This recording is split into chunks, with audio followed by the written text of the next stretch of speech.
you mad about? Everything. Oh my goodness. Crotchless panties. What's the point? Well, you can actually get crotchless panties right now at Adam and Eve by using the promo code KILLTONY. That's the only thing I liked about this was Adam and Eve. Because it was Adam and Eve, not Adam and Steve. I did like that.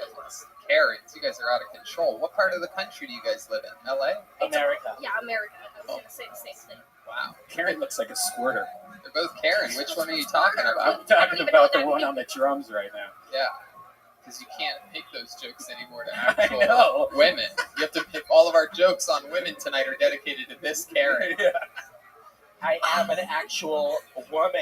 Because men are bullying females. You guys know about this, Karen? Un-American men. Okay. So we are going to be joined by Karens all night, and we have an incredible setup where we'll be watching the videos and everything like that. A bunch of people set in sets, and we'll get to meet them, talk with them, find out more about them, blah, blah, blah. You know how this works. If you're watching these quarantine episodes, you definitely know how the show usually works. So let's just jump right into it, shall we? Your first submission tonight. I have a phone. I took a picture of the lineup. We went digital tonight, so let's just jump right into it. Watching a submission. Your first performer of the night goes by the name of April ROTHSCHILD. Here we go.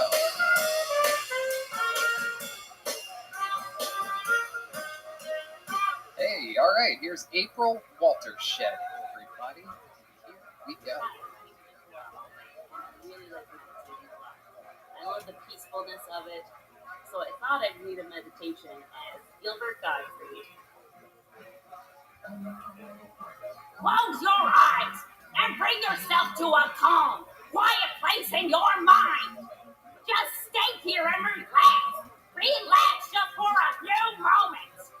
Breathe deeply and comfortably and notice how amazing the sound of your breath is. Just listen as the air moves in and out, in and out. It is quiet and it is beautiful. I'm sure you can feel the peace that surrounds you now while you lie in the dark, alone in your bed in quarantine. Nobody cares about you. You will never find anyone to marry. Don't even worry about it. I hope you have enjoyed the meditation and you feel at peace. Thank you very much. All right, April ROTHSCHILD. Getting tonight started. Wow. Hello, April. How are you? Can you hear us all right?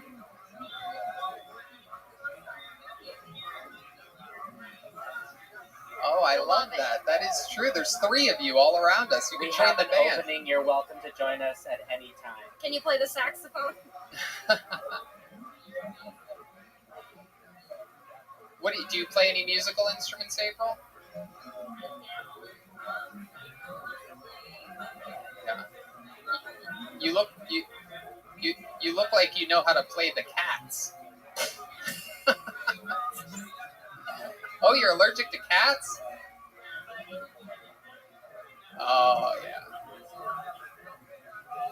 Absolutely. You know, I was covering your face with my hands just to look at your actual face so I couldn't see your hair while you were doing that impression, and you look exactly like it. That's pretty crazy. Right now you don't, but when you're doing that... It was incredible. Even the physical part of the impression was spot on. I personally was insulted that you did an impression. Welcome, Zeus. How you living, Pam? And I just want to say that it's nice this week that an older female comedian is insulting and taking advantage of younger male comedians. You mean like Shelley's Burger King or Hungry Jack's? So, April, where are you? All right, why did it shut down? Wow.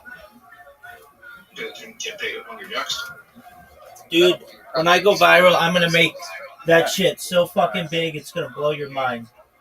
Wow, look at that. Oh, my goodness. Just I to don't wanna give stick it anything to away. Hungry That's not Jack's. who we are, but that's where someone... Yeah, we must be neighbors.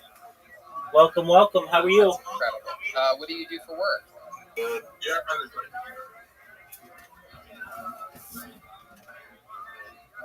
No, how'd you find out about me? Oh, yeah, I was here before. Trump is, you know that Trump is into finance, right? Oh, okay. What was it?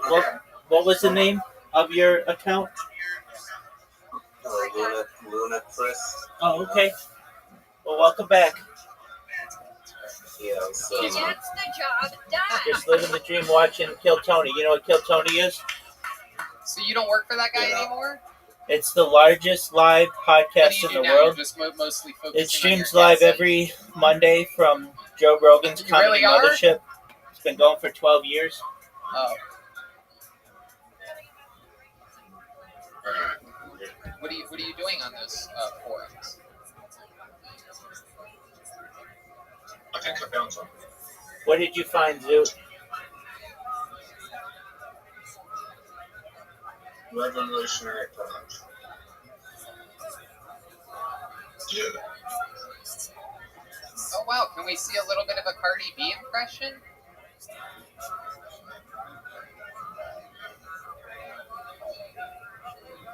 Gaming. Zoot, are you going to get a Nintendo Switch too?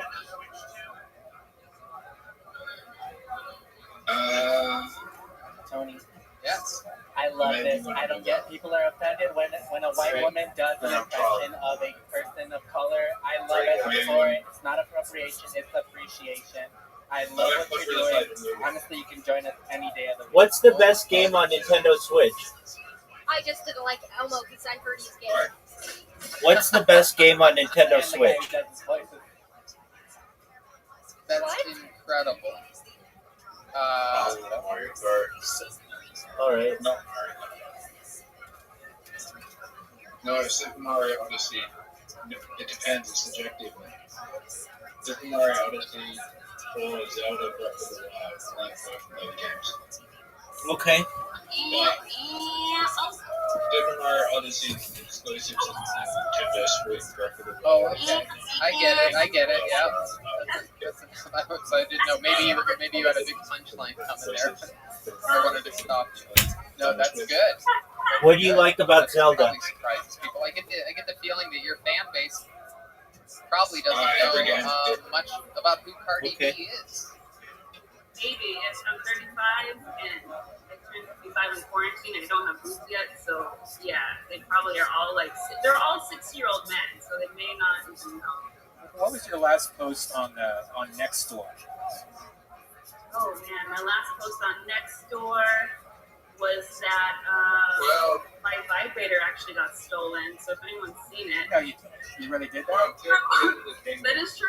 Yeah. Vibrator was stolen by a maintenance guy, the maintenance guy's assistant. Yeah, I think it got stolen by oh shit.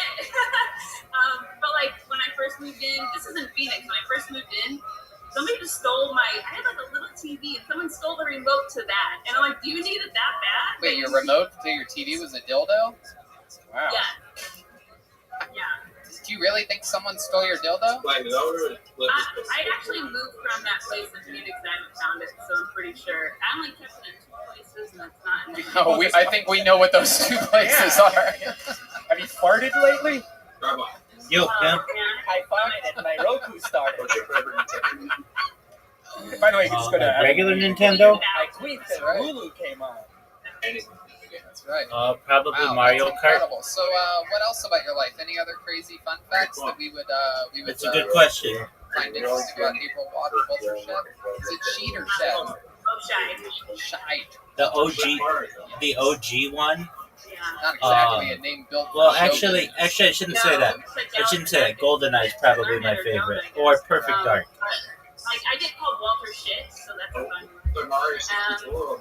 I see people get struck by lightning as a child, and Super. Do you think you did perhaps had something to do with that? Did you have mind power? There you go. I had Super parents, Nintendo. 7-year-old Karen's mind power. Yep. White power. How many? I was dirty at that game. How many people did you see get struck by lightning? But then with Nintendo 60. 64. It's all over the news in Tucson on Mount Lemon, and now I'm scared of Go ahead. that on Mount Lemon. All over the time. Whoa! That comes with the Nintendo Switch. It's the sound That's of someone cool. being electrocuted. Is that what it sounded like when you Every copy. saw it? Wow. More Every like Nintendo Switch is a copy of Mario Kart. everywhere. Wow. You have so much energy. No, I'm so nervous. That's all the cool. time. That's neat that they are Are you, Putting- you have a husband, a boyfriend, or something? No, I'm vegan. giving you a game when you buy the system. Goodness, nothing worse than being single and losing your dildo. Take it from me. I tried to be a vegan. I couldn't stomach all the cum. Wow. Red Band. Welcome to another You episode can't. of Running His Bits. I'm trying to remember my bit. There's Oh, nowhere else to do it, Tony. There's nowhere else to do it. Brian's bits are where this lady's dildos are, hidden in some drawer right now. Vegans Phoenix. can't have cum because it's an animal violence. Yeah. But vegan ladies who have kids like breastfeed their kids, and that's vegans. I don't know how that works. That's interesting. We should lock them You up. know what? I think these Karens have a new thing to protest about. Yeah, breastfeeding. Yuck. Yeah, I do it in private. That's all I care about. You might have to do it in public. That's disgusting. Yeah, what do you got All right, there? so you What- ready for an those are some invitation? interesting looking- Keep your hands away from Oh, me. let Oh me see. my god, who works here? All right. Well, April, Yo, thank Pam. you so much for submitting in. You're a fun character, and Any see you soon, second. hopefully when the store opens But up. maybe when you start to beat me at mini golf. Yeah, I think I know somebody that'll give you a ride. Yeah, Actually. I'll see you at Blink. You can bring her on your motorized bicycle. Yeah, it does. It fits too. I love it. Dude, All right, I don't think that's true. Thank you so much, April Walter. What was it? Scheid? April O'Neil on Instagram or social media, perhaps of some kind. Heck yeah, we're having fun. This is all working. Good Gilbert. Yep. I thought it was a face ad. That was incredible. You know about that, Karen? Oh, I know about it. What social media apps are you on? All of them, because I try to stay informed and tell everybody what they're doing is wrong. How about you? Are you on social media? You're not upper class. Trumpstagram. You're solidly in the middle class. Okay. You have a net worth of about $1 million. Okay. That's All not right. upper class. Instagram. All the Instagram. All right, Karen's. Your next submission goes by the name of Dylan Albright. So the You don't own band's a gonna home? Play some music. You don't own a car. Watch out, boy, she'll cheer You're middle you class. up. Oh, there she goes. All right, here is Dylan Albright. Oh, yeah. Okay, well, Whoa! Holy mean, shit! what She do you does call a Dylan it? Albright impression. What's your favorite phrase? Non-recognized profits or whatever? What's it called? Unrealized profits. Well, you have unrealized assets.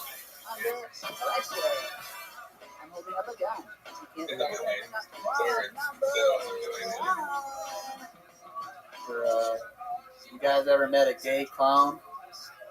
And then Zoo, what are your thoughts on being a millionaire who sucks dick at mini golf? on your truck.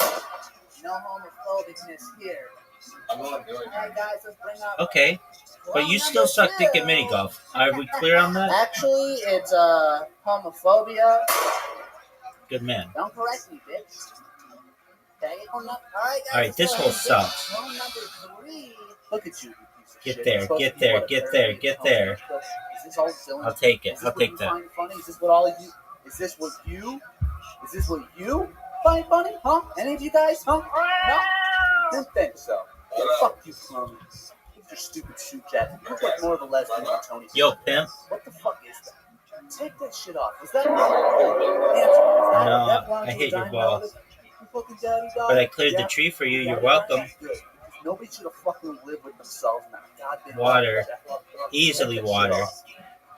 Man, other than that, you guys ever heard Oh, about, too hard, dog. Too hard. There it is, Dylan Albright. All right. Hello, Dylan. Are you Water. there? Water. Yeah, I'm here. Hi, Dylan. Oh, That was that's fun. good. Kill Cloney with a bunch of clones of yourself. That's way to fucking make something out of this crazy That quarantine stinks. time. Oh yeah, I've had nothing to do. Easy except win for Zoo. collect unemployment, smoke weed. I love it. Where are we talking to you from? Where are you? Northern Michigan. Northern Michigan. I had a feeling. I get these northern vibes. Yeah, People. you can feel it. I can really Plains? feel it. And you're in your garage? My parents' garage, actually. I don't want to Okay. say I don't too know if many you to picked up count, on but that like one, too, but Yeah, no, I got Hell a yeah. lot. feeling. Doesn't that look like a Good regular old bedroom North. in Michigan, though? Isn't that like mostly just Michigan? Yeah, I mean, A lot of the bedrooms they consider Hey. a one bedroom with I one don't know, garage, maybe- 2 bedroom in northern Michigan. like, do we count layovers Hey, when they change the plane? Moving out. How To far the north? Jewish white How far trash. north are we talking? Probably at least a couple dozen. The West Branch. West Branch. It's such a fucking small town. Is that near Nobody- Traverse City? It's about a couple hours. away Maybe from Traverse somewhere City, yeah. between Been to Traverse 12 City. and 24, something like that. So, what do you do for work up there? Right now I'm a security guard at a campground. Yeah, Like I said, good it old was Northern a, Michigan trash. You seem like you'd be a cool like a security small guard plane. at a It wasn't campground. like a That is such luxury an Learjet important or job. When anything. you go camping, But you want to make sure the vibes are cool and that there's a dude there. You ever bust anybody Right. for anything, or you just but trying when to I get a was little- like, hit a weed when I here was and there? little, I'm just I went really on trying to make and- enough hours to where I can still rake in some of this quarantine I still unemployment. remember it was, Just fucking live it it up. was, I live it up.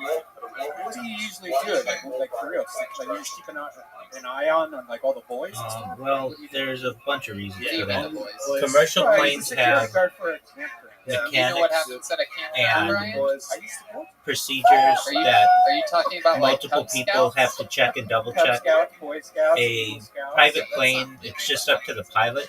I don't know, man. Additionally, Black bag. commercial planes You ever generally go camping? You don't seem like have a very campy I've been type. camping. I have specified flight Oh, you patterns. have tents and and rollerblades procedures and a bicycle. This is when incredible. This Private stuff. planes can fly basically wherever No, they want, and may not be as well experienced Wait, you went to summer camp every year for weeks. in When are we bad talking weather about? or Are you talking turbulence. about 30 years ago? Are you There's talking the about issue 35 years ago? of maintenance costs. You still have your tents So, on Cub Scouts? A private plane may not be maintained as well as a commercial plane, simply due to the fact that it's very expensive. Really? Was that up and north somebody of may Alabama? cut That place corners. is unbelievably awesome. There are many Totally should've reasons, done it. but those are just a few of them. Wow. Like windy. Boy, this is a tough shot. No, it was like really windy, like the weather's hip hop. You needed this security guard to keep an eye on the Yeah, sketchy I hired characters you. for you. Hey, Can I just say, I like this guy. He looks like he writes a great manifesto. So, like, what- exactly. I'm actually pretty sure. I'm Jewish. So Um, I know. That's okay. That's okay. It's okay. Yeah, there's some laws about what presidents can ride in. Like, they're not allowed to drive their own cars. Once you're president, you're not allowed to drive your own So if there car. were some sketchy characters at the And campsite, that there Red may be Band some was kind trying of to law. get at, how would you go? Yeah, and, that's why, like, bust them? What would you say when to them? Aiden Ross gave Donald Trump a You do an impression of Cybertruck, yourself doing even though he something. wasn't president yet, it's against like secret security rules to allow like a president, but even I think perhaps even a What? You're friends with that guy? non-sitting president to, or perhaps a presidential candidate Oh, to Jesus, drive. Brian, I had no idea. Yeah, he wants to go. Donald Trump hasn't driven a car in like, He actually likes. he has a big car Yeah, so collection, I but he hasn't came driven a to the car in like outhouse. at least 10 years. He was in there before I was about to And clean it. Came back around. He was still in there about 20 minutes later. I'm gonna go to the Karen. And I don't know- I don't know if planes have a similar law That's a or salt. rules. Yeah, a bumpkin. But, It's not even um, Halloween. They're not even in season.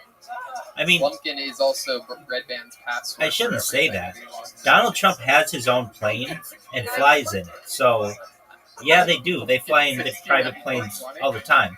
But his private plane's like a realized Boeing in, 727 or something. So what it's a else? big What do you plane. do for fun, Dylan? I do stand up, but right now What'd you say? obviously not really not doing it too much. But No. trying to Michigan's sort of opening back up. It's a I don't tight- know a it's single. tight- Well, it's tight actually, track. It's a tight track. How long have you been doing George stand-up for? Herbert Walker Bush, About like a little over a year. he was I a say pilot. little over a year, but I don't He, wanna say he was a year and pilot half. in the Navy, Half the fucking year, It's gone. so Feels he like flew. It's Planes. crazy. But like that's Who's not your really a favorite thing that many comedian you've presidents seen have done. He might be the only one. Have you seen any live shows? What? I have not seen any. No. I won't say anybody relevant. George Herbert or George W. Bush was in the Air National Guard. So you'd have to buy a ticket to see somebody but good. I don't know if he ever flew. Yeah, I'm You kind don't of far seem out from you don't Detroit. seem like you're in the ticket buying business. Obama was not a pilot. Whoa, that would make Oh, yeah. sense. Biden, If cake began not as a pilot. cake. Rub my dick in Trump's cheesecake, not a too. pilot. Cake makes sense, I guess. Clinton's not a pilot. Louis cheesecake. George Herbert Walker So you've Bush never was a gone to pilot. see, like, a comedian Reagan was like not a live? pilot. Like Carter was not a pilot. No, actually, it's Ford just, was not a so pilot. far. I feel like, I mean, there's a couple. Was Dave Lando one stuff? I guess before things kind of. It's a lot of down, but he was in basic. headache that I don't like. Moore used to do his own comedy festival in Right. Traverse City. That's actually why I was there. And Oh, that's okay. where I got to meet. Is it Actually really? open up for. Yeah, dog. Sinbad. I like to be 7, able 8 years to- ago, something like that. And I mean, What do you have to do? I had a blast. quite a few things, but like the biggest thing that you have to do is get reelected. So you have to kiss a lot of people's asses you don't want to necessarily kiss.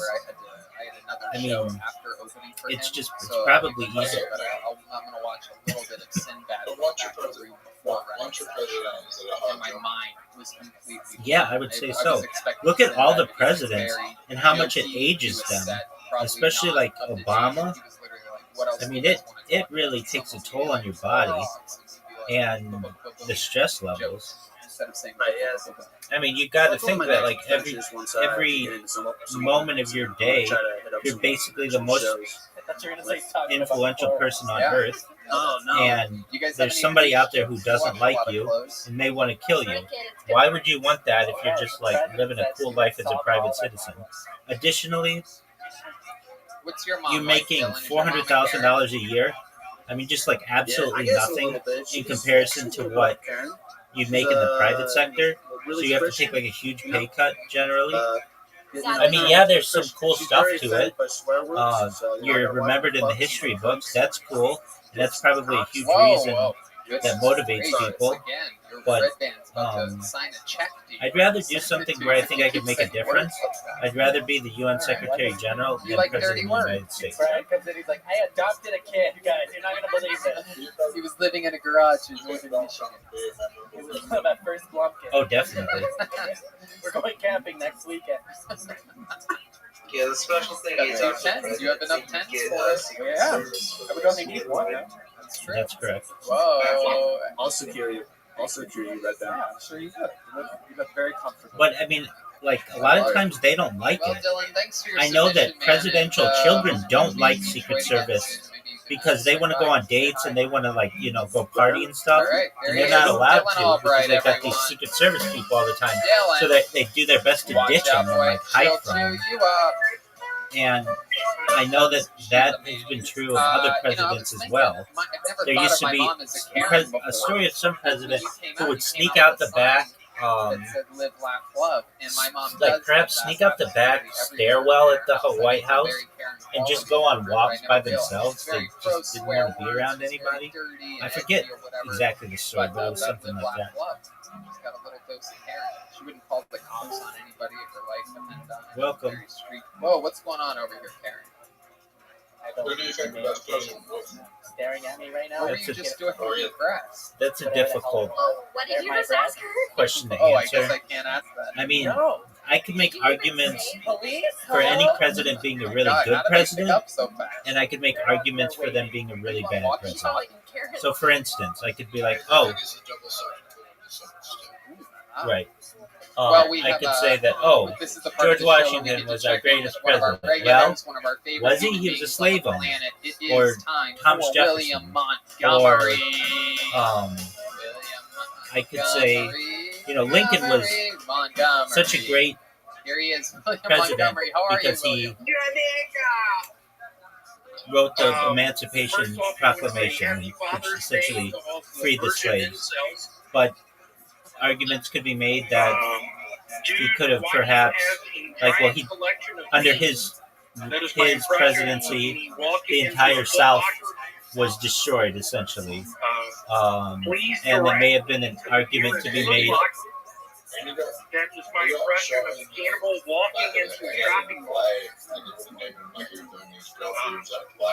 Why was Santa Claus at the shopping mall this July? He has Alzheimer's. Are they filming a protest? So there's an argument to be made. Andrew Jackson, he shut down the United States Bank. He on his tombstone it says, "I killed the bank." That's what he wanted to be remembered for. What he wanted to be remembered. And I think that there's pretty some weird. I want to see proof that he did that 5 years ago. interest in that type of an event. What are you saying? There's an argument to be made. I mean, for any president. So I don't really have a favorite one. There are aspects of some presidencies that I like more than others. Like, I think many Americans have a romanticism with the Camelot like atmosphere that was the Kennedy presidency, but it was short. It was like less than 4 years. And Wait, what? Can you do the punchline again? I didn't hear it. Hey, what's up, y'all? I've been eating a bunch of almond joys. No, I but just the flying Magnolia in tree. trees a bunch recently. I apologize, y'all. I've been eating almond joys. I fell out this tree. Oh, there wasn't a punchline. That's why I got confused. What do you mean? What does that mean, Jody? I'll be quite frank. I apologize for the jokes I said last week. My YouTube page is now History's kind of made it. Yeah, that is true. William Montgomery's YouTube page. Do you take responsibility? Do you? say that in English, you piece of Zoot, you have an shit? I take responsibility. Oh, someone takes responsibility for you. Yeah, do you also? Do you take Yeah, that was responsibility? really fun. Zoot, you have an invitation. Shit to do that. Was that yonder wizard? I take responsibility. Someone else takes responsibility for your YouTube page, it turns out. Zoot, you have an invitation. Take responsibility. Wow, that is without a doubt. That is Zoot, Aaron you have an Paul, invitation. right? Is that his name? Yeah. From Breaking Bad. I take responsibility. It sounds like the guy from Breaking Bad is taking responsibility for your YouTube page. Just Going down. he and me, just in Jamaica. We're at the Mars candy bar factory, and he's like, "Hey, are you gonna take these?" And I'm like, "Yeah." These are called almond joys.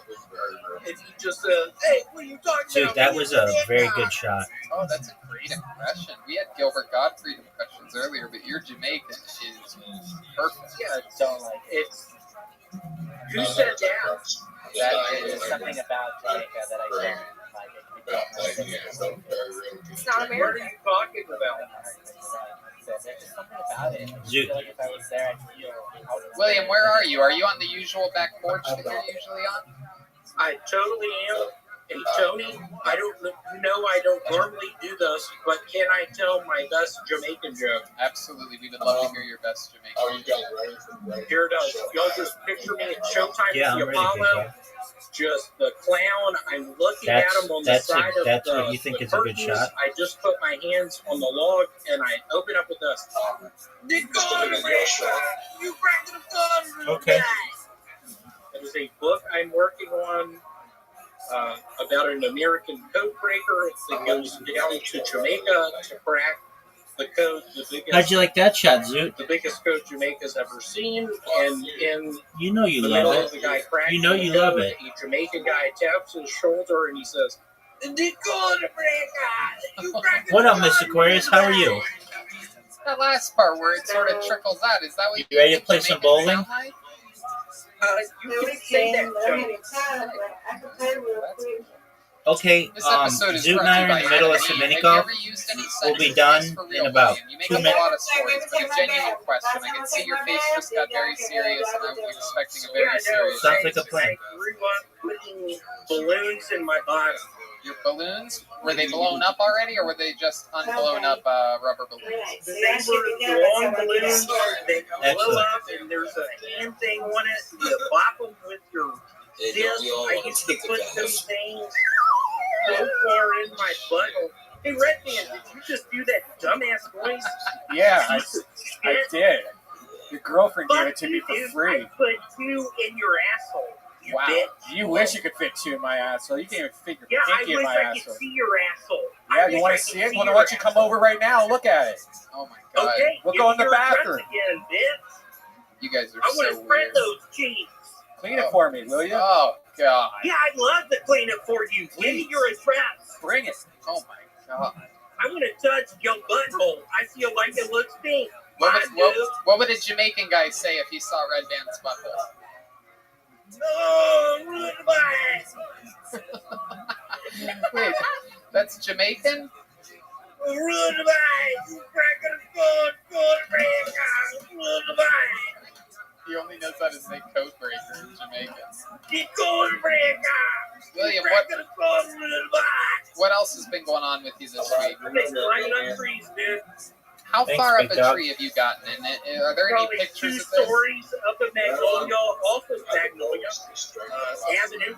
That's a straight I up appreciate here it. for Thanks, all big of man. my Filipino Hopefully it pays listeners. dividends in the future. It actually, it has some magnolias. I get probably 30 feet off the ground, and then I get reached off. Is there a tree in the backyard that you can like put your phone down and set Right, it down so so you Can can you watch say it? that a little I agree. slower, you Oh, bitch? what was that Is shot? there a tree in your back that you can climb up? Can you There climb? a tree in my neck? Can you climb a Shut the tree right fuck now? up. Can you climb a tree right now? Can you have somebody hold the phone while you climb a tree? Because that would be podcast history. I guarantee you that in the history of not only this show, but in the history of podcasts, there's no way anybody's ever Yo. climbed a tree live. Yo, Can you Pam. please do that Climbing for a us? tree? Yes, will you climb a tree right How about now? that middle You know, spot? we improvise these things on this show. How about So that I'm middle? asking you if How about that that's middle something spot? you'd be willing to do. Yes. No You're- way. Yeah, I'm gonna go Oh, get you're some fortunate podcast that you went in the history, water. ladies and gentlemen. This is like when You are fortunate you went in JFK the was water. shot and they went live to whoever that newscaster guy was. He's about to climb a tree without a permit. Oh my god. Yes, it's okay, Karen. This is very You look exciting. American. You know, Dude, I I've think got we you. should You get know a I've little got bit you. emotional here You for know a I'm better second, at and I'm going to this tell you holding that on. when this quarantine started, and us being the only podcast Oh, that is dude, I left it short though. naturally and always organically filmed in front of a live audience, that we thought that this could be Hit our my ball. downfall. Hit And my ball. obviously, You helped clearly me. our show has Thank taken you, a Zoo. hit its stock without having a live audience. We can't do as edgy of jokes as we would like to do because we always rationalize it on a crowd No, laughing. I actually hit a We thought perfect it was shot. our downfall, but when You and I never both know give that's up a and you perfect shot. continue to strive in this business, magical things can happen. And this right now, I don't think first so. You time really need, in podcast especially. history, is a man climbing a You're tree, pretty and far that man behind. is William Montgomery. How's it going, y'all? I'm probably 5 stories up. Yeah, but even still, I mean, look how good I am. That's it. You can't go any farther. Go further for an audience. I'll make it in the Come next on, shot. you are streaming now to thousands And you of need- people. That's as high as you're gonna go. Police, there is an orangutan No, in the you tree just in my try to front yard put it right through now. the Please, little somebody get hole. here, or I'm gonna shoot it. And you left it short. Keep going, William. You can do it. We believe in you. We believe in you. I'm just gonna end your misery right This now, is the Zoo. highlight of the quarantine for Kill Tony. The only place to go is up. Foothold. Can the cameraman nice. step back a bit because we're not convinced Too that bad you are even It was really. too little, too late. Can you get the ground in the shot, cameraman? Whoa! Oh, look at him Oh, go. it's way up there. No, it wasn't. Zoo, do you ever play bowling on here? 5 stories. Yeah. My Yes. goodness, this is incredible. You know what else has never happened? No one's ever fallen out of a tree before in podcast history. Yeah, I do too. I'm gonna send you an invite so we can practice. I think you can break the code if you know what I'm saying. All right, my foot is stuck. It has been fun, but my foot hurts. I just haven't played it that much. This is like if Cops was brought back. I like your Just ball. one I night. believe it. He's 5 stories up. White man never. He's up there. Yeah, for sure. I'm trying to get down. Cameraman, back up so we can see him fall. Yeah, come on, cameraman. I need a close up right now. Nope. Oh my goodness. At Oh. least he's down to like 3 or 4 Yeah. stories. Oh, there he is. Wow. William Montgomery, podcast What's up, history. y'all? Y'all good? Is there anything you want to say to the people after you just were the first man to climb a tree live in podcast history? How's it going, y'all? Y'all listen to 4,000 No, I've seen way Degrees worse by shots than Juvenile. Mhm. I'm on one of the tracks. Oh, I didn't know that. What part are you? Oh my Oh, goodness. God. All right, there he is. MC Open Wounds. All right, there he goes. William Oh, look at Montgomery, this split. everybody. This We is love a you, tough William. shot. Great job tonight.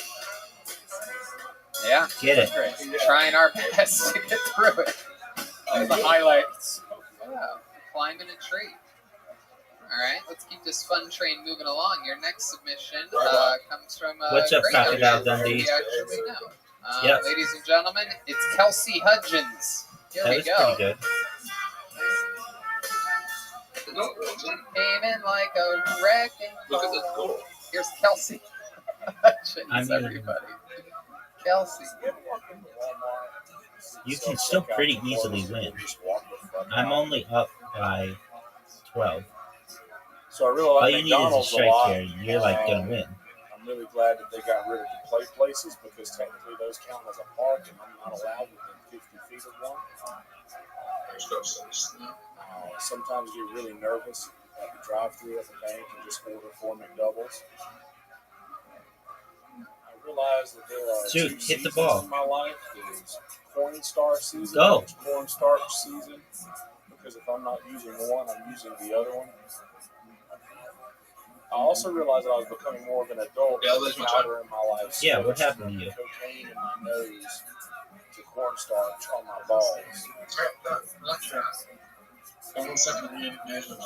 My safe word is rape. Someone sent you nudes on Snapchat?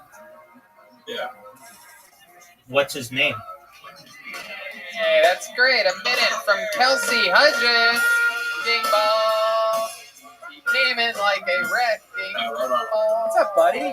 Hi, Hey, Kelsey. buddy. How are you, man? Outstanding. How are you? I love it. That was Mine- great. This is who I one of the guys I play virtual reality with every single night. And it is It's true. like 4 hours, 5 No, it's hours. not. Great. but Sometimes I I check in on I you got over it. there. Which character are you? Yonder wizard. I'm the Merlin. Yeah, he's like a big wizard. All right, you ready for darts? Okay. He looks like a Disney character wizard. All right. Yeah. I sometimes check in on you. I was watching you guys fly off of like an aircraft Oh, did carrier you see the other that? day. Yeah. It's so fun. You got to try it sometime. Yeah. It's great. All so wild to me. Yeah. Sickening sometimes. And he also sent me a bunch of taffy over. Thank you. You're welcome. Is that where you live? Myrtle Beach? Yeah, I'm in Myrtle Beach, South Carolina. Born and raised? Capital of West Virginia. Well, yeah, I was born and raised about an hour and a half from here. But yeah, pretty much. That's cool. How long have you lived there I'm for? so bad at this. Here in Myrtle, I've been here for about 13, 14 years. But I've lived in South Carolina since, all 33 of them. Yeah, I love it. And you're a big Hiltoni guy, active very much on Let's the see internet and whatnot. What do you think of our new setup tonight? What do you think of this set? Dude, the production Are you is gonna outstanding. throw the dart? And everything so far, too. Like, That was not letting us good. know everything, like the production and That shit was good. is pretty. Top notch here, guys. It really is. 100%. Brand new studios that they are doing, and they have it down already. Again, it's at In Crowd Comedy on Instagram. Follow them. Oh, that was I'll terrible. let you 4? proceed, That was ugly. for us. Yeah, incredible production. So, Yonder, have you ever done Okay. You got a 3. stand up before? I'm just gonna hold on. Well, No, you yes, I have, Here's your but 20. also like I'm a musician, so I Get that get 18. Winning this Get that a 18. lot of stage time. And You I do got a lot it. of talking in between and shit. Oh, no, you so, didn't. Like, It looked like I'm you did. always running jokes or always just doing crowd work and stuff in between the sets or in Oh. between songs and things like You that. can win this round. Yeah, I threw it off the actually have bricks. seen you perform music before. You sent me your solo guitar Yes, you solo did. song Time. I don't know how you're so good at that game, How but long, you, how long you been but playing you music? suck at everything else. I know. I've been I'll be right playing- back. I'm getting my playing suit. music for 20 years, but professionally for Anyone else that you 11, 10, 11 You've years. heard of Dave Grohl, right? Oh yeah. You look like Dave Grohl. like you and Jared. You look like Dave Troll. Hey, Oh, I love it. Walk voice. You only play guitar? Asshole. Not, I mean, I play whatever's around, but guitar I'm most comfortable with. Do you have any comedy songs or anything like that, or you don't mix the two? Not really. Most of my shit's kind of sad. Yeah. But yeah. That's fun. Well, your jokes were fantastic.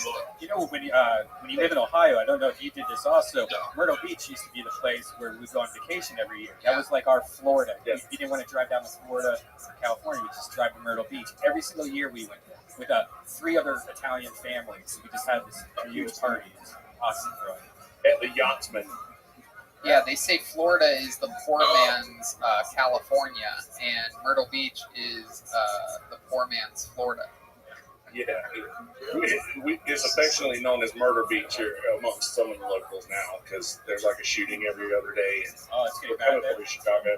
Oh, interesting. I never recognized that as a dangerous place. It's per capita dangerous too? Like, are its numbers actually raising up, or are they just complaining that it's a murder capital because it's filled with Karens that think one murder a year is bad? Yeah, a lot of Yelp reviews. They're not great. They're not, and I mean, as far as like city limits and stuff. Zoot, are we gonna watch? I'm like 11 miles. I'm in a little town Survivor, called Inland, which is right next to Myrtle Beach. So like, I'm away from it. Yeah, there's always Sounds something good. going on. I love it. What else do you do for fun when you're not playing music or writing? I have a podcast, and I obviously record music and stuff. What do like you that. talk about on your podcast? Joel was on it, wasn't he? Yeah, my friend Yeah, Joel, he was on it. Ryan J. Bell was also on it. Oh, cool. Very fun. Another one's fun. So you just interview people, or you ever have any solo ones or anything like that? Yeah, well, it started out, I quit drinking I was a bad alcoholic because of being in Myrtle Beach.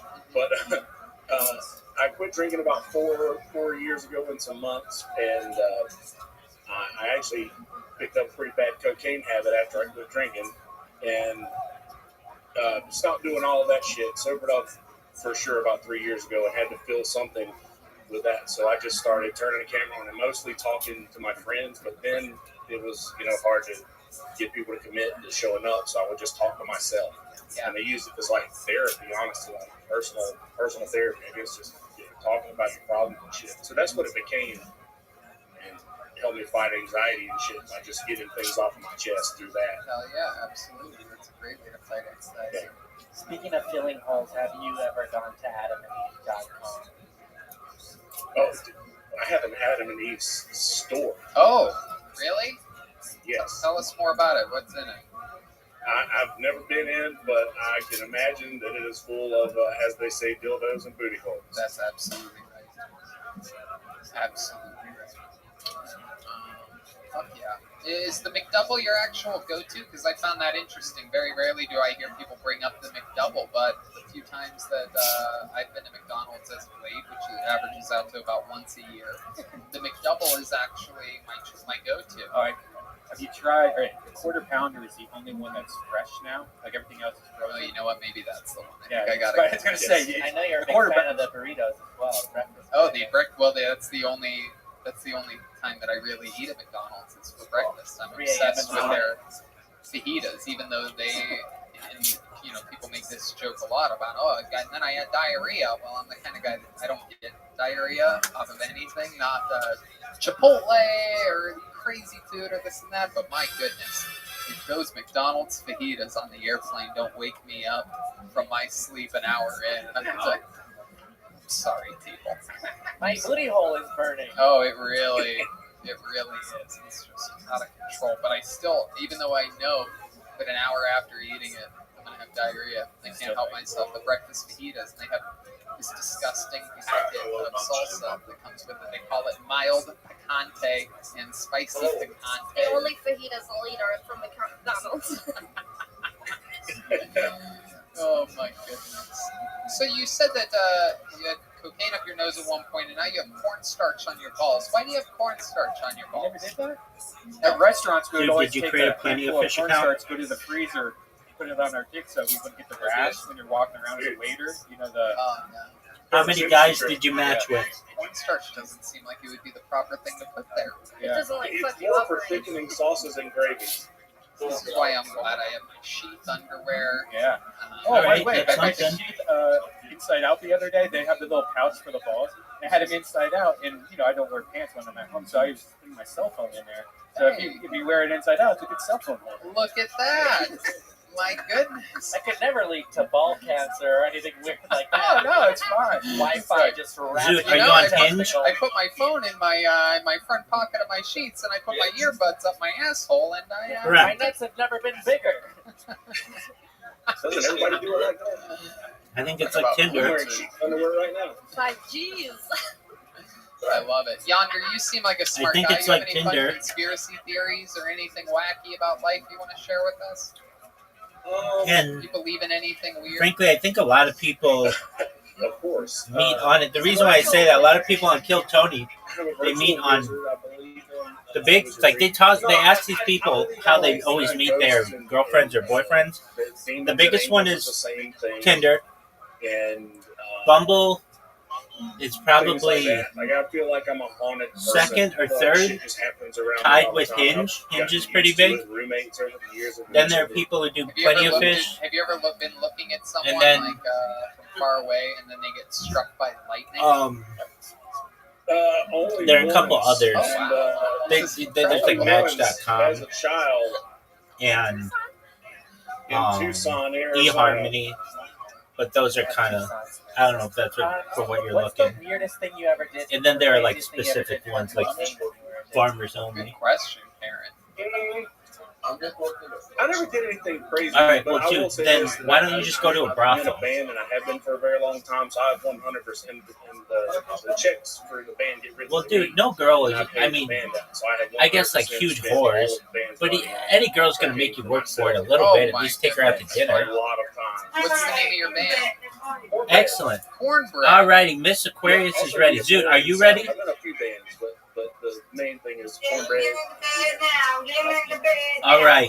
We'll be patient. Red band is showing an iPad with a wizard on it. That's right. That's me. That's you. Trying to get Jesse on to play with us. Okay, Have very you just well. had Dustin your bar? Noah, if you'd like to play, That download was an app called I mean, Jesse's after Plato, Plato. It was what? It was what? It's available Wizard. on the App Store and That's his Google Play. avatar. I know, and now we have to find the new one. All right, Miss Aquarius. Well, that'd be awkward if we come just the same. You do that in a virtual reality. Plato, And then I Plato. was gonna go as a hammock and. I'm going as a kayak. It takes like 2 minutes to sign up. I'm going as two We'll get you in on the next round. We'll There's be like 20 we'll be done with this I'll round be in like electric 5 minutes. bicycle next week. This conversation is too tense. Yonder, one last question for you. Other than talking out loud, do you have any other advice for someone whose life might be negatively affected by drugs and alcohol? Perhaps you have a good Zoot, Miss Aquarius' time is valuable. Yes, Quit whatever game you're playing. There you go, feel big dog. like it's a problem, it probably is. And because a lot of people do these things All right, recreationally, and it's just not an issue. They just can wait stop on that it. But for a if you little like bit. find yourself like needing that to do whatever it is you do, then that could very well be getting in the way of other shit that No, could you didn't. advance your life. Because like not the Zoot, be a respectful. lot of good things have fallen into place for me ever since I've done it. It's kind of like the good karma from making Said your something life in better. Is a Nothing lot, too bad. is repaid by the great things that you are Just rewarded Zoot. with from the universal God. Get it, big dog. I love that. Absolutely. And wise words from one of the musicians from the band ZZ Muffin Top. Yes. There you go. All right. That's 9. That's 9. No, also keep too much to the right. And Ryan reminds me of Ryan Murderer. Yeah, he's like Okay, well, Ryan even J. still, that would have been inappropriate. Oh my god, you guys don't know how funny that was. That shit is Ryan's mad at me now. I can tell. Ryan's got a quick trigger on him. Absolutely, Without with showing good it, reason. you can still tell he's completely. Ryan, you can speak Oh, up. come on, Miss Aquarius. You can get Ryan it. J. Ebel actually threw me. Oh, really? Is that true? Yeah. Oh, wow. Do you have a There you go. You got a custom work from him? Yeah. Is it far away from you? Yeah, you wish, dude. In your dreams. He just goes to the other side of his garage. 5 floors.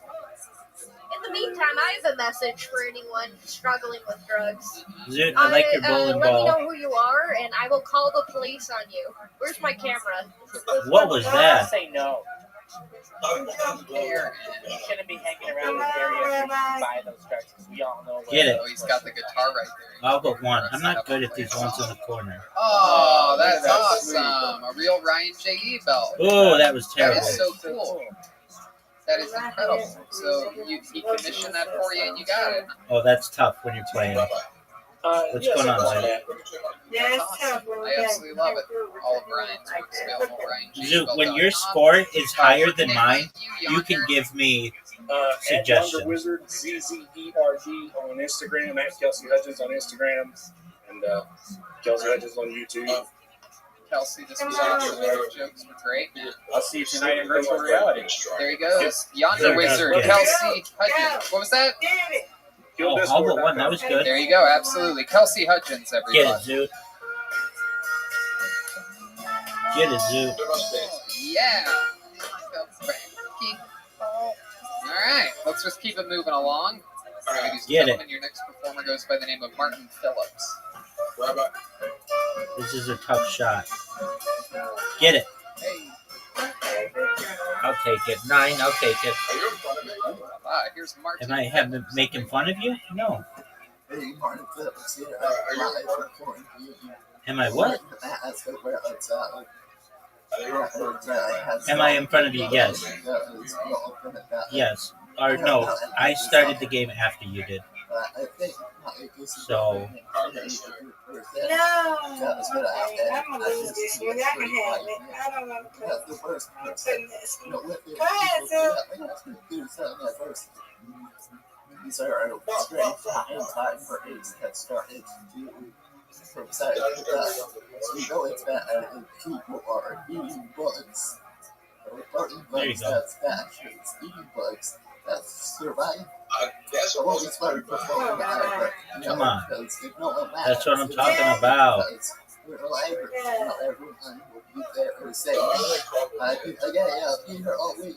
Check out the non-fiction section. It's for real. That's what we all want to happen, Zoot. Martin Phillips. Hi, Martin. How are you? I don't think so. Indeed, I remember you very well. Absolutely a destroyer from Washington, D.C. Miss Aquarius, 34. I can't remember. Are you a golden ticket winner, or did we just put you on all the shows? I don't think I'm Zoot needs at least 5. Oh, Miss Aquarius, you beat Zoot. You're just the You DC, beat Zoot. The D.C. sniper, we'll call you. Miss Aquarius beat Zoot. Are you still in Washington, D.C.? Or Virginia or whatever? Yeah, I'm in Virginia, not D.C. We did. We practiced one round before this. So I did do that. All right, there we go. All right, I'm sending out another invitation. Okay. Oh, okay. Is that far from Myrtle Beach? Yeah, it's like in Virginia, Myrtle Beach, in South Carolina. Carolina. Yeah, no, I got it. How'd you lose your job? Just because of the pandemic? Yeah. Zoot, quit that. Zoot, we're waiting on you. Come on, dude. That is absolutely correct. Zoot. Zoot, no one's gonna like you. You should put in your biography, I take too long to play minigames. Don't get to teach online classes or anything, huh? Very nice, Miss Aquarius. I don't Noah, want to watch anyone, but it looks like someone might be breaking into your Noah, house. did you download the app? Play-Doh? Oh no, don't call the police on the black silhouette. Okay, did you create an account? It's a Please, painting. if you're okay. Karen's, it's just a painting. Okay, create an account and we'll get you in on the next game. I'm in my mom's office. There we go. That's a tough split, folks. She was younger. And she lives there. Yeah, she lives here. Get it. Oh, only one? Garbage. I love that even though you're unemployed, you still dress like you're working at Circuit City. Hey, Circuit City, shout out. They're close now, right? Get it. I watched that crazy graph. Did you see that time-lapse thing of the blockbusters being built and then being taken down? Crazy video I saw today. Get it. Were you a big blockbuster guy back in the day? We went over to the knockout video stores, not blockbuster, but like houses, Yep. Family video. Yeah, some local type store. Did you ever go into the nudie part, the back room with the dirty videos? I was just thinking about this because if we're talking about Alan and Eve, I remember my first time in like a porno store. Oh, tell us about it. I'll never forget this because I was All but one. I'll get the spare though. That was fun. Get it. I'll never forget it.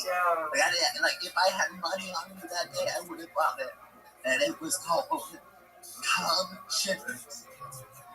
Cum Chithers? Yeah, shit, like shitting has to come. Cum shitters. Cum shitters. Yeah, cum shitters. Was it spelled C-U-M? What? It was spelled C-U-M? No, Tony. Edited it for the points. Come No, here. cum shitters. Oh. No, you didn't. Oh, the act out. You threw it right in the gutter, to dude. convince me of the whole thing. I love it. Oh my goodness, I can't believe you remember that. How old do you think? You did it again. Oh, that's right. Oh, no, yeah, I was like 18. So, you know, That's not what I wanted. journey into that. That's a huge post. Into You get Cream Good pie. job. Is that your favorite you, man. what kind of porn? Like what All right, is your Mr. category Aquarius of with the porn? lead. Get it. Get a strike. Yeah, Hashtag cum shit. Yeah, Get really do that. really stuck with you. Do you have a favorite type that you type into the search bar? Perhaps big breasts? All right. X, Y, Z, F, X, Look up it's a lot. Oh, MILFs. Come on, Zook. MILFs. Yeah, no, it's right. Oh, interesting. That's good. That's better. You close with your mother? Any better? Get those three. That's good. That was a good shot. Okay. All right, I need a strike here. Come on, Rabbi, Give me that get this strike. right. What you say? No. Okay, I need a spare here. You just ask me. Nope. Nope, not at all. How is living with the mom? We're tied. Yeah. Comes down to this, Mr. Aquarius. You get it. You win, I win. Get it. Going back to my parents' house and like trying to stay there. Oh, that's good. Right, perfect. Like, I'm around, Perfectly like, if I aimed. visit Ohio Right, around right down the 2 middle. days, and I want to kill myself. Get this spare, Mr. Aquarius. I know you got it. No, it's okay. Yeah. You're You might as well do it at home, so Come on, like they don't have now to you like gotta do a strike now. ship the body anywhere or do anything. I'm not going to Come on, don't say it. You gotta get confident. Come on. Zoot, I don't know what you gotta be, but you gotta be faster. Zoot, quit with your hinge garbage. I thought older people liked air conditioning. I thought that was because they have no circulation. No, because they have to pay the bill. Get it. Yeah, it's the bill. And if you're not paying the bill, then we get to say when you turn it It off. all comes down to this. $100 a month, give it to them. Let me just have you. No, I didn't. I need to get What one else, of these. what else is interesting about living with your parents? I need to again? get one of them. No, we tied.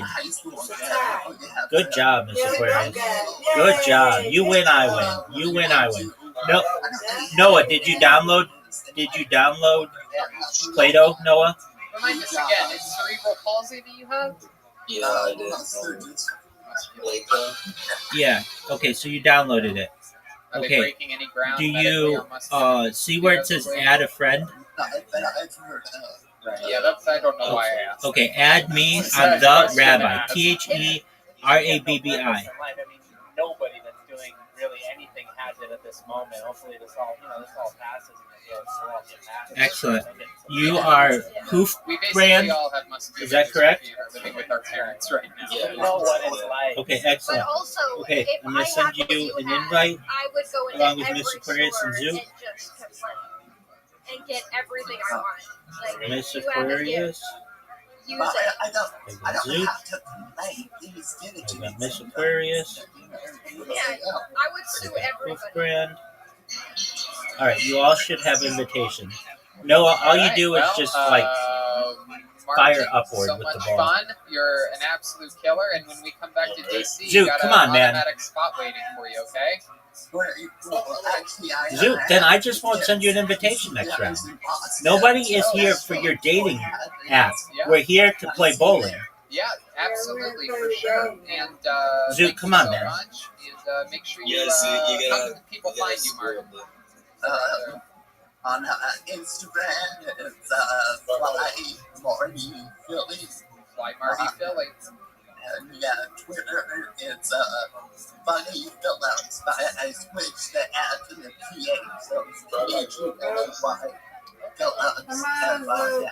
There he goes, Martin Phillips, everybody. A great stand-up comedian. He's been doing Hey, it a that long was a time good- out there in the that's a East good Coast, first shot, and, man. kills on live shows. Yeah.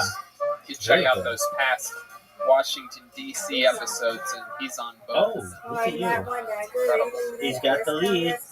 Is okay, great. We're gonna check in with our second regular here tonight, ladies and gentlemen. It's the great David Lucas. Oh my God. What's up? Dude, you're terrible. You're Oh, terrible. yeah, you're muted. Can you hear us? I can hear you now. Oh, What's there up, dog? How are you? How are you, David? How's it going? I'm chilling, man. Get it. Tired of That's what I'm talking about. That's Where what you I'm at? talking about. Perfect 10. At this show at this place called Big Shots.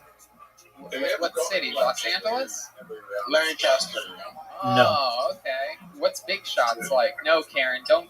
He's a regular. The You can get off highest the phone. I've ever gotten is 114. No, it's okay. No, that's a. Which happened, I think, last night. One of the good Or ones. the night Get off before. the phone. Yeah, I wanted to go. Or yesterday. It was yesterday afternoon.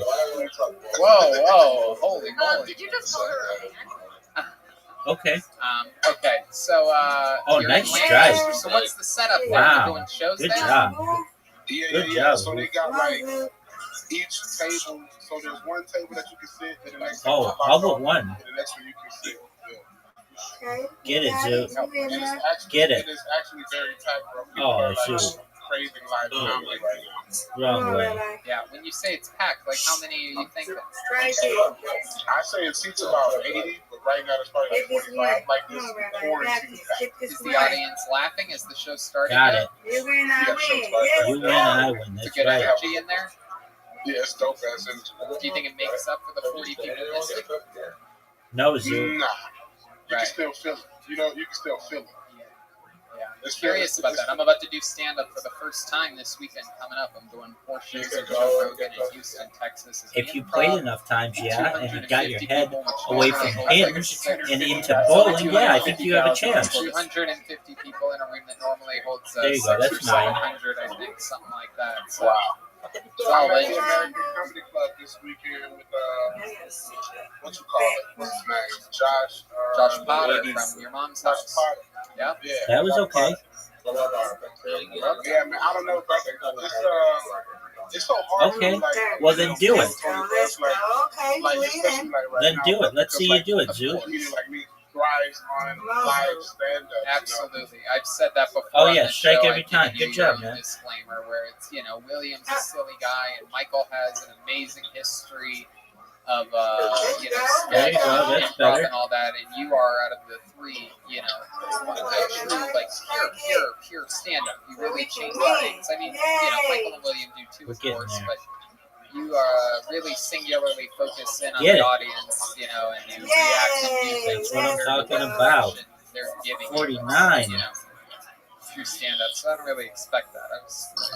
But don't trip. I'll be back in the studio next week. Okay.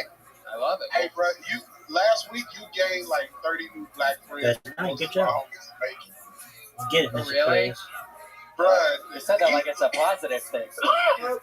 Those are difficult. Those, that's difficult. Parents.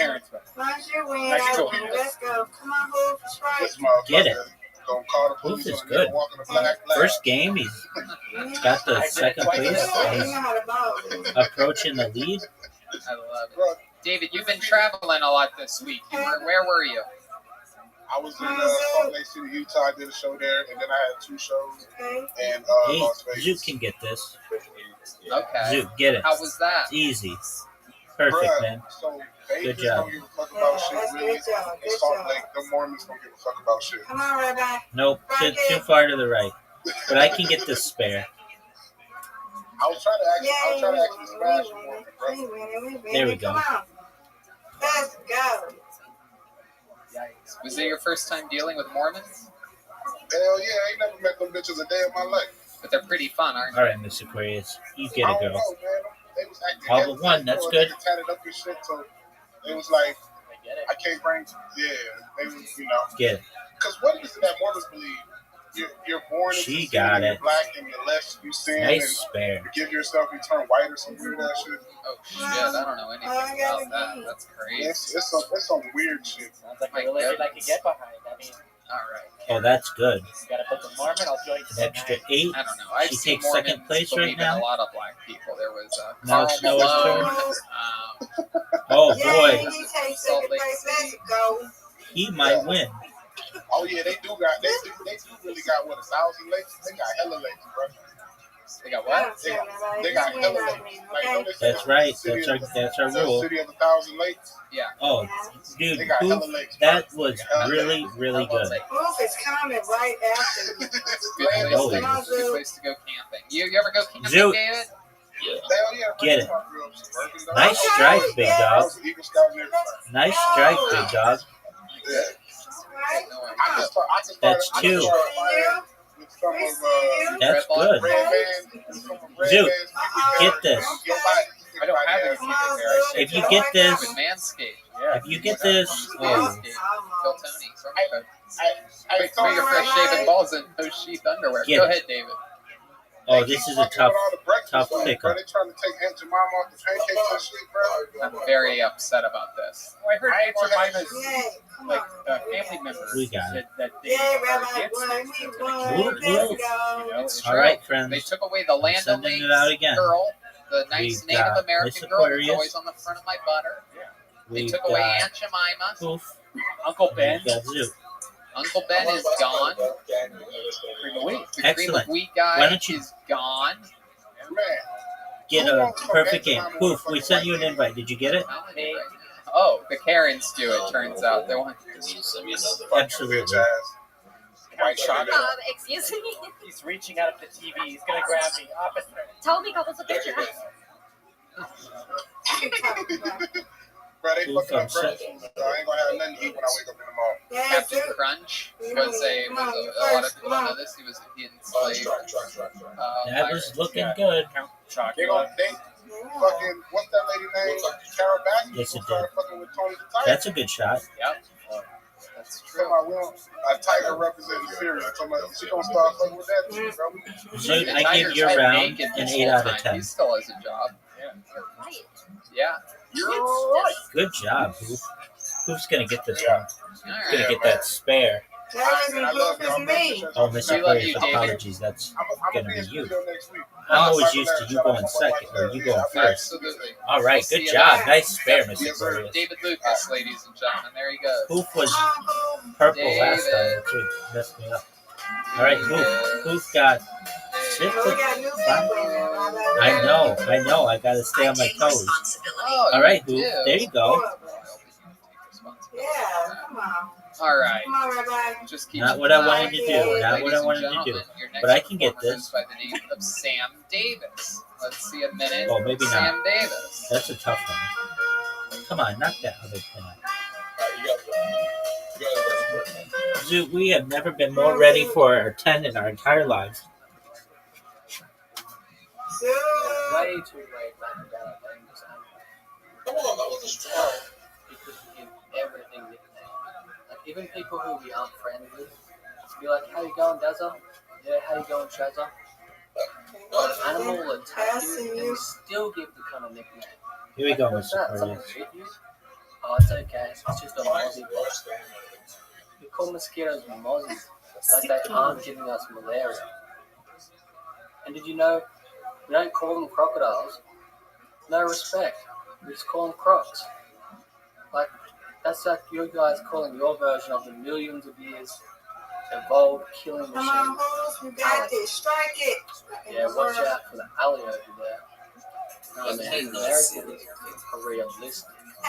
It's a fucking Come on, alligator. you got it. Come Fucking on. mosquito. And I shot the both of them. Strike it now. When you have guns, you don't have to pretend to like anything. There you Come go. on, Rabbi. Get it. What song is that? Oh, okay.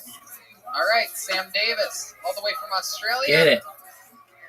Yeah, hello. Hello, absolutely. We can. On the other side of the world. There's a guy breaking into your apartment. He's right behind you. What do you see there? What is that? The baseball cap? Oh, it's Bob Marley. No, Karen, don't worry. It's a Bob Marley thing. You're screening these calls. You're freaking me out here. Did you know that was behind you? Yeah, they Karens. Well, in that case, stay where you came from. Yes, I do. A lot of hats on the wall there. Welcome to the show, David. What part of Australia are you in? I'm just near Cairns, which is in far north Queensland. I'm in a little town called Coranda. Oh, that was good. Oh, okay. Somebody Right at get the it top. down. Come on, who? Okay. East Coast.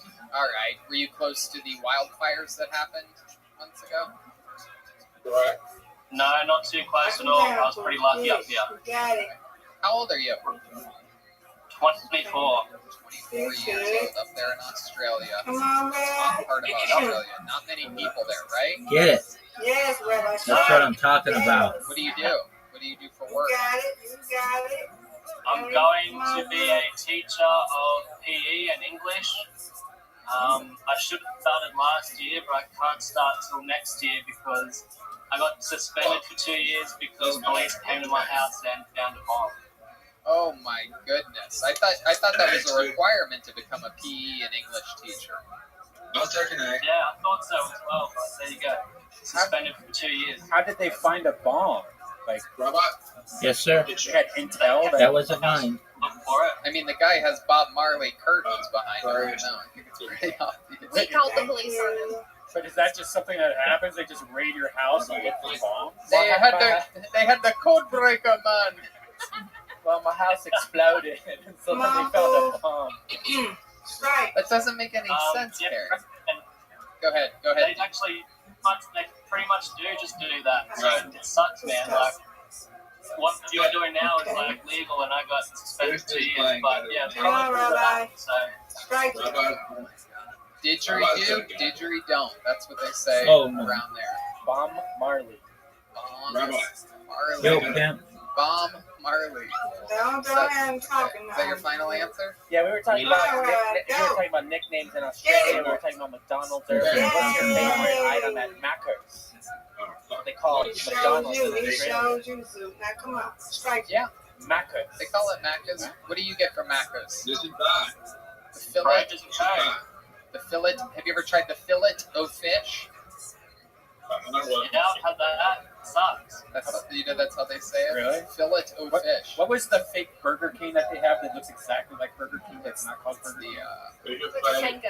What is that called? What's your burger place with the local Hungry Jacks? Hungry Yeah. Jacks. It's so weird. It looks identical to Burger King. Yeah, you have Even to be as a Whopper, you have to be starving to death to want to eat there. It has to literally be like you have to walk through a desert to be hungry enough to eat at Hungry Jacks. Wow. Miss Right? Aquarius, you're doing so well. Yeah, Macca's sucks as well. Right. What do you like to You eat? don't so well. If you're a PE teacher, give us some advice. You're doing better than A Rabbi. suspended, never worked a day in your life PE teacher. Big time. Yeah, I don't know. If Red Band was one of your There you students, go. what would you Miss like to Aquarius will say? protect me. Get it. Growing up, our PE teachers were all the ones that molested Come on, other kids. Yay. Good job, Growing Boo. up, Phillips was our elementary. Okay, That's good. that's enough. For real. Fill me You up, gotta fill Phillips. Rabbi, you're a good person.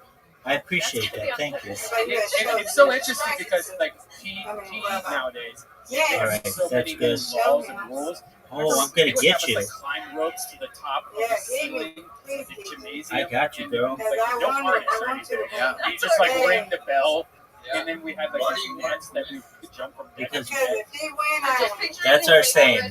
That's our saying. We're nice to each other. Yay. Used to There ring you the go. bell at the top of the Yeah. bell. Woo, woo, One woo, more. woo. I can do one Now you more. have All to right, Miss climb all the Aquarius. way One to more the for top of Miss the clock Aquarius. tower to ring a bell. Okay. Oof, Miss Aquarius. This is supposed to be a hunchback And, of Notre Dame. I don't think it came across. You all should have What could I have done invitations better there, now. Ryan, to do that? Dinner bell, something about the dinner Oh, bell. dinner bell, yes. Very good. Now you ring the dinner bell. Okay, this guy's not I know, enjoying come on, this man. whatsoever. This guy's Miserable. You know who he looks like? He looks like what? He's like invited. The middle Brady. He's just got his head in his pants. Zoot, come on, man. So what else is interesting about you? You're up there in Australia all by yourself. You ever play boomerang?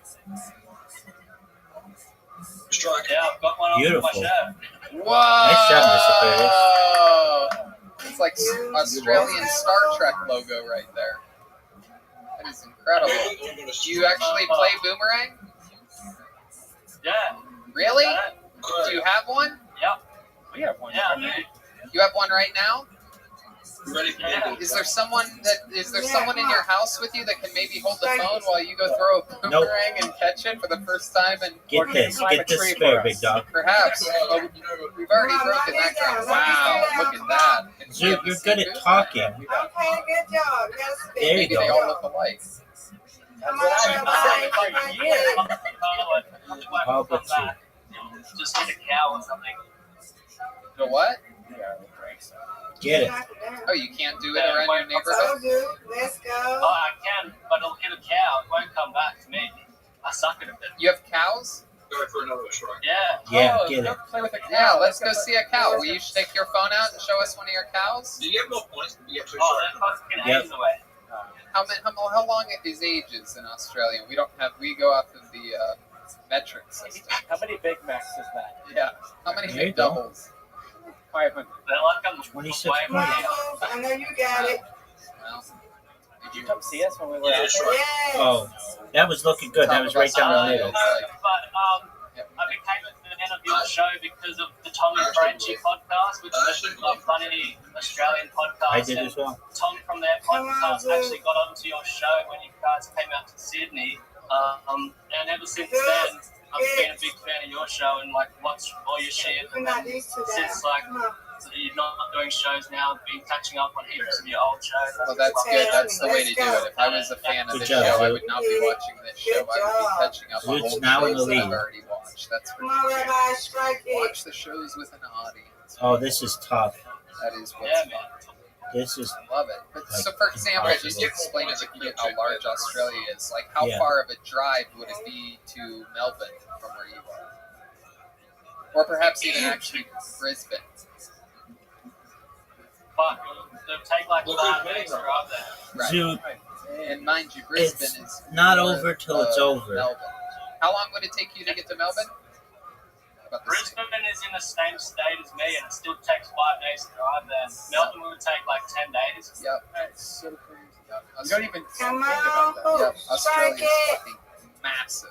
Yet they don't have that many people there. They're all mostly in Sydney, Melbourne, Brisbane, Perth, and Adelaide. Yeah. Have you ever been to the United States? that was No, good. yeah. Nice job. LA one Nice day. job, Yeah. Zoot. Gotta get you out there teaching. I'm going to your house to teach you how to So play these games you're faster. going to be teaching English to a bunch of Australian people. English is widely known as Good job, Zoot. Good job, Zoot. Are you excited about that? Do you have any tips or anything that you're going to be teaching the kids? Come on, Rabbi. Come on. I love English. I'm good at Get teaching it. English. I don't know. I don't have any tips. I mean, like, I like Shakespeare. I'll incorporate that. Like, it's one thing. Get it. Yeah, let's go. Any other hobbies or tricks? Do you know any magic tricks? You might actually come back. No, I don't know. Oh, I'm going to come back and beat you, Zoot. Do you No have any doubt. like special No doubt. talents that you could show us? Do you juggle or anything like that? I went down and play this game. I mean, you're a fucking tease. Oh, okay. Dude. You have a boomerang. You have cows that are ages away. When's the last time you Not saw a hitting black down the person pins. in Australia? Goodness. But now I do want to know the answer because I'll bet you this guy maybe saw three. Come on, Northern Australia is I was aiming directly at heaven. the- No, I'm kidding. It's Oh, it's okay. very That's very interesting. one rate. I want to know. 'Cause Nice I'm job, Yay, Hoof. strike. Nice job. English. Welcome to another episode of That Was a Joke, everybody. Oh, You Hoof? can laugh at it. Hoof That's is the making a types of comeback. jokes on this show. Hoof's the one you got to watch. Not really heaven. It was a joke. I have black Uh-oh, Zoot. friends. Come on, Rabbi. I quit. Oh, you? Get it. Strike. Seriously, how many black people have you seen in your entire life? Just so that our listeners have somewhat of an idea of what Northern Australia is like. Look how hard he's thinking, by the way. Not good is right, Zoo. I didn't ask that. I said black people. Yeah, Black people, they are black. Okay. Of course they're black. Every day, guess I won't be going. Every day. Yeah. Every day, bro. Are they really Beautiful black? shot. Black? Like, are they like the same color as? Are they more Native American color? Or they're sort of different everywhere. The Aboriginals that I saw near Brisbane, beautiful. especially, Oof is going to come in second, maybe. light skin. He might win. They're called He might win. You might pass on those. We'll see. We'll see. Australian Aboriginals are 16,000 Oof, you're up. plus years old, so you could argue that they're Oof, you're up. we don't know, but they might be the Get most it. ancient culture in the world. So, That's all right. Yeah, that's black as you can get, basically. Wow. Okay. You're up That's again, a good Hoof. way of putting it. Remember, Ooh, Hoof, culture. you had a I don't good want any of round. them throwing any shrimp on 75. any Barbie near me. All right, they better have permit. And hamburgers. That's what should go Oh, in there a you go, Barbie. Zoo. I mean barbecue. It's a burger. Yeah, sorry, Aaron. I take responsibility, guys. You do? Yeah. I feel like halfway through this, people forgot we were carrying. I know. They're like the band sucks. I usually just Get it. sit there and look the other way. That's one. Well, Sam, two things I'm to taking tell you. home the Thank you so gold. much for submitting. That's two. I loved it. Oh, and no. number two, make sure that when this is I all over, did. I got what I needed. 3 doors that are behind you in the bottom left corner. Get it. You have open Got it. doors. I'm not talking about my sheath underwear. 91. Put a battery in your We won again, Miss Aquarius. And absolutely, there's a Excellent, little something Miss for you to hang Aquarius. your Sweet hat dreams. on. There he goes, Sam Davis, everybody, a man with a collection All right. of a few hats on the Good wall. night. Noah, you want to learn how to play mini golf? Well, it has come that time of the night, which is highly Excellent. considered Zoo. by everyone, including You ready, big myself, dog? our favorite time of the quarantine season. Ladies and gentlemen, the great, the powerful, You're not the super playing? regular, Michael Lair. Zoo, play one game of mini golf. Dude, come on. Here's Michael Lair, ladies and gentlemen. It is. What game do you want to play, Zoo? Yeah. Zoo, you want to play darts?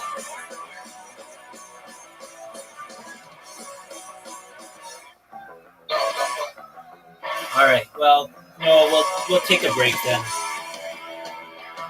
You did really well, my friend. Thank you for playing. You did very well. Absolutely.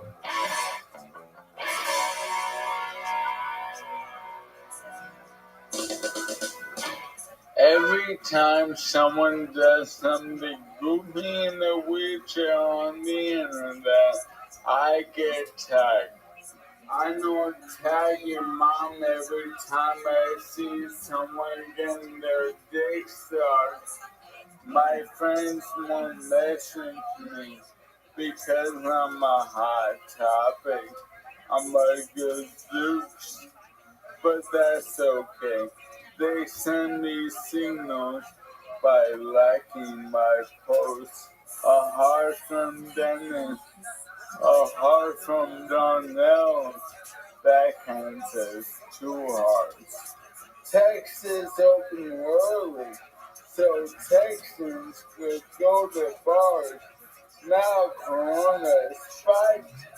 Corona won't get away in my boots for beans. Don't know much about COVID, but I know if you think don't drop, there's a watermelon crumb. Cali governor made it mandatory to wear masks again. Not because of Corona, because of too many butterfaces. You know what this is? A badass motherfucker in need of a rich wallet. Come on, guys. An employee got fired for wearing a Black Lives Matter face mask. So now talk about this cancer. Long overdue. In 1982, they started the Mexican. Sounds like a Trump afterwards fantasy. The UFC just got a Fight Island. Just bleed. It's also where they're having the president debates. Systematic police reform is a priority. I don't know who will win, but in the end, the octagon will smell like preparation eggs and baked chicken.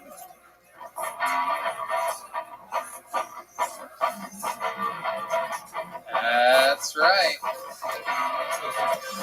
MichaelLairComedy.com. Another episode of Weak as Fuck. Michael Lair. He used a lot of printer ink on those. Yes, he did. Absolutely. Here he is. We're joined by the great Michael Lair. Uh-oh, looks like you have another friend in in one of your wheelchairs there. Yeah, my nose. We got another singer chair. Oh, heck yeah. We have two now. I beat her ass so bad he needs one now. Oh, I love that. Two zingers. I get out of here. I'm on TV. Is there? Go, get out. Is the new one have new technology or anything better than the old one? The exact same chair? It's green. Oh, look at that. How about your tents? You have two tents. You have two things. Mm-hmm. Are they the same? No, one's way better than the other. One's an old tent I should throw away. One's like a 4-person. Okay. Hell yeah. Michael Lair, that was an amazing performance. Weak as fuck. Coming off of an incredible performance last week where we heard the debut album of Ryan Bedpan. And a lot of people don't know this, but it placed number 2 on the Billboard this week, right behind Takashi 6ix9ine. Yeah, me and him are doing the duo. Because he's Puerto Rican, he can say all the N-words. Oh. Backdoor. Uh-huh. Hey, can I say something? Yeah. Beautiful studio, and the close-up on Joburg and Jesse, they look like shots from a Broadway production of Grey Gardens. There you go. I agree with that. You're a Broadway superstar. Do you know what he's talking about, Karen? Michael, by the way, happy Father's Day to you. Yesterday was Father's Day. You got a little bit mad. You tweeted out on social media that no one from the cast of Kill Tony wished you a Father's Day. Well, no one did, including my son. Whoa. And I go, hey, Colin, what's the deal? He goes, you weren't there most of my life, so I'll meet you halfway. And he goes, happy fun. And I'm like, all right, well, then you're only my son. And he's like, all right, fun. Welcome, how are you? And I'm like, son. Excellent, we're watching Kill Tony. Feel free to enjoy. Oh my goodness, what a wild ending there at the end. I did not see that coming. That was an M. Night Shyamalan twist that I've never seen before. Yeah, Not right And while now. we're talking about things that you put a lot out on social media about lately, one of the things that I also noticed was you were talking about Louis J. Gomez silencing you. You think it'll go back up? I'm You never know. performing. I'm showcasing like for only industry as gangsta. It's like the hottest ticket at Screen Fest. Me. Yeah. Right? Absolutely. And I look at my bio online. Young Jamie, can you pull that up? My bio at Screen Fest. Oh, there it is. Alright. Now, I'm fucking walking in that picture. For starters. And 2, that bio makes no mention of the glory of God and his gift of Kill Tony to me. It's like Louis J. keeps antagonizing me. Who the fuck is that guy in that picture? I know people are going to be shocked if they buy a ticket for that guy and you show up. That's for sure. There's no doubt about it. Maybe I could just put the picture upside down. With businessmen who don't like money. That's true. Louis J famously hates money. Not a lot of people know that. Speaking of money, what have you done America's Got Talent yet? What's going on with that? No, I got the email. They're not taking me. Here's the deal. They put me in a room.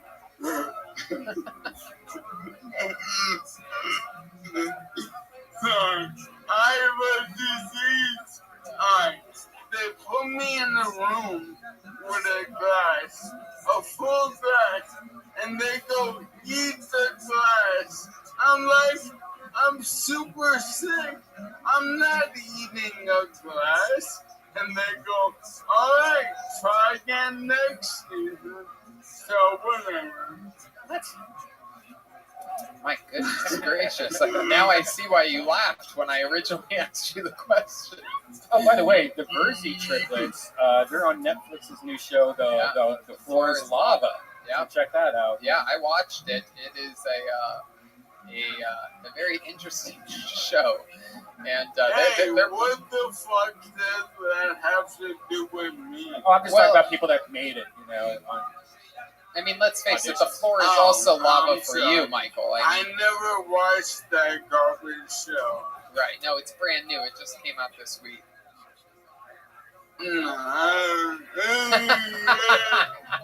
Audition for that show. You've been getting a lot of heat lately because of that gun video last week, huh? Yeah, get this. I've been in comedy for 20 years, and that gun video, by far, my most viewed thing ever. So my point is, to all you dreamers, give up.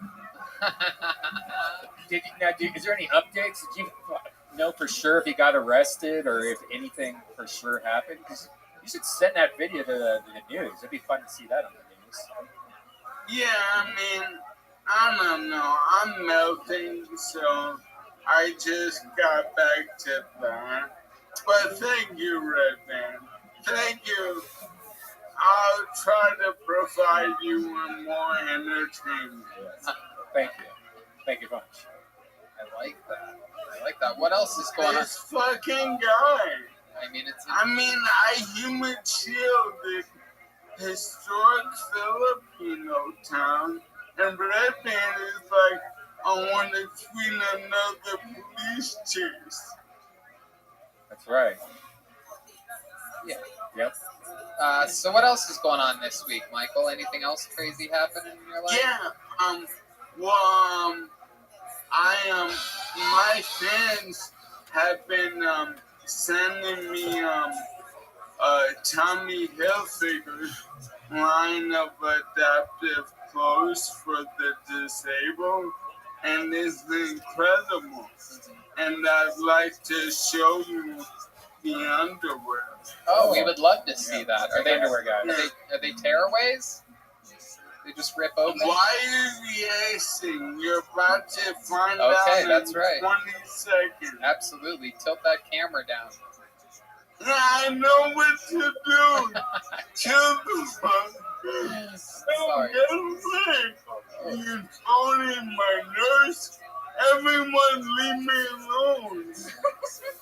Goodness, so defensive for a guy that's about to rip his underwear off. Hey, first off, you see that? Oh, That's the great a William Ryan Montgomery J. shirt. Ryan J. Yeah, Bell. I only wear two designers, Tommy and Ethos. That's right. Absolutely. That is a beautiful William Montgomery t-shirt drawn by Ryan J. Fuck your fucking rim shot, Joe. Alright. Alright, here we go. Let's see these fucking disabled people underwear for the first time live on They're Phil Tony. awesome. This is another They're first. awesome.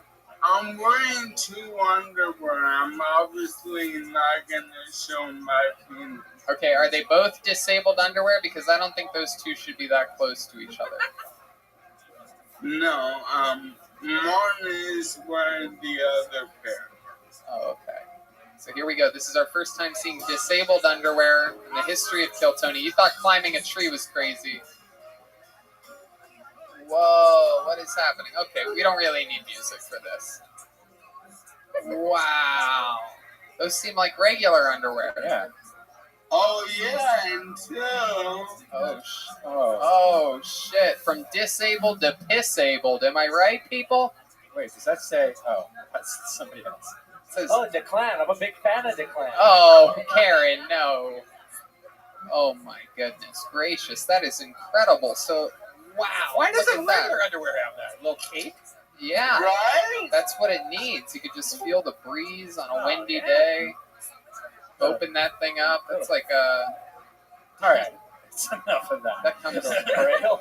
Those are the underwear that come if you buy Louis C.K.'s newest album. Did you say Louis Okay. C.K.? Kind of like a great idea. How great was today's episode? You think so? I do. Really? Yeah. Well, I watched all of it. It was fantastic. And I've known Neanderthals online, and he's a fucking great stand-up. That was so awesome. Great. That was good. See that. Hey, can I do 2 mom jokes? absolutely. We would love to hear your mom jokes. Well, this is for my nurse's mom, Paula, and she gave me these jokes. What do you call 2 apples? What? Holy shit. A pear. And here's a even better one. From Paula in Buffalo, New York.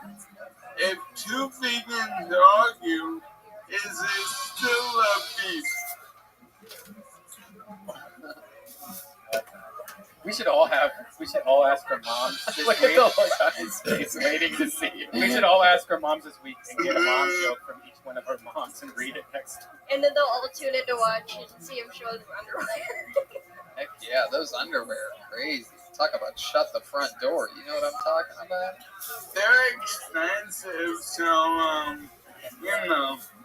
low taste. Wait, what does that mean? You snort it? You snort? No, it means like money, honey. Oh, hell yeah, you're getting rich over there. I still, we're both, we represent. Right, yeah, you got junk. Joel's thing wouldn't even fit through that hole. He would use No it. doubt. He would use it. He would wear them backwards and use it as a little hoop shoe.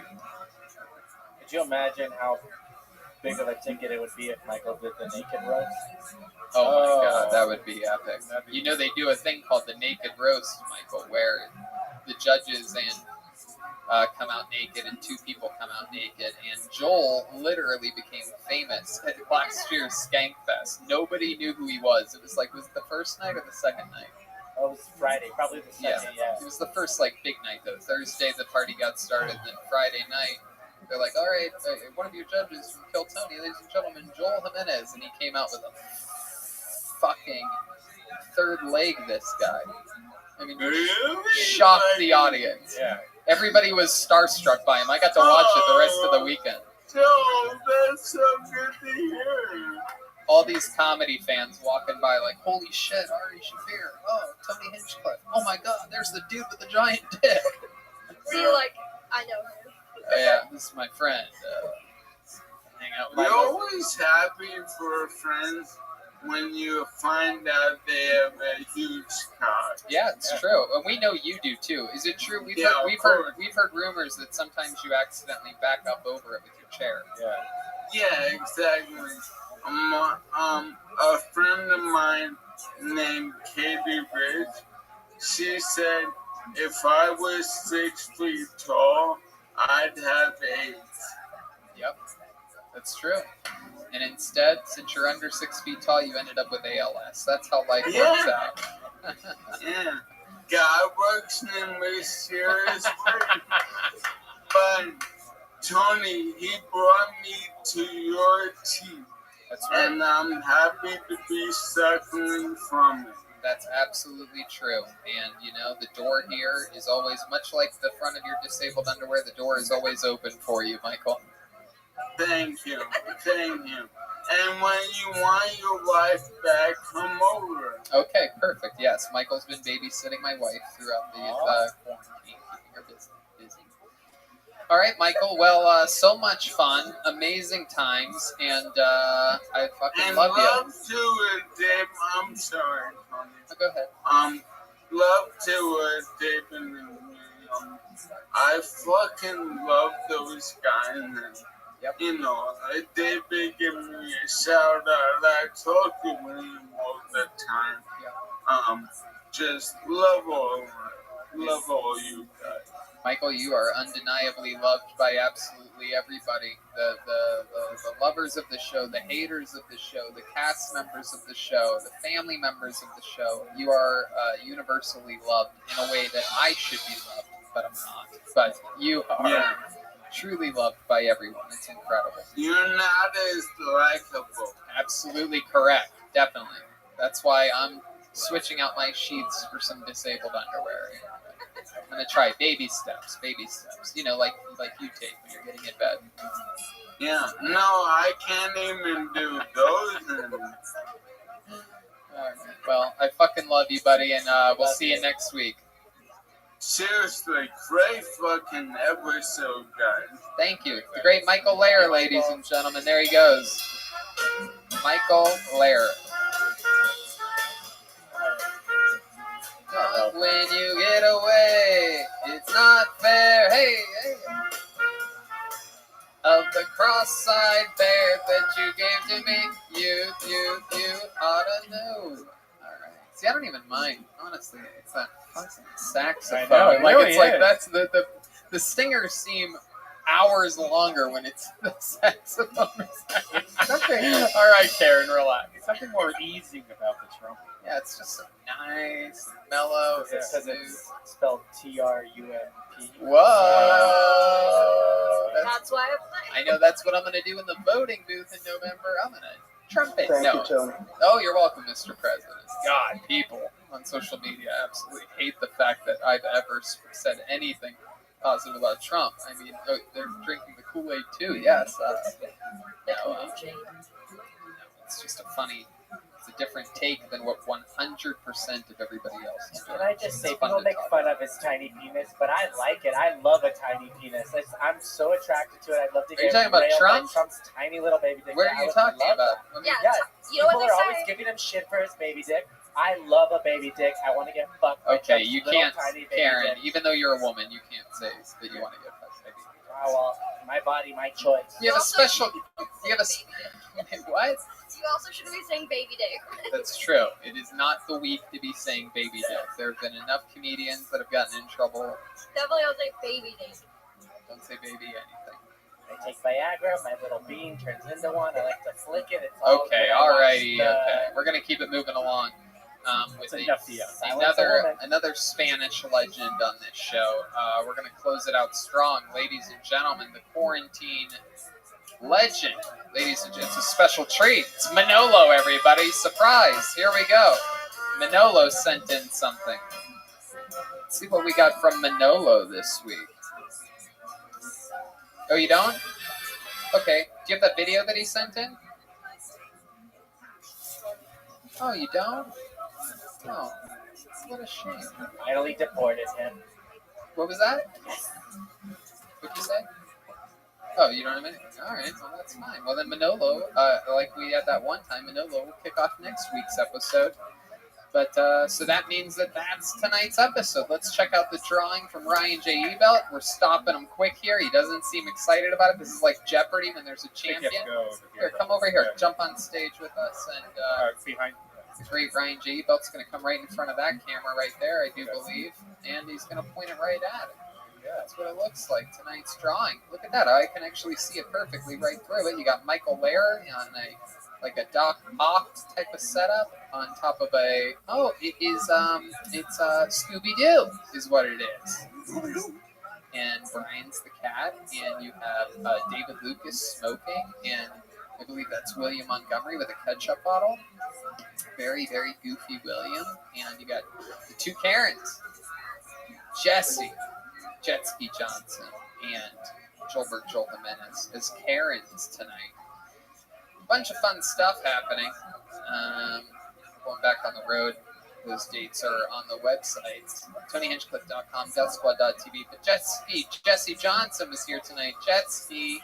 I don't believe a lot of the things I said tonight, but we're just trying to have a good time. I love it, absolutely. We're just trying to get through it. Thanks, guys. I stick by all of it. Oh, Joel Jimenez. Right. Mostly Sorry on social media is a new podcast out called Mostly Sorry. Yeah. Where can they find that? Episode 3, we do these premieres with online chats tomorrow, 5 p.m. on YouTube. Mostly Sorry, episode 3. And check out me and Ryan J's Yonder Wizard episodes while you're at it. I love that, absolutely. Check out past episodes of Kill Tony, including some VR ones. If you Google Kill Tony VR, those episodes will come up if you have one of those VR sets that everybody... You don't even need it. You can just use your iPhone or your iPad. You can look around. It's pretty cool. Absolutely. You know, check me out tonight at Virtual Red Band. I'm on about 5 times a week, and you can see Yonder's on it. Dustin Ybarro plays with us a lot, and very funny comedian.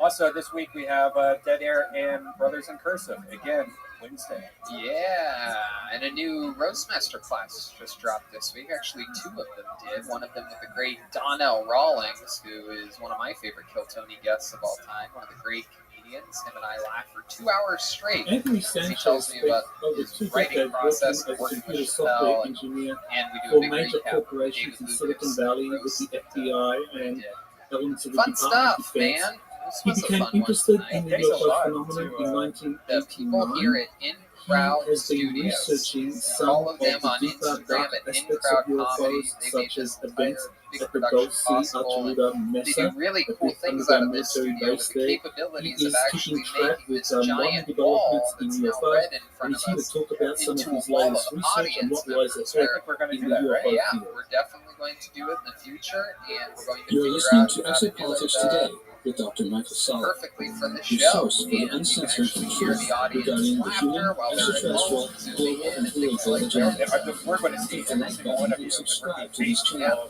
and there would be more Here's cameras Dr. behind Michael us Sala. getting that wall. Welcome Big part to of the show, Exopolitics literally Today. on camera at points. Thank you for having me. I That's appreciate it, going to be a Dr. thing. Sala. Karen, are you okay over there? Now, What's you going have on? a very interesting your hands on background, and I know you go back a long way as far Anyway, as thank you guys. We'll see you research next is week. concerned. But first, Goodbye. why don't you talk about your professional background so my audience knows exactly what kind of expertise you have and how you got drawn into this field? Right, so I've been developing software predominantly for the semiconductor industry.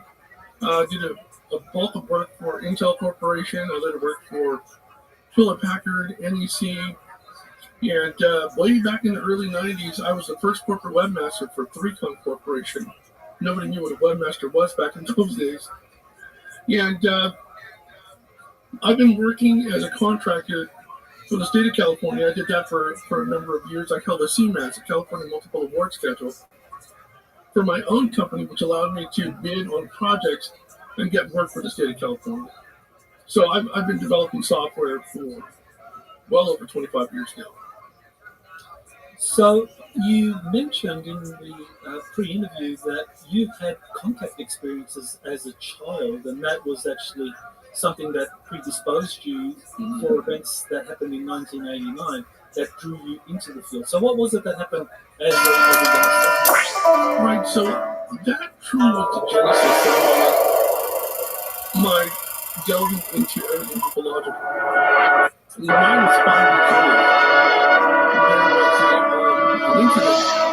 where, well, there was a solar eclipse, there was a lunar eclipse, excuse me, and I remember being outside with my mom and our cousin who lived adjacent to us. My mom was Hey, this is Redman coming to you live from Death Squad Studios for a brand new episode of Kill Tony. Here's Tony Hinchcliffe. Yay! Hello, everybody. I remember Where is that something one? Hello, everyone. Look at this. We're so good to be here. We are live in one of Red Band's many bathrooms. This is very exciting. This is what it's come to. This is the new era of Kill Tony. Sure, we did theaters and massive venues. And here we are now, everyone. We are in the backseat of a Tesla live streaming Kill Tony. This is what it's come to. We are one step away from being street performers. Actually, that might be the next move. We might be doing Kill Tony live on the streets. We might just have to go to a park and set up some amps. That might not even be a bad idea. We got to start improvising because this shit is stressing me. I know. Every week we have a different studio. That's how. I didn't even think we were going to have a show this week because you were out of town with Rogan. I was like, shit, what are we going to do? Yeah, no, I was back on Saturday night. This new Rogan life is pretty good. We went from being on stage to Houston to being... Yeah, how was that? Because it's been, 3 months? It was unbunbelievable. It was the fucking greatest thing ever. I don't know how to describe it. It's like doing what you love to do more than anything. And then not doing that, which you did every day or every night forever for 13 years, and then taking 3.5 months off, and then doing it at a great place, Houston, Texas, the record-holding city for one of my favorite places to go on the road, but record-holding for most ever Kill Tonys on the road, and they just fucking get it out there. Texas gets it. They always have. I've always gone there quite a few times a year. And so it was a fucking blast. The first set, figuring shit out. Because stand-up's weird. It's not like a script that you memorize. You're sort of feeling it. There were some parts where I was doing...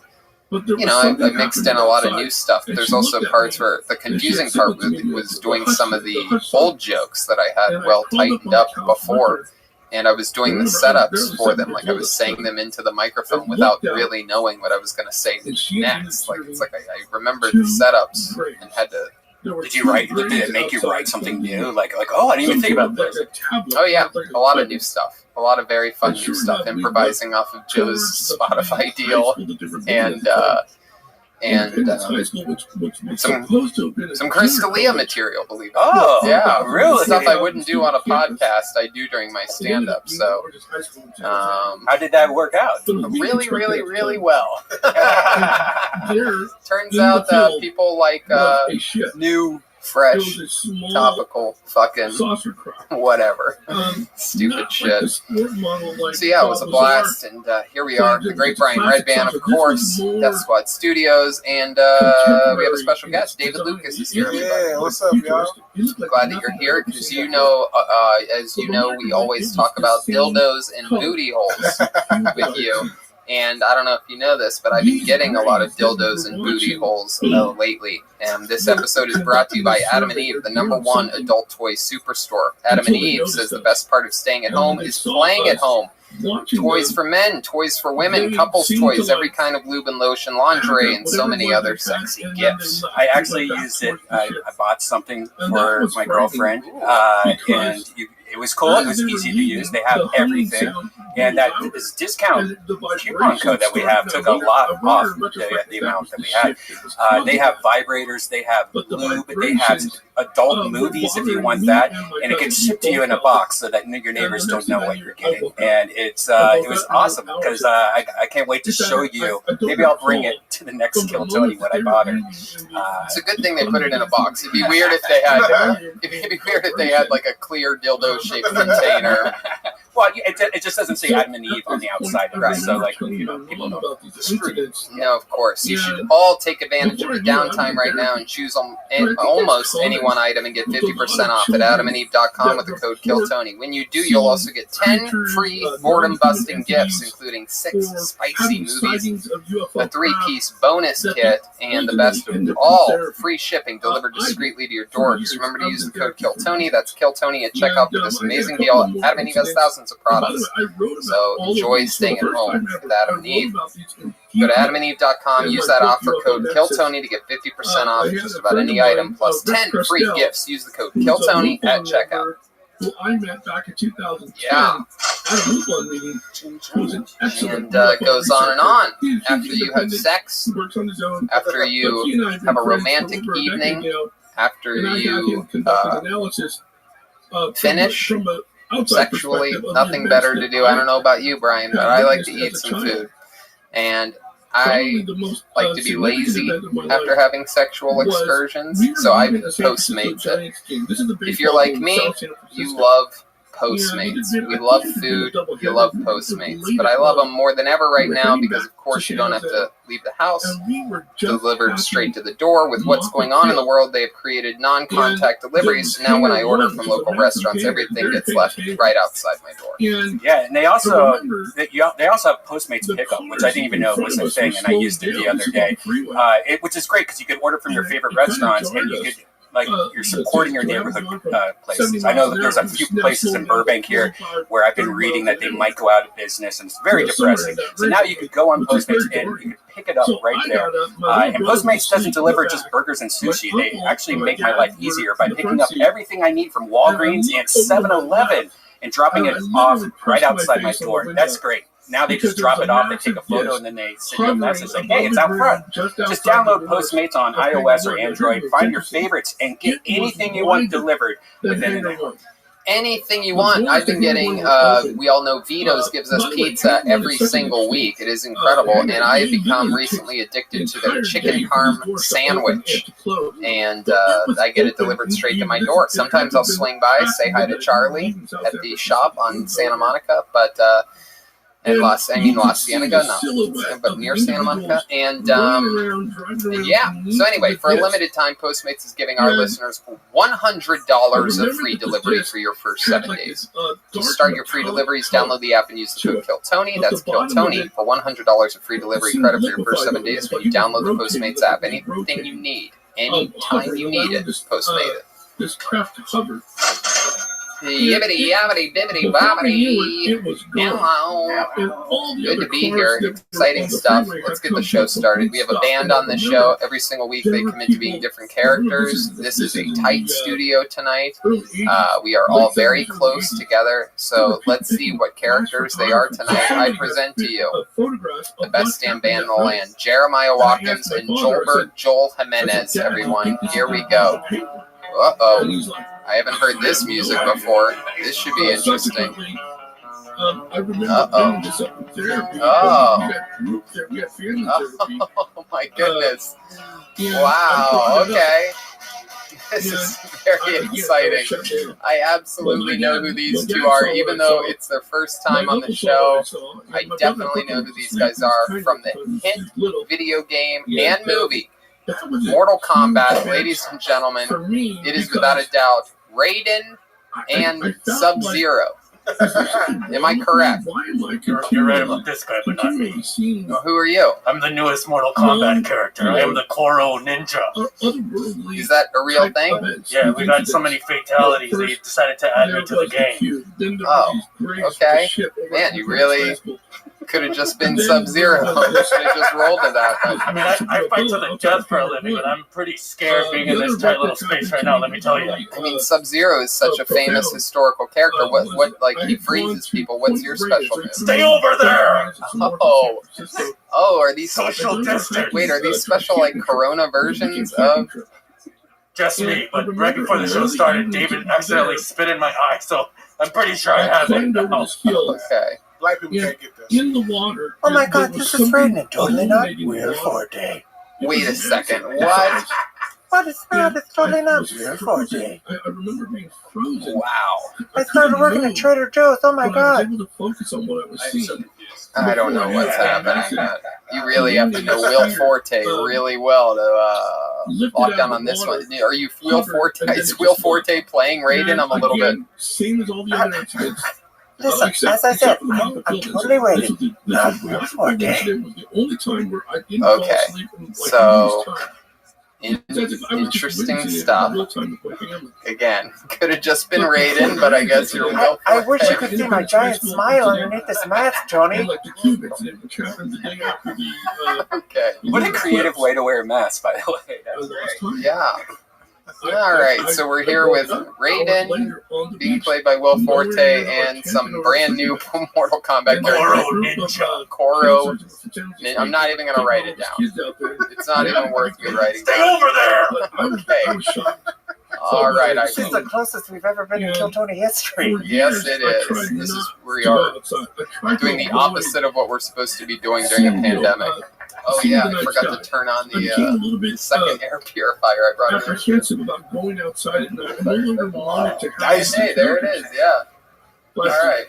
This is fun. I have remote control and an air purifier, everybody. Okay, so let's get this thing rolling. We're here. We got everyone in this fucking room. Ladies and gentlemen, your first comedian that we're going to watch a minute submission before has been on this show before. He has blown our minds with his previous technical abilities. We liked him, so we told him anytime he wants to send in again, he can. Ladies and gentlemen, your first submission comes to us from Drew Williamson. Here we go. There's a little music first. There we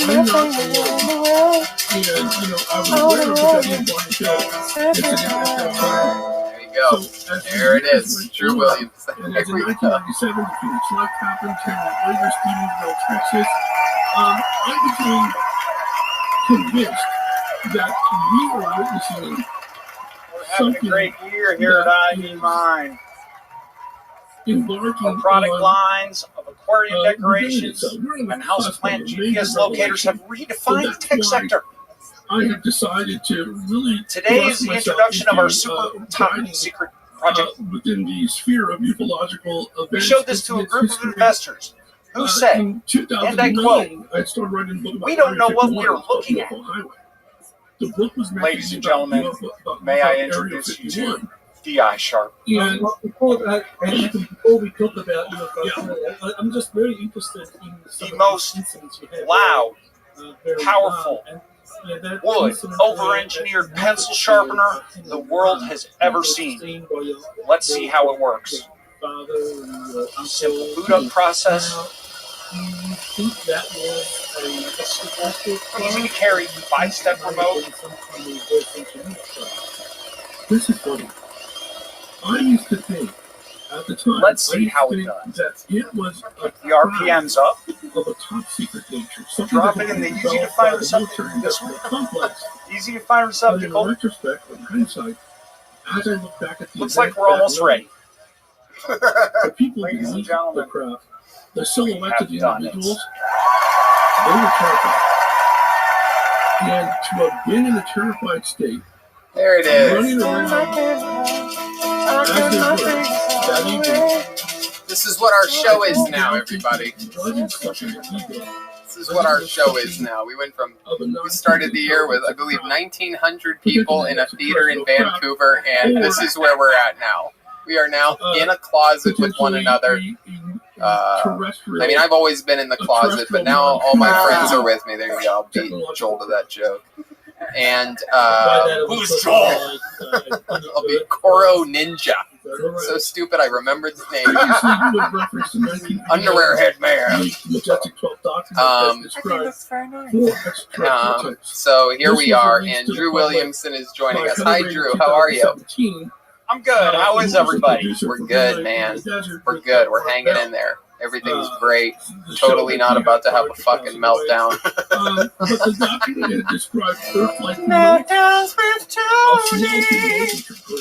Yes. So Drew, that was awesome. As silly and as dumb as it absolutely was. That's what we love here right now. How you doing, Drew? What's been happening in your world? Not much, really. We are just running through the video games, all the free ones that we could find. We made our first purchase recently for my son, but it's a different world. We are gearing up for, I got a letter from my bosses on Broadway. They're estimating anywhere from Thanksgiving to Christmas to start opening things up. I actually read a thing today that said Broadway is planning on not reopening until January 2021. Did you read that at all? I haven't seen that update. I literally read that today. Broadway, yeah. No, I know, man. I was literally I don't know. I mean, doesn't matter. But I was talking. That's how fast things move now. Is I was talking with someone about the potential of the Comedy Store being back there in some form or another. And during the phone call with the higher ups at the Comedy Store yesterday, literally while I was on a conference call with all of them, they found out that the mayor of Los Angeles closed all bars and completely held everything up. So news changes quickly right now in this shithole time that we're living in. I was so mad because I was going to the Comedy Store. It had opened Friday night, the patio, and you could sit outside and have drinks. And I was like, you know what? I should go to that. You know, I'll just wait. You know, Tony's going to be back Sunday. Maybe I'll just go hang out with Tony. Yep. And then the next day they closed. Yep. No, I mean, I knew it was just all too good to be true. First of all, I knew they would reopen when I was on the road. I knew that for a fact because that's how it always works. And they did. They announced it on Friday when I was leaving, and it was open on Friday and Saturday or whatever. Saturday. Yeah. And yeah. So there is good news. They're opening as a restaurant Thursday. What? Nothing more restaurant from the Comedy Store. Perfect time for Koro Ninja to speak over you, David. Can you explain one more time? Can I imagine I fight to the death for a living? So they're going to open as a restaurant. The tripod retracts. Okay, well that's great news. And before that, if you need any grocery needs, just come on over to Trader Joe's. I'll help you out. So I'm the same boat as Tony. I was like, damn, I'm on the road there.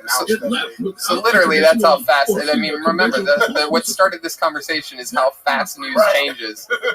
And as I'm talking about them opening and then closing, I find out live in front of everyone that they're opening Thursday as a restaurant. I got that like an hour. They're just closed. Hey, Drew, what was that machine that was there an actual purpose for that machine that you were showing us? Yeah, so the wood frame of that unit it's actually a router tool for woodworking, and my wife and son helped me just stack all the electronic pieces that we could find around the house just to make it as ridiculous looking as possible. So yeah, I got a little bit of artistic help from the family on that one. And they were also in charge of throwing crap on me during the shoot. So that was a fun afternoon just the other day. I love that. That's so cool. You seem like you're the cool kind of nerd, am I right? I would like to say so, but you know, let me tell definitely in the nerd range. Let me ask you this, because I love it when when you have somebody that seems like one thing but has sort of a wild side to you. Adam and Eve has a bunch of deals going on right now with the promo code KILLTONY. If you were to use a toy, or maybe you do use a toy with your wife in the bedroom, what would that toy be? Oh, Legos. How many Legos can she fit? Yeah, are we talking about the big ones for like little kids? We talking about those giant Legos? Or? Yeah, the Duplo, the bigger blocks. Yeah. Yeah, I used to have buckets of those things. Yeah, remember Lincoln Logs? No, you're much older than me. That's the 10-year. That's the 10-year. I had Lincoln Logs growing up, but I'm a million years old. I'm freaking rated. You guys remember building brick cabin? Yeah. You guys remember construction? Red Band was alive when Lincoln's actual logs were made. He played Lincoln Logs with Abraham. Right, Red Band he called an ambulance when Lincoln got shot. Not even Abraham Lincoln, Abraham from the Bible. That's what the two Red Bands. That tall motherfucker got shot by John Wilkes Booth. Now I'm curious, am I the oldest guy in the building right now? Because I just turned 49. Oh, yep, last week. Wow, yeah. You got Red Band beat by 4 years. Yep. 6 months. Okay. And good to be 49. And even R2D2 shirt. Oh, thanks very much. A little hair gel and lotion, you know? That's what it is. So, that's fun, Drew. How old's your son? He's 12. And he's edging towards teenager by every minute. Every time we have a discussion, it's a little more edgy. Oh, he's into edging. That's interesting. If you were black, your kid would be 30. No. What's that? If you were black, your kid would be 30. They have kids at a younger age. Hell yeah. I thought he was going to say 3. By Hollywood. How long you been with your wife, Drew? By television. We're coming in on 19 years in August. Wow. How long were you with her before you got married? We met in grad school, so we were friends for a few years, and she went away to Korea, and I guess she did major makeovers because she came back pretty scorching hot. Wow. So that's when I decided to kind of rearrange my schedule for my design career and make a little more time for her. So yeah, but we've been together the whole time. That first time you hooked up with her, how fast did you come? They're adopting the term UAP. You seem like the kind of guy that would like be pulling it out of your pants and it just starts shooting all over the room. Like, oh, I'm so sorry.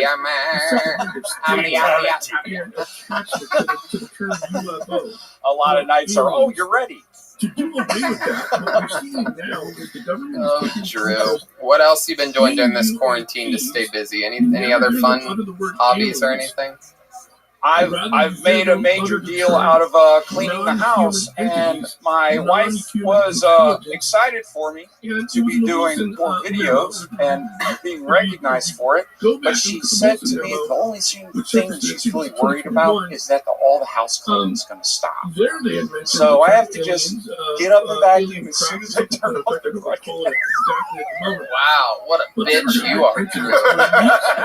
Goodness. Great. Wow. Alright, well, that's fun though. How about the son? Why don't you get the son to learn how to do some chores around that house? Does he have chores? I always wondered about that. Are you allowed to give chores nowadays? Yeah, so I'm working him up towards as many chores. I'm hoping he gets up and tells me he's going to do them. But it's always a good 5-minute discussion before the chore starts.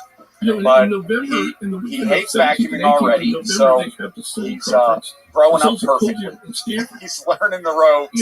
Yeah, that's about right. When I was a kid, I hated vacuuming too. I hated vacuums like new dogs hate vacuums. I hated mowing the lawn. I thought that was the worst. Like, I mean, power lawnmower or the push car? Yeah, push car. And we had a big yard. Yeah. You running over Lincoln logs out there. I did it with scissors. Yeah, just the metal blade one. I hated whitewashing fences back in the day. That's what I really hated. You did that, Brayden? Yeah, I'm a million years old, silly. Remember some of the terminology that was discovered was Drew, before I let you go, is there anything else crazy about you that we would find very interesting from such a... You seem like you have it all put together. You seem like a good human being. You seem like you're very proper. Like you have your... you keep your toothbrush and your toothpaste like a perfect distance from one another and everything like that. Like you seem very, very well put together. Is there anything that would surprise us about you? We need to continue checking the I always hated this question. So that we can gain greater access to information. I don't know. I'm pretty much as you see it. Yeah, right. But do you have like a... But yeah, I would say the craziest thing I've ever done is this. Sending in a video, making a comedy thing, and definitely my first appearance at the Gramercy with you guys was probably, yeah, that was just so amazing. What a flood of emotion. I love that. Amazing. That is fun. So you really are how you appear to be. I was just trying to branch out. Yeah, nothing weird about me. The camera accidentally zooms out. He's like choking his wife during this interview. Shut the hell up. Go to bed. Whoa, look at that. I'm not going to vacuum tonight. Tonight's my night to be a murderer. Throw the dishes. Just do some murder. Yeah, bro. I love it, Drew. Well, thanks for your submission. It's always fun. Again, you have an open invitation. You're a silly, nerdy guy. I like your style. There he goes, Drew Williams. Hey, thanks very much, everybody. I love you, Drew. Thank you, Drew.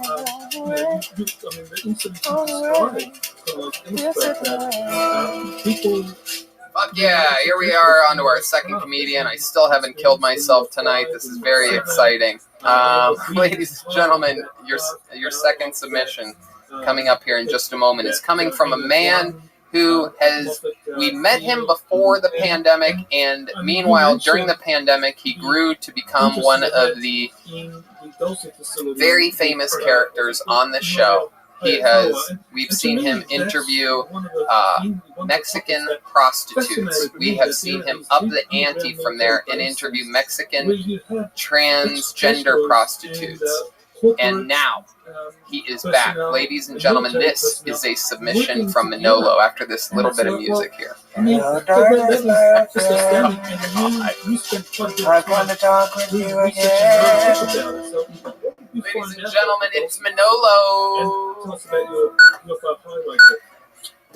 And now, a music video world premiere. The Dulce facility is the fact that over the years, I have befriended many of the families that live in Dulce. These are the Hickory and I met with Nancy Collado, What's up, motherfucker? Nancy Grandpa was the president of the Council. And he was a great uncle who was also president of the So I've taken a real interest in meeting with these people, understanding the culture, and trying to gain insight as to why there's an enigma around the entire area. And this history that goes all the way back to the 1940s. With this new acquisition, which I've learned from this Chris X, who was working at the Dulce facility. Black Lives Matter. Don't speak to me in that tone. What's up? That's key. You know, Darcy. Oh my goodness, he covered Manolo, ladies and gentlemen. Incredible.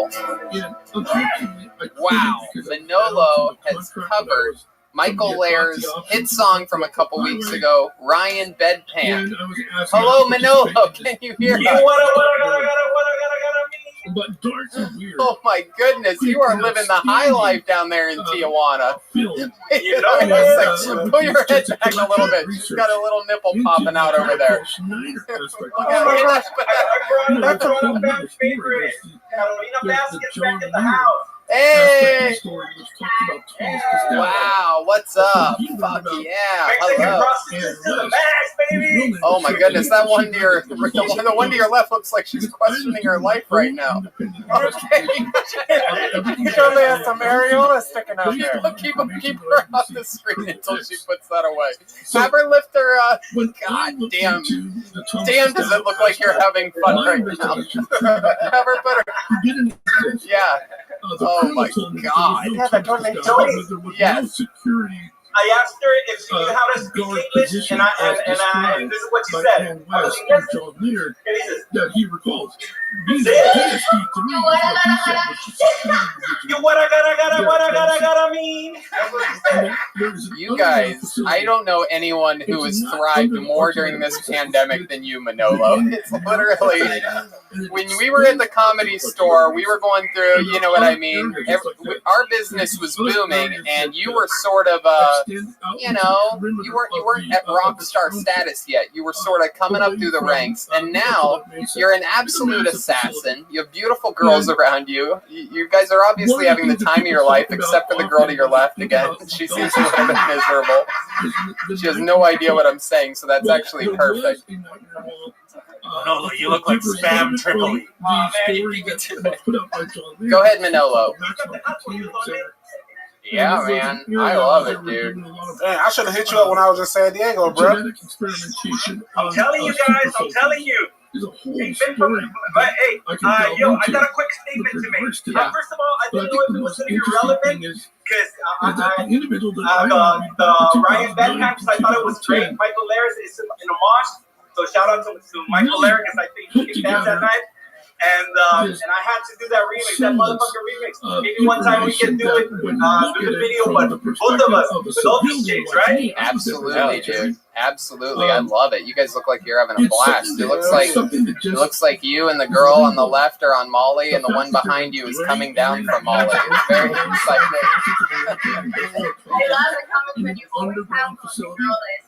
It's just exactly. Hey, can you tickle the grumpy girl for me? I just want to see her smile. Yeah. all the way up to northern New Mexico touching the southern border of Colorado, cattle violations.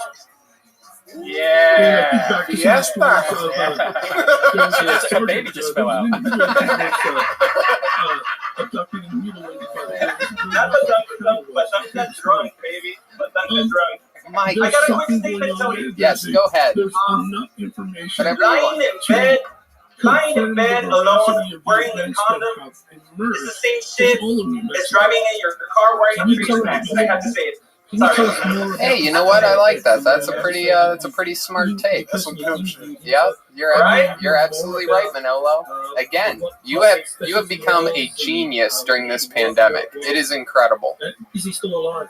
Thank you very much. Thank you very much. And yeah, we're here. You know, we're gonna be here. We're gonna go on shower break. But I can tell you this. Oh, okay. There you go. And where can people find you if, like, one of us wants to maybe have open up their phone later? Red Band's asking for a friend. Gianni Versace. Oh God, you gotta spell that for us. Like Gianni Versace, but Sanchez. Okay, Johnny.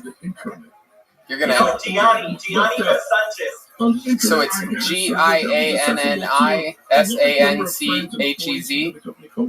Yes, sir. All right, well, there you go. You're gonna have one more subscriber tonight. Go ahead. I was wondering if I could try a sort of William Montgomery type joke. Yep. Yep. Go right ahead. Okay, so fuck you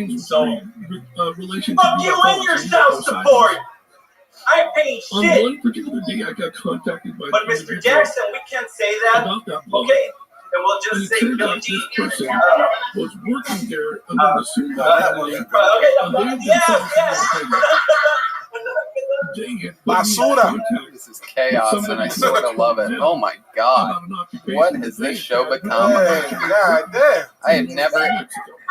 Oh my. Okay, all right. Oh my goodness. You must have broke into Tony's house. Now you get that. You son of a How the fuck you got his dildo pistol? Did you get those at Adam and Eve? Yeah. Hey, put it in your mouth and turn it on. No, stop. Huh? Oh my goodness. I'm black, so I won't go. You know what? I just had an idea. Kill Tony, Tijuana, July. Please. Any type of emergency incident that involves Are they open down there? UFOs, essentially.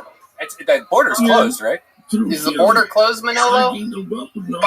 You can take a U.S. shuttle. The meeting between That sounds. You guys want it, you can look it up and see if it makes sense.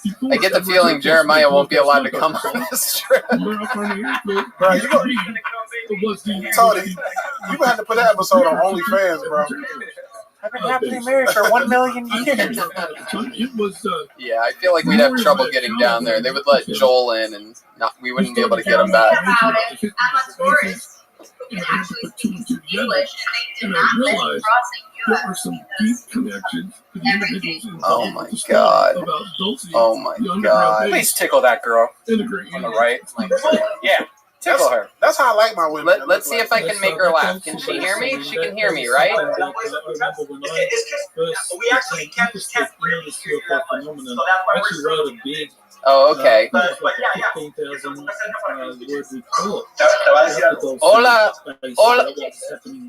Hola muchacha, mi llamo es Tony.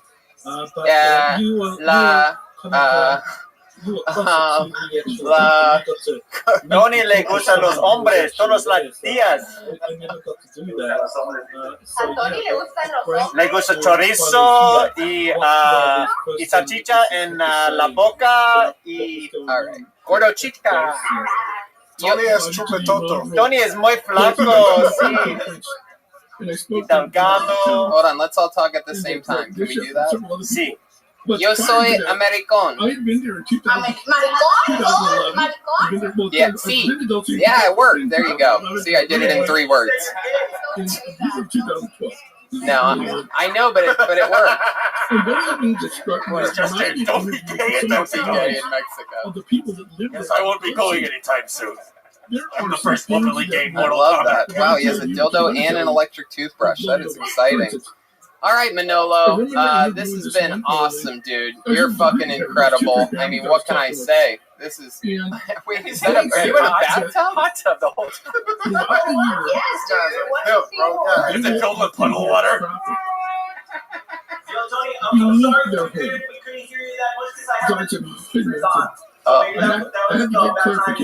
Try putting water in it. Dude, Manolo, I might come visit you in Tijuana soon. I just found out that I'm doing the La Jolla Comedy Store.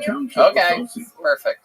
And that correlates with some of the information that I received from the Colonel, which was that there's a magnet, underground magnet Pretty system. safe. Pretty safe is always what I'm into. July 9th through the 12th, I found out I'm doing the La Jolla Comedy Store. How far is La Jolla from where you are right now, Manolo? 40 minutes. Oh my God! All right, there you go. If I come back from that weekend in La Jolla with an itchy crotch, you know why. It's not because of Manscaped. That's right. And it ain't because I had him an 8. Nothing. I love you, Manolo. You guys are amazing. What's your name again, sweetheart? With the phone? V. I love it. I love it. And the angry girl. What's the angry girl's name? It was as if she. I'm a badass. That's why. She is a hostage. Absolutely. You're always you're definitely welcome 100%. And we're looking forward to it. Well, you got a spot at the Ice House. Whenever you want. Not if Trump has anything to do with it. All right, guys. Thank you so much, Manolo. You're the best. No, thank you very much. I'll be keeping the party going till next Monday. I love it. Absolutely. Send us a submission anytime, Manolo. You're the best. Bye, guys. Bye, ladies. Bye-bye.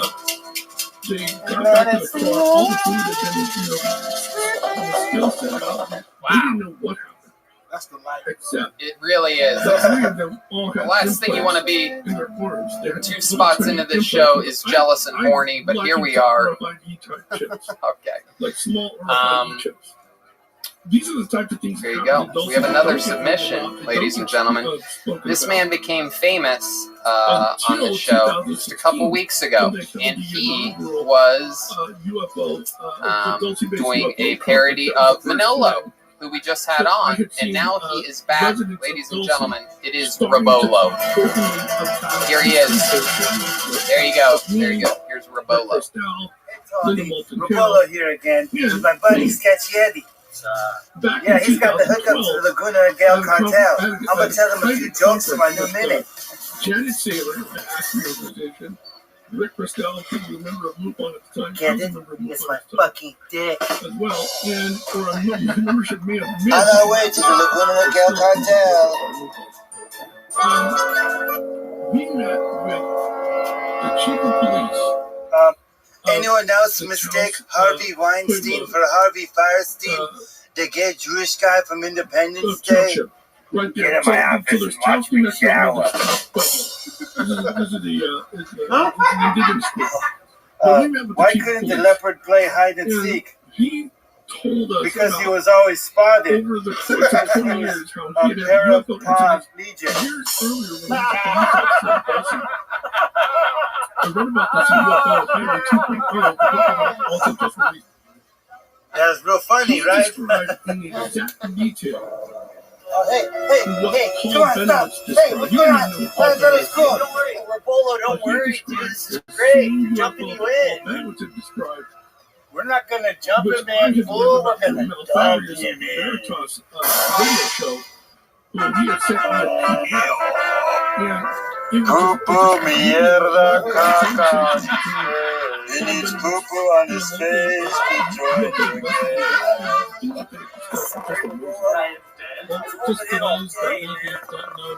What the fuck, a werewolf too? Communications expert and management company. He stumbled upon You're now part of the Laguna Gale cartel. What is your name? Electronic signals coming out of Copenhagen space and Dulcie, Miss, and what was very interesting when you reported that to the Office of Special Investigations, they actually arranged for him to give him a lump of money, $75,000, to research this thing. So there was something going on. So you want to take up the story and tell us how important cannabis was and what was discovered. That was hilarious, though. Yes, it was. Rabolo. These are getting so dope, bro. Like, they put actual production For sure. effects of Yeah. 100% of the submissions so far. Very high production quality. I mean, if we were to put it side by side to these episodes 3 months ago, it would be a shocking difference. The show has definitely evolved into a sort of a sketchy sort of production. He said he never got a password. Oh, that's it's weird. 7 sevens. There you go. 7 sevens is the answer. 7 sevens if you're watching. Type 7 in 7 times because that's the best password. Yeah, it's funny because none of the other people even had to enter passwords. Oh, interesting. Indeed. And I think he's coming in. No, maybe any second now. The poop shit did make me laugh, and I feel ashamed because that's my thing. But it didn't make you laugh? No, it did. Yeah, that's a Rabolo special that has been in all of the Rabolo submissions. I thought it was funny too, and then the werewolf came and really got me. The werewolf really fucking got me, and the bad voiceover on the guys, great. Perfect. It's pretty amazing that Manolo's covering stuff Michael Lehrer did, and now Rabolo's covering Manolo. Yep. I don't even know who I am anymore. Yeah. It almost seems like there's a flow to the show that and the ones who work stay over there. in the vicinity of Los Angeles. It almost seems like there's almost seems like someone puts thought into this instead of just showing up with underwear on their head, shaking peas around. Oh, it looks like these callers actually know how to have fun. Oh wait, that's underwear? No, it's a ninja mask! How fucking dare you! It's a swimsuit, bro. What do you know about swimming? Whoa, damn, Koro Ninja. Look, fight to the death, alright? Oh my We all Told us that shaking peas around. Yeah, what are those? What's in there? They're beans. Got it from Manolo. Oh my goodness. It's a shaker because you said you wanted things nice and mellow. Yeah, no, it's great. I agree. It's absolutely perfect. Great. While we're waiting, Jeremiah, how was you were gone for 2 weeks? A lot of people thought you quit. Yeah. I forgot your name. Sorry. It's regulated. How was where you were? Actually, I went back to Kansas City. I went on a secret trip there. And Overland Park? well, now later, but Overland Park is where Raiden is from. Yeah.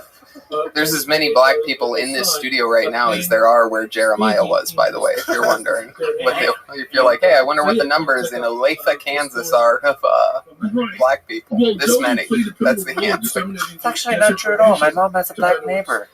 We hung out and played pool. It was a lot of fun. Which I thought was brilliant.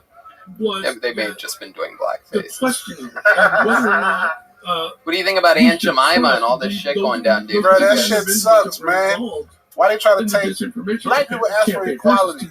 Now white people try to take black people off of pancakes. What are they put a white woman on there? I saw Aunt Jemima at the grocery store. I was like, should I just buy a lot of these right now and worth a lot of money. Yeah.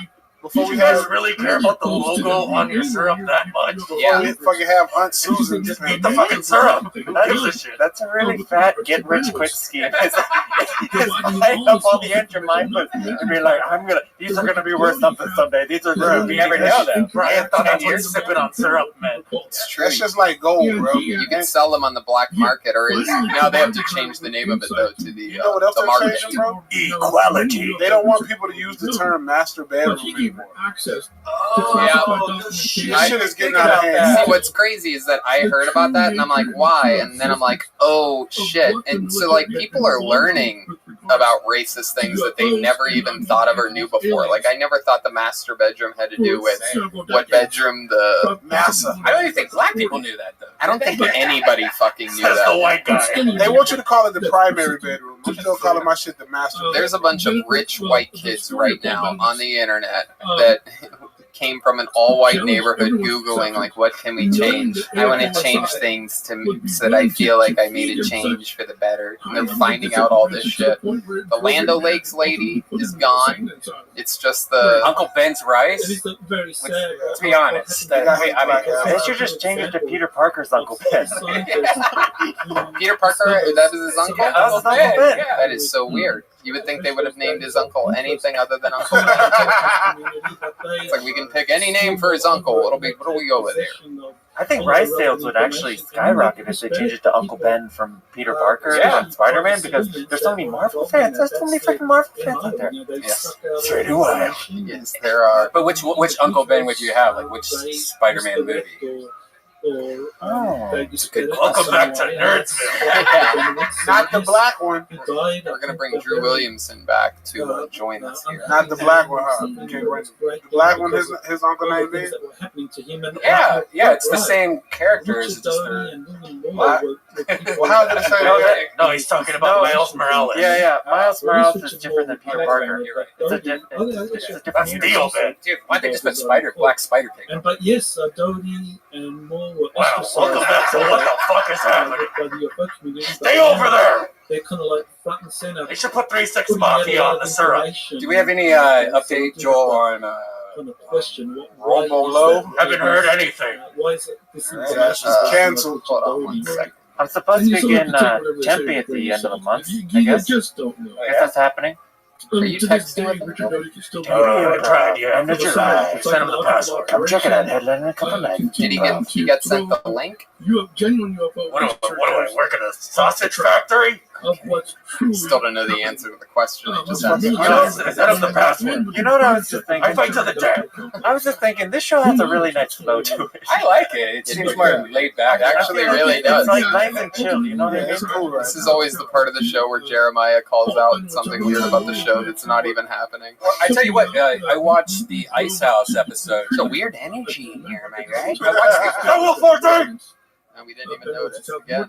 I watched the Ice House episode recently, and before the first quarantine episode, and that was one of my favorite episodes because we were all chill, we were hanging out. William was wasted, and everyone was like babysitting a little kid and shit. But I thought it was a good time. It's fun. I mean, you know, we could always just fucking do a podcast. We always could. I don't know. I just think that sometimes, you know, we got to keep some submissions going and talk with people. And now that it's evolving naturally, just like everything does, you know, you go with the flow, right? We didn't force people like, oh, you must do stand-up. It must be a stand-up submission. And now these things are coming in funny, and they're getting literally more creative every week. And I like the sketch aspect of it. Cool. Yeah, certainly. We went from stand-up to sketch. Sketches are great. I like that better than the stand-up comedy, especially when people are taking the sketches and kind of like adding on to each other's sketches and making like a timeline. Exactly. I think that's a great idea. Absolutely. Developing characters. Yeah. And now I'm struggling right now to get it in. It won't let me in. Or do you have to admit them? Yeah, I'm waiting for him to try. All right, well, I will say this. Well, the video was dope. Yeah, Rabolo, the video was dope. I'm sorry we can't get you in. DM me and tell me what you use for that fake shit. You want to maybe tell us a little bit about that. Why do you want to know that? Okay. So, out of all the things you could have asked, the congressional subcommittee, what that fake shit is. that we first saw. That video was great, but where do you get your poop from? Where that shit come from? 2023. All right, well, looks like Rabolo's not going to be able to make it in. I thought to myself, So, it would be important for somebody like me. So we just move on, and then if he comes back later, we'll let's try that. Yep, and we'll talk more about the making of that Rabolo submission if Rabolo comes in later. That was Rabolo, ladies and gentlemen, doing a parody of Manolo, who did a parody of Michael Lara's Ryan Bedpan, which was a parody of But we have to remember something very important. Brian Redband. So here we go. Moving along, ladies and gentlemen, here he is, the brother in cursive, the one, the only, the big red machine, Patsy Cline's craziest of the crazies. One of my favorite top young rising comedians in the world, ladies and gentlemen. It's time for William Montgomery.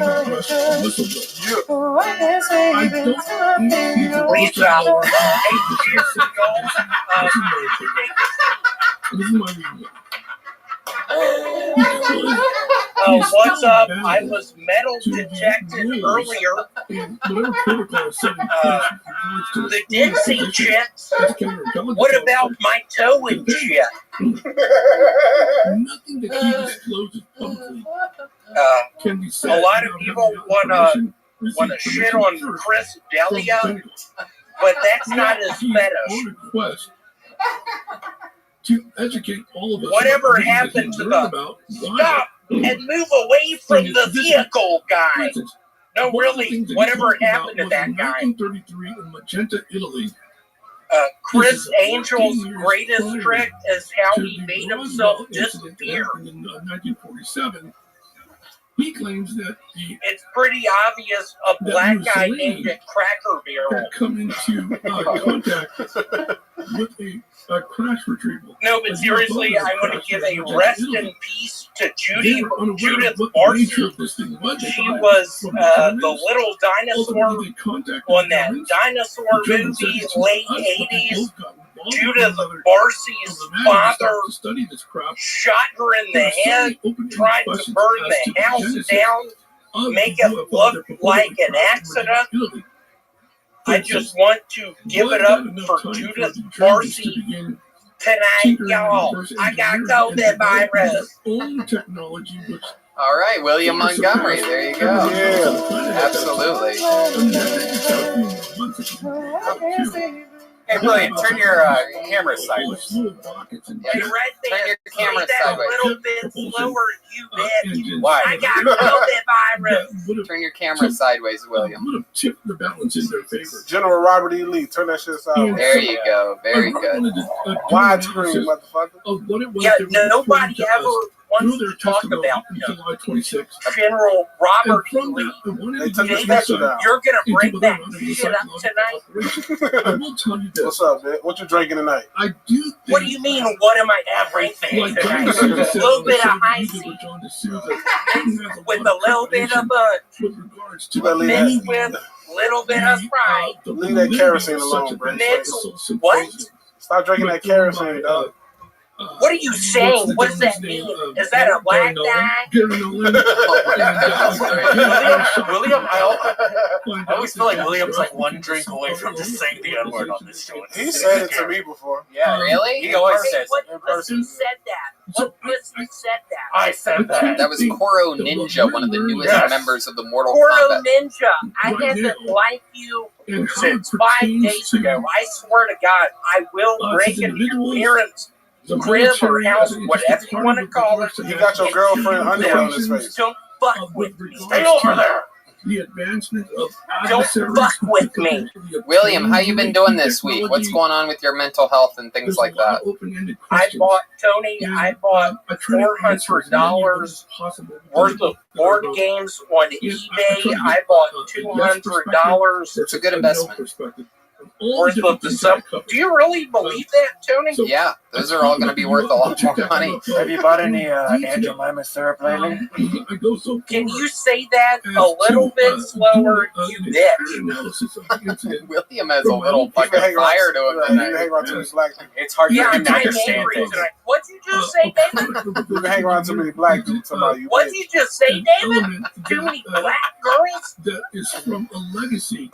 It's funny. It looks like you're actually looking at him here in the studio. What, Tony? It looks like you're actually looking at David in the studio with the way the TV's angled and everything. And now it looks like you're looking at me. Whoa, now you're looking at Joel. Jeremiah's crotch. Yo. Here's something I wrote.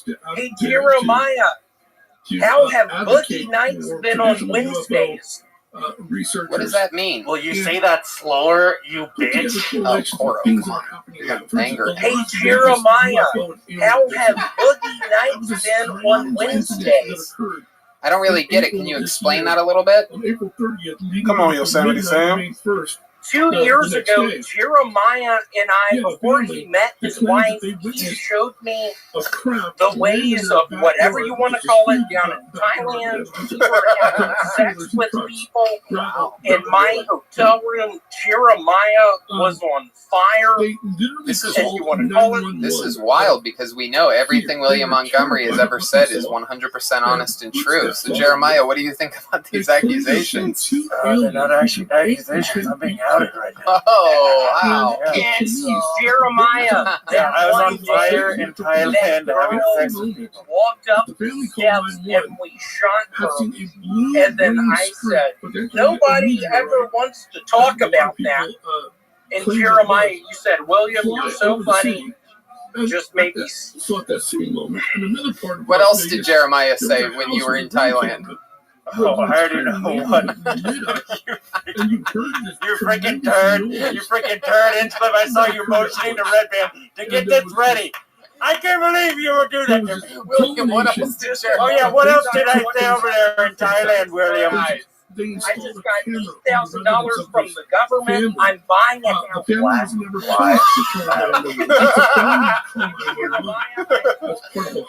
Can't buy an $8,000 house.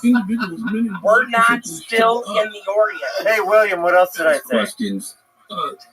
Do I have your attention? You said to me, so Judith Marcy, I get it. You're sad her father killed her. Is it true she was the little girl in the cartoon? I think it was 1989.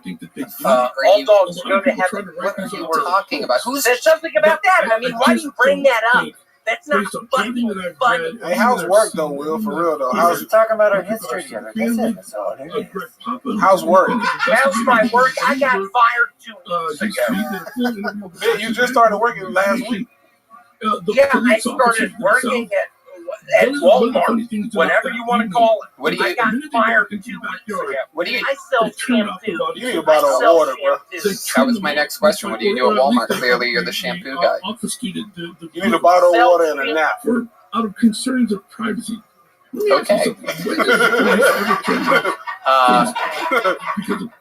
Wow. Where is he at? This does not seem like he's at a Capo Cantina. The backyard that we're used to. Yeah, is this a different backyard? Are you wearing a shirt? This is a different place. Are you? No, I'm not wearing a shirt. Wow. Let's see the red dot. Oh, God. Oh, my goodness. Oh, William. Oh, William, you are shaped like a coffee. I'm having fun tonight. I'm shaped like a what? Like a coffee pot. Like a pot. Coffin? No, like a coffee pot. Like what you pour coffee out of into a cup. Like the tea kettle like from. A coffin. Yeah, like the Kool-Aid Man pitcher. You're telling me I'm shaped like a coffin? Actually, yes. A coffin works as well. You get wider in the middle as you go down. The tea kettle from Beauty and the Beast. Yep. Shaped like the ghost from Super Mario. That was funny. That was really good, you bitch. Sorry, can you say that slower, you bitch? Faggot. Oh, whoa. You're trying to get canceled, bro. Alright, so you're going to have your YouTube page. William, you're lucky you're not in the fucking studio right now. Don't do the math on that. Look at everything that's happening now. You're not going to be able to do I've had anything. enough. Judith Barcy is in the grave. Who's Judith Barcy? Final question, then we'll let you go. Murdered In by Thailand. her father. Oh. Late 80s, out here in Los Angeles. And Tony, honestly, why I bring it up, I'm worried I'm going to get murdered. There is someone who won't stop snail mailing me. What is snail mail? It's the regular hard copy. USPS. Is this where we get this kind of false flag? All right, William. I baited you into that one, Tony. You got Hey, me. Tony, what about next week? I can show up at the studio. No chance, dude. Hey, Jeremiah, what about next week? I can show up at the studio.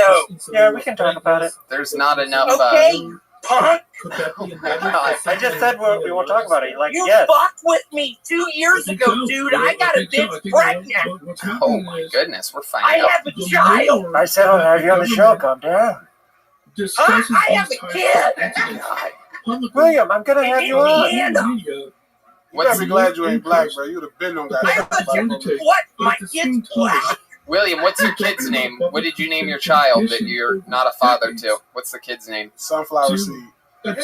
Sunflower seed. That's funny. No, William, what's his real name? I want you to answer this. So, the other thing David Nickel. What did you just say? Yeah, I don't think you're allowed to say that word. You shouldn't be saying that. David Nickel. Whoa. It's my 3-year-old son, and he don't give a shit no more. Wow. Y'all are talking about COVID. He's got it, and he's getting on airplanes. Wow. The 3-year-old's just getting on airplanes by himself? He's getting on airplanes. I'm messaging him with his earplug, his ear thing, and he's making people sick. Okay. That sounds We good. don't care anymore. We're infecting everyone. It is almost. My goodness. I bought $400 worth of Monopoly boards on eBay 3 nights ago. Why'd you do I that? don't give a shit anymore, Tony. Why did you buy all those Monopoly boards, William? Because I don't care anymore, man. I think I can jump off of a 1-story building. Do it right now. Do it. This will be podcast history, ladies and gentlemen. Last week he climbed a tree. This week he's going to jump off of a 1-story building. This is the first time this has ever been done. Not only in Tony, what a great idea. Meaning. Yeah, it was your idea.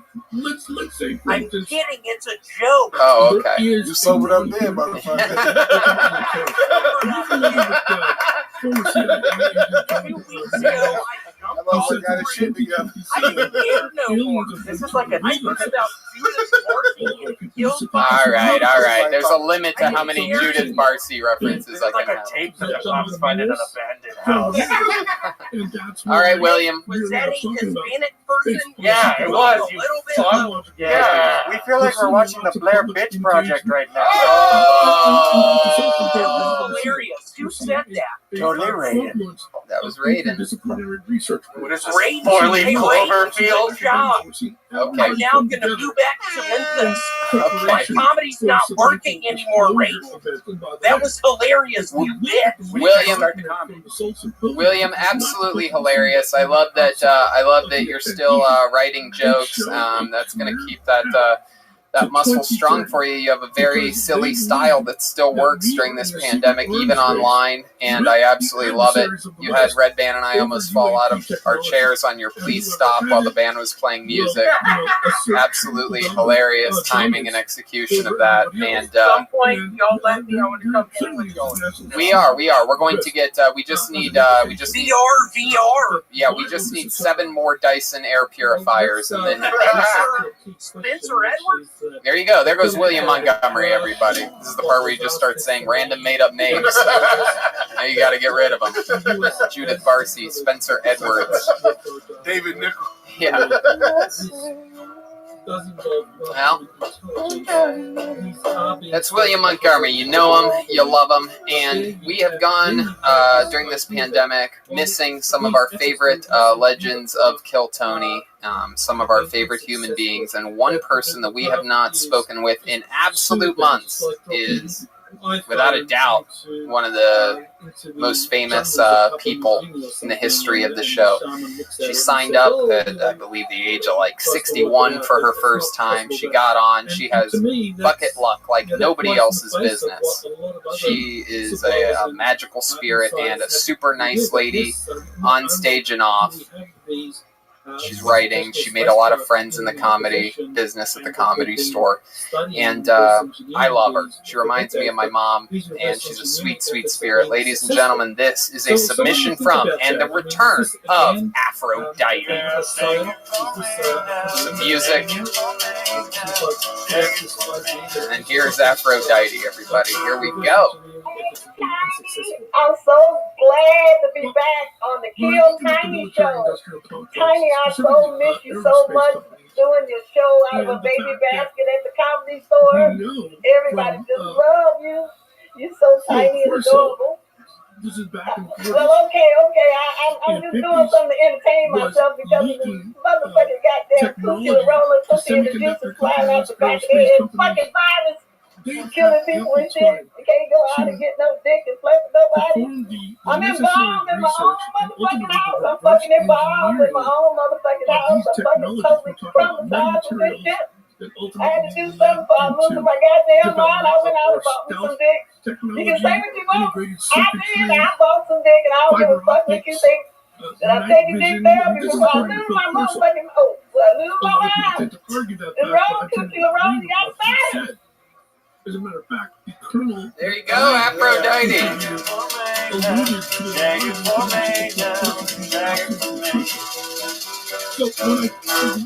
Aphrodite, hello, my love. How are you? Can you hear us okay? Is it possible that we are witnessing? Hi, how are you? I'm doing fantastic. Watch Manolo just pops out of the back. Aphrodite, how do you feel about them removing you from the bottle of syrup? Well, they can kiss a Dutch ass, but I'm still going to be Yeah, they could take away Aunt Jemima, but none's going to keep you from crawling on a bed of pancakes. This thing is stupid. Oh, boy. Oh, shit. Look at those fucking things. Hell yeah. Aged like a fine wine. Look at you. Jesus Christ. A lot of people don't know this, but I actually, seen her titties before? No.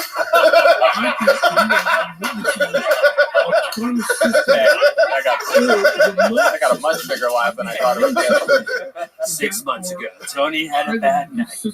But when the pandemic started and they started closing bars down, one of the last things that I did was I was on, I had just on a spot. I closed down the Ha Ha Cafe. I was fucking jonesing for stage time, but none was to be found. And I knew bars were closing that night or whatever. And I saw on Twitter that the Top Shelf Brass Band was performing on some late night gig on Vine Street. And I'm like, you know what? I don't have shit to do right now. I'm gonna go support them for the first time instead of them coming to our show. And I went, and Afro was killing it on a balcony, singing her fucking heart out. The band was banging. It was so cool. I'm so glad I made it out there. So, yeah, you're the best, Afro. What? I love that. That was fun. We got to kick it for a bit afterwards. We all hung out. So how you been doing, Afro? How are you? Tony, I have been doing fantastic. I've been going out ever since the bullshit started. Ain't stopped doing nothing.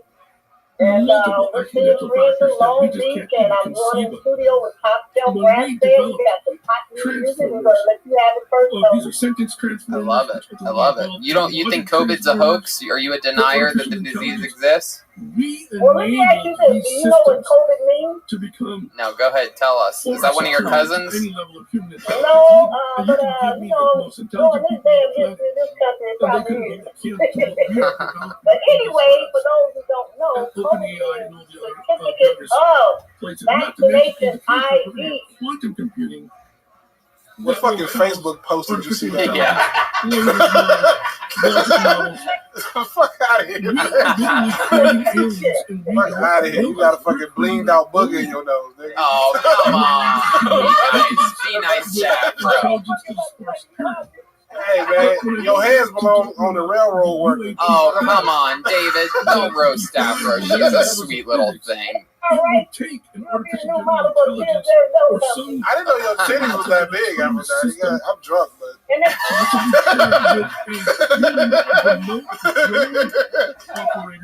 I did not know them bitches was like that. You always got on them bags with you at the comedy store. What we are seeing.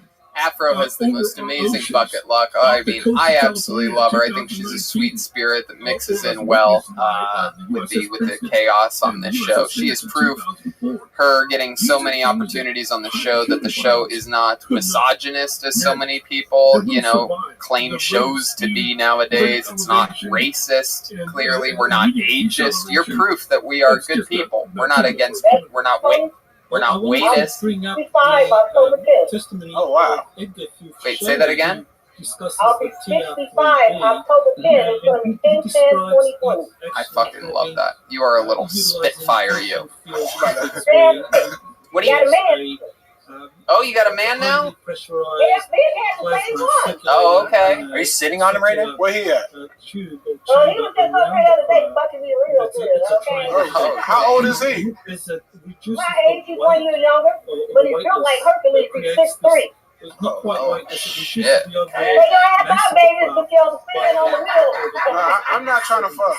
I'm not trying to fuck. I just didn't never know. Huh?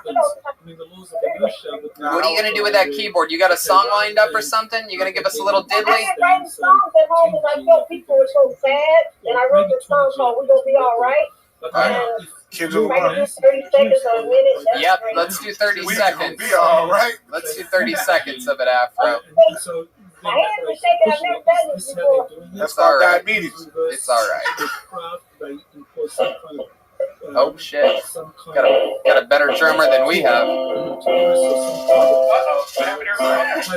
Shit was connected to the keyboard.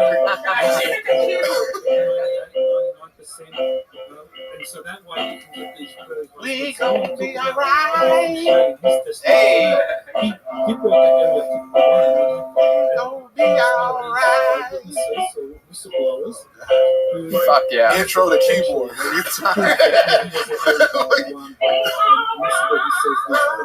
There you go. I remember seeing the presentation. Yeah. Right? We gonna be alright. All right. All right. Hey. And it takes me back to the time Hey. when Hey. we started. I forget what country it was in Europe, but they actually had seen the TRP. Belgium, that's right, the Belgian UFO. And I received information from Michael Schramm, who I met personally. And he had shared some information. Fuck yeah. Schematics on the potential. You know that, bro. It's gonna be 3 minutes. He had discussed Alright. the possible modes of propulsion. I don't remember everything, but I do remember this. Hey. After Couchard's wrapping Yes, we are. There it is. We gonna be all right, Aphrodite. Thank you so much for that incredible submission, for that performance. She's gonna be playing this for 3 more hours.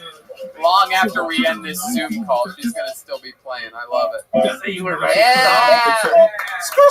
We love you, Aphrodite. We love you so much. Thank you. Have a great night. Some people report Thank you, Tony. Everybody love you. That's right. The great Aphrodite, everybody.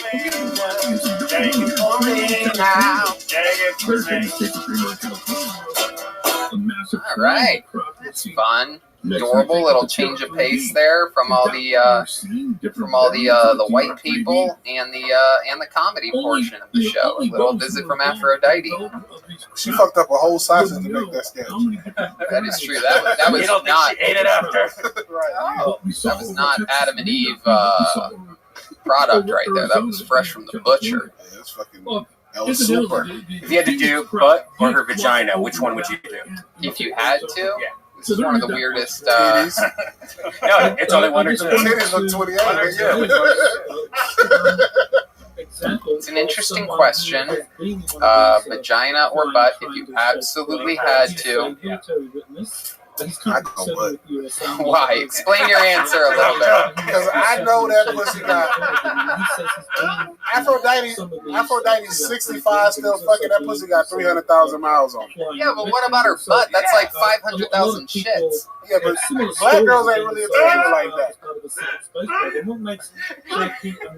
Both of them is horrible either way. That's like a. Like fuck her butt and a bone comes out. Oh my god! All right, that's good. I'm glad you said that.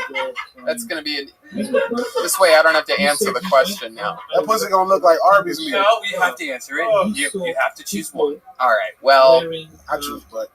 okay, we got your answer, David. Jesus Christ! Good Lord, how many times are you gonna butt fuck Aphrodite?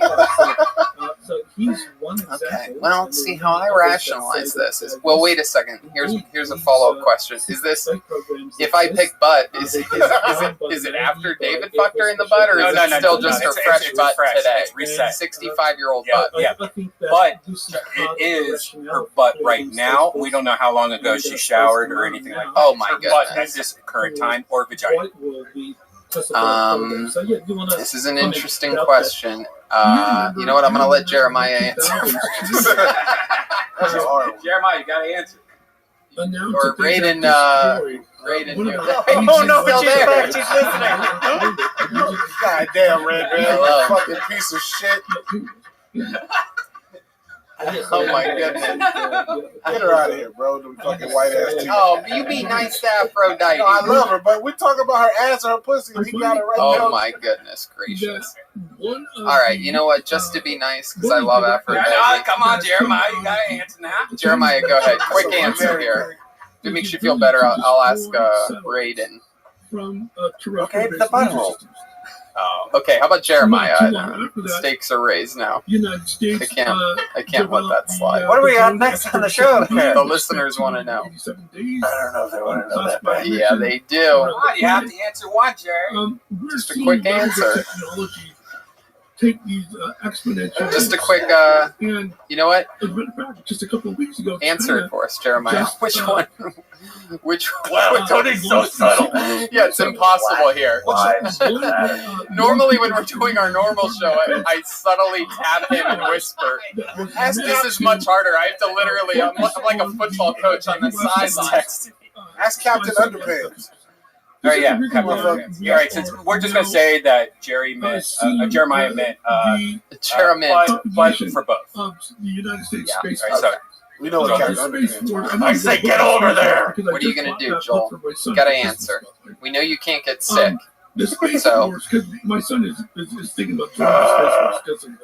Can I just sniff the afro? Come on, you gotta pick one. You have to put your wiener into one of the two holes. This is what the show has become now.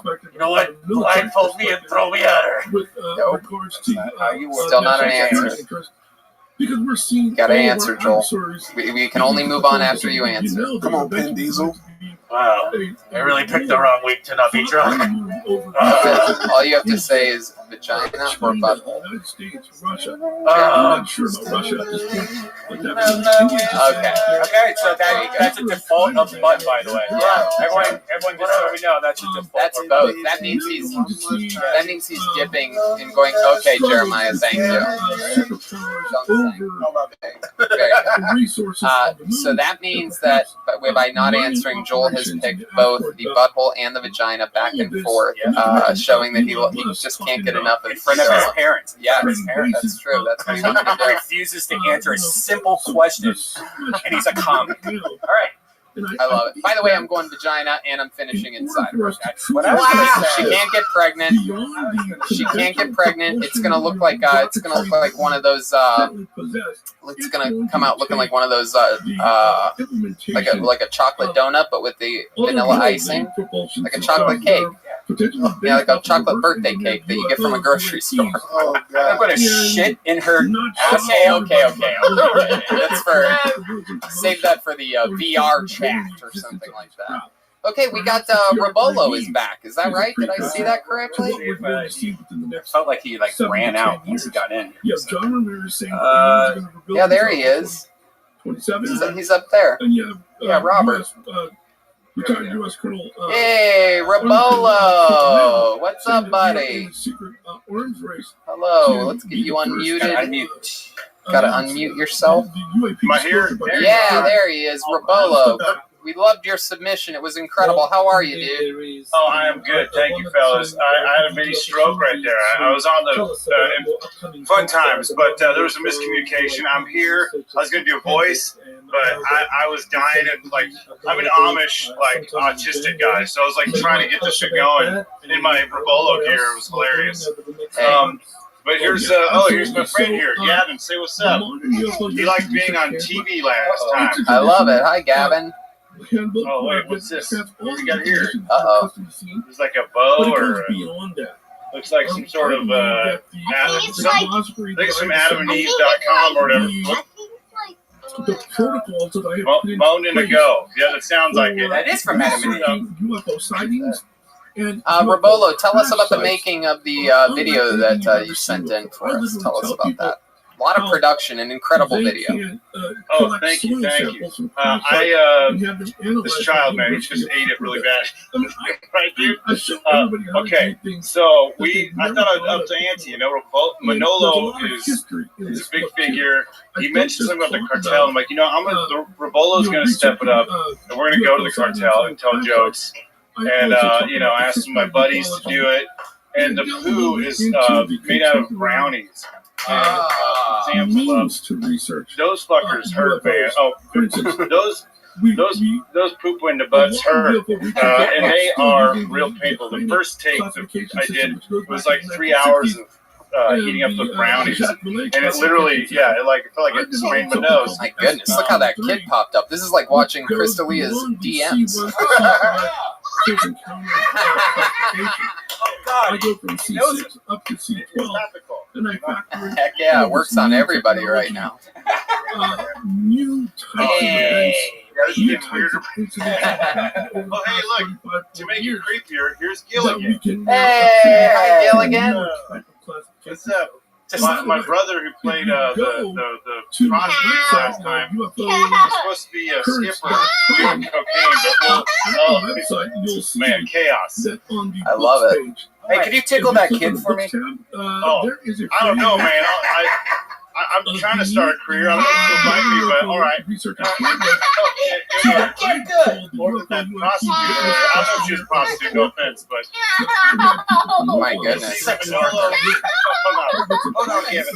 Manolo's living it up, and I am too, man. We just finished some popcorn. Oh my goodness! Wow. I mean, look, dude. Manolo's got a lot of catch up. I've got a kid. Yeah. Manolo also has a lot of kids out there running around. Probably. I'm assuming so. I just want that may include physical markings, mental states, psychological transformation. It's getting weird. Hey, about to investigate Now it's getting weird. If you're wondering, hey, I wonder if it was weird earlier. Not really. Now it's getting weird. Oh boy. He knows how to pick locks and stuff. He does? This is kind of hilarious. I wish I could show you my family today. There's literally like a team of people taking the charge. Taking the what? All this sounds creepy. All the wording sounds. He's related to me. Nothing weird going on here. Well, when you say nothing weird, now it sounds really weird. Yeah. And now I don't even think it's your child. No, it's not. That's what I think what he's telling us. Oh my. See, now I don't like this tickle question I asked because I thought going in it was his son. Of course. Yeah. Now. So, Rabolo, how else has life been going for you this week, Robert? Oh man, I am living it up. Trying to just stay positive during all this, trying to keep busy, productive, trying to take up some more healthy activities, man. I've consumed a lot of pizza and disgusting food. I watched a really weird movie the other day. Got in a weird place. Contagion. You guys remember that movie, Contagion? Yes. That's the worst movie to watch right now. Yes. It's not fun, but Outbreak I saw, and that movie's hilarious. Kevin Spacey has AIDS in it, and the Ebola virus. Something happens to him, but it's a lot of fun. Still flustered over earlier. I had a stroke, I tell you. Okay. Boy. No, it's good. It's great. Lots of laughs during your video. All is well there. What's the deal with Gilligan? The Gilligan thing is a little bit confusing to me. I don't recall seeing him in the video. No. I was trying to get my brother to reprise his role as the prostitute, but he couldn't tonight. So I thought I was doing some Skipper Gilligan thing, and we didn't have much planning because I didn't know if we were going to be on or not. But it's just a fun. I mean, there might be some symbolism there. I don't know. It's like a David Lynch movie. You just pretend you know what's going on. You know, when all else fails and you have a half put together idea, like Gilligan in the background, you just do it. You know what I mean? That's what I learned at UCB. Is if you have to plan your characters, just roll with it and hope for the best, and you did that here. The video was unbelievable. Again, big pop on the werewolf coming out of nowhere. Great stuff, dude. Oh, thank you guys. Yeah, no, the last video was out of whim. You know, I didn't know what to do a normal character, but I was just compelled because Nola is so hilarious. And so I did that video, and I got a lot of good responses, and that feels good, man. I mean, it's a fucking weird time. We have no idea if we're gonna be able to sit in a patio at Chili's, or if we're gonna, you know, all get whatever it is. It's nice to. I appreciate you guys doing the show during. I have a question. Is that belt that kid's above the bed behind you? It is, yeah, because it was mine, and he made it his. It's but very small. Yeah. All right, bud. Fun times chatting with you. Thank you so much. Again, you're one of the guys with an open invite. Anytime you send us a submission, we're going to shoehorn you right in there. Great stuff, dude. Thank you so much. Very creative. Rabolo, ladies and gentlemen. Back in mid-July. The podcast. What's your social media, Robert? Robert Land Pod. Yeah, on Instagram, Twitter. Robert Land Pod, all one word. There you go. There he goes, Rabolo. Fun times. Plowing through it. Let's go through another one. Ladies and gentlemen, this guy has submitted before, and he's submitted again. Ladies and gentlemen, this is a submission from Devin Clark. Who some of them the best time at your party. because here we go, Devin Clark. Capabilities of these What up, y'all? I used to work at Yahoo. Y'all remember Yahoo? Yahoo was a hard job, man. We weren't allowed to Google anything. Google was like the N-word at Yahoo. Don't say it. Don't use it. They were very strict. I remember there was a lady there. She was brand new, and she said it just out of habit. You know, she was like, "Okay, I'll Google it." She was never seen again. It's like, what happened to Pam? Pam's been erased. Erased. I need a job though. My uncle owns a hot tub store called American Hot Tubs. He said the industry's been hit very hard. He's throwing a Hot Tubs Matter sale right now. Like Black Lives Matter and so hot tubs. Get your black ass in a hot tub. 30% off. Very disrespectful. I was out there protesting, but I was not looting, okay? I was angry, but I'm also unemployed. Like, can I loot a job? Can I loot gainful employment? I would love to run into a store and then run out holding a career. Like, look, guys, I'm manager at Applebee's. I looted this job. I start tomorrow. Hell yeah, Devin Clark. Absolutely doodly. That's how it's done. Right there. Jokes, baby. Jokes. Hello, Devin. How are you? I'm doing all right, man. I was kind of tired. I was in a long ass line this morning. I was in line for like 3 hours. Yeah, what were you in line for? I was trying to get my certificate of vaccination of ID. That didn't hit it. All right. Okay. Oh, COVID. Callback. That's right. To the outro net. Okay. Yep. No, you got it. I'm starting off strong. It was good. No, it was good. It was good. I love it. Devin, where in the world are you? I'm in Hollywood right now. I'm actually in a motel 6. I've been living here for a while since the pandemic. The pandemic's kind of kicking my ass. How expensive is that? Well, see, it's through the VA, transitional housing. Oh, that's great. The pandemic was terrible timing. Like I was renting a room in a house in Reseda, and then I was wanting to move into my own place, but I needed to save some money. I had a full-time job, so I said, "Hey man," I asked my cousin, "Let me sleep on your couch for $100 a month for like a month, so I can save up money to move to my own spot." And I moved out March 1st. Pandemic hit, 15, got furloughed off my job, lost money, so I had to call the VA for help. That's good, and the VA was there for you. Veterans are doing pretty good right now, right? Yeah. But looking at Manolo, man, it was like he's living the complete opposite of me. how this half-naked, gorgeous women in a nice house. Yeah, he's at a Motel 6. He's at a Motel 6. associated with this face peeler phenomenon. I can't believe how good the Wi-Fi is at Motel 6 in Hollywood. That's the thing that's surprising me the most. It's off my phone. It's much better than your phone. Famously better than David Lucas's Wi-Fi. Some of the worst Wi-Fi. Dude, that's off his phone, and he has Sprint. Incredible, just incredible. My goodness. You look so familiar, bro. Where are you from? I'm from the Bay Area, bro. I live in LA. Have you been on my live before?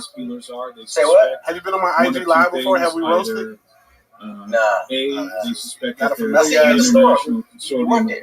Oh, that's probably what it is. Okay. What branch of the military were you in, Devin? Army. Okay. Did you go anywhere? Did you go overseas or anything? No, man.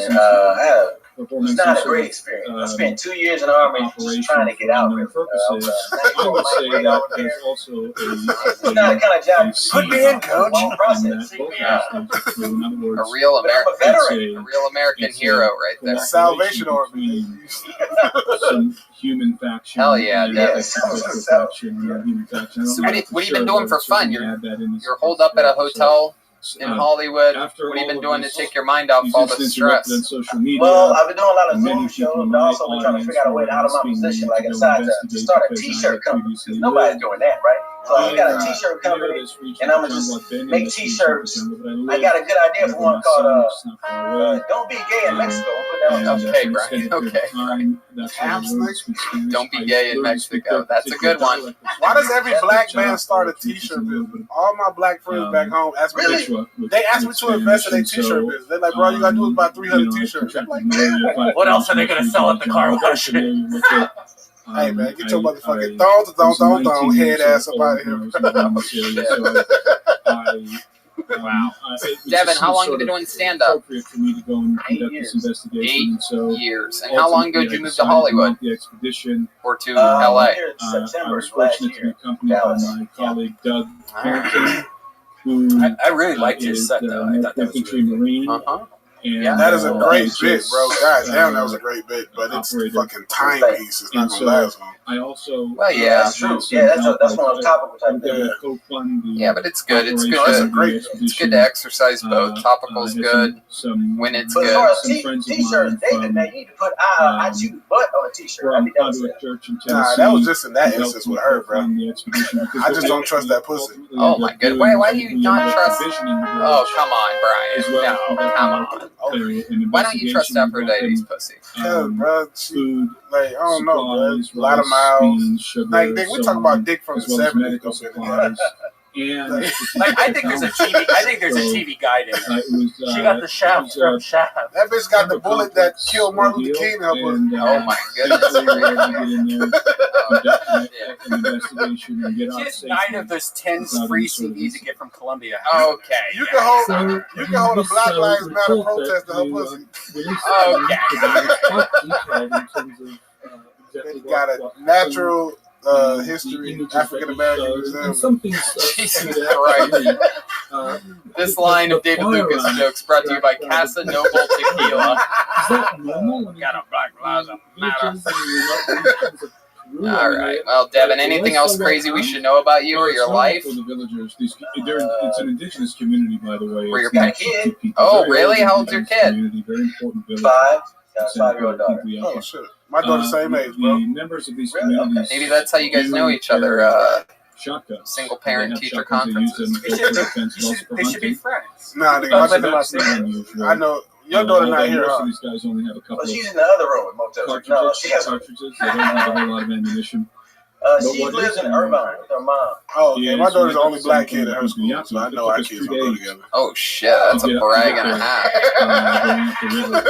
For those of you that don't know, in the black community, did you tell another black person my kid goes to the all-white school? That's like That's an argument ender right Nigga, there. I'm better than you. Yeah. And when we arrived at the Hey, you're funny as fuck though, bro. That shit made me giggle, bro. Thanks, man. Appreciate it. Really great stuff, Devin. So fun to have your submission. Thank you so much. I need to try harder with the submission. I know people doing sketches and short films. Hey, be goofy with it. Be goofy with it. Use that set that you have. Use the Motel 6 to your advantage. Yeah, do a review of the Motel 6. Yeah. Imagine you doing a review of the stupid shit that you see every day, like whatever. There you go. Red Band just wrote a sketch right then in front of all of them. I'm gonna do that. I like it. All right, if you do it, we'll play it next week. There you go. Okay. Then I'll put it on a t-shirt. Yep, absolutely, 100%. The Motel 6 sketch by Devin Clark t-shirt available next week. So there goes Devin Clark, everybody. Thank you, Devin. They were maintaining their arms. They loaded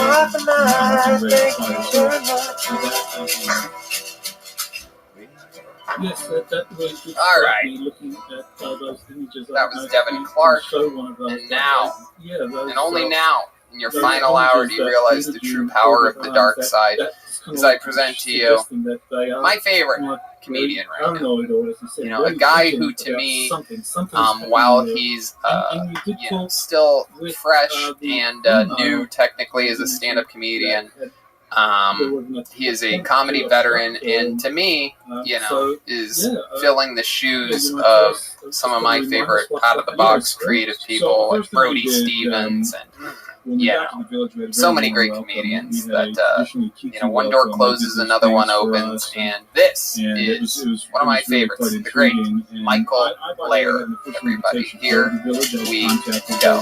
Little bit of music for some reason. Here's Michael Blair.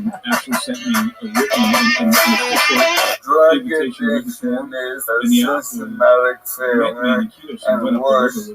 Targeting. Why does everyone get sympathy except cocaine? Big Pharma has blood on his hands, you fucking cold. Let anyone suck your wheelchair dick for less cocoa. I sold my son Colin for cocaine. We began our investigation in earnest, and basically what we learned was quite comeback. It was quite harrowing. Positively I had no idea what I was going to story I was going to be told by the villagers, so I was talk to each other like a bunch of Rudy Tuesdays. I was willing to hear whatever they had to tell me, even jetpack, with your should that be the actual big word story calculator that came forward, but it coming wasn't. from the CIA. I say go kill yourself, but at least you're not down back chasing a situation. Slow your roll, alphabet soup. Our seizures pay for your babies in my cotton. Is there a problem here? Like the interviews that I conducted. I conducted many interviews. Many guys wanted to talk to me and were very willing to tell me their stories and comments on this phenomenon. And so basically, the village, when we got there, it had been a month or two since these things had occurred. It was not actively happening. We're coming in the garage of the Buffalo Wallace. So the village was being assaulted mid-July to early August, including removing from their gift shop the kids who pets the goose on the loose when the news. Every sport is stepping up. For over 100 years, MLB is the beyond backward. Right this week about the U.S. strange helmets. They're wearing helmets that are elongated in the back. Sales of lobster up and they have these mail order bride has never been more affordable. And you want to believe how cheap it is to get a private island dick suck from a child. And they have very strange footwear. Their footwear is not normal boots. On the bottom of their shoes, they have this to just on each foot. Okay, fuck yeah. An unorthodox, wild submission from the great Michael Lair, everybody. Hell yeah. And here he is. He's with us right now. Are you unmuted, Michael? We gotta unmute you. Hold on a second. Yes, we hear you now. Hello, Michael. Oh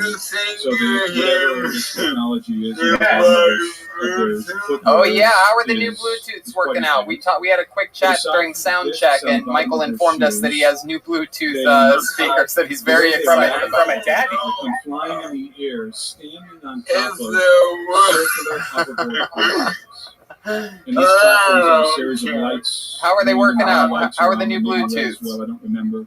I love them. They're real high end, and I can talk hands-free, so I can do my touch. Fuck yeah, dude. Usually Looking ripped today. Sometimes they would fly very low. Fuck yeah, standing on top of these absolutely. So how's life going?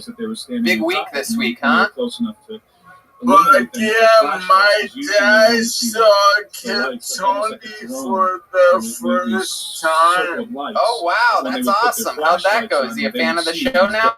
These dark silhouettes sort of didn't know I was sick. Understand that these hoverboards, these circular hoverboards are completely safe, and they go except when they accelerate.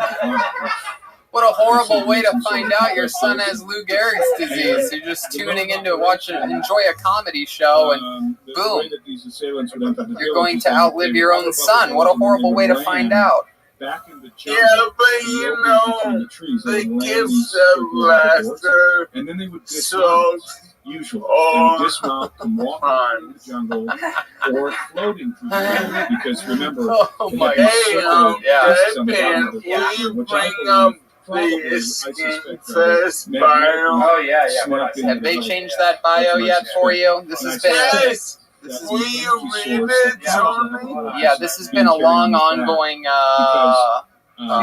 thing. They finally. Because Louis J. Gomez doesn't like money, but I force his hand. All the Hollywood power pumpers lit him up like a fucking Christmas tree. And I got what I want. Okay. Why don't you read it? Yeah, I'm going to read it. They changed it. It was originally Mike Lehrer, and you famously said, who the fuck is that? And they changed it. Now your actual name is there. And then it says, so it says Michael Lehrer, and then it just says Tony Podcast. But get this, Michael's all jacked up from motor neuron disease. No. God's hands again in parentheses. Hey, that ain't right. Red Band, what's happening? Is that the wrong bio? That's what you sent me, and honestly, Michael, being honest, I read it earlier, and I think they changed it. Everybody else told me they were Did they change it on you? Swore to me. This particular what's the dressed in silver armor, silver armored. Yeah, Louis is trolling him. It's pretty apparent. Charged his firearm, point blank range. He hit. Wow. He knows he hit the assailants because again the assailants floating. The assailants fell back on his back, so he's not back, and then he just popped back up. Oh my goodness. I don't know what's going on. Yeah, this is like honestly, Michael sent me a link earlier, and that's the link. Yeah, they may have changed it again, Michael. It looks like this is going to continue to be an ongoing problem in your life. I know this must be. They don't like money. Yeah. And all I do is make money. That's true. I I'm pretty sure Skankfest South might be delayed again anyway. Things are looking a little bit rough in Houston right now. We'll see what happens. Hey, get this. But they you also know how on Facebook exactly the same thing. And the girl that you're referring to, Talia, this 15-year-old girl, she had the most, let's say... no, I didn't even know about this. direct confrontation. You're in a race war? The most up close and personal confrontation with these assailants. Anyway, long story short, was just after dark. She was in the backyard. Well, you know, we buddies have to home is sort of in the middle of the village. There's other houses around the village. But I haven't tried before. Give them it's sort of like a little valley. It's forested. There's some jungle back there. It's almost like a backyard. There's a little chicken coop. That's Michael, have you been day drinking today? You're showing pictures right now, Kelly. Yeah, that's a little slower than usual. You look better. And surrounding. You look better than ever, but you sound like shit tonight. That's important because of what. Okay, well that didn't get a laugh, so now it just seems really mean. Hashtag Tony. Yeah. You're right. One of the fruit falls to the ground. She goes. You're right. I can't imagine. Dead leaves. You can see in the picture. There's some dead leaves on the ground. And she suddenly notices that the leaves begin to rustle, and she feels a gentle breeze on her back. She turns around. I'm gonna get out of here. But no. She sees one of these assailants like previously described. And she sort of did this motion. Like Martin Moreau was in my video with me, a friend of mine stand up. Martin M. Moreau. All one word. Martin M. Morrow. MORROW. On that's his Instagram and his Twitter. And you're on Jeremiah's podcast. You're on. And take her behind the chicken coop. My band has the link, but Nemeth Brothers. Now, every shoe you buy this, they're like triple matching. The reason why she refers to them as gringos is because one of them, and gringo, by the way, just means a non-Hispanic person. Usually someone it's ProWrestlingTees.com, and I have a feeling that Tony already knows this company. Yes, I do. I know them well. Very, very well. They have a lot of cool things going on, always. And the Nemeth brothers, of course, that's the great Nick Nemeth, a.k.a. Dolph Ziggler, who is a hybrid, high-level professional wrestler, former WWE champion. Could be a champion again any day now coming up, and also a very good stand-up comedian. Tours all around the world with the great Sarah Tiana. Look at this. You could just choose any wrestler. Like, I'm an Andre guy. Look at this shit. Is it like that shitload just for Andre the Giant? They literally have all the best TVs there. They have an incredible store that you can walk in Chicago, Illinois. I always go there when I'm in Chicago. And did you go with us? Me and Thunder. That's right. I wasn't there. Yeah. Calm down. Very fun. And you're on you're on Jeremiah's podcast this week. Sort of a semi-conscious state. Yeah, not drunk.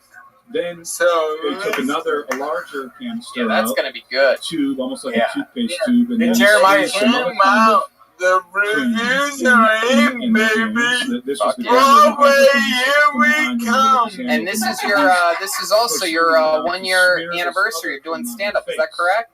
And as he's yes. She said she heard the Peruvian say, say, and want to hear my first show? Yes. But don't apply too much. It's going to be in the flesh. I wrote my things, and I'm shaking, and I'm nervous, and I go, too much is applied, when people see me cut the skin off struggling to talk tissue beneath, and struggling uncontrollable, they always have the same they apply question. To her face. The answer is yes. And then they proceed to I take out fuck on the first day.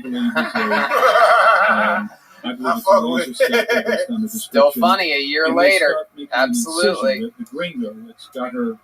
On the network, baby, iron sharpens iron. Though my videos are too and she's much. struggling. I'm in the face. No. Michael, I appreciate your video quality that you've been sending in lately. I love the opening. Like, I saw the unedited version of you typing in the beginning part, your graphic part. Like, you sent that to me. I love it. You are kicking ass, man. I love it. And please make your videos longer. They lose control of her momentarily. You're full of shit. Cause No.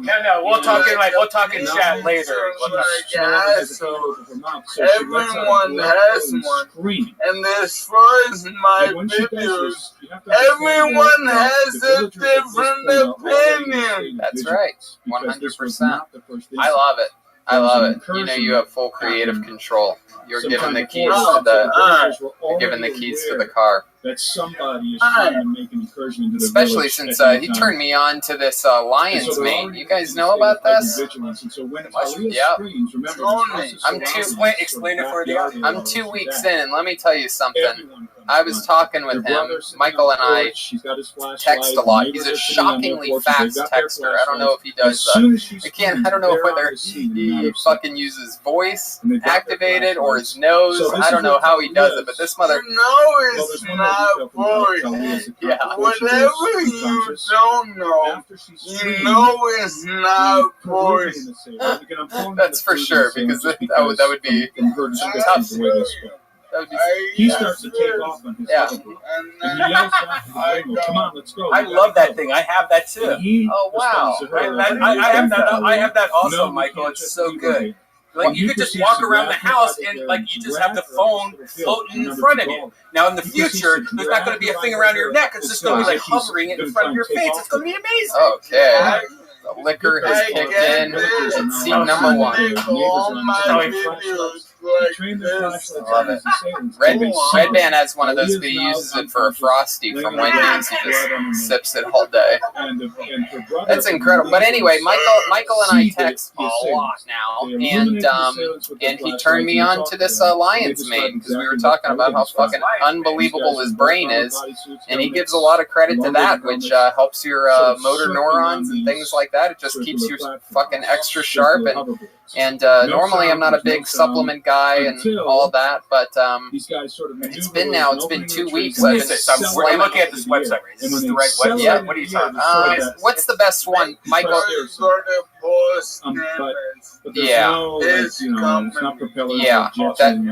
There is a specific company. He's a Rogan friend. Yeah. I think but this company makes them. Treat her well. She's unconscious. Yeah, Paul Stamets.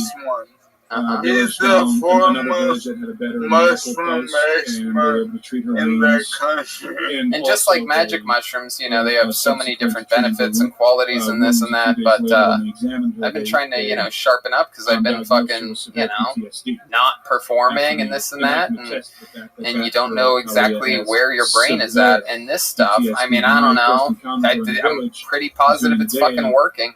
I think it makes me get shit done faster and get to relax quicker in the day, because I take care of all my crapola early in the morning and clear thoughts. And I mean, I was riffing this weekend on stage after not doing it for 3.5 months. It was my first time performing with lion's mane running through my veins, and I'm just saying, I just think it's just normal sharpness, just like sort of anything. You know what I mean? Like, it's. I've heard of people that have concussions eating it to sort of like help their rehabilitation. Exactly. Well, that's such a harrowing incident, but it does remind me connection with the neurons. That he said it's brain shit. It's good for your brain, is the point. And Michael hooked it up. So, what if you take it that and Afro brain at the same time? Wait, Alpha brain. So is this? I'm thinking of Aphrodite. Start fucking levitating. I'll do the butt. Yes, we hear you, Michael. Isn't it crazy that David got stone cold sober looking at Red Band? During this period of time, everybody's wasted today. Not in that village. Michael, go ahead. San Antonio had been attacked. Alright, But You in the know how generation, I'm I did a melting. video, Yeah. I think before I came on, and All I started right. talking about this. So, on the I expedition. know I published a video on everyone YouTube asks in you which to me and ask Doug were Joe analyzing Rogan this shit. this And scenario you that's know I'm unfolded. not This was back that in guy. August. But And tell in me, that video, I you feature have a a young friend man. who's There's a melting. video that I And featured in my that's video of a young man holy who's being pulled out of a river mushrooms. or unloaded If from he some has sort of river. any mushrooms, then Two thirds of his maybe face help are gone. me. And And all I you see take underneath this is mushroom white skeleton, the white skeleton 4 structure of times his a face. day. And you can clearly see in the video. Okay, it's still I up on will my ask YouTube Joe channel, Rogan. although That's it's not a been, problem at all. I will ask Joe it's if been Poly taken out of the Mushrooms has any algorithm by special YouTube mushrooms for my because friend it's that is agent filtered or melting whatever, Lou it's Gehrig's agent disease filtered. a few But it's years there still on my into YouTube channel. And you ALS, can and if clearly he has see in the anything video special and that that he the takes his skin mushrooms 4 where times a the day, face has been removed and if is he has very anything clean extra, and that would be very- great to know. this is- Right? Is There's that this right? very clean incision that's Why obviously were been you made. talking That is not the shit work of that Piranhas. you That is not the couldn't work of understand? depredation Oh! You got That all is of it right. No, a face you. of- No, what happened is Now, that you if you were sobered shocked up knife, when you if you saw were Red a Band as laser well, scalpel, and you I actually sobered up through this interview as that- well. that Something about incident had taken Afro place Brain somewhere sobered up in everybody the too. Amazon What is he talking region of San Antonio, PPF, but I wasn't sure. Oh The my officers from goodness, San the Antonio sound told me, effects yes, are this loud, did everybody. happen Michael, after we around love you. sometime, Love you, Mike. and that Thank you so individual, much. young man, You're the was- fucking king. was found You're in God. basically the same Love region you of the jungle. guys. Have a blessed every week. Verify that. And But in 5 according to the minutes, villagers in San I'm Antonio, gonna PPF, start that incident did indeed happen. Yeah, we love it. All right. Michael, we love you. Have a good night, buddy. There goes Michael Lair, everyone. The great Ryan J. Ebel drew tonight's episode, believe it or not, and that is right here. Here's the drawing. Look at that. Oh my goodness gracious. How fucking cool is that? It's like a Mega Man type of, is that right? What is that? It's like Mega Man meets Mortal Kombat. It's very cool. That is so cool. That's incredible. Whether or not this Yeah, time, these that is particular awesome, individuals man. are the He did that actual from the face start of the killers. episode to now, while you all sat around doing probably less than nothing. He completed that entire project. Just incredible. Every print's available at RyanJabel.com. He's doing incredible auctions right now. He is giving you all an opportunity to get state-of-the-art Kill Tony artwork at a fun price, and it all goes to a good cause. Ryan J. Ebel, support your local white artist. You know what I mean? All this stuff going on, people are forgetting about white artists out there, and Ryan J. We could actually go to his website right now and look at it.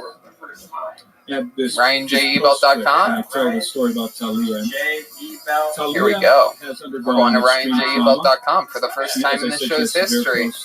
Traumatic stress disorder. Here we go. She did have a substance shot up her nose, probably right. some sort of a, I don't know, something Heck that yeah. Here we go, and then you're going to go to it put her in an altered state of Kill mind. Tony. Oh, there it It is. incapacitated Easy her. to So navigate it is website. possible Look at Talia that. Look at all that confabulated incredible artwork. the voices that she Oh, did. look at that. An oldie but a goodie. I remember that episode. Because Yep. she had Ian previously Edwards. You got a bunch of believed that good the ones face in healers of here. Belicatas were gringos. There goes And so, Bert Kreischer there may and be Kirk some Fox right confabulation there. there I remember that because one very it's an clearly. no one else Goes has on seen and on. There's No one so else many. has That's seen Sinbad these guys and speak. In fact, when I talked to some of the other villagers who chased them Dan through Saint the Germain. jungle, Indeed. they Oh, said, it's Gerard "You guys told Carmichael, me not these Sinbad. things Sorry. don't move like Sorry, humans." Ryan. He My said goodness. they're more agile. Anyway, They're- bunch of the way dates that going they up, move, things the way like that that. they- Everything's happening. the speed, Just signed on agility today to do La is- Jolla, July 9th through the 12th. and the way he told me was Unfortunately, it's and trust me, non-human. I It's fought like- long and hard for and this, but we don't know how to unfortunately, we explain it. can't do a Kill And Tony again, that they weekend. chase Unless we them through the do jungle. like a hotel episode. And by the way, we I don't know what tracks. that They leave means these tracks in at all. the- This is, man, do I not They're miss the raw. days of you All drinking guys during say Kill they're Tony. This is really exciting. This is a big. great And reminder they're of two the circles. difference. Anyway, but I have a new website, TonyHinchcliffe.com. I mean, not new. They just revamped it. It's a little bit sleeker, easier to see the upcoming tour dates, even though never a worse time to have clean, sleek, upcoming tour dates on your website. Perfect timing, Tony. Such a great businessman. But a bunch of dates are there. I mean, we're going to try our best to make it to these things. It's a nightmare. I'm booked for Miami at the end of July. Look at Tony's new website. Look at that. Look at that. Straight to the dates, baby. Look at that. Look at that. That's what I wanted. Said, fuck this shit. Give them the dates. They're like, what about your bio? What about that? Kill Tony. I like it too because you can like click on just the Tony, Kill Tony dates. Yeah, it's very clear now. That was a thing that annoyed me forever. There's Kill Tony. If you want to see me do stand-up, that's Tony Hinchcliffe. There's stuff coming up. Look at this. But wait, scroll up. Scroll up a second. So let me just show you. Okay, Boston's there, and then Miami's above Boston, right? Yeah, it's pretty much all the highest COVID-rated cities. I turned down Phoenix last week because they're like, "You want to go to Phoenix in 2 weeks? It's only on the table for a second." I'm like, "No. What are we talking about? Like, do you have a life insurance policy out on me right now? Like, what's happening? Phoenix, Miami, Houston, Brazil? They've tried to get me to Brazil? No, I'm kidding.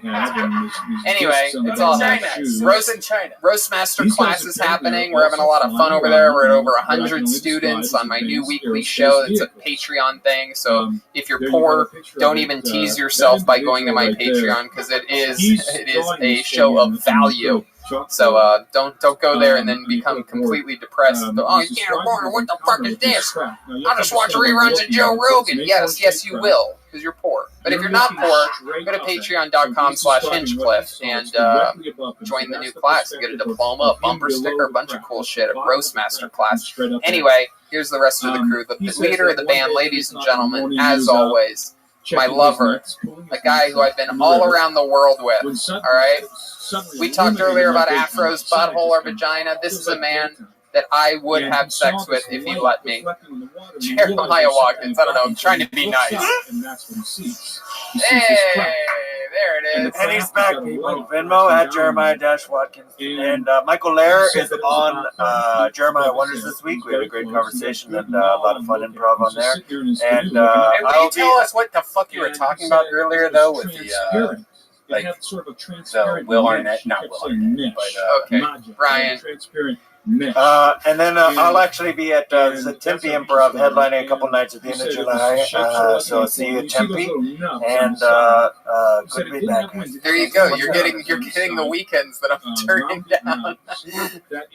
I'm just kidding. The Tempe Improv, one of the best clubs in the country. Jeremiah is a monster.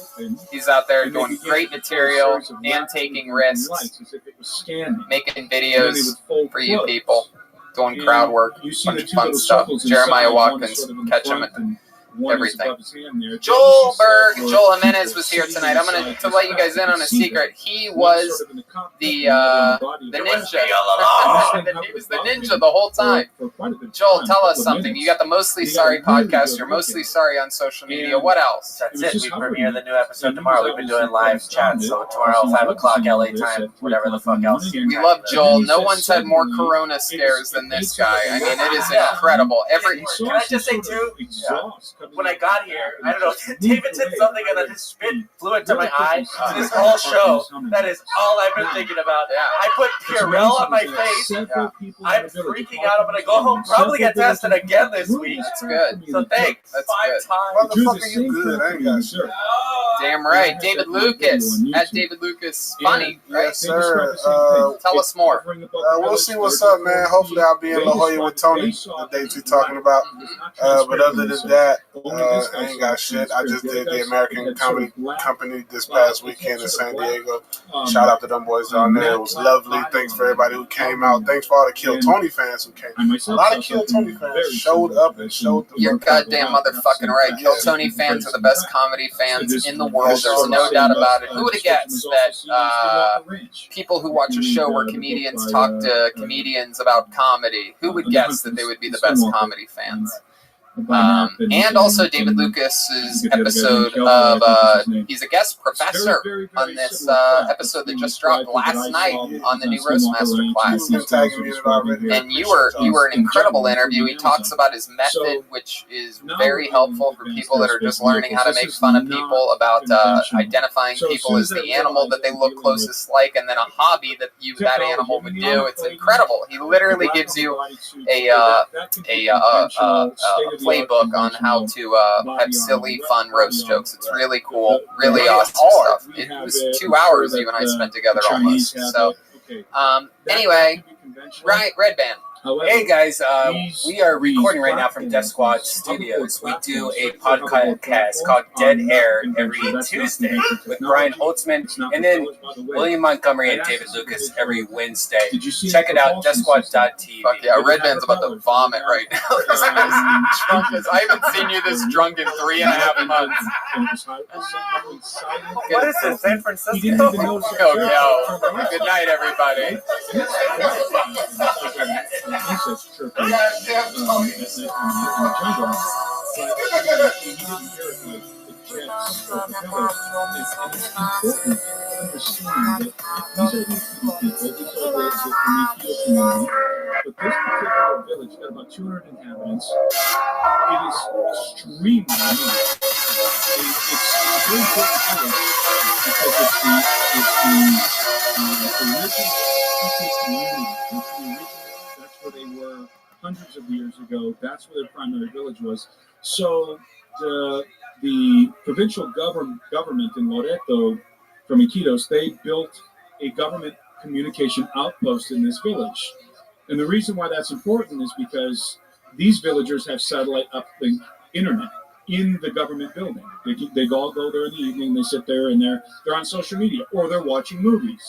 And that's important because these guys are all aware of, they all know what helicopters look like. They know they've seen all the same movies. They've watched all the same movies we have. That's why they said that in the initial reporting, they said that the assailants were like the Green Goblin from Spider-Man because they were familiar with that movie. And Mitch told me that. They didn't work, you piece of shit. Because of the elongated helmet, the Green Goblin from Spider-Man, he has an elongated helmet.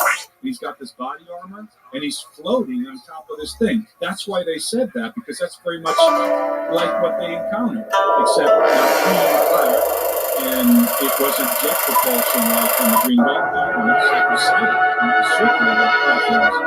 So they're not doing technology in terms of the technology in the platforms and the shoes and the advanced aerospace vehicles are dealing with some sort of advanced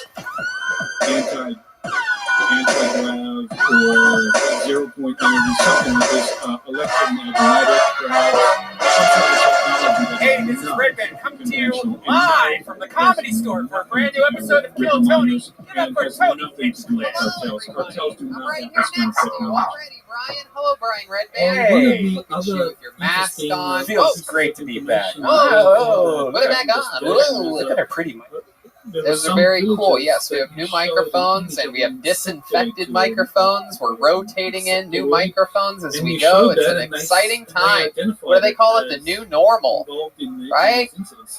Anyway, it's good to be here. I'm excited about this. We are back at the Comedy Store. There's a parking lot full of people that hopefully are watching the live feed of this show right now. David, you want to go check on that real quick? I stayed there for 3 days. Instead of looking at your fucking phone? Now, these people are unbelievable. I was going to stay there for 5 days. We haven't missed a beat here at Kill Tony. It's exciting. Thank you to BetterBox. Thank you to L7 Studios. Thank you to Death Squad Studios. We've been all around beautiful Los Angeles. Any studio that wasn't looted, we did a version of this show at. We went all around, and now we are back home, live streaming to people in the parking lot. That is what it has come to. How's it looking over there? We'll see. Oh, that's always good. We're back at the Comedy Store, back at weird things that are happening. In 2 hours. Exciting stuff. Well, in any matter, it's definitely going to be on YouTube in a few days, something like that, right? I'm excited to be here, though. How's it going, David? Good?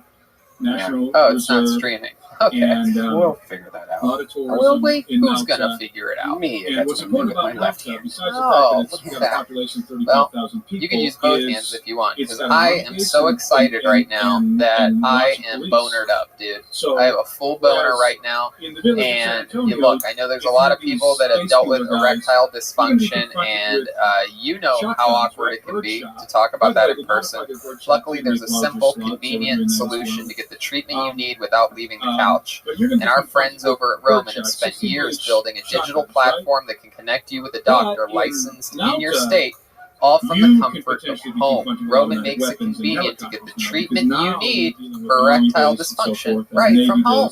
Yeah, just grab your phone or computer, complete a free online visit, and you'll hear back with a U.S. licensed physician in 24 hours. And if the doctor decides the treatment is right for you, your medication can be shipped right to your door with free 2-day shipping. You also get free unlimited follow-ups with your doctor anytime you have questions or you want to adjust your treatment plan. With Roman, there's no commitments, and you can cancel anytime. Wow. So if you're struggling with ED, stay home and go to GetRoman.com/kill for a free online visit and free 2-day shipping. That's GetRoman.com/kill for a free online visit and free 2-day shipping. It's very fun. And since you're going to have a big boner, you don't want it to be hidden in all those pubic hairs that you got. So, that's why you get Manscaped. They are the best in men's below-the-belt grooming. Manscaped offers precision-engineered tools for your family jewels. They obsess over their technology developments to provide you the best tools for your grooming experience. We've all had some accidents trimming the old pubes. You know, stuff gets wild down there. I had Michael Laird trim my pubes a couple weeks ago, and I have the same amount of testicles as Duncan Trussell now. That's why Manscaped redesigned the electric trimmer. The Manscaped engineering team spent 18 months perfecting the greatest ball hair trimmer ever created, and just released the new and improved Lawnmower 3.0. The third-generation trimmer features a cutting-edge ceramic blade to reduce manscaping accidents. Millions of balls are about to be nick-free thanks to Manscaped's advanced skin-safe technology. Yeah, I just used this for my first time at 3.0, man. It's when I tell you it's premium, I mean premium. The battery will last up to 90 minutes, so you take a longer shave. I mean, if it's taking 90 minutes, you got some trouble already. The water-resistant technology allows you to groom in the shower. One of the coolest features is the LED light, which eliminates grooming areas for closer and more precise trimming. They've also upgraded the motor. Those motors like insane right now. And let's not forget about the charging stand. Show your mower off loud and proud, because the intelligently designed stand is convenient charging dock powered by USB technology. And if you're listening to us speak right now, I want you to experience it firsthand for yourself. Trim that junk of yours. Get 20% off plus free shipping with the code KillTony at manscaped.com. Your balls will thank you. Get 20% off and free shipping with the code KillTony at manscaped.com. That's 20% off with free shipping at manscaped.com and use the code KillTony. Yippee-doo-dah-day. That's done. We have no guests tonight, as with all of the more quarantine-esque episodes. However, we do have a band, and they, every single episode, commit to being different characters. We never know what they're going to be. They disappeared to the back about 15 minutes ago and have been preparing for tonight's show. We have no idea what they're going to be. Maybe it's some of our favorite characters from the past. Maybe it's brand new characters we've never seen before. Let's all find out together. It's the best damn band in the land, the Kill Tony Band. Jeremiah Watkins, the return of Chroma Chris, and Joel Jimenez, everybody. Here we go. So they were a little bit confused, and that's when I know that music. Wait a minute. I know that music, and so does the thank you. So does the YouTube algorithm for sure. Hello, it's the Cat Burglars, everybody. The return of the Cat Burglars. How exciting is this? Welcome, guys.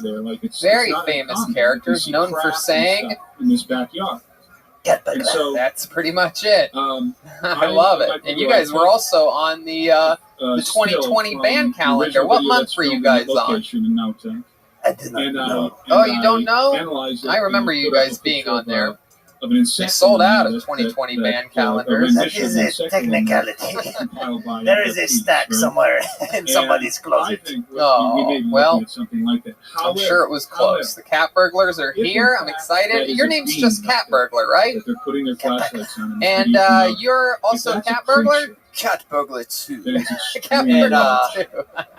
I can't give my identity, but I do have to be completely honest. Business has been a little slow right now because everyone's at fucking home. It's very hard to sneak in if you're at fucking home. In that tree or standing. You didn't have an accent there for a second, and then it came back. do not have accents. I'm good at disguising. It's an American cat burglar. Indicates. Okie dokie, and what do we got back there? What's your name, little cowboy? At least 7. Phil. That I know. It's just it's fun watching Chroma figure out what the room is like with no audience for the first time. So, I was able to confirm. Anyway, back to you in the studio. All right. Yeah, it's just as good seeing Joel figure out the audience for the first time. That location, they say it was I love this. You guys are having a cat fight, a cat burglar fight. It's true. We are stealing Tony's time right now. Well, welcome, guys. I'm glad that you're here. We're going to have some fun today. And this, the return episode to the Comedy Store. Very exciting stuff. I haven't seen Cat Burglar 2 reminds me of a guy I haven't seen in months named Chroma Chris, and I'm very excited to be this close to someone like you. I have no idea who you're talking about. Okie dokie. On with the show we go, and I have some exciting stuff. We have some people are here, and we also have the Bucket of Destiny is active tonight. There are a grand total of 4 predetermined healthy people in the Bucket of Destiny tonight, and some new, couple old, and we're going to see how it goes. But first, to get the show started with a bang, ladies and gentlemen, a legend on this show. You have to wait. You have to wait like a professional. He is the longest tenured regular in the history of the show. He is known as the Big Red Machine. This is his first time back at the Comedy Store in a long time. He was so excited that he almost ran up on the stage before I even said anything about him at all. Ladies and gentlemen, it's the return to get things started of William Montgomery, everybody. Here he is. That's it. Wow. That's what we're seeing. What's up, y'all? I'm now Hispanic. You can call me Selena. I do have COVID-14. He looked at me and he said, he was, by the way, I am making a sequel to Saving Silverman. It's where I convinced Jonathan Silverman not to jump. In case, why are they there? They're there because... did anyone else think the Granny and Mrs. Doubtfire looked like Robin Williams? A couple of gringos going out there with cameras. It's a good idea to have some. All it takes is a tongue to make the peace sign vulgar. But he said to me, "That's a pussy joke." This is the first time since we've gotten out here that I'm nervous. I'm making a new butterfly effect movie, but every time the story is retold, you just end up being a basketball player. I'm a little nervous now. In fact, right after he said that, he sent the other Navy guy out. Mitch told me that. That didn't work, you piece of shit. By the way, we brought the villagers of San Antonio, apart from the... If we're talking about Syria, we're not talking about Jesus. We're talking about Brandon. Strategic technology. We brought high-power flashlights. Fuck yeah, William Montgomery. We brought them radios because they were doing patrols every night. We brought them radios. The return of William Montgomery. William, how are you? It's so nice to be here. I feel a breeze on my penis. Is it showing? And then we well, actually, your zipper is down. Now, you said you broke your shorts last week. You told me this. You still haven't fixed.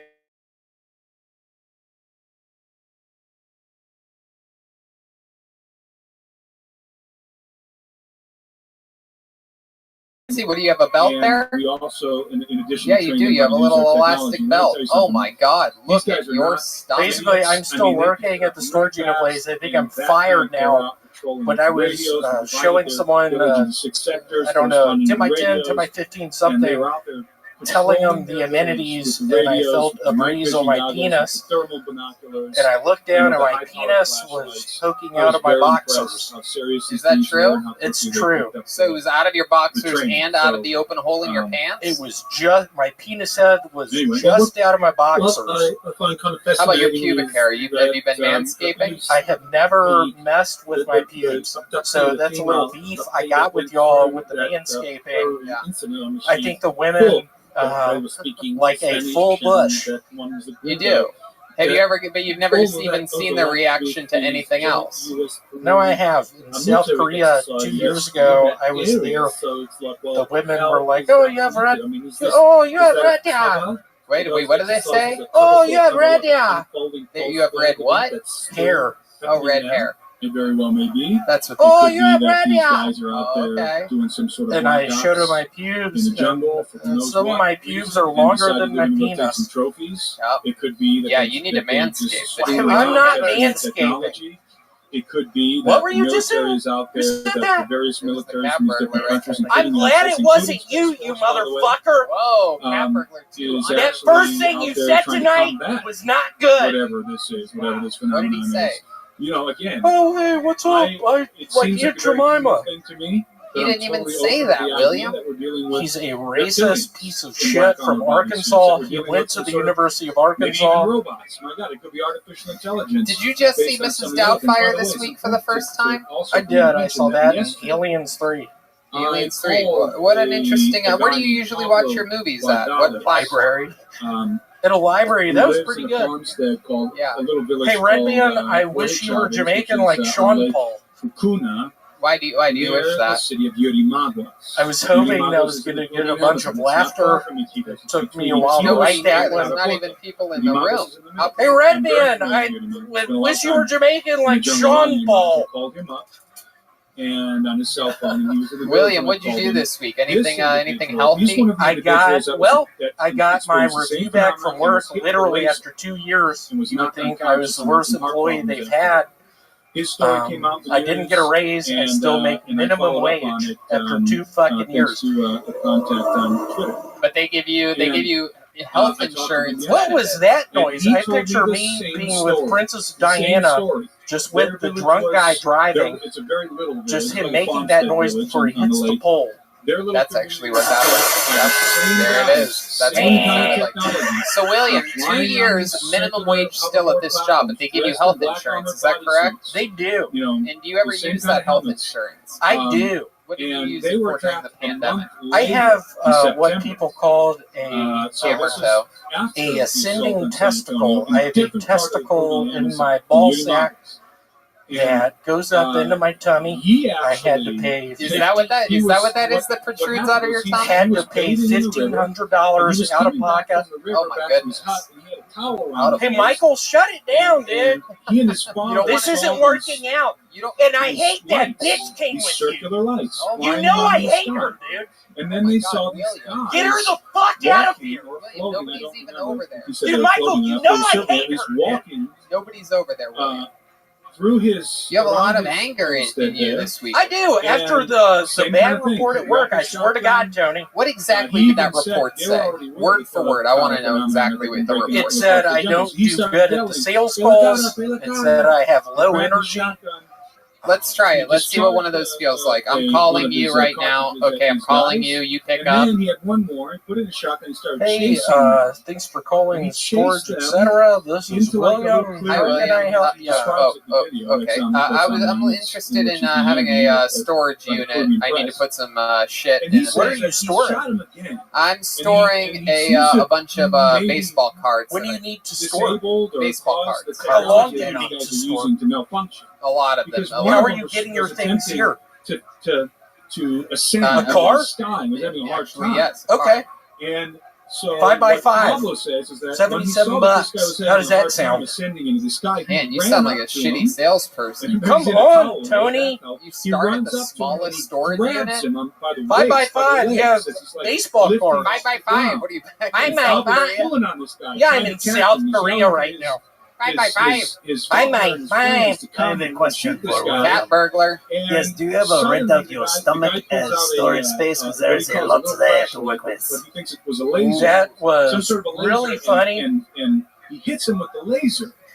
So, William, what other thoughts about watching Mrs. Doubtfire this weekend? By the way, the granny in Mrs. Doubtfire was Robin Williams. That's why she was it really? Right? Yeah. What happened to him? Didn't have backpacks, but he had a disease or something. Why did he kill himself? Oh my goodness! Yeah, no, that's mental. He was funny. I loved him when he played the genie. Yeah, Aladdin. I loved Aladdin. And he had some You ain't never had a friend like me? Yeah, I was in Aladdin. Oh, you were in Aladdin. I was in Aladdin. Wow, I didn't notice you there. What character did you play in Aladdin? I played one of the street urchins with the three Barcy twins. Judith?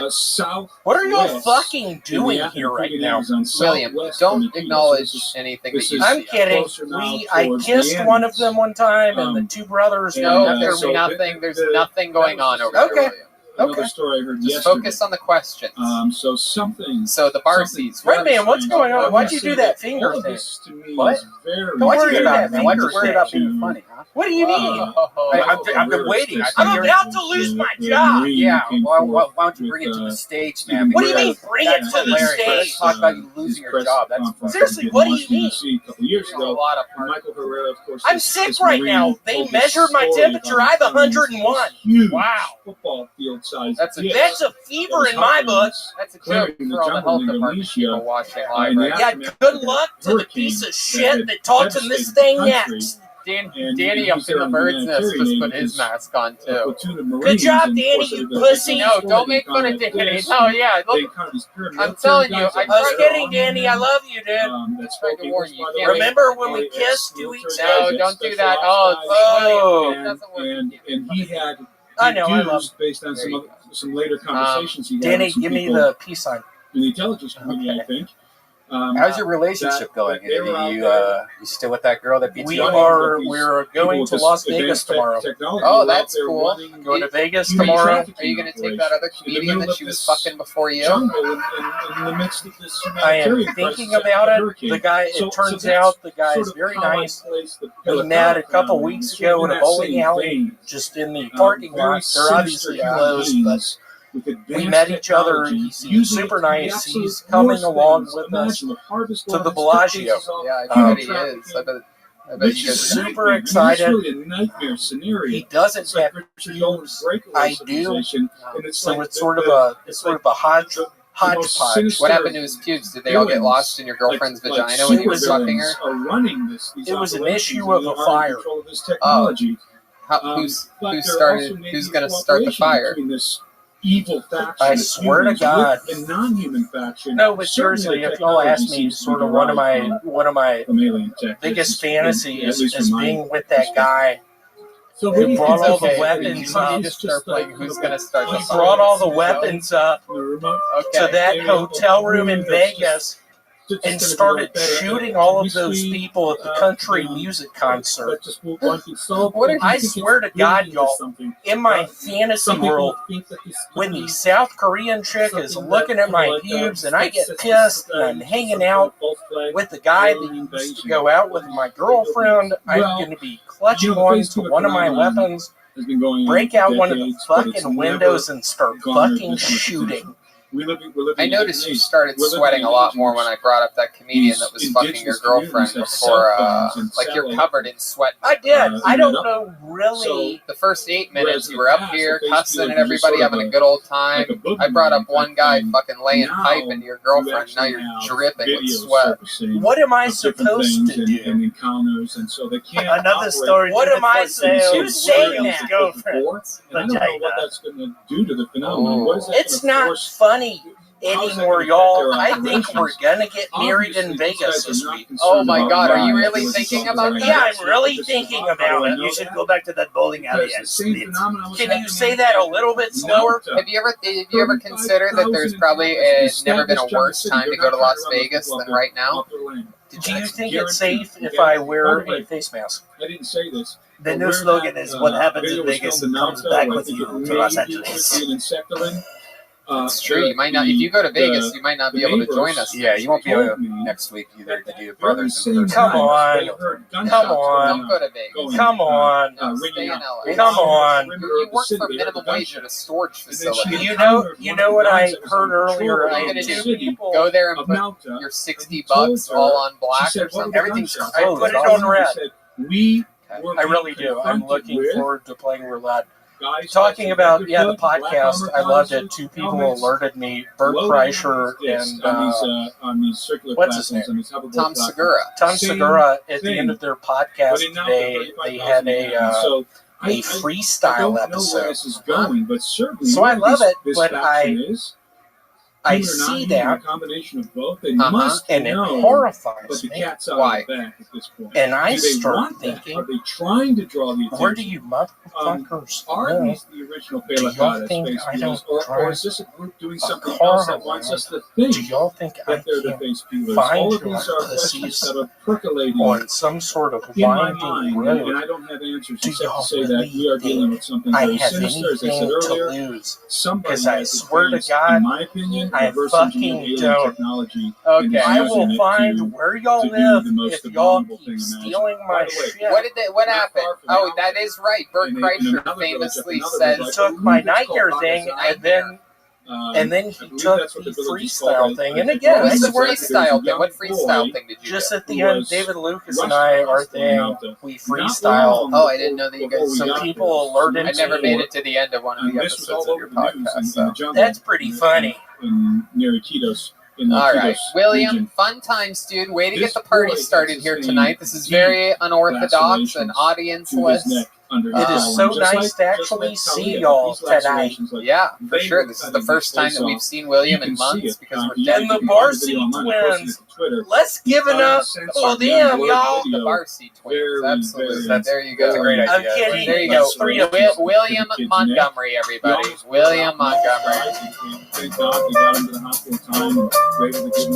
There he goes. You touched me. You don't start the fire. Hey, look at that. A new microphone. Shout out to David Deary helping us out big time tonight. Keeping everything nice and clean. It's incredible. Thank you, David. How about a big hand for David Deary? Oh, there's only a few people. I miss him. A few staff members. Okay, we're going to go to the bucket for the first time in months. How about that? The first time in months that we go to the bucket. We're going to see which one of 4 names at nighttime get pulled out. Are they so bad at their job? Oh, this is very exciting. I just hung out with this next man last night. We are good friends. He is not only a great comedian, but one of the most promising employees here at the Comedy Store, a guy that hangs out late. He's part of the cool kids. Ladies and gentlemen, a good friend of mine. Ladies and gentlemen, the great Mitch Burrow, everybody. Here we go.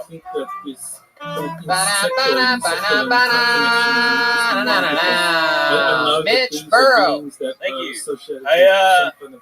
I really hate being fat. I used to not be fat because I used to be in the Marine Corps. But what bothers me the most is that, like, I've been the same size now for 5 years, and still, whenever I see somebody that I haven't seen like a month or two, they'll come up to me and be like, "Damn, Mitch, you look good. Are you losing weight?" And I'm just like, "How fat am I in your memory that every time you see me, you're just like, oh, that's not as bad as I recall, actually." So I wonder if something like I miss not being fat because I used to fuck a lot more. Just at all, really. I used to fuck sometimes. I miss it. I actually lived in Asia for 3 years. Fucked a lot of Asian chicks when I was over there. It wasn't like a fetish or anything, just more of what was available at the time. One of my friends found out that I used to fuck a lot of Asian chicks, and he got excited. He was like, "Dude, I love Asian chicks. I want to hook up with more Asian chicks. What's the secret?" And I was like, "Well, I moved to Asia. So, I don't know how much you're willing to commit to this. That's what I had to do." Fuck yeah, Mitch Burrow. Absolutely. At the same time, maybe there's a human factor that's working with it. I mean, again, Mitch is a great comedian here at the Comedy Store. Very happy that you're here You know, with in us. Indonesia, We've been kicking I it this feel like weekend. we're We've been getting the hanging same out, having fun, phenomenon, and I was the able to same sweet sort talk of you into thing. coming on here. Yeah, I was which, again, is happy to do it. extremely disturbing. Yeah, it's Frankly, been 3 I was months since hoping I I've was going to find done aliens. stand-up comedy, in which I Great. think was very obvious during that No, scene. that was great. That was great. I must admit, though, you look great. You've lost a lot of weight Since last night. Yeah, since last night. Yeah, exactly. Yeah. I feel like I lost some weight after last night. Yeah, we had fun last night. Mitch and I'll just come out and say it, we smoked DMT last night. Wow. Yeah. Yeah. And Mitch smoked a lot more than I did. I fucking went to a place, and then I looked at Tony, and I said, "Oh, you're a bad person." Wow, you saw that with your mind's eye? I saw his soul. Oh, fuck yeah. You don't even need DMT for that thing. That's very true. You can just do this show and find out. How did Tony act on DMT? Was he talking about himself still, or No, he did say he wanted to watch more reruns of the show, though. That is true. I do love watching reruns of the show. There was a certain duality to it, though, because like even though he scared me, I still like grabbed onto his shoulder. He wouldn't let go of me. And I was like, "You're my anchor, and I need you because I can't go to this place again." Yeah, I was keeping him, even though I'm a dark spirit, I was keeping him right where he wanted to be. When people smoke DMT, they see God. Tony just sees himself. And of course, I'm continuing. Oh, there's the first Joelberg chant in months from someone back there. I like that. Does not stop. It's just I love that. Yeah, that was fun. What did you see in the experience? Did you see any visual? I told you I saw that Tony is a bad person. Well, yeah. That was it. It encompassed everything. Well, the problem for me was I don't know if I just hit it harder than everybody. He really did. He hit it much harder. And I don't know if you even remember this. You did 2 rounds. I did 2 rounds, yeah. And he did a lot of funny things. He was killing the entire time for 10 minutes straight. I should have done it before the set. He's sort of rough to do DMT around because all he did was talk the entire time while everybody else was just sort of like, wow, wow, wow. Mitch is like, you're a fucking dark spirit. But he also said, it was funny, Annie was sitting there on her boyfriend's lap, and out of nowhere he goes, what the fuck, are you two dating? They've clearly dating. Caught me off guard. And then there was also a dog on Annie's lap, and it'd been there for like 30 minutes, and he's like, oh fuck, where'd that fucking dog come from? Are you dating? I don't know if anyone's ever done drugs before, but it fucks with your perception of shit. Yeah. And DMT might be the strongest one. Was that your first time doing it? No, I've done one of those pins before, but it was my first time doing it with that many people around.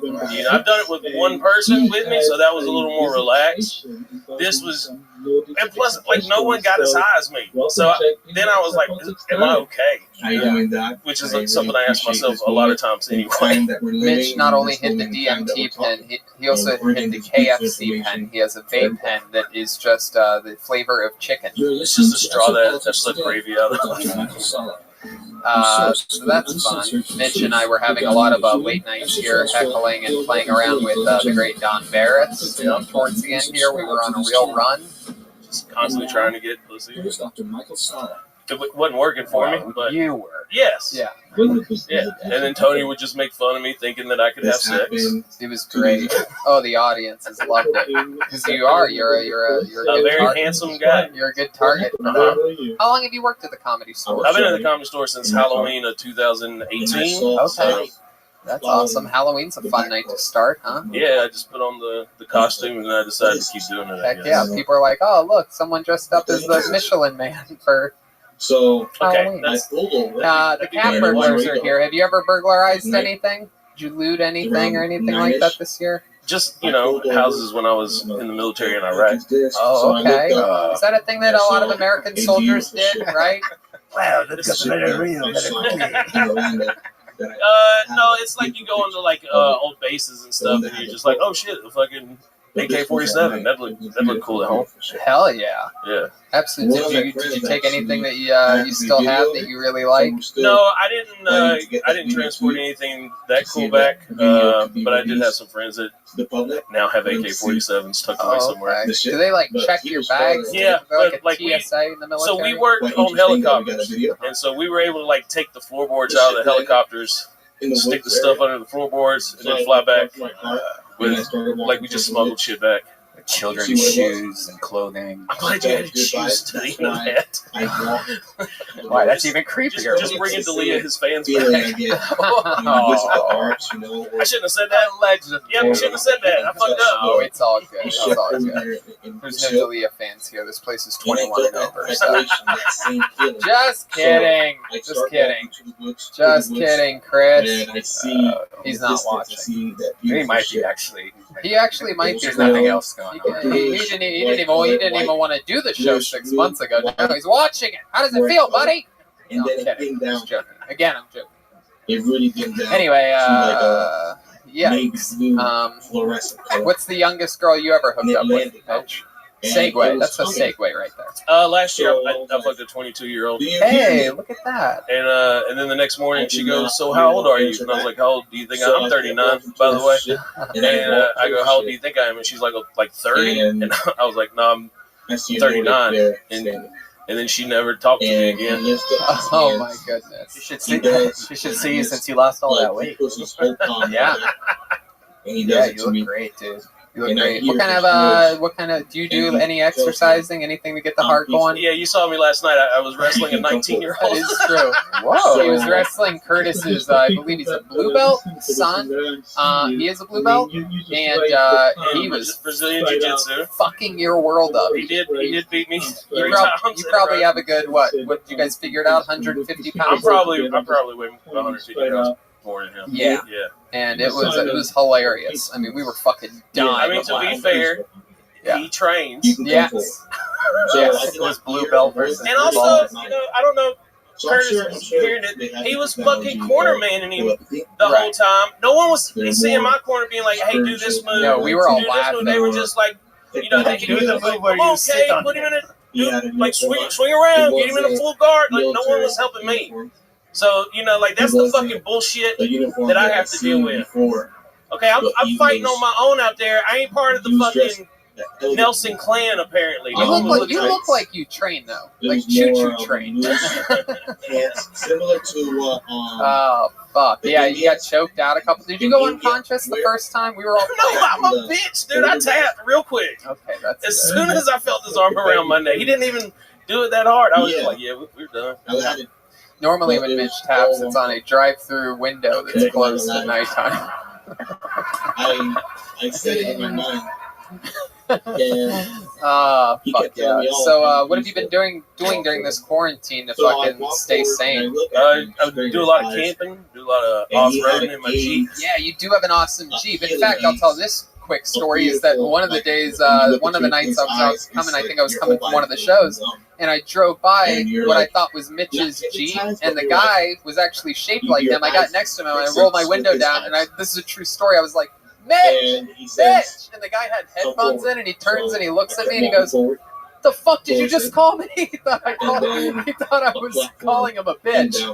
But it wasn't you. No, he actually knew who I was. And he was upset that you would get us confused. I love it, man. Very funny videos. I also, when you guys were in quarantine, you and the other door guys have been making your own series. And it was fun to watch because it kind of made me feel like you guys really do act like that when you're at home, like wear your door guy shirts and yeah. So we made we were missing work, and we just decided to start making videos of us checking IDs and shit. And then the first video we posted got 125,000 views. Wow. I had it pinned on my Twitter because Miss Dalia retweeted it because we included his Netflix special. Oh shit! So I've since unpinned that tweet. Oh, that's a shame.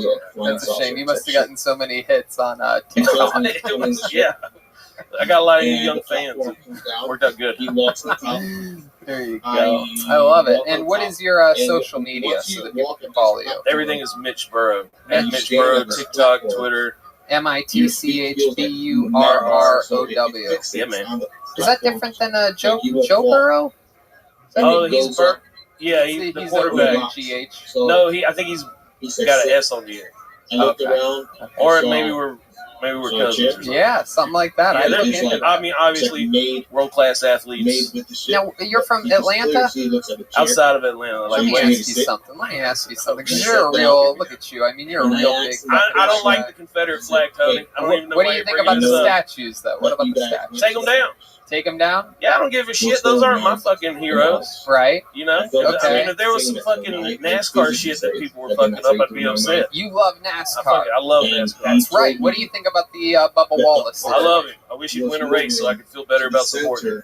Yeah, it is weird, right? Yeah, I mean, come on. I mean, there's got to be some black drivers out there that could win. That's Do black what we really drivers need. ever win in NASCAR? Maybe have they ever thought about like jumping out of the car and just sprinting to the finish line? Is that an option? Because they're pretty fast. Wow. That's a stereotype. That's a good stereotype to have. I think it really matters. I think it's all about the car, like what car they steal. Oh my goodness, Red Band. Red Band. That's a joke. You guys all want to do it together? You know, the problem is it's hard for them to see the track because the windows are tinted. So. Oh my goodness. What? Now they're I was going to say they never finish a race because they keep getting pulled over. Oh, shit. Oh my God. You know, they banned the Confederate flag from all of the races, but the only race that they really banned it from is the white race. Oh, that's a goddamn shame. That's one of my favorite races. It's the New York Marathon. The white. Oh, Jeremiah, I didn't recognize you. That's Cat Burglar.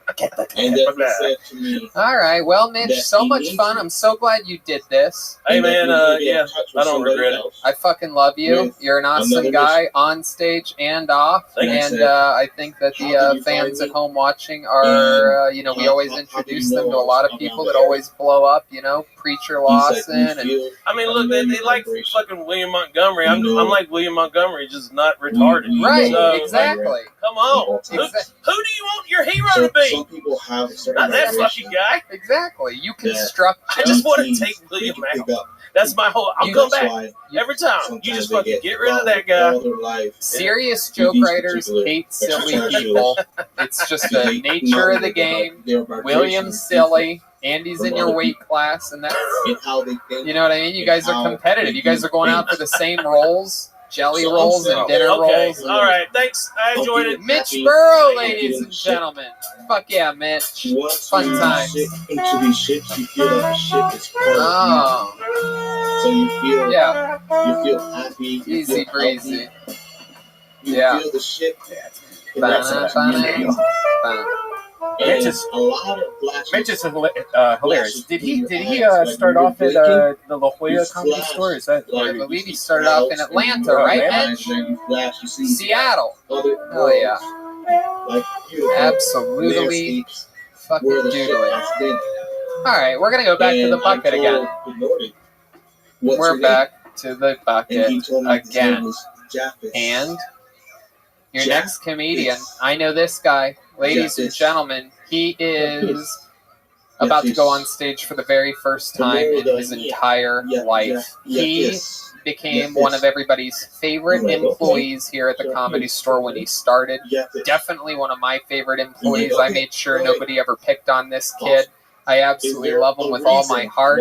Super silly guy. I coined his nickname that everybody calls him for him, and that name is Cackles, everyone. His very first time on stage. Here. A beautiful Cackles. It looked like a glass cup. Here he is. It was Cackles. A thick glass cup. And it had a You can tell the way I look. My mom used to clean condos. He said, I needed to drink.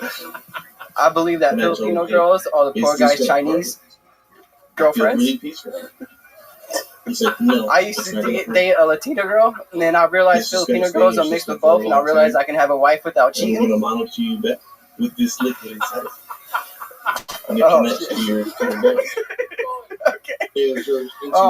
I believe you're not living life until you get molested. So I drank it, and it tastes similar to a mixture of I don't have much. and No, I don't. No. Like Cackles, everybody. In and out. 36 seconds of bloody murder. But like a perfume, you know. I missed you. I missed everybody. That was incredible, Cackles. That was great. You have a very unorthodox style of half-written jokes, and I like it. Straight from the heart. Straight from the heart. From the life. I love it. As you could tell by the way I look, my mom. You can tell my mom used to clean condos. I go around telling school like, all the teachers that moms clean condoms. Oh, condoms. Yeah. Oh, because you thought that it was. You got them confused. You thought it was condoms. I love that. That's adorable. Cackles gained popularity here very quickly by being just a very positive guy around the comedy club. He runs food. He runs it fast, runs it hard. You've been staying in shape during this quarantine? Of course, yes. Yeah? I've been practicing running the chicken at the house. You still practice running chicken tenders even while you're at home. That's just incredible. I love it. He stays in shape all year round. Hell yeah. You look like you live behind a pawn shop. It looks like he lives in front of a pawn shop, actually. What part of town do you live in, Cackles? Oh, okay. Have you lived there? Have you lived there since you moved here? Yeah, about like 7.5 years. You brought your mom to the comedy store a few times. She's always had fun. We're friends with your dad, PDC. Oh yes, I miss him. I haven't seen him since the lockdown. He avoids me.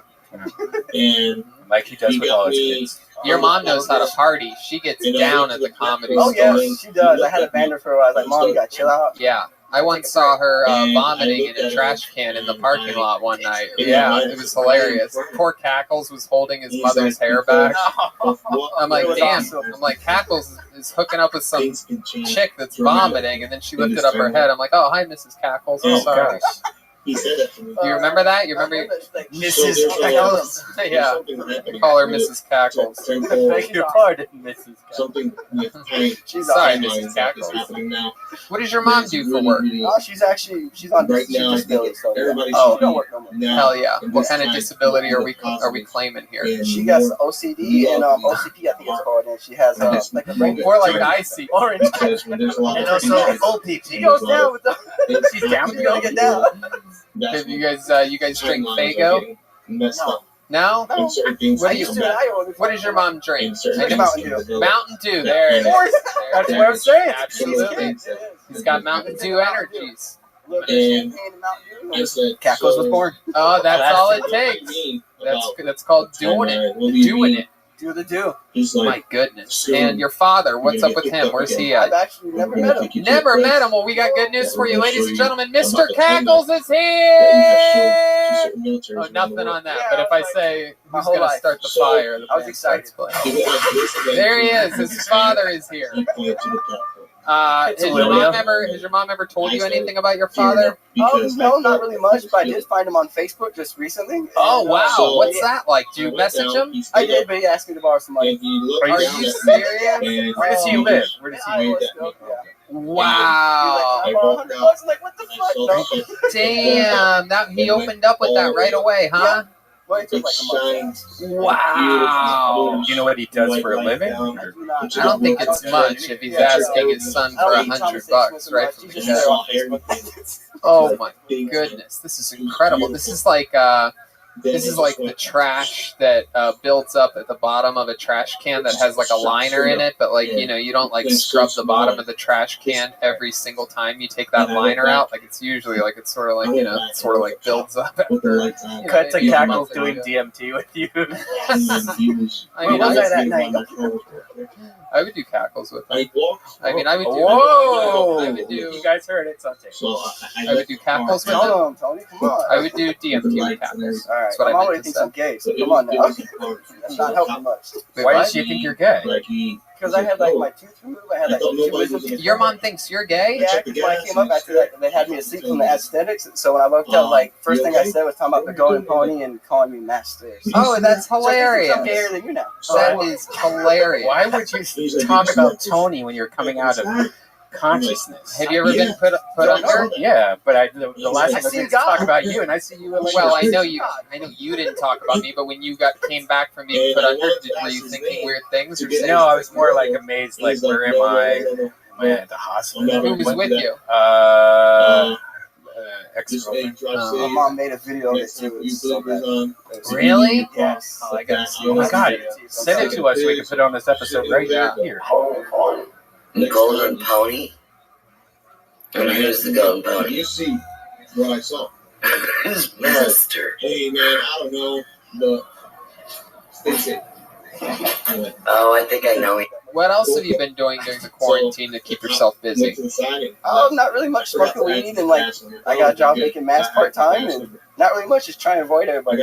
Just not get sick. You Out of the house. You have a girlfriend right now? I do, yes. Yeah, where'd you meet her at? It was a beautiful experience. Actually online on Facebook. Whoa, look at you making all the relationships on Facebook. That's how it happens. An app most people have deleted at this point, but not you. You're thriving over there. I do. My goodness. That's where my fans are at. So what does your girlfriend do?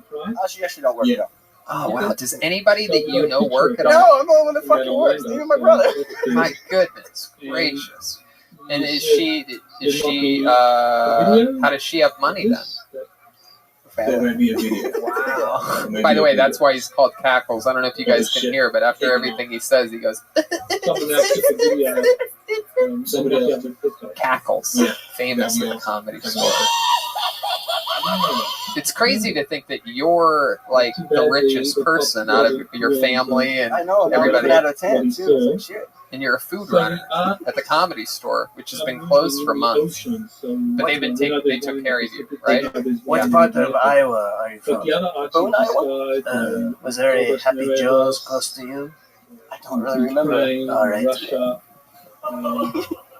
Happy Joe's? Legendary Pizza no longer open. No.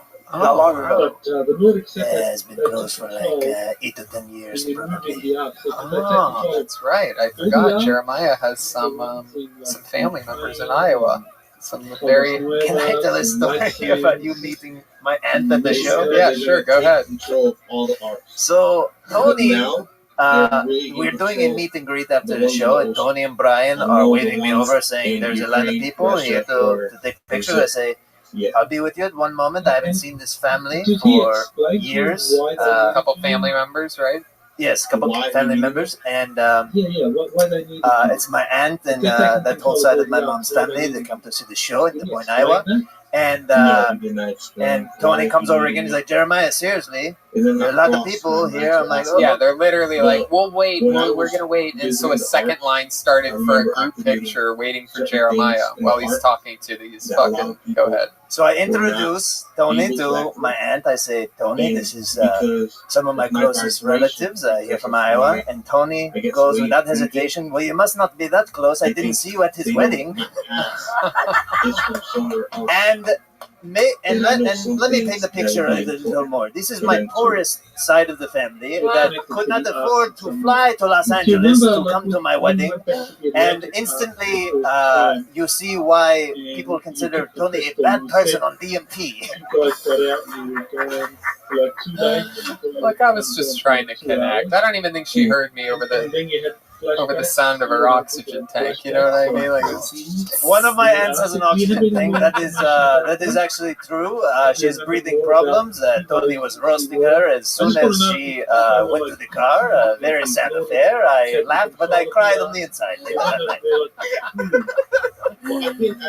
Look, I mean, that's what they get. They get a little light roasting. I didn't see you at the wedding. Just killing them.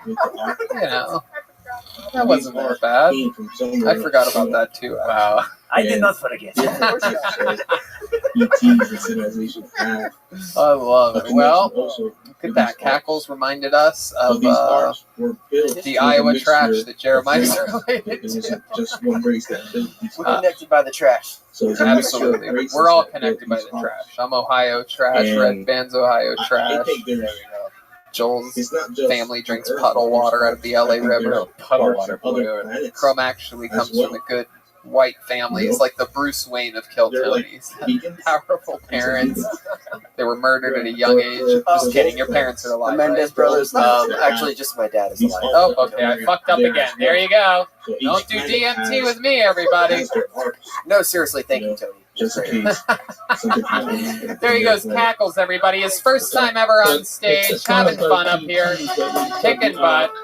We're moving along. Tackles. To get the jewel. All right. You talk about the Nordics. Here we are.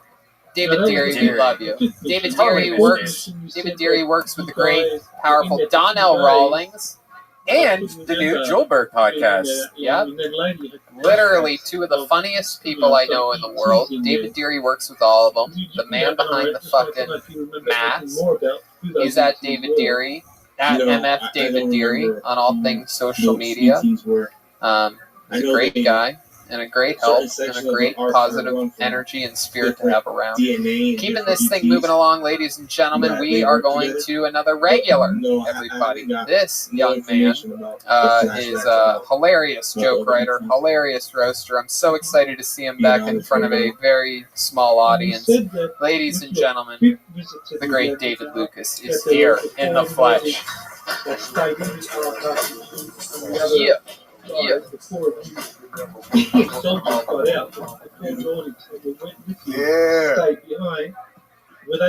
The world is crazy right now. Black people asked for equality, and white people started taking niggas off of breakfast foods. But it is insane.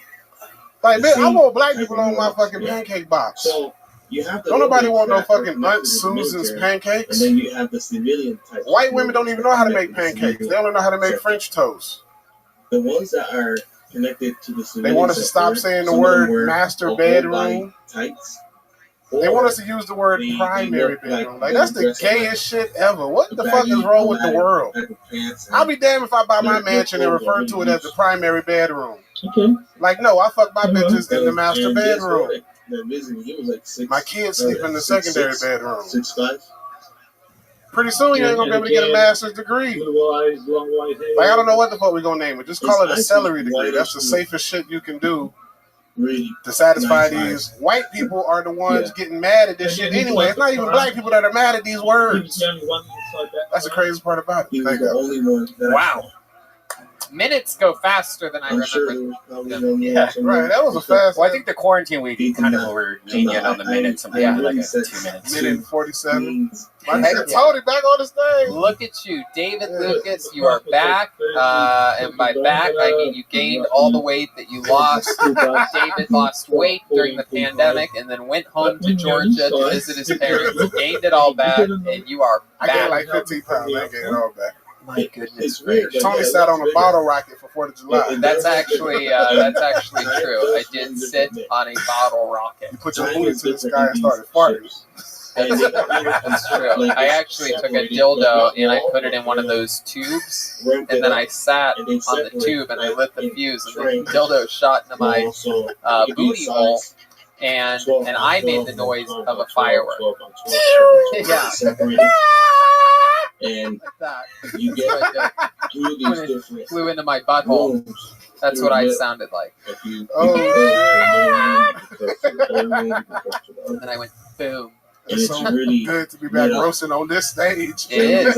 Absolutely. Look at you. I mean, under the bright lights, it's exciting. You look fucking fantastic. I love the tie-dye, the camo shorts. They're all blended in. You look fucking great. You got your shit on, too. Looking like a Russian spy, nigga. That's me. That's me. They sent me to spy on you. Like you a sniper nigga from a gay club. I mean, that's why I live in this area. I love the West Hollywood area. I go up top on the rooftops and I try to snipe gay people. I shoot them with dildos and booty holes. So, David, what have you been up to this week? What's going on in this world? Shit, don't been on the road like 2 times. Yeah, you've been doing a lot of work. Yeah, 2-3 times. Getting back tight with my exercise and shit this week. What kind of exercising have you been doing? I know you were at the National Hot Dog Eating Competition. No, that was you. Just put them in your ass. Well, you did 100 hot dogs in 30 seconds. That's it. They call my butthole Joey Bestnut. Yeah. Tony said, "Give me mine without the bun." Yep. Put it sideways in his asshole. Yeah. They call me Hobayashi. Okay. Good to know. Is that a hot dog eating reference? Yeah, Kobayashi. Blah, blah, blah, blah. Old fucking hot dog eater. So what have you been eating? find out It's more. Still fish, nigga. Ain't fucking Just no meat. fish. Yeah, dog. Yeah, but like, how much fish are you eating? Are you getting sick of it? I eat a lot of vegan shit though. You know what I'm saying? Oh, Like, yeah. I probably eat fish like 4 times a week, and the other times like French fries. Yeah. You eat a lot of French fries. No, nigga, I don't. You have French fry energies. What kind of energy you got? Quinoa bowl? No. Do you eat like Impossible Meat or like Beyond Burgers? Or? Yeah, I fuck with that. Yeah. Fat burgers and shit. Yeah. But yeah, I mean, I don't ever get tired of salmon though, bro. And there's so much different types of fish like that you can mess with. Because you know, like what kind of fish have you had recently? Snapper, halibut, pollock, king salmon, regular farm raised salmon. What else? What else? Sea bass. You ever go down on a girl and it's fishy down there and you're like, I'm used to this? I don't mess with them kind of hoes, bro. No? Nah, you can smell it. What kind of hose do you mess with? Clean, the ones that vagina smell like water. Do you ever go down there and then make a U-turn? Absolutely, put your finger in it first. You know. You bring the finger up to your face? Right. Do you ever go down on a girl and bring up a dead bird in your mouth? Do you cat burglar? Has that ever happened to you? Is that, you do that ever? Hey, bird. Yeah, that's an interesting. A spirit of an aborted baby, maybe. Wow. Oh my goodness. I love it. So you're back at the Comedy Store. Yeah. You are a former employee of the Comedy I'm Store. still an employee. I just ain't working. Right. Exactly. Yeah, that's what I meant. And how do you feel? Is there anything different? Is there anything how you don't remember it? Outside of the thousands of people that you bump shoulders with and saying what's up, it's the same. Like, it's just like so dope being here right now to actually be on this stage. And, you know, you smell the Comedy Store. The Comedy Store has its own smell. Walking up the ramp, and, you know, coming into the little courtyard area and seeing some familiar faces that I haven't seen in 4 or 5 months. So it's just a dope experience. And like, even at the beginning of the show when I heard the music, I'm like, damn, like just hearing it in this room. It's way different because you don't have some of the bodies in here to muffle the sound, but just hearing it over the loudspeakers, like, God damn, I'm emotional right now. Start visiting So, people that have this absolutely. Yeah, definitely. For those of you wondering what the smell is, it always smells like brand new carpet. Yeah, we get carpet every week. Yeah. There's a thing happening right now with them changing. They want to change the team names of the Washington Redskins, the Cleveland Indians. You're the closest thing to a Native American that we have on the show, so I'm going to ask you, what are your thoughts on that? Actually, my mother's father's mom is a Native American. She left us a whole bunch of land in Georgia, though. So she, yeah. How much land? 40 acres? Each. So it trickled down to me. I was left 8 acres, and all of us were left like 8 acres. My grandma did her name back in the day. Oh, that's great. What did you do with your 8 acres? It's up there. It ain't been developed yet, but you know, when I get this bread, I'm gonna put a little lake house on there with a lake and some animals on a tiger. I mean, it looks like you've already had a lot of bread. Share, and subscribe. But shit, change the name, bro. I don't give a fuck. Like, symbolism isn't something that bothers me, bro. Like, being from the South, like, in Macon, Georgia, there's a sign at our train depot that says colored waiting room. That shit don't bother me because it's a part of our history. And like, when I was a kid, my mom took me there to see it, and she's like, this is what black people had to go through back in the day. So it was a learning experience for me. And now that they're probably going to remove it, I'll never be able to do that to my daughter. I was saying this before. They should just make, maybe in Washington, D.C. or something, like a huge museum, take all the monuments we're taking down and have them all in there. So you can be like, you know, like... yeah, but taxpayers got to pay for that fucking museum. So it's like... I mean, ticket sales, you know? I don't know, bro. The shit don't bother me. It's symbolism, bro. It's like, when you look at a cross, that's a pagan symbol. You know, a lot of people use that as a remembrance of their savior, but it's like, do you think about Jesus getting his ass kicked when you see that? Like, I do, you know? So it's like symbolism, dog. It's pagan. So it's like, that shit don't bother me. It's like, we have way worse problems than that than to be worried about a fucking statue. How about Aunt Jemima? What are your thoughts on the Aunt Leave Jemima? that bitch on the box, man. That shit pisses me off. I know, it's crazy. Well, the family of Aunt Jemima are like, no, we want to honor, like, They that's should. our whole thing. Yeah. Yeah. JP, Listen, on the podcast last week, we pulled up a lot of stuff that had, like a racial past behind it, like even the ice cream song. Yeah, the ice cream song is the most racist song ever. The one that you hear every ice cream truck on. It's like asking, do a nigga want a watermelon? Yeah, it's fucked up. Are there like lyrics to it? Yeah, bro. Really? Do you know how it goes? Like a nigga want a watermelon? Hey, hey, hey. No, 100%. I promise it is. Really? Let's do it. You've sang some white people songs on the show before. This one's no different. This is the ice cream song. Make sure it's not the Master P version. The Ice Cream Man. The 1998. You got a red band or you mean class? I got the song. Nigga love a watermelon. Ha ha ha. No. I want to begin with no way. You're fucking with me.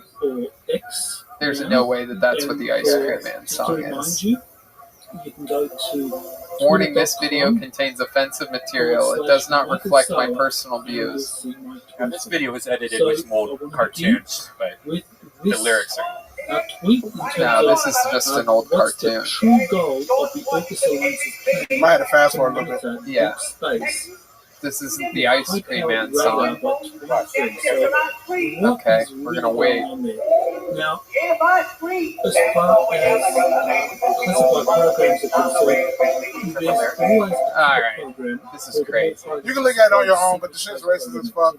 Wow. So Yeah, that's incredible. But like, I don't know, bro. It's like, a lot of people like Trump because he's very like, neurotic and he says a lot of things. Like a lot of people don't like Trump on an emotional level outside of a logical level. Trump said something that really stood with me last week when he said, if you erase your history, you'll forget your history. And I really like, it's like, just say like we're all wiped out by something and all those statues are gone. You'll never kind of have what happened, or you won't have any remembrance to what happened with you don't have that context for it. Yeah, so it's like I've always said, books would be destroyed, but statues. Yeah, books are the easiest to destroy. But they go first. If only there was some place we could go to look up anything we wanted in the whole world. Like I don't know. It might be the conservative South in me that doesn't mind the statues. Like I grew up. www.sassycat.com. Jeremiah collects pictures of racist statues. He has hundreds of statues. He's a pure Christian. I mean, that would haunt Jeremiah if he had anything. What are you talking about? He posts that shit on Instagram every week. No, the guy who thinks every statue is a Civil War statue is what you are confusing. Oh, the only statue you care about is the Bob's Big Boy statue, right? That's true, and they're actually changing that. Did you see that? What? They are changing. I swear to God, it was breaking news when I pulled in the lot. I'm not even kidding. The Bob's Big Boy, they're changing something. About to lose this shit. I'm gonna look this up right now. Look how sad. That motherfucker brain is killing. Yeah, that's just ridiculous. I've never like what are they going like? The Confederate statue. Like statues in general are going to be canceled. They're not going to make any more statues. What are you going to have as a statue now? Just babies? A bunch of baby statues? Big Boy restaurants replace iconic mascot with obscure character named Dolly. Fox News 7 hours ago. Look at this. Watch the tears flow down Red Band's face. Unless she's Asian. That motherfucker going vegan tonight. This is the first time Red Band has said in his life, this is an outrage. That's not going to say it. He can't. But that's the headline. He so can't it's real. believe it. Yeah, they're changing it to Dolly. He can't Bob's Red Band's like, are they taking auditions for this new statue? Why? What's wrong with the Bob's I'm Big going Boy? to tell you right now. Red Band said, as long as they don't fuck with the recipe. According to the news outlet, blah, blah, blah, blah, blah. Hold on. There's no. I mean, the owner, it's not even a real person. Bob is Oh, it is. Whether it's the United States versus Iran or Ukraine versus Russia. Big Boy restaurants. Palestine. Sometimes even big boys have to move on. Big Boy Restaurants recently announced the arrival of a new chicken sandwich to its menu to celebrate the new item. The restaurant dusted off a forgotten character from its history, Dolly, to replace the Big Boy as the restaurant's official mascot. That's Dolly, by the way. Okay, this is just an advertisement for a chicken sandwich. No, It's like IHOP when they changed it to whatever fucking idiot. No, Dolly, a character that was featured in the Big Boy comic book series from the 1950s, will now be the company's permanent mascot. Fox 8 reports. Fox 8. All He right. ready to protest now. Why do you say Fox 8 like that? Like it's not a very The new legitimate. T-shirt, What's not my Fox Big 8? Boy. That's the local news of where the headquarters is. Fox 11? I'm just kidding. You're right. It's a temporary change to promote the chicken sandwich. But I love how mad you got me upset. You got his blood pressure up, bro. Fuck that. Oh, he about to unplug all his equipment. I'm out of here. I'm going home. We see Red Ben on the local news circling Bob's Big Boy with his electric bike and a little sign. No, honestly, I was thinking about like, oh, I'm going to buy all those old statues. Red Man was about to drive that Tesla to the news station. Red Man's going to protest and no justice, no peace outside of no justice, no 10 piece. Still got it. I love you, David Lucas. We had fun here tonight. There goes David Lucas, everybody. We're going to keep it moving along here. It's all happening. We're flying through it. We're going back to the bucket. Typifies that. As far as the I was going to say that would have been the dumbest thing ever if they did that. No, I really did think. I misread it. And then I was going to say, what did a fake cartoon character do? I know. The early It's crazy. 1820s, Or did the real Pindar was the Pope. All right, this is exciting. This is this young man's first time ever on the show. He was recommended to us from the great Michael Lair. He was featured in a Michael Lair video last week. Ladies and gentlemen, 60 seconds and an interview featuring Martin Morrow, everyone. Here we go. His Kill Tony debut, Martin Morrow. The Rothschild made Thank you. It's an honor to round out the diversity portion of the show. Good for me. Like David, I'm also from the South. I'm originally from Birmingham, Alabama, and I get asked all the time where I've been called the N-word the most. And surprisingly, within my 21 years of living in Alabama, it was actually more within 10 minutes in Chicago. It was in Wrigleyville, which was my first mistake. And this white guy was there, and he was buying up shots for everybody in the bar. He put his arm around my shoulder, and he goes, "Hey, I'm more of a nigga than you'll ever be," and then hands me a shot. And I was very upset by this, and I wanted to fight him, but I couldn't because I had a shot to take. And I realized in that moment that my alcoholism definitely trumps my feelings on racism, like that. That's where I'm at. But then a buddy of mine came in, a little white guy, he's from like the south side of Chicago, bald head, red hair, very angry. He was like, "Hey man, why do you look so sad?" I go, "Oh, that guy over there just called me the N-word." He goes, "Don't worry, I'll handle it." And the thing I learned is that if a white guy from the south side of Chicago tells you he'll handle something about racism, don't believe him. Like, he's going to make it way worse. Because then he approaches you and goes, hey, you call my buddy a nigga over there? Huh? You call my friend a nigga? You see that little milk dud shaped dude over there? You call him a fucking nigga? Huh? You call him a nigga? You and me outside right now. It was the first time I've ever been confused by racism. I was like, this needs to change. Thank you guys. Fuck yeah, Martin Morrow. Welcome. How are you? I'm good. How are you? Christopher Sharp. Man, can I just say the band sounds so good with the return, especially of Chroma Chris. I mean, what that adds to a saxophone and drums having a little bass behind it. Yeah, it kind of knocks it up. It really fucking kills the dying cat. It's like it numbs the. It's like when they give you a numbing shot before the big shot of something. Like it's like, okay, you're gonna feel a small pinch instead of a fucking. It's the only band in show business that gets reprimanded for playing their instruments. Oh wow! Look at these idiots over here doing their job. No, we were complimenting you guys. Oh yeah, just sounds like a dying cat. The saxophone man in the corner. Who said that? I didn't say that. I mean, you have a keyboard, right? Red, it was nice meeting you. Yeah, by the way. Welcome, Martin. Thank you. So, how long have you been doing stand-up? About 10 years. 10 years. And you're originally from Chicago? Alabama, originally Birmingham. Oh, that's right. But comedy-wise, did you start there? I started in Alabama. Okay, and you came straight to LA from there? Alabama, New York, Alabama, Chicago, Alabama, LA. Damn. Then Chicago. That's a lot of Alabama. You're like Forrest Gump. You go around the world, back to Greenbow, and then out again. Yeah, a lot of deaths in the family. That'll do it. Hey, wow, you're very quick. Look at that. Yeah, Red Band still got it on the Jeez, ever since the Bob's Big Boy thing happened. No, I forget how to use all this equipment. Interesting. What part of Alabama? Birmingham? Birmingham. And are you like in the city of Birmingham? Or are you in a cool little suburb? Like right outside of it, a town called Roebuck.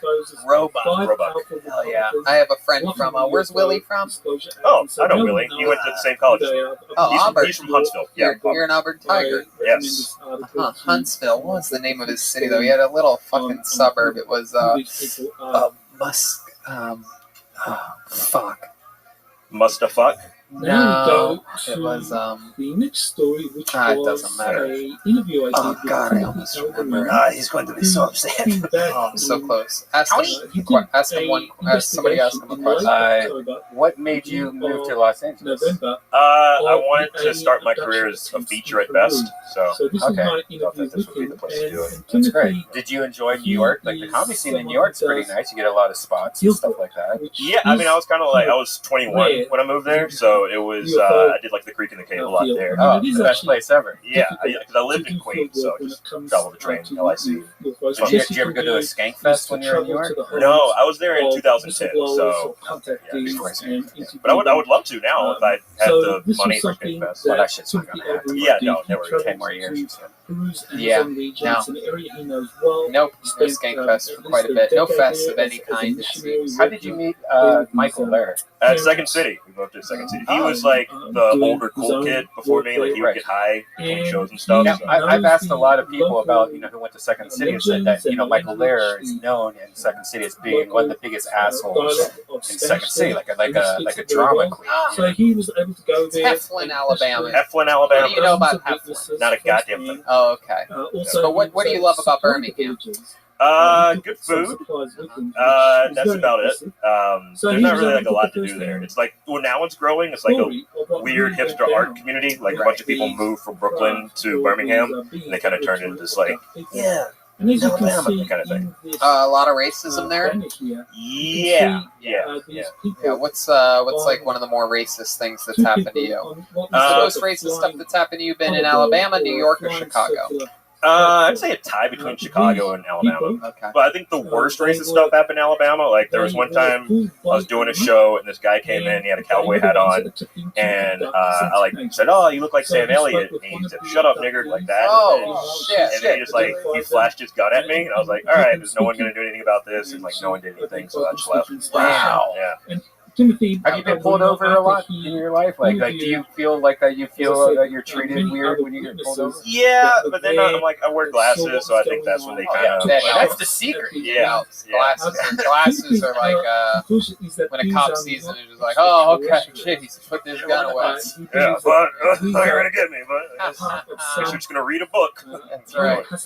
I love it, man. All right, so now, how long have you lived in LA? A little under 3 years. Okay, what do you do for work? I'm a copywriter. Oh, I thought you were going to say you're a cop for a second. No. You kept going. Copywriter. What exactly a copywriter? Like you just make sure you type in people's copyrights when they ask you for one? No, I do like tweets and stuff for different companies. Copywriter. Yeah, with the WRITER. Gotcha. As opposed to RIGHTER. Gotcha. Yeah. Okay. It's a living. I got to tweet at Nicki Minaj once. So sick. Would you tweet at her? I made up like fake rap lyrics about Walmart, and she was like, "Hell yeah!" She was really enjoying it. So. Oh, that's cool. Yeah, good. Yeah, good for us. You meet any other cool celebrities while you're in LA, or bad celebrities? Ooh. I went to Jeff Ross's house once. I think we were there. Yes. So, but I was like, I shouldn't be here. And I remember, how old were you? This was like 3 years ago. 20-something. You get it. Whatever. But no, like they were playing Cisco, and I was on shrooms, and I was like, I wonder what Cisco's up to right now. And everyone was like, this guy fucking sucks. So stop talking. And then you looked at Tony. When you were high on the shrooms, there reminds the deal. Oh yeah, it was called that. I got it. I liked it. The heritage for both Jackie and myself. All right, well that's cool. That's fun. How'd you end up getting to Jeff Ross's party? Like, someone took you or something? Yeah, a friend of mine was like, "Hey, you want to go to this thing?" And she didn't say where it was, and then we ended up going. I was like, "All right." I was like, "I'm too. I feel like this is out of my tax." Were there other cool comedians there? Just him. That was really good. Oh wow! Jeez, must have been one of those Sunday services that he has up there or something. Very Christian time. I love it. I feel like you're very upset with me for calling out that you were there too. I don't know. No, it's good. I frequent there, yes. Yeah, everybody here has been to a Jeff Ross party except for Red. Oh man, he's not invited. He doesn't invite me. People shaped like that. Oh, you have to get brought by somebody. Oh, okay, that's the secret. Well, I hope that you find nobody wants to take ownership for that showing up to the swimming pool. Cannonball. A number of things on I guarantee you there are way worse looking dudes there. So. Maybe at the party you were at, I don't know. I wasn't at that one. I mean, they come and they go. What are you going to do? What was that? Oh, special skills or talents of any kind? I play trombone. Really? Yeah. Okay, cool. Do you have an extra trombone player? Maybe check your booty hole, Tony. Whoa. Do you have a trombone? Or did you... I did. I bought one off of OfferUp about a year ago. So yeah, I got it back home. That's awesome. Back home here in LA? Yeah, in my apartment. Do you practice in your apartment? I do every now and then. Yeah. Your neighbors ever complain? No, they're like old, so they don't really care. Oh, that's cool. Well over a decade. Yeah, they're not gonna... How long have you been playing trombone? Since the 6th grade. We would like to invite you to play trombone with us when the comedy store opens up properly one night. Just come and play with us. Look at that. I love that. Yes. Absolutely. A guest band member. You watched it happen here. Right here, live. That's really all I wanted. Hell yeah. Like, as long as I can get the band. I mean, hey, it's fun. It's a lot of fun. You get to be a character. You get to have fun for 2 hours. Yeah. Hey, you know what? Once the Ice House opens up again, too, I would like to have you on an Ice House show. Yeah, I would love to. Absolutely. I would like to suck your dick after this wow. Look at wow. that. I guess, sure. It's been a while, so I'd like to watch him do that. And film it. Wow. Yeah, I mean, where do you I'd go? like to watch him watch that. Yeah. Yeah. Is he inside? I was going to It's film like an that. inception of dick sucking. Look at that. One big boy closes, another one opens. Right. There he goes. Martin Morrow, everybody. Hey, Thank you so much, Martin. Fuck yeah. We're going to keep it moving along. This is it. The final bucket pool. He's security vulnerabilities and so Space Command, as it was then constituted. Ladies and gentlemen, I happen to know who's left in the bucket. There's only one name left. This is the final piece of paper that I'm pulling. And they are absolutely Kill Tony royalty. I have been hit up via social media relentlessly the past 2 or 3 weeks because you know them as the stars of Season 1, Episode 1 of The Floor is Lava. It's been a long time. Ladies and gentlemen, all 3 of them, I present to you the great Verzi Triplets. Hell yeah! The triplets of Verzi Triplets. Here they are, the Verzi Hey, Triplets. what's up? So we've been balding a lot since the last time we were here. We've been balding. We just got hair transplants, actually, because we've been balding at different rates. Like, we have different faces now. Yeah, like I have a marriage face. I have a relationship face. I've got a sit on my face. Schumer's been around for decades. So he knows the way things operate. One mic's nice. We broke quarantine about a month ago to go to Lake Havasu, Arizona, which, if you haven't been, Arizona is just a retirement community on meth. Lake Havasu, Arizona. The people tan there for about. I said the people have been tanning there for about 50 years too long. They all got this leathery skin. They kind of look like used tobacco pouches. We went out there, we went to party because we're like, there's going to be some young college girls, we'll get some pussy or something. And we went to the party channel, and it was literally just old people that were flashing us. And like, I've never seen boobs unravel out of a bikini before. It looked like CVS receipts coming down. Schumer, he is associated with timing. In our defense, too, the guys were the same exact. The guys were the same exact way too, man. Their balls just dangled in the water. They had those big old hacky sackers, those big old fucking things right there. They're like fishing lures, yeah. That's about as well as I thought it would be with one night. Thank you guys for having us. Ladies and gentlemen, the long-awaited return of the Verzi Triplets. And, The Bursey triplets are the Bursey triplets.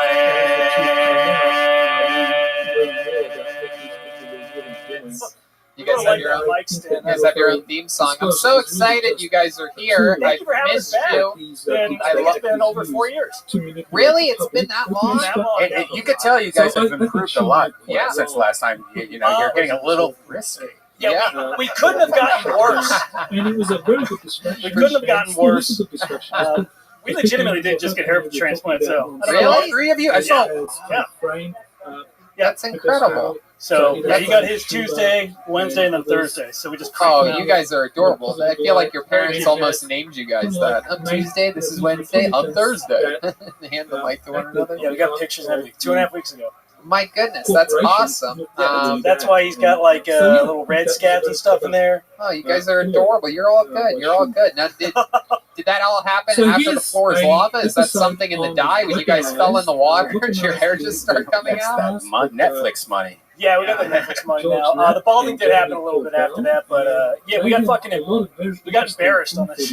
Yeah, I actually rewatched it today after I hit you guys up and invited you to come on because I wanted to talk about that. It's very interesting. I mean, literally every single fucking day since that came out, there's people. It's a show, right? It's like a game show. It's kind of like the old game. You can't touch the floor. And it's sort of a really big deal because Netflix it's really just them jumping into the game show field for the first time, and they're doing it at 1,000 miles an hour, and they're pushing it hard right on their front page, and that's their whole marketing thing is they have the ability to sort of shove shows right down your throat, and the floor is lava is one that they are certainly doing. You guys got beat by a group of pastors, and then a mom and her 2 twin son and daughter who were about 18 years old. Yeah, we got beat because we're short. Legitimately because we're 5'4". Yeah, low centers of gravity. Everything was slippery. Which one was the one that slipped on the bottom step that didn't swing hard enough? Yeah, that was you, huh? They played the classical music to my face. Oh man, you really? How are those things sort of soft? Are they foamy? It's like in between. Yeah, a little hard. Yeah, I landed on my arm, man. So it wasn't as bad. Right. We got turned into a meme too. And then the thick one, the little linebacker boy was stuck on the triangle, the pyramid, for like what it felt like an hour and a half. It was about that long. They cut it down a lot. Yeah, it's pretty sad. Kept spinning around up there. So here's a few of my questions. One is the liquid. Is it warm? Is it cold? Does it taste like anything? It's pretty warm. It's a good temperature. It's kind of like orange chicken, like that consistency, that sauce. Okay, kind of like that. All right. It tasted like the sweet and sour sauce too. It was kind of thick. Oh wow! Yeah. If it's just covered in sweet and sour sauce, then in that case, I mean, yeah, sign me up. Yeah, Red Man's bed is lava. Hey, that's where William's been the last 3 months. Yeah, our DMs have been blowing up. People either despise us, or a few of them like us, but it's mainly been gay guys that have been sliding in our DMs. Really? Non-stop. Welcome to my world, gentlemen. That is the story of my life. One of the pictures I got was just some guy's asshole, and he's like, "Do you like boy pussy?" Wow. Hey, heck yeah, he wants to be your new lava. Wants to be your gay lava. We're thinking about starting an OnlyFans because we have so many gay followers. Like, the gay followers outnumber any of our regular followers. Kashana's like he's a power ball. Oh yeah. Totally. Like, if you look, he's got a very look at that. Look at that little David dong. That's incredible. So I think we're gonna sell out his boy pussy and see what we can do. Yeah, you don't have to do like gay shit. You could just be like shirtless and stuff, like cleaning the house, putting suntan lotion on each other. Yeah, do the splits, do that kind of stuff. Yeah. But if you guys decide to do the triple suck off with one another, I mean, then you guys are gonna get rich. The little triangle. Yeah. Triangle sucking. Yeah. Yeah. You should come, dude. If you want to do it with us, we can do photos together. Heck yeah. You know what? Let's get rich. Only pussy train. Yeah, that's it. I'll be the caboose or the conductor. You would be right in the front, I think. Yeah, leading the way. Right, I would just have a bunch of Verzi. A Verzi train, yeah. Coming down. Certainly. So, not a lot of people know this, but your fourth brother is here. This is William Verzi. Hey, how's it going, y'all? My name is Jackson R.L. Stein. Oh, I love these guys. We were in the Army together. We were doing Spec Ops. They were the 3 twin brothers. I was the redheaded stepchild. Okay, hand them back the microphone. Yeah, that's what they want, to touch it after Will. Okay, now we have. There you go. Go on. Oh, you have one more thing to say? There was a time in 2005 we were all in Afghanistan, just sort of dreaming of better times at our mom's place at St. Louis, Missouri. But no, seriously, 2 of our buddies got killed. We are in a foxhole, me and the Barzy twins. Okay, there you go. They're the triplets, and they're the Verzi triplets. There goes Jackson R.L. Stein, everyone. For those of you wondering who that was Jackson R.L. Stein. I saw you guys are TikToking a lot. You're actually taking over the Netflix TikTok. Yeah, you did that already. He asked us to do Floor's Lava at home, so we made our own course. That's cool. I was actually, there was a part where I was thinking about having you guys do some trickery here today, but we don't have a camera operator. I was going to have you guys jump from chairs into tables and whatnot. We do have the floor, though. Yeah, we can do it, man. I mean, it certainly is. You guys must feel right at home here. Oh, yeah. Is that something that you now when people recognize you, you're like, oh, you jump around on things for us? That was... We haven't gotten that yet. No? Yeah, I think a lot of people have been surprised that we were comics, actually. Like, oh, you guys are comics? Like, right. Because they're like, you guys weren't funny at all on the, but you were. I thought you guys were hilarious. I loved it, and I think the whole Kill Tony fan base did too. You guys were really silly. The subreddit was a little rough. We went on the subreddit and we're trolling that. Oh yeah, you half of them go were on good, those. half of them were shitting on. Yeah, you don't want to go to the Reddit. That's the worst place to go. I don't mind though. Like, I don't mind reading the subreddit. Right, of course. Yeah. Speaking of being shit on, I mean, you guys could do that in your OnlyFans and get rich. That's true. How much would we charge them? I feel like we need to make 20. Well, you start off at $20. But you shit on each other's feet. $30. And then you go the more, the higher up you go, the more you raise the money. Shins is 35, kneecaps 40, thighs 45. And then there's a huge jump if you shit on each other's penises. But then it goes lower again through the midsection and increases again on the face. Yeah. I mean, I'm game. You know, I have the good ass. So you guys have to volunteer as the canvas. From Inky or Ia about religions. I got a question. So, go ahead, Joel. As a fellow balding man, did you guys ever just think about just like shaving it, just letting it go? What was the decision behind getting the glove? The fact that we're already short, we didn't want to be bald as well. Right. So yeah, we can't be balding triplets. So and his was the worst by far. He got more hair grafts than we did.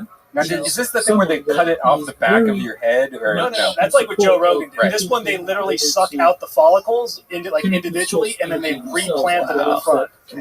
Sorry, the back of the head looked like a beehive for a little bit there. Right. How long's a little bit? We show you a photo. How long's a little bit? It healed up in 2 weeks. We got it 2.5 weeks ago. So was it painful? They numb the shit out of you, so it's not like that bad. Okay. Yeah, right. Oh, Jesus. Wow, that's frightening. So it looks like a lot of pores and a lot of blood in the back of your head. Holy shit. Did it hurt when they picked out the... No, they give us like 3 Valium, and then they numb your head pretty good. But, I mean, our head's wrapped for 2 whole days. Oh, wow. That was the first time I ever did drugs. I'd never done any drugs. What did you think? What were your thoughts? I puked pizza immediately out of my nose. You puked pizza? Yeah, I puked. I had CPK for lunch, and then I shot pepperonis and mushrooms out of my nose. Damn. From the Valium, yeah. When you were on these drugs, at any point did you think Tony is a bad person? There you go. That's what happens. If you know me and you take drugs, you see that I'm a bad person. But thank you guys so much for coming. This was incredible. A lovely appearance, and we love you guys. Is there anything else you want to talk about? Am I missing anything? Subscribe to our TikTok at Verzi Triplets. Yeah, Verzi Triplets. Verzi Triplets on everything. But thank you guys so much. Check them out on The Floor is Lava. Yeah, it's on Netflix. I was excited to find out the temperature and everything of the lava, and I'm glad I got to ask you guys. Yeah. All right. So much for having us. Indeed. There they go. The Verzi Triplets, ladies and gentlemen.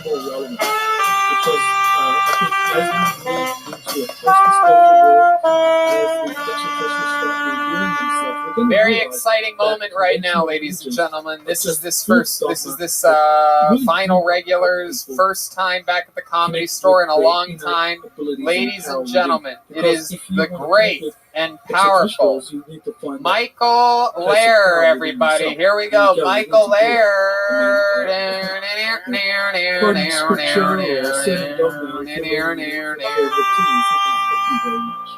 Michael Lair.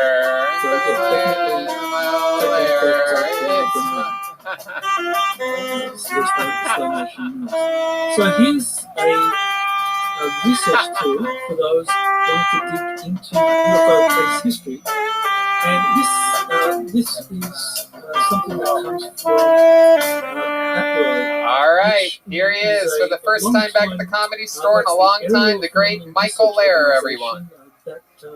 Existed in the 1960s. Welcome to Michael Corona, the Corona version of crippled heartthrob comedian Michael Lair. I fucked Draw Dog a MacBook Pro this morning. Thank God no floppy disk. All hard drive, baby. Long-time researcher A Roomba vacuum gave me herpes. She sucked it off the bathroom floor, I think. If you think my voice sounds weird, you should see my cock. It is made of Legos. I'm a strange one. I do not like food. Maybe it's because I have to call the Navy SEAL Team 6 if I want to take a shit.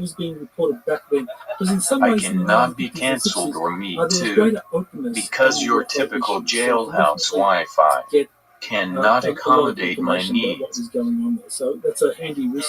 one thing bots and humans have in common, so let's go a junk drawer full of RCA cables. So my body is just a vessel. I am now in the Matrix, and the rumors are true. Keanu is homosexual. So he was got my dick very sucked by a Keurig coffee maker this morning. It's a conflicting experience. Keurig suck it so good, but they so bad for the environment. What is the deal with vocal cords? I mean, will these fucking cunts shut the fuck up already? You know, when I got this incurable disease, I was pretty bummed out. But after watching these little white ladies yell Black Lives Matter at African American police officers, maybe I am the lucky one. Thank you very much. That is my time. I'll be playing all weekend in Stockton at the Giggly Piggly. Was supporting the passage of the UAP Disclosure Act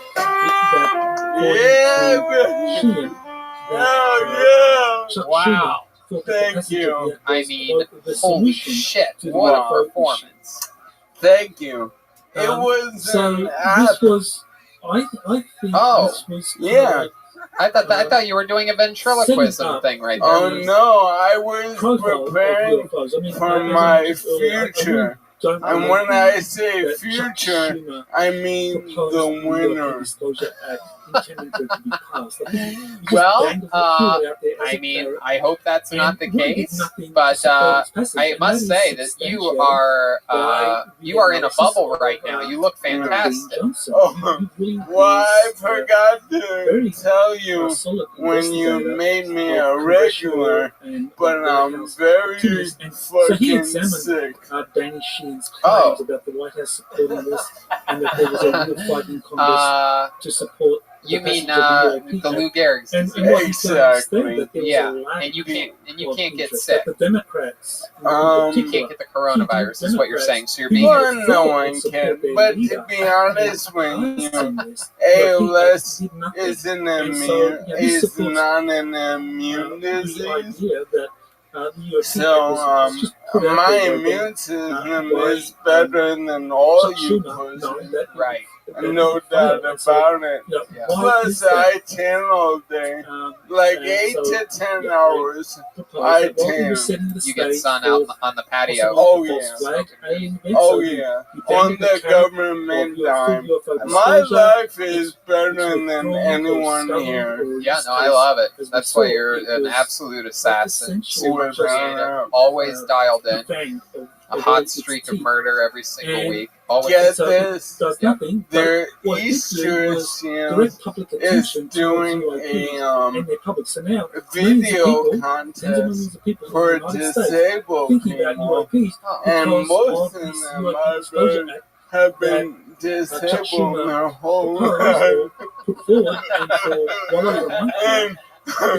can do it? Are you doing it? Hell yeah, man! I'm gonna fucking crushing it. Yeah, absolutely. I 20 years of professional entertainment experience. Wow, that's so cool. Yeah, man. Hell yeah, that's like if someone got hit in the head with a baseball and then got to participate in the Special Olympics. Exactly. Or when they had to be a professional baseball player first. Yeah. Yeah, just helping you fill in the You're right. You're right. I love it. Absolutely. That's fucking awesome. Your episode of Jeremiah Wonders came out. That was great.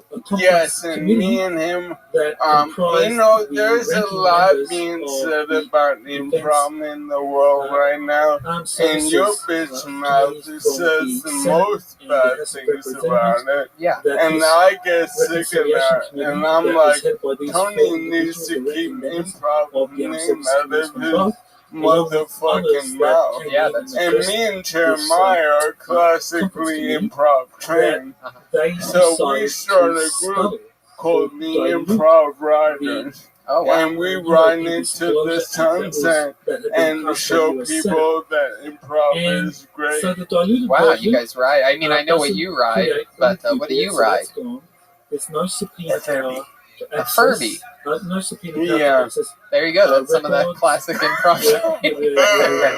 So wait, was that Special Olympics improv? What was that? I think we were submitting together right now. I think Jeremiah is going to be in the Easter Seals film challenge. Hey, I've been getting a lot of messages saying you guys are using me because I'm disabled. No. Now, if I fucking find that out, I will kill every one of you. Right. No, I will kill your families. Well, I mean, I will say that it does add to the compelling nature of the story that you happen to have started stand-up extremely late. We found you on the show with a debilitating disease. I mean, so what the fuck are you saying, Tony? I'm saying that, honest. If you want the honest answer, I only want honesty. Well, I mean, I don't know if I would have made you a regular if it wasn't for the ALS. If I walk, I would not be a regular.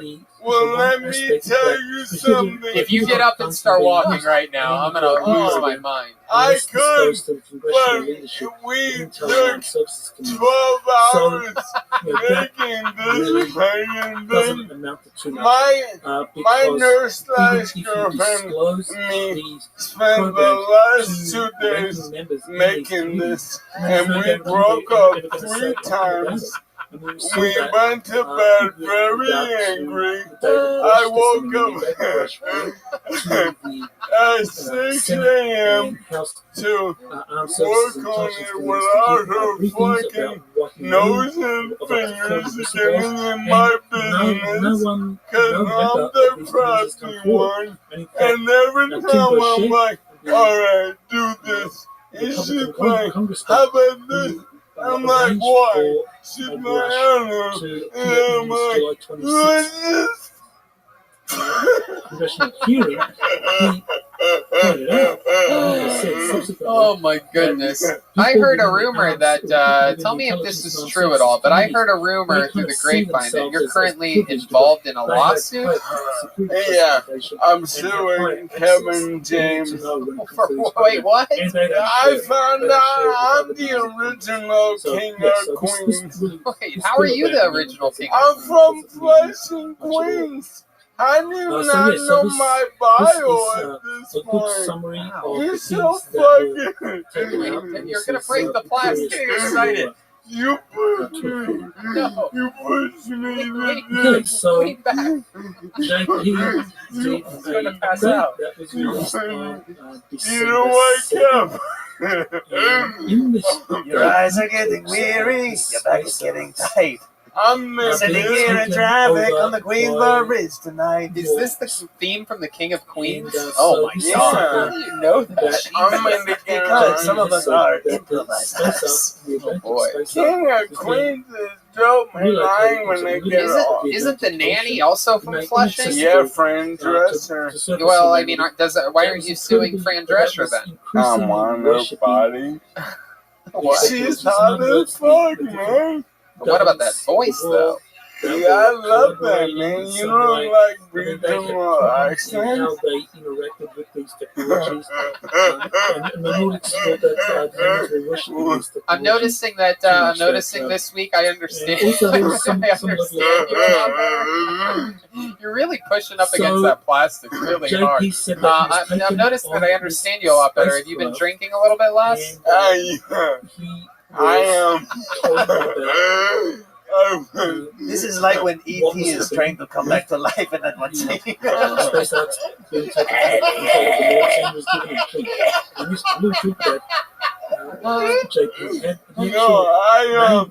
My girlfriend got mad because when I drink, Jesse. What? And so that's you shart? Shart? Yeah. Oh shit! Is that's a part of the development of your disease? Yeah. Oh my goodness! How bad is the sharding bed? Real bad. Where she was like, "I'm gonna leave you at this." Oh my goodness! Yeah, she was like, "You better slow down with those ideas."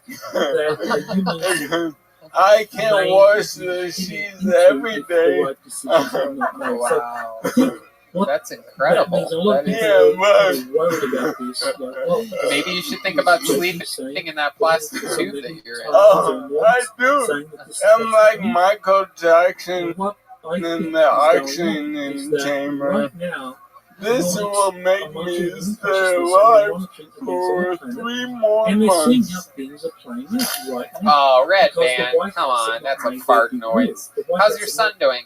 He's great. I owe him a apology because when I get lifted and when I get crunk, I like wrestle. So, Colin, I'm sorry, and please come home. Hey, you know how we had 2 Marines here tonight? Yes, we did. I served as well. Oh, really? What did I you? was in Starship Troopers. Really? Yeah, you saw the picture the other day. I'm in that movie. Oh yeah, you are in that movie. Yeah. So I was like a Marine in space.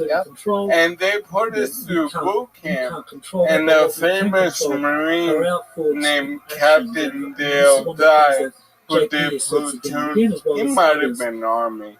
But he was the military commander. So while we made this fake alien movie at this Grand Canyon location in Wyoming, we got this real military training, and we'd have to do push-ups and through It our was interaction so with others. fucking awful. So Yeah, I that do sounds have horrible. another update with JP, But and JP, now you're our another Starship update. Trooper, It's Michael. going on We absolutely love you. Thank you so much for being here with us live on this, the return to the Comedy Store. Follow Michael Lair at Michael Lair Comedy and everything Michael Lair. He has amazing merch for sale. Here comes the drawing from Ryan J. Ebel coming right at you. Yeah, we forgot to say that Ryan J. Ebel was here the whole time. Oh my goodness gracious. How in the world did I forget that? Get a little bit closer there, Ryan. Let's see what you did here tonight. Oh, little choo-choo train. How cool that is. You did it. There's actual trains. There was a lot of train jokes. A lot of it had to do with me getting butt fucked, as with every Monday's episode. Yeah, incredible. He's been auctioning off artwork. It's all at RyanJEbelt.com. He's the house artist. He draws every single episode. And that's tonight's episode, the return of the Comedy Store. I hope the people in the parking lot had a good time. As always, there's a lot of things here, a lot of things switch, the wires, this, that. There's so many different variables here at the Comedy Store. Some things are old, some things are new. Special thanks to Danny Lucas for coming in and running the mothership for us, the big boards, all the power and the neon that happens here. And yeah, the fun times continue. My weekend in La Jolla for this weekend just got canceled today. They closed the bars in San Diego today. But Jeremiah Watkins is going to Tempe, Arizona, July 30th and 31st. Literally a 600% increase in COVID in the past week, but you are scheduled to go there.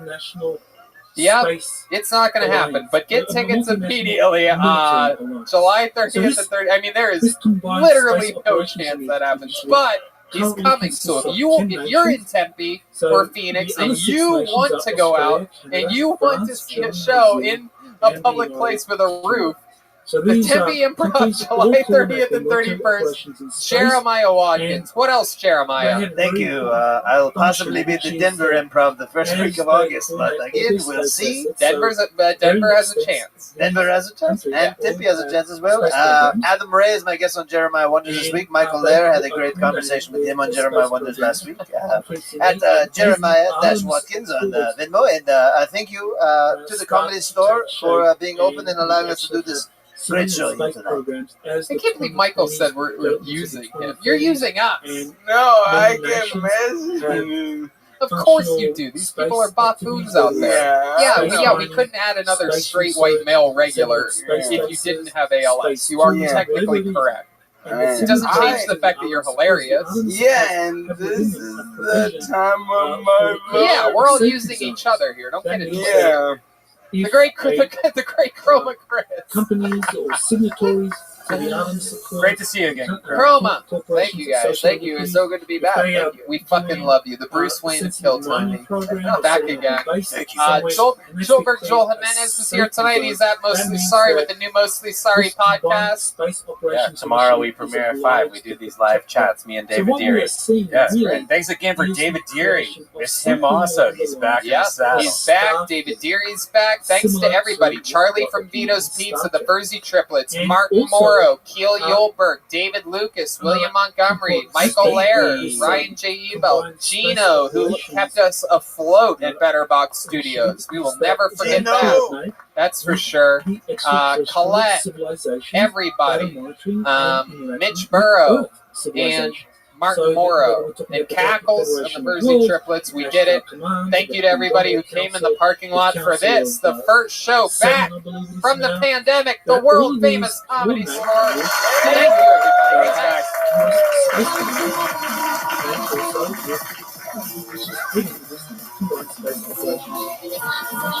And the goal is to ensure the smooth running of our solar system and especially ancient technology to make sure that there's not space race or wars or conflict over the discovery and utilization of these space art and technologies, ancient technologies. It's to try to coordinate all the Earth nations to work together and to use these to benefit all the members of this alliance. So it's very important. This combined space operations initiative is going to evolve into a future Starfleet. Whatever it's called, whether it's Starfleet, whether it's called Earth Alliance, it'll be the functional equivalent of Starfleet. So very important to understand. Okay, so I did a interview on Redacted, where I discussed the gutting of the UAP Disclosure Act and its replacement with this UAP records collection in the National Archives. So what I said was that the plan to pass a UAP Disclosure Act, which was really, in fact, a controlled disclosure initiative. That's what it was. Some people were very suspicious from the get-go, saying that, well, we don't trust this controlled disclosure initiative. All it's going to do is delay things 25 years or so. There's some truth to that, but there's also a lot of truth to the fact that this was a controlled disclosure initiative where a lot of the secret technologies that were secretly... Hey, this is Redby coming to you live from the world famous Comedy Store main room for a brand new episode of Kill Tony. Give it up for Tony. Yeah, here we are again, live from the world famous Brian Redband. How are you? Hey, how's it going? Good to be here. Happy to be here at the Comedy Store yet again for another episode of Kill Tony. We have a fun show lined up for you as always. We just ate some delicious Vito's pizza, and I'm very excited to have that in my belt. The great Ryan J. Ebelt is here, ladies and gentlemen, drawing tonight's episode live from right here at the Comedy Store. I'm all jacked up on amazing caveman coffee. Gotta get that new tea they got. That's so good. The hibiscus tea, put it over some ice, and kicks it up to a whole nother level. You can get all that at cavemancoffeeco.com. Type in the promo code KillTony, save some money. BrianJEbelt.com has every print available of Kill Tony ever, and it's also being auctioned off as of late, so follow him on social media at Ryan J. Ebelt. So yeah, exciting stuff. Brian Redband. A lot of wild stuff happening. Good job on the Fight Companion, man. I loved that great episode. You and Joey Diaz. Very exciting to fill in for the COVID brothers, Brendan and Brian Callen. Brian Callen's almost dead. Yeah, it affects the people in that age range very deeply. 75. Yeah, so they were doing meet and greets after some shows in Texas. Meathead and greets, perhaps, is what it could be called. Meathead and greetheads, perhaps we could call it. Yeah, that was a good time to not do meet and greets. No doubt. I mean, because just going to Texas alone is pretty dangerous. You know, if you want to get a photo with your favorite comedian, now's a good time to learn how to Photoshop. You know, just put yourself in there. You and your favorite comedian right in front of Mount Rushmore. Yeah. Or perhaps an ocean, or perhaps you really have Stonehenge behind you. Yeah, you could do it in Zoom. Yeah, I have a picture of me and George Carlin outside of the Comedy Store. Wow. Yeah. I got a recent picture with Robin Williams. Anyway, exciting stuff, and as always here on Kill Tony, we always have the coolest sponsors, and I am so excited to talk about this one tonight because our newest sponsor, Lucy Nicotine, is a company founded by former smokers like us who are finally making tobacco alternatives that don't suck. It's 2020. Get rid of your cigarettes, unplug your vape, throw out your tins of dip, and go get some Lucy nicotine gum or lozenges that actually taste great. Now, I still vape sometimes, but I've cut way back thanks to Lucy nicotine gum. And as you know, I used to smoke cigarettes continuously up until 2 years ago. Both of my parents smoked when I was growing up. My dad's still a heavy smoker at 72. And it just runs through my blood, man. I'm sure they were both smoking when they made me, when they were banging it out. So I have nicotine deprivation just in my blood. So the nicotine means a lot to me, and Lucy gum is a fun way to get it through my system. Healthier, better way. Yeah, you know, it's almost like a habit that you're constantly wanting to fidget or do something with your mouth. And, you know, those jewels, I'm always constantly puffing on it, and I don't need to. The great thing about this gum is it tastes great, and once you have it in your mouth, you just kind of chew it once in a while, and it just kills all cravings. I love it. I used to not be able to eat or chew this gum because of the taste, and this tastes amazing. I have the wintergreen. Yep, I have the cinnamon. It is unbelievable. It is incredible. A subscription to Lucy comes directly to your door each month, so simple. It's 2020. Lucy has delivery down. This is the real deal. Use the promo code KillTony and you will get your first trial order of gum or lozenges at the lowest price they're allowed by law to charge you. The government has rules against giving nicotine away for free. The team at Lucy is working with us and our partners to get you your first trial order of gum for right around $1 and lozenges at $2. Go to lucy.co, use promo code KillTony at checkout, and get rid of your old cigarettes or vape today. The debris from the crash. And so it continues. Another episode of Kill Tony, live from the Comedy Store, begins now. We have 4 pre-selected sign-ups in the bucket, recommendations from people close to the store, and one new comedian and one that we met during the quarantine that we've said should come to the Comedy Store and sign up when things get back, and they are back. So we're going to meet them tonight. However, before we get to the bucket, ladies and gentlemen, there is a band on this show. Every week they commit to being different characters. We never know what they're going to be and what they're going to do. Ladies and gentlemen, I do present to you right now the best stand band in the land. It is the Kill Tony Band. Jeremiah Watkins, Jetski Jesse Johnson, Joel Gomez, and Promo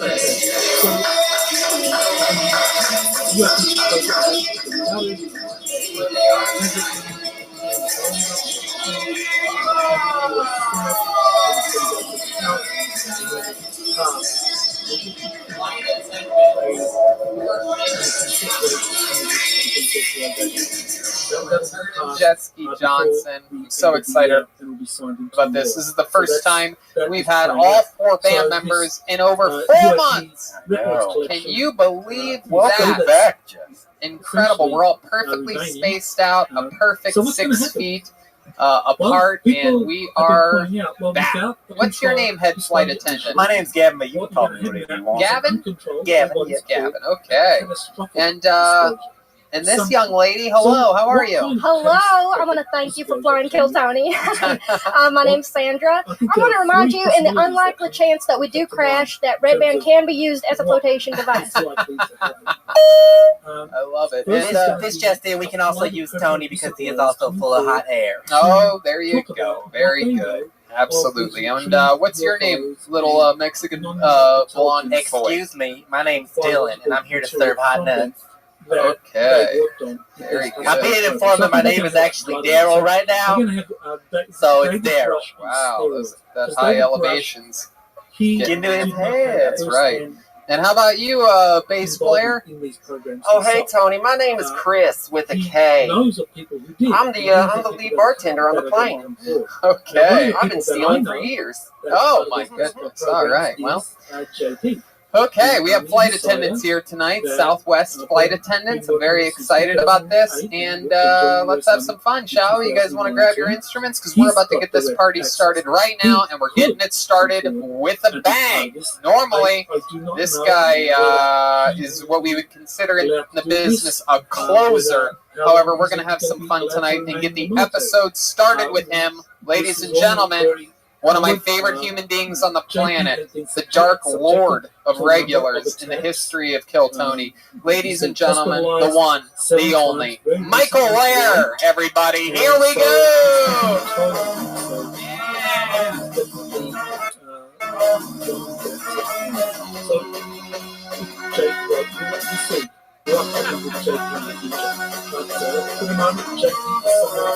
Who has first-hand experience. There are many others that are willing to come forward, and this event is going to be very interesting.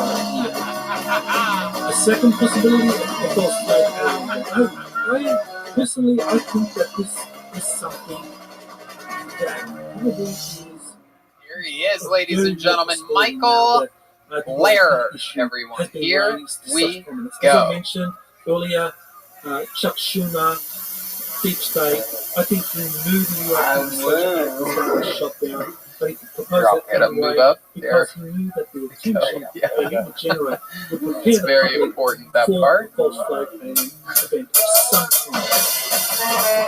There you go. All right. Here he is, ladies and gentlemen, Michael Lehrer. Sorry for the delay.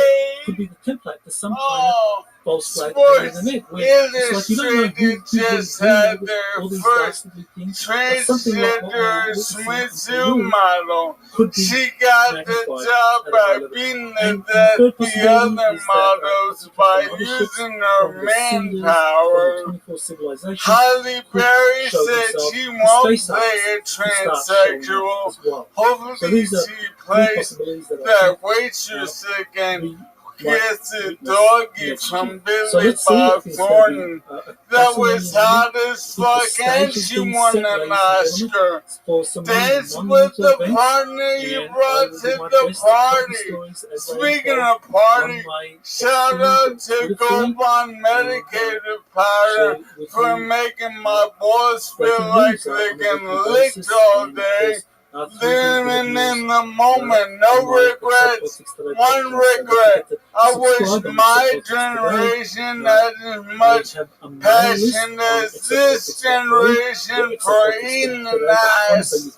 Subscribe to the email list, and that way you'll be notified of everything that comes forward. So, thank you for listening, and aloha. Man, the band sounds great tonight. Little Ace of Spades from Motorhead with our very own Motorhead himself, Michael Lehrer, getting things kick-started here. Yeah, that was awesome. Even better than the band, the fucking order. Webinars and the audience. Yeah. Yeah, the audience rocks. I love you guys. Heck. Fuck yeah.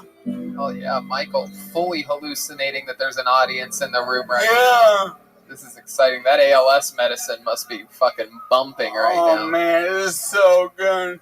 I buy it in the alley. And it's awful. You get your ALS medicine in an alleyway? Wow, that's medication. Oh, okay. You know, HMO. I noticed you have a spray bottle. Is that for your nurse/girlfriend? Or no, because of my disease, I get overheated a lot. Full history, beginning with wow. background. I like that. About thank you. Connections yeah, but I've been working on my physical therapy because the thing is, I can't walk, but I can stand. So I'm working on standing for a sec, and I'm in crazy good shape. Hold on. Oh shit, are you about to try to stand up right now? About his no, I'm fine. And meeting with I mean, no, I got water socks on. Oh, okay. What are water socks exactly? They so I know. What could those be? Just spray. That's what the water socks are for, in case he collects in his socks. In case he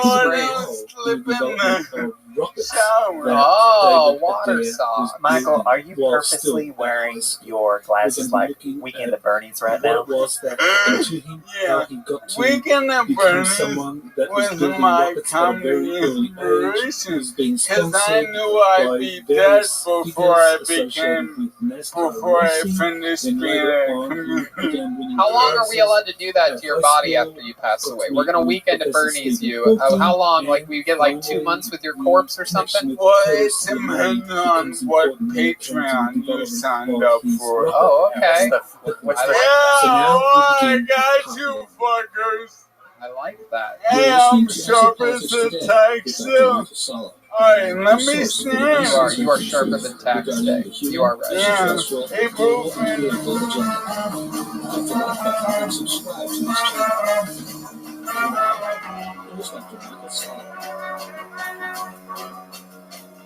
Alright. Wow. I want to improvise one stand-up joke. So give me a suggestion. You wanted to do what? Yeah. I improvise a stand-up joke. Okay, a Jewish deli. Alright. Hey, how about those Jewish delis? All closed now because of Corona. Hey, if you hate the Jews, the Chinese, the fucking virus took care of them for you. Oh my God! All right.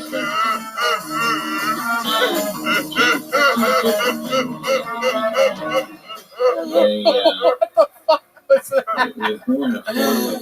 Wow, we got to see what fucking level 30-second city gets you right there. That is some of the best. That's some of the best improv I've ever seen in my life. Fuck you, Jewish delis. That is a big fuck you. COVID took care of them, didn't they? I recently heard from my doctors. They think that maybe I should go for testing, but I might not have ALS. I might just be an alcoholic drug addict.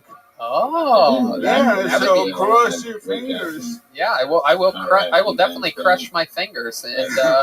Oh!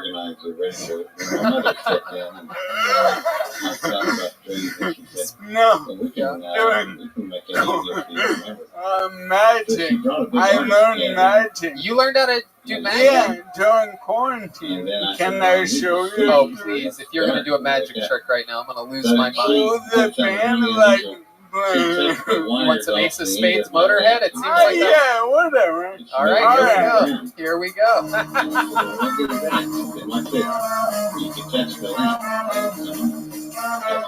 You like to gamble, you gotta go to the game. You win some, lose some, it's all the same to me. Yeah. All right. Oh, here he goes. Oh, it's happening. Oh, shit. There's toilet paper? Oh, no. He's making that come out of his penis, I do believe. His cum is that hard. Oh, this is my favorite magic trick I've ever seen. This is clearly a side effect of ALS. You can't spell balls without ALS. That is an incredible magic trick. It seems as though he's pulling white plastic out of his penis, which the craziest part of this magic trick is that his hand is covering his penis and he still has his pants on, so it's crazy. It's going through his pants and just like reading a book, it picks right up where you left off. There it is, and he did it all while laughing very hard. Most magicians don't laugh that hard during their own tricks, but Tony, yeah. Chroma Chris said, "Is that his hospital bill receipt?" Chroma Chris. He deserves this. I'm gonna put this in the middle now. Oh my God, that is so fucking funny. My God, you are a man of so many talents, Michael Lair. It is absolutely incredible. Now you can add comedy, improv, magic to it. And you're doing something with film as well, right? Yeah, I'm entering a film competition that starts tomorrow. And they give you suggestions like Top Chef, you know, like you have a boomerang and an apple. What did they suggest to you, Jewish deli? Yeah, and you want at least one person in your film has to be has to be what? Disabled. Yeah. Oh, okay. No, I'm just doing monologue, but I'm gonna crush these fucking disabled filmmakers. Yeah. What do you have an idea what you're gonna do? No, they give you the suggestion tomorrow. That's even better. Talk about Wheelhouse.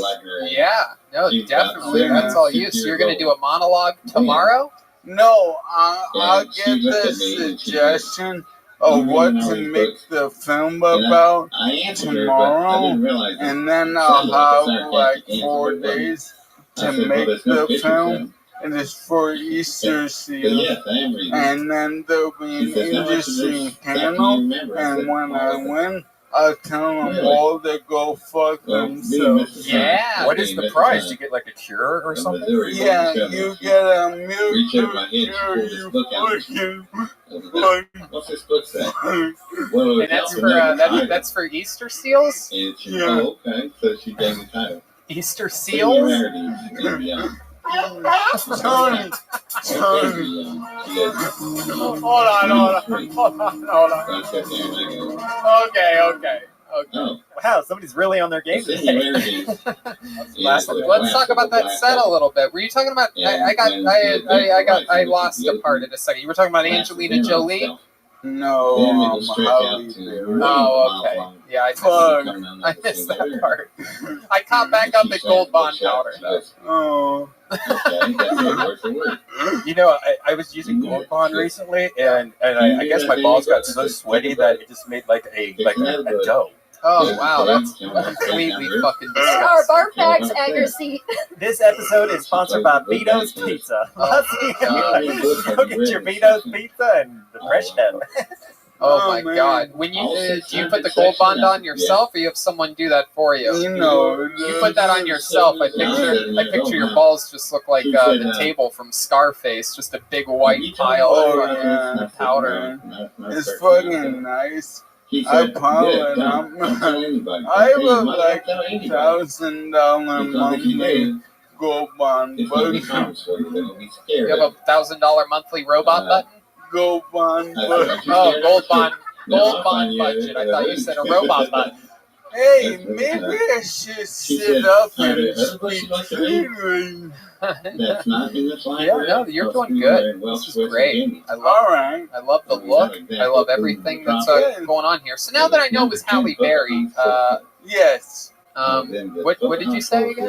I said Halle Berry turned down a role to play a transgender person. And I hope instead she plays the waitress again, who is the doggy from Billy Bob Thornton, because it was hot as fuck, and she won an Oscar.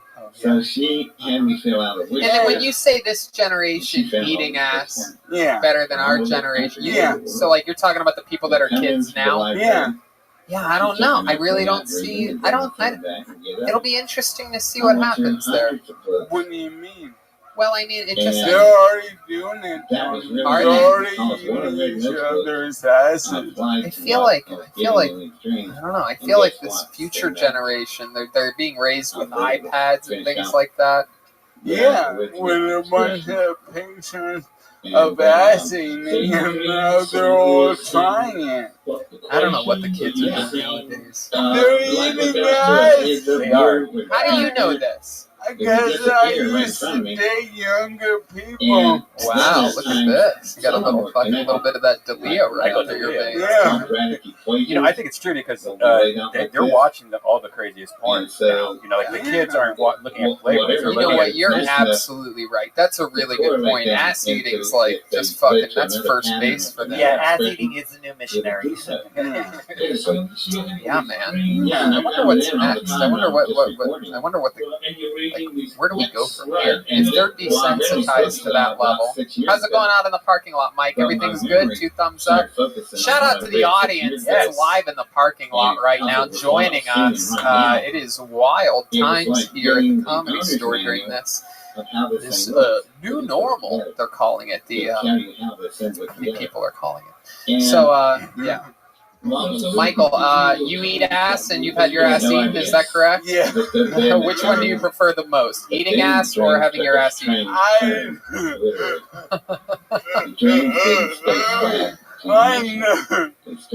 know. Modern day Michael Lair getting your ass eaten, I'd imagine there has to be a little bit of cleaning that goes on before. Well, Tony, I don't know if you noticed, but when he stood up, there was a hole cut out in the seat of his chair. Oh, wow. I won my SE once.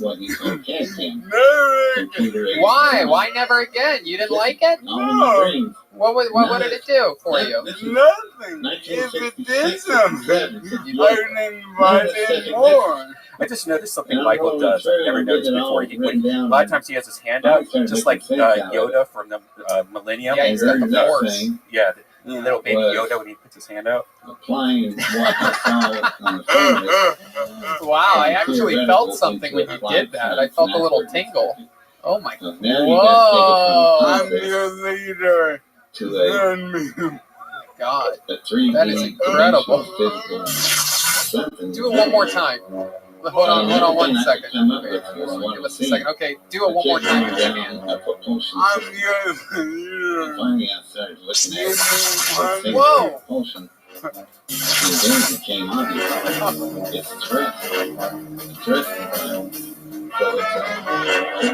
Can't really hear the sound of it. Oh, okay. He's not doing it anymore. None of this is working. Stop. Everybody stop. Michael, anything else? He's making a funny face. I don't know. I mean, I think it went Red Rover. I think it went alright. I hate when I don't talk to him. Because I'm not drunk or too high. The laughing is because of the disease. So, take it easy. We love you. We wouldn't change a goddamn thing. Thank you. I love you guys. Michael, lights out, glare, everybody. There we go.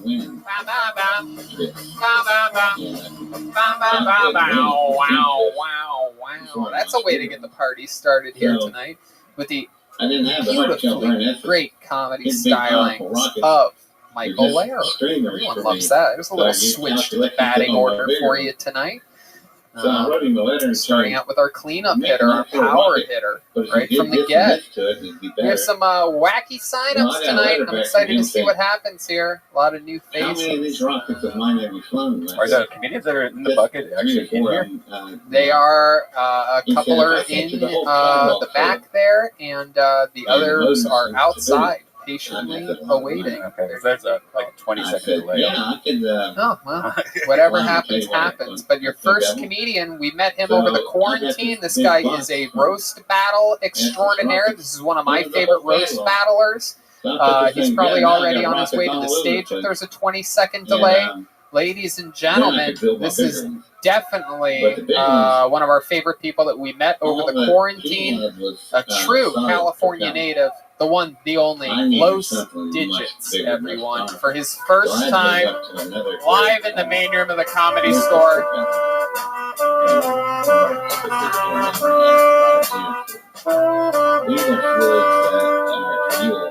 I'll be back again, leaving on a jet plane. Yeah. Here he comes. So much fuel into the liquid form. Los Digits, everybody. Here he is. Like expansion rate. Right there.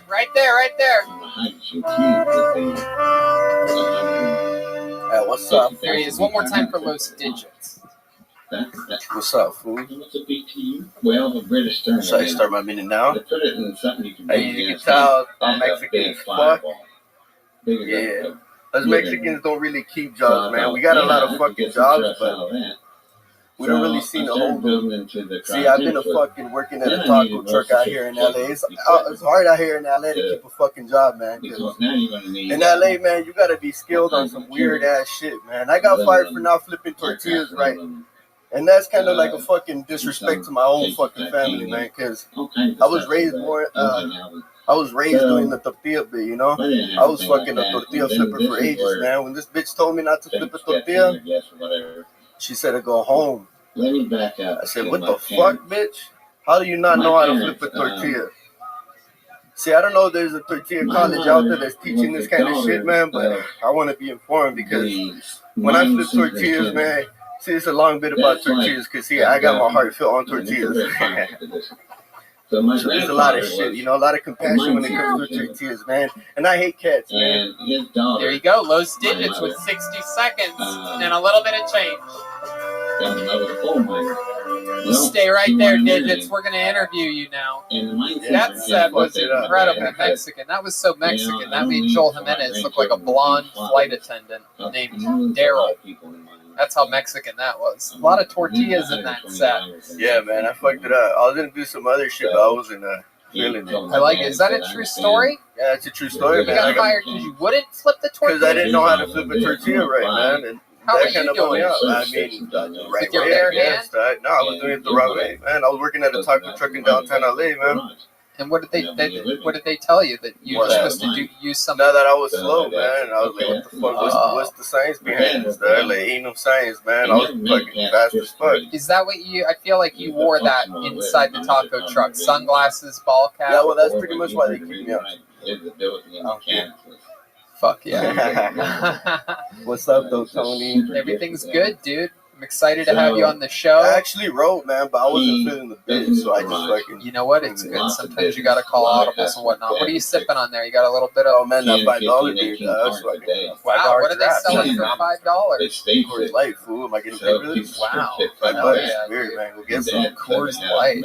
My goodness. $5 only for a drink at the Commons. Keg originally opened in February. No, I love it. That's incredible. They are turning $4.99.5 profit per every cup they sell.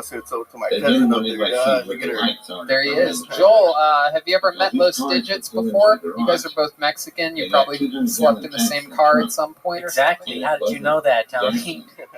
Okay. There you go. Sorry, I farted. Digits, what's your living situation during this quarantine? I mean, I'm staying alive, dog. Yeah? You live by yourself? Yeah, well, right now I'm in downtown LA, dog. But I'm flying like back and forth, dog, because I'm like just working out there in the valley, in the Coachella Valley, you know, staying out there with my brother and then coming back to downtown. That's cool. But I'm here for a couple of days now. So. What's your brother do? My brother, he's a fucking IT or some shit. Oh, he has a pretty good pad. Yeah. Oh, okay. That's cool. Just chilling out. You have a girlfriend right now? Nah, man, not at the moment. Hell no. Well. But I like that guy. Can I get those digits? This is Gavin. He's a gay flight attendant. Oh, he's never mind. Uh-oh. Gavin, what would you do to Digits if you had a chance with I him? would rip open his phone book. Oh my goodness. In Spanish we call him tromputos. I love that. So, how about your love life? What's that been looking like, Digits? I mean, it's all right, dog. You know, I get some here and there. You on like the dating sites or something like that? Dog, I'm on the real life shit, dog. Real life. Yeah. What do you do when you go up to a girl? Like, what's your opening pickup line? What's up, fool? Oh, I like that. I like that. Sometimes you got to talk down to him, let him know who's boss. Call him a fool right away. Yeah. Third word. Yeah, you can't let him have that high horse, fool. Come on. Somehow you're harder to understand than Michael Lair. I love it. Can I do my improv? I think we already are. Can I get a suggestion? I heard tortilla. Okay, I'll go with that. You want to hear the tortilla bit again? It's about flipping tortillas. Digits, you ever get in trouble with the police? Yeah, man, a couple of times. Yeah, like for what? Graffiti writer. Oh, that's right. I talked to you about it. Yeah. Yeah. You ever do any famous graffiti that we could see around town? You ever draw like Kobe Bryant or anything like that? No, dog, never that. Dog, hell no. But I've read it on billboards. You probably see them. Yeah, I think so. During the looting a few months ago, I think I saw some of your work. Yeah, I got shoes for sale too, man. My dad what are you talking about? Told the guy, he said, I'll change it, but then I love it, bro. What else about you? What else do you know any magic tricks or anything like that? Sure. Do I know magic tricks? Yeah. Do you have any like special skills or talents? Yeah, actually, I used to do magic when I was a kid. And yeah. Do you have a 20 on you or 100? No. It only works with like high amount. Oh. Because yeah. 4 o'clock in the afternoon, or Dad be working at 4 in the morning. That's fun, dude. That's exciting. What kind of car do you have? Camry, dog. 2000 and something. 2000 and something. I'm not a mechanic, fool. I just look like one, dog. You don't know how to fix cars? If something happened to it, what would you do? She fucking called AAA. I would not expect people to think you look like a mechanic the way you look like. I mean, yeah, I guess. Hell yeah. Absolutely. You call AAA a lot? Nah, hell no, dog. My car's good. I just had it for backup. Yeah, absolutely. Have you modded out your car at all? Have you added? You got? I added the season that's dropped lower. Oh, there we go. It's just a little. You got like neons inside your interior? Nah, man. I'm not a regular. Not a raider? Raper. Oh, what? A raper, fool. A Raider? You know, you're a fan of the Raiders, right? The Raiders? Yeah, I love the Raiders. And the Dodgers? The Dodgers too, dog. Just not the Dodger dogs. They're too long, fool. The Raiders. You like the Diaz brothers? Those are your favorite fighters? Oh yeah, fuck the Diaz brothers. I fucking name another sport. This is my talent. You name a sport, I can tell you Digits' favorite athlete. All right, dog. I'll give you one, dog. Golf. It's a hard one. Soccer, fool. Soccer. I'm gonna go with Mexico. Yeah, nailed it. It's good, dog. This is my very few special skills and talents. If I was a guest on skill is Kill being Tony, racing. Hell yeah. Feel that. There you go. You know, if I was on the show and somebody asked me what my special skills or talents would be, I would say that I could tell you any of Digits' favorite athletes. That's a pretty good talent to know, because I don't know that shit either. I'm gonna get your numbers. I love it. We get an interview and shit. I'll let them know that you know more about me. I love it. I love it. Do you sleep with something like a teddy bear or a special pillow? I sleep with a pit bull real time. Really? Yeah, yeah. Oh, I fucking knew something in my gut made me ask this question. You are like you are a caricature of a wild Los Angeles Mexican man. You sleep with a pit bull. What's the pit bull's name? It's actually Bud, but see, I named him Bud, but now it became Buddy because he sleeps with the rapper pit bull. Because I named him Bud just because, you know, weed, you know? And then I was just like my little buddy, so I just called him Buddy, fool. Yeah, look at the problem right brought him here. Just looking for him. That's my other time, fool. I can bark like a dog, fool. Is Buddy good with other dogs? You ever take him to the dog park? Or I mean, he's good when he grabs him by the neck, you know? Oh, Jesus. I feel like this is a bad dog. Does he wear the same sunglasses that you do? Nah, he doesn't. I'm buying his own shit, dog. Come on, fool. Digits, I love you, man. You are hilarious. You are a serious man. No, I'm not that serious, fool. All right, fool. Well, I love you, fool. Love you too, dog. Ladies and gentlemen, that is Digits live from Kill Tony in the main room of the Comedy Store. Thank you, Digits. Thank you, Tony. Buy the tortillas. So, fuck yeah. The great Los Digits. Fuck yeah, man. Everything's we have liftoff. We have reached our altitude. You can now take off your seatbelts. Yeah. And Chroma so far with the joke of the night, the long received joke coming out of Michael Laird. What was that? That's my bell. Oh. Jesus. Why'd that come on? Oh, your seatbelt. It's just like I got it. Got it. Figured it out. Okay, pulled another name out of the bucket. Ladies and gentlemen, this is this guy's first time on the show. I found him, I discovered him in David Luke, at one of David Lucas's videos. He is here tonight to make his Kill Tony debut. 60 seconds and an interview from Jason Rodello. Everybody, here we go. Yeah, yeah. And that's what such interesting things happen. I just want to fly, fly so high. Fly, fly, fly, way up in the sky. Yeah.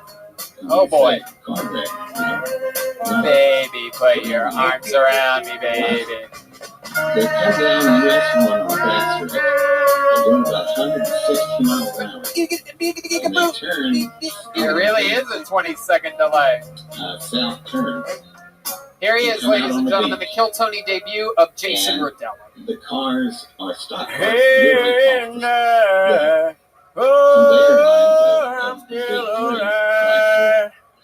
Chevrolet and Ford. Riots. And they had very much Pandemics. Will Smith marriage problems. Lean over in These are that the issues high-speed turn that I will not be discussing, but instead I'll tell you about my amazing wife. Bumpers would catch the thing. I know it's hard to believe I'm married, but I look like someone who just makes shitty TikToks for a living or only masturbates to Ed Sheeran music. But I'm the marriage guy. I met my wife in Kazakhstan, and Kazakh people are beautiful. They look Asian, but speak Russian. So they're the holy grail of wet dreams for Red Band. Am I right? Come on! Brian loves Asians. Juicy Asian, big tits bouncing, oriental, anal, fart fucking, 5.5 inch, deep throat, Asian mom teaches daughter how to suck. Yeah. All right, there's Jason Rodello, everybody. Can I just say real quick that sounds like a nightmare? An Asian that speaks Russian, something beautiful, one of the most horrible accents in the world. The Russians? You don't like a Russian accent? Oh, not on a woman. That just makes any. Do you like them on a man? Oh yeah, it's okay. A man seems like it fits. You know, like I seem like a dangerous man. You know, like a James Bond spy. But on a woman, you finally found what kind of dude Red Band's in. Fuck yeah, I would rape you. Red Man, what about bend you over? Red Man? Chroma Chris said, what about a Russian woman with an Asian accent? Now that I can get in. I love it. I love it. So Jason Rodello, first time on the show. Yes, you are the first person in the history of the show that was born without a forehead. Not a lot of people know that. Oh, there it is. Okay, there it is. There's one back there. I like your style, dude. I like. My lady gave me that note too. For a second, I thought you had a bicycle helmet on, but now you moved it back. I see there's a little something there. I like his hair. It looks just like mine. Appreciate you, man. Was that it? You just like. For those of you listening, I see it now. Mushroom hair. It's more for the visual watchers instead of listeners. Yeah, I had no idea. I literally turned around like, what the fuck? And then I saw it. Jason, fuck yeah. How old are you, dude? 25. Heck yeah. 25. This is the future. So let's go back. Let's ask a question from earlier. Michael Lair brought up this generation. Are they eating ass? Are you eating ass? And have you had your ass eaten? Absolutely. But the ass eating part, or my ass being eaten, no, not yet. Right. It's covered in hair. I'm sure it's covered in hair. I see what your forehead looks like. I can't imagine what your butt head looks like. There you go. You know what that sound means. Yeah, it's covered in hair. But you eat ass, huh? Occasionally, yeah. When I'm in the mood. It has to be a spicy night. What do you mean by spicy night? You know, honestly, I would consider it's not a spicy night, to be honest. Like to celebrate. Yeah, exactly. Special occasion, you know. Like in our days, eating ass was never even on the table. We didn't even know about it. No, not on the table. It wasn't even an option. Yeah, that was considered a bad decision. Nowadays, it's like the most exciting thing you can do. It's like proposing to the girl, basically. It's like, I will eat your ass. And when they clench up on your tongue. Oh, God. Red Band does it. It literally makes me want to vomit. I'm going to need that workshop. Let me know. I love it. Can you show us what it looks like, what your face looks like when you're eating ass? So they're looking for things. Oh, wow. Okay. All right, that's pretty good. You got that? I think Michael. He knows. Michael knows. Great. I like it. So, Jason, you're 25. You born and raised here in Los Angeles? Yes, sir. Currently residing in Studio City. But yeah, I grew up in the Valley area. Now in Studio City. Yep, Studio City. And you'll eat that studio shitty.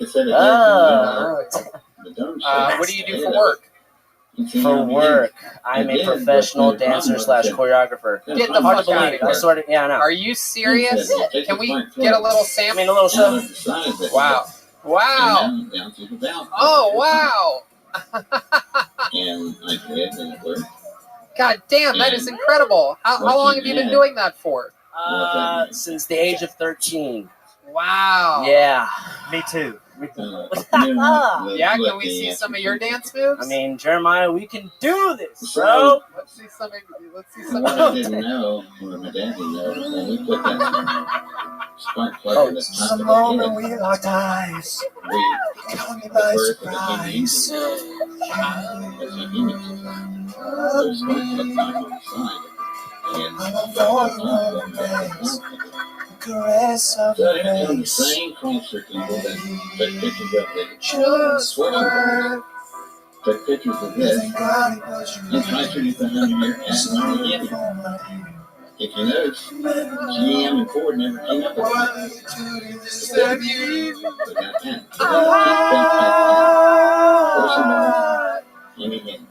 I need you. Yeah. Anything that you do. And I'm not sure why I it's well, I guess the expansion with the done.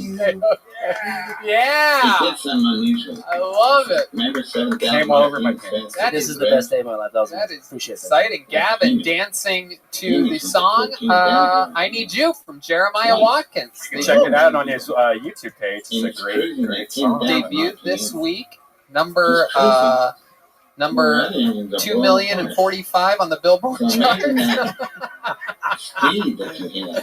No, and I will say this.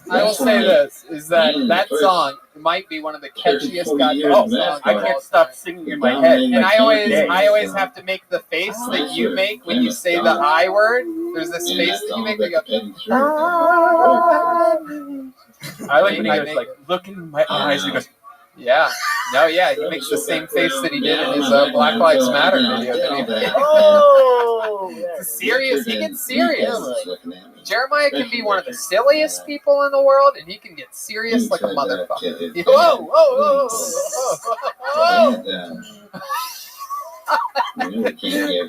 That will never not break me right in my fucking back. Oh, my meter's up. Oh, no. Oh, shit. He actually is putting... Wait, we're in the sky right now. Where are you going? Get a job. He literally does have to put money in his meter. Fun fact for you listeners. We should talk about that because, like, before the show started, he goes, "It's a 2-hour meter," and he goes, and we're all in the room, scattered around at the part of the show where we're eating pizza, all 6 feet away from each other. Thanks to our great friend Charlie from Vito's Pizza. He brings pizza every single week, multiple pizzas of different kinds. We're all addicted to pizza. Everybody knows that. Anyway. And at one point, while we're all just sort of, getting ready, but, mentally preparing, Jeremiah goes, "Tony." And I go, "Yes, Jeremiah." He goes, "My meter's up at about 850. What should I do?" And I'm literally like, "What the fuck? Put money in your like have any one of the 70 people here put money." Or like 5 minutes before we started the show, just put 2 quarters in. Yeah, or 2 hours worth. Or really, just any amount of money. Really, just do anything. I like that we're talking about this right now while he's walking through the audience and everybody's looking at him like, what the fuck's wrong with this guy? He's probably stopped and watching this right now, being projected on the back wall of the Comedy Store. He's like, "Who are these guys?" Okay, all right. I love it. So, Jason, you're on the show for your first time. What's something else that we'd be interested to know about you? A fun fact about Jason Rodello that would surprise us. Your dancing has me very surprised. How did you learn how to do that? How does that come up in your life? Yeah, so initially I started dancing from a Chris Brown music video that inspired me from the beginning. It was like a dancing vampires called Wall to Wall. Yeah. So people Wall to Wall.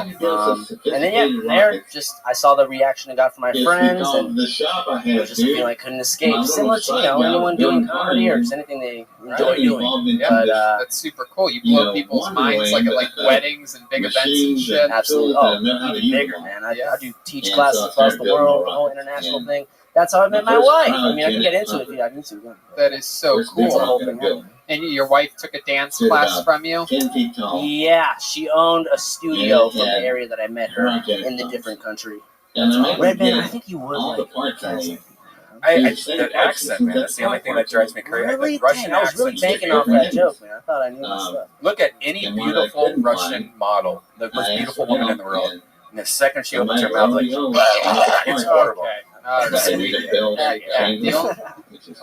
Red Man only likes Russian dudes and Russian salad dressing. Those are the only two types of Russians. Yeah, I don't mind good Russian. Russian is what? That's basically Thousand Island, right? Yeah. You know what's weird? French salad dressing. What's weird about it? It's like ketchup. No, it's not. What is it? It's not like ketchup. I don't know what flavor it actually is, though. What is the flavor of French? No, it's not. It's not ketchup and mayo, Gino. It's kind of like sweet and sour chicken, but something's missing. It's closer to that. David, do you know the answer to this? Yeah, I had a feeling he's getting closer to sweet mustard than anything else.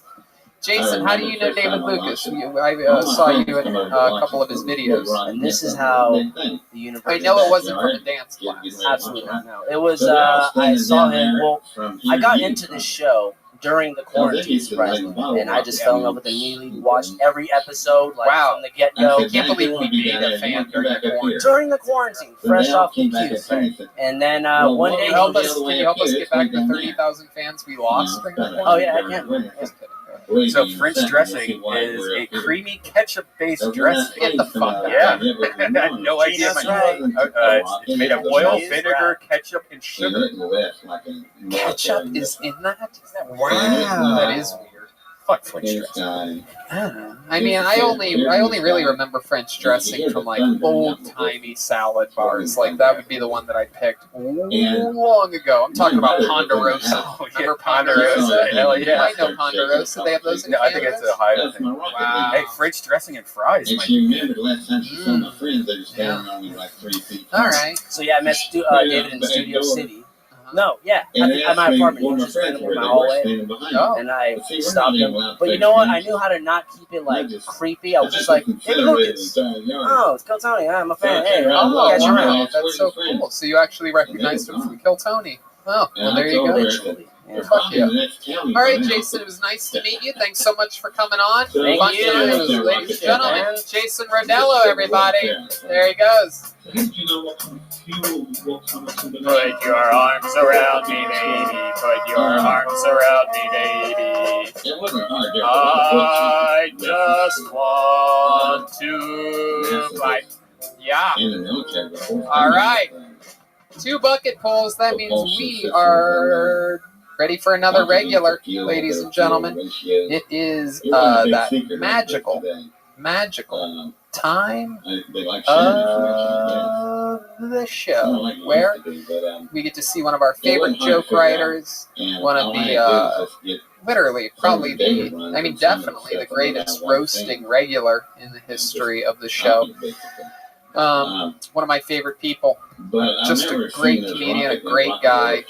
Ladies and gentlemen, here he is, David motherfucking Lucas, live in the flesh at the Comedy Store. And a radio control system. Here he is, the real David. The most scariest thing about the coronavirus was not getting pneumonia. The scariest thing for me was losing my sense of taste and smell.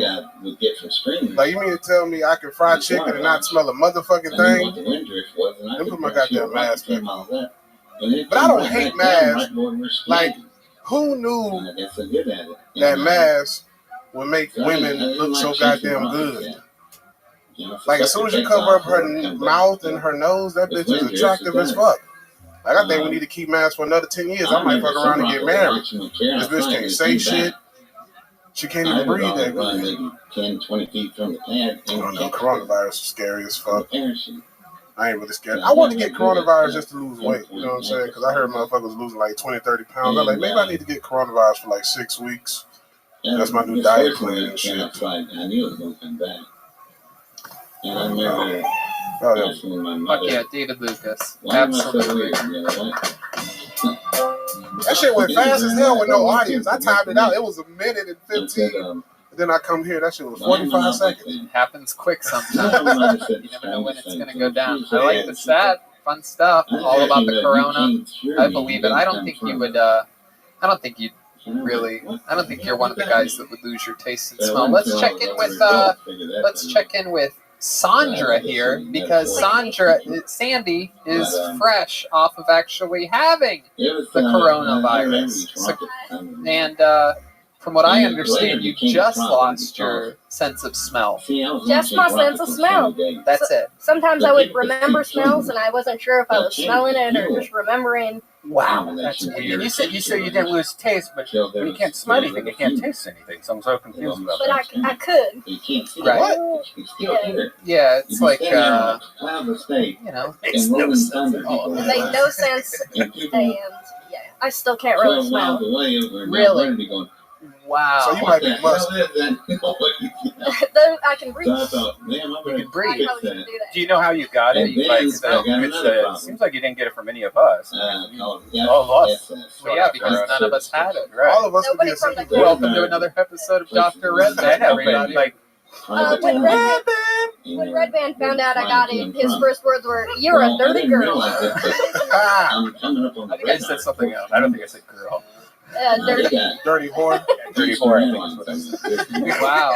He's noticing you if you're not feeling good, Dr. Redman. Well, we know that you didn't get it from any of us. Dr. Redman.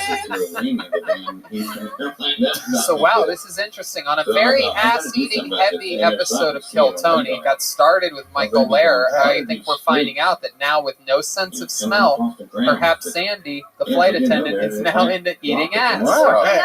Gobble, gobble, gobble. Gobble, gobble, gobble. Everybody knows that. Turkeys and ass eaters. That's the noise that they make. Gobble. Have you ate an ass before? No, but if I lose my taste, I might go in there. Tony eat ass with a knife and a fork. Oh, come on, David. With a napkin in his shirt and all that type of shit. We got table manners when he eating ass. Can I say, right, I'm a gentleman. Let's hear it, motherfucker. Go ahead, Gavin. Oh, no, when I went to go refill my meter on the way out, David kind of shouted at me. He goes, "Hey, N-word, fill my meter too." And I just want to let the audience know. you can't see the friend.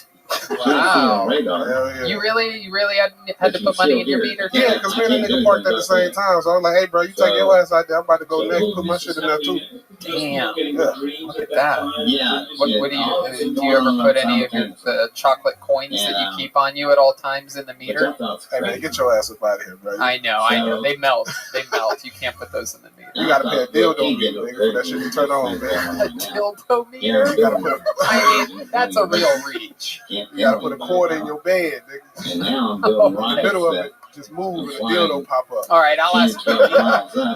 Well, actually, yeah, that's actually true. That motherfucker Tony got to be chained up to go to sleep.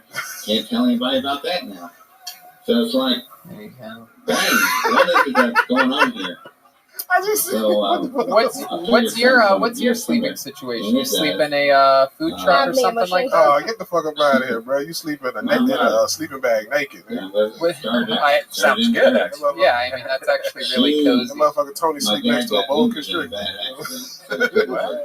That's actually true. I have a boa constrictor. His name's Buddy. Buddy the boa. I do. At one point I just named him Bud. You look like you would name a snake intern. Okay. All right. Not all of us. No audience here. God damn, this shit is fuck. I don't even want to roast anyone. Not all of us are lucky enough. I mean, you know. Do you have any pets? Hell no, kids. I mean, a kid. Oh yeah. You have one of those pet kids. I got an STD, a kid. Damn. Why no pets though? Did you just have a new kid recently? Is that I heard a rumor that you have a new baby? Rumor. With a white chick? With a white chick? Who told y'all about that? The chick Someone said. I can't even remember. I did. I'm up in the sky. I plead the fifth. In 1966, there's no such thing as an intensive care. You said why no pets right there? Because I ain't got time to take care of shit. Another mouth to feed? Hell no. Right, especially with your mouth to feed. That's a lot. 11 o'clock to 7 o'clock in the morning. Dildo. So she's in charge of the ICC. All right. So what else is going on, David Lucas? Shit, ain't shit changed since last week. What were you doing in that hallway when you met Jason Rodello? I was at my brother's house. Them motherfuckers leave out a lot of shit. My brother lived in the same building he lived in. Oh, okay. So I went over to his house, check on him and shit. How many brothers do you have? Just one. He lives in Studio City? Mm-hmm. He lives right up the street from me. She's running the He's an entrepreneur. Oh, shit. Damn. So he sells CDs at Hollywood and Highway? That motherfucker pay more rent than me, bro. He's selling something. Damn. You don't know exactly what he does. He just tells T-shirts. He got t-shirts. Oh, okay. Vintage t-shirts. Oh, all right. Come with an 8-ball. Something like that. Yeah. But so what he really does, like he goes to like we got hella places in LA that sell like secondhand clothes. Mm-hmm. So he'll go get them, like take them to the dry cleaners and sell them bitches online for like $150. Damn. Yeah. And he buys them for like $20. Damn. Because everybody doesn't have access to that across the United States. But in LA, we got a whole bunch of rich motherfuckers who, when shit go out of style, they turn it right in and then you can sell it online. It's a profitable business. Yeah. Your brother's flipping clothes like Digits flips tortillas. Oh, yeah. And what's that? What are you wearing? What is that tie-dye? Oh, this is Pharrell's brand. Okay. How much does something like that run? Like $85. Even for your size? It's not more? Your size is anorexic motherfucker. Guess what? Urban became my fucking Wi-Fi cable built motherfucker. That shirt is actually the sleeping bag that I sleep naked in. You won't. I don't know what kind of sleeping bag you want. I love it. So nothing's changed since last week, except for you may or may not have had a new child. I ain't had no new child last week. I can guarantee that. Wow. I feel like that's a true rumor, how he's acting, don't you think? It might be. I don't know. This is one of the more suspicious moments in the history of David Lucas being on. Why y'all gotta put all the pressure on the black man? Y'all don't do none of the white guys or the white comedians. Like, why y'all don't assume William got a kid? Because they come out like puddles. They can't form. And you know Michael ain't got no. Well, he got an old ass kid. He having no kids right now. He's not doing new kids at all. He got a bump coochie for the bitch. Michael does? Yeah. Why would he have to? He doesn't have a vagina. Because he got ALS. So he got I mean, if his body's paralyzed, I bet. He works down there. Not like some private character. He gets to board the flight first, obviously. First class. Wow. And that's hella funny, nigga. First class. I've never been on an airplane with a motherfucker in a wheelchair. That's crazy, dog. I fly a lot. I've been on an airplane with a midget. You had sex with a midget? No, nigga, you ain't listening. I said I've never been on an airplane with a person in a wheelchair, but I've been on a plane with a midget. I've been on a plane with a midget before as well. Were you with me on that? Was that one? I know I must have told you about it, but you tell me anecdotes, not just listen. Anyway, there is a comedian who is a midget, and one time we were on the same flight, and he was actually one row ahead of me, which, street cred is you always want to be in front of people. Right. And I remember he goes, "Hey, Tony," and he was in the row in front of me and across the aisle. And I remember being like, "Fuck, I can't believe he has a better seat than me," right? And then right as I was, like a minute after I was jealous of his better seat, he stood up on the chair and adjusted the air vent like he was changing a light bulb. And then I was like, you know what? I'm not jealous anymore. Oh no, bro! Midgets actually give me anxiety. I will never forget that moment. And you have not held in a laugh in your life until you see a midget turning off the air vent, standing up on a chair. They would have put me on the plane. I'd have been laughing so hard. Oh, I know. I almost had to throw up in one of those barf bags. It was incredible. Have you ever noticed that midget women always have fat asses, bro? Dude, they are natural pods. Would you hit one? No. I mean, it's the best fleshlight ever. If I was like in the desert, like by myself, if I was in the desert by myself, like 3 hours into a mushroom trip, like a hot midget appeared out of nowhere, I don't know, I might do something. You don't think that would be hot? Just like, well, I guess not. What would you do? What would you? Red Band would feed that bitch first. Right when I thought about it, I it just heard like that. Wait, what? You think wake up in the morning? You think midgets are like kids? Well, I mean, that's what I was thinking. Like, I was imagining her like riding me, but then it'd be like, oh, like a little kid. I don't know. Oh my god, it's disgusting. I think that as much as it seems hot, it's yeah. All right.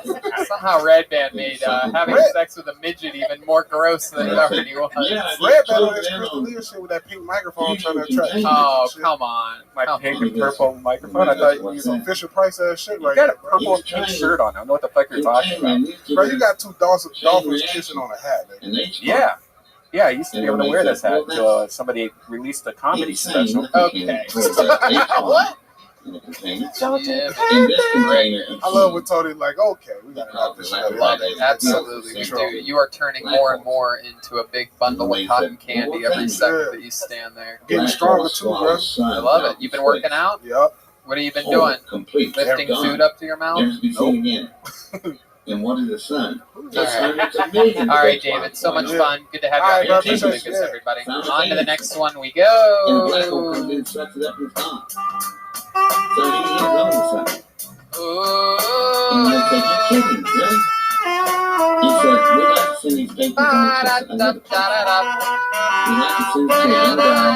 Why not?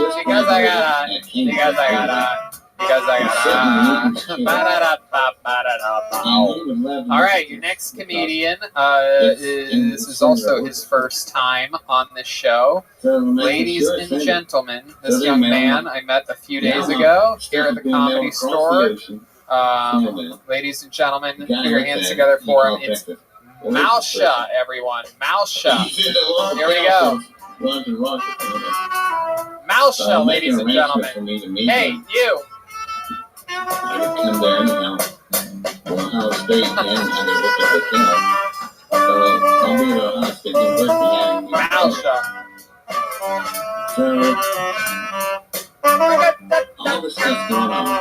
And now my high school professor comes to me and says, Malsha. Somebody wants you to meet over my alma mater at Ohio State University. Step back from that ledge, my friend. Step back from that ledge, my friend. Step back from that ledge, my friend. Step back from that ledge, my friend. Step back from that ledge, my friend. Step back, my friend. All right, here he is. It's Moha. But you're too big to have air conditioning. So the other day I was walking around in my neighborhood, and I was walking by this alley, and I heard some noises, and I went in there just to check it out. Is all this buff-ass prison rat fucking a raccoon. This is old school stuff. So I'm like, what the? So I get closer, right? This place is kind of old. And he's just. So I walk in, we open the store, and there's a amphitheater. And right down at the bottom, and I noticed it's this tiny desk, which actually the raccoon is dead. But they're a long ways away, and there's a little guy sitting at so I the get in desk. closer and get a seat. And I'm looking at the blackboard. You don't give two fucks. This rat is just all the way around the room. Smashing the shit out of this raccoon. So I'm reading it, and I eventually he finishes, puts his dick out, walks away, and he looks at me like he's about to smack me. He just got out of prison. Boom, you're right, indeed, gentlemen. And I thought about it. Like, wow, you've been eating some good pussy. Unified. Don't worry about who's watching. I said, good luck with that. The second thing I thought about was, I can't imagine I might fuck some raccoon pussy after that. A thing where they want to explain everything all at once with everything. Moha. And that's what unified theory is. All right, Moha. So you saw some guy doing what? I saw a buff-ass rat fucking a raccoon. You saw a buff-ass rat having sex with a raccoon. A dead raccoon. Is this a true story? So I went down there. Why? How did you make this wild tale up? This is like a horrible pitch for a Pixar movie. It's an episode of the Boondocks that didn't make it. One of my first jokes I ever wrote, and I didn't even know how I came up with it because it was like in March when I started writing. And in his defense, he usually has a stool to hump. Well, how did you usually what? And I said, I can't. Just repeat that again for us. He usually has a stool to hump. And he's doing the joke about the rat fucking the dead raccoon. Is that true? Do you normally do an act out if you're on the stage? I mean, I'm new. This is actually the second time I've ever been doing open mic. Oh, okay. Well, welcome. Second time ever performing. Where was the first open mic? We drove down to San Diego, and I did my first open mic in San Diego a couple of weeks ago. Oh, okay. And how many people were in the room in San Diego? By the time I performed, I was last. It was 6 people out of 30 left. Wow, that's interesting. So tell us more about you, Moha. Where are you from? So I'm African. I get to say Really? Yeah, I do want to talk to you. What kind of African are you? My name is Stephen Hawkins. There you go. I'm East African Somalian. Oh, Somalian. But I was raised most of my life in Sweden, Stockholm. I'll call you captain anytime you want. Yeah, you know who's the captain. Cambridge Captain now. University. All right. So you're from Somalia. All right. What was your child? How long have you been in America? I've been here about 12 years now. 12 years. Okay. You came with your whole family or just you? Yeah, just me. I like America better, so I moved. This is my aunt in Seattle. Wait, what about Seattle? I moved to Seattle. Okay, why Seattle? What made you pick there? My family was there. Your family was in Seattle? Yes, my aunts. Oh, your aunts. Okay. And what do your parents do for a living? My mom doesn't work. She lives in London. And my dad lives in Stockholm. And he's a bus driver. Stockholm, Sweden? Yes. Oh, okay. No syndrome. That's not a place. I don't get it. Stockholm syndrome's not a place. It's a thing, bro. Yeah, what do you say? Now up the stool. Are you a flight attendant or a flight attendant, you catty bitch? What are you doing? Joe, there, old stop. Okay, so why does your mom live in London if your dad lives in Stockholm? They separated. She got a husband. Oh. Oh, wow. So how did they end up separating? Did they separate and then she had a husband, or did she cheat on your bus driving father? No, they separated first. Okay. How old were you? How old were you when that happened? I was about maybe 10. Maybe 10 years old. And, okay. How did that make you feel when your parents said they were separating? It didn't feel that weird. I said, well, you think it up, I'll pull out the toolbox, I'll build it. All right. Okay. That's fun. So you lived with your aunts in Seattle. Your aunt Tifa and your aunt E-Bodies. That's correct. These are quarantine jokes, everybody. Aunt Tifa and Aunt E-Bodies. We wouldn't even tell those jokes on Southwest Airlines. But oh, buckle up. Oh my goodness. So Moha, how's your love life been since you've been here as an American? It's been great. Except I'm single right now. You're single right now, but you still getting laid, hooking up with white women. I hook up any woman that looks good, especially if she got a fat ass. Really? Wow, that's what you're into. I'm black after all. You are black. Right. A lot of white people are into fat asses nowadays too, though. That is, it's like rap music. It used to be just black people were into it. Now everybody's into it. Yeah. White girls been thick as fuck lately.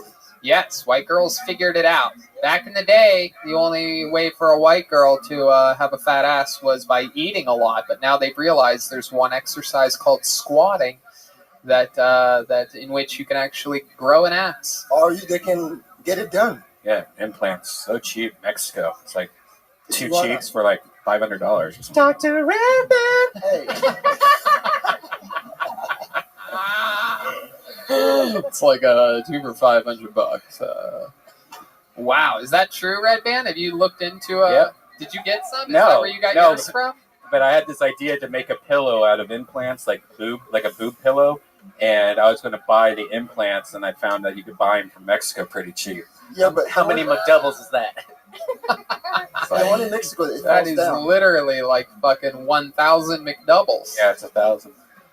My goodness. What do you like to, what's some of your favorite American cuisine? You're from Somalia. They are usually very hungry over there. So you must have, quite the appetite. What do you like here in America? What do you like to eat other than thick white girls' asses? Oh, chicken. Fried chicken. Oh, wow. I like waffles. Shocking. Steak. Chicken, waffles, steak? Everything except for pork. Oh. On for me. No pork. Why don't you like pork? Why no pork? I'm Muslim. Oh, you are? Okay. Heck yeah. So, all right. My soundboard has like every single one of them is about him. Do you have a Muslim sound effect? Yeah, let's hear it. Where is it? Okay. Okay. All right, that's enough. That's very long. Please blur my face on this part of the episode. All right. So do you, is there, do you have like a Muslim church that you go to? What are those called again? Mosques. Yes. What do you have? I don't have one, but I should find one. Okay. All right. You ever take any flight classes or anything like that? No. Okay. All right. If you had to kill one race of people, what would your race be? Which ones would you pick? America is an option. Just the shitty racist Donald Trump motherfuckers. Wow, look at that. That's very interesting. You would just pick one human and you chose the President of the United States of America. All the racist people. All the racist people. Okay. That's cool. Have you met a racist since being here in America? I think I met a lot of them. They just don't have the balls to say something to my face. They don't have the balls to say something to your face? Yeah, which is weird, right? Yeah, that is Here's weird. your moment, Tony. What? What? I said, here's your moment. He said he's never met a racist face to face. I said, here's your moment, Tony. No, he knows what's going on. This guy's built like a fucking microphone over here. It's built like Bob Barker's microphone, just thin and very thin and very black. Microphone head? Yeah. Yeah, for sure. So no one's ever been racist to you in America, but the people that you would pick first to kill are the racists. You've never had anyone be racist to you face to face? 12 years here in America. That's pretty good odds. Yeah. I mean, living in a big city might help. Seattle's diverse. LA, diverse. Living in a big city helps, but that also means that you're around more people that could be racist. It almost seems like a lot of the racist people live away from the big city where they wouldn't have to be around other races. I guess I'm lucky. Huh. Yeah, maybe you're lucky, or maybe racism is an overexposed storyline in the modern media. Who knows? Thank you, Tony. Oh, you're welcome, Mr. President. It's always a pleasure. Anyway, Moshe, you have any special skills or talents? We had a guy earlier do a magic trick. We had a guy earlier do some dance moves. Is there anything you have, any talents you have that would surprise us? I'm a basketball player. I play basketball. Can we get this guy a basketball? Does anybody have a basketball in their car? It's literally one of the top, most dangerous sports right now. Oh. It's Moha, Tony. Moha. Moha. Okay. Moha. Okay. So basketball, what else? Anything else? What else can you do? You know any any poetry or anything like that? No. I was an athlete. I'm a big sports fan. Okay. One of my favorite movies is one of your favorite movies, Goodfellas. Oh, wow. Okay. Tony likes big fellas. Yeah, I like Goodfellas. I like bad fellas. As long as they have a penis and a ball sack, I'm into them because I'm a gay man. As long as the fellas I am a gay man. That was all right. Nothing. I will run with this storyline forever. I am a gay dude, good fellas, and all types of fellas. Okay, what's your favorite scene from Goodfellas? Let's reenact it together, because I know every line of that movie, so we can do it. Am I funny to you? That's the scene, the worst fucking scene in the whole movie. All right. I like that scene. No one actually likes that scene. That's the scene that people that haven't actually seen the movie. My favorite scene when he's freaking out driving at the end with the helicopters and he's like looking up while he's driving. Yeah. Okay. Moha, fun times. Nice to meet you. Thanks for coming on the show. Congratulations. Thank you, brother. His second time ever performing stand-up comedies here on Kill Tony. That's Moha. What?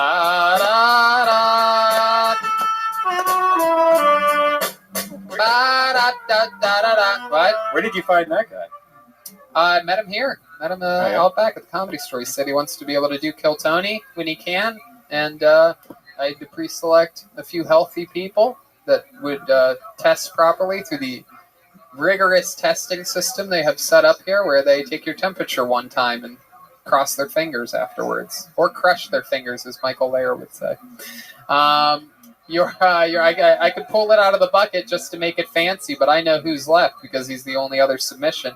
This is a very funny man, recommended by Michael Layer himself. Ladies and gentlemen, Elliot Mack, everybody. Here we go.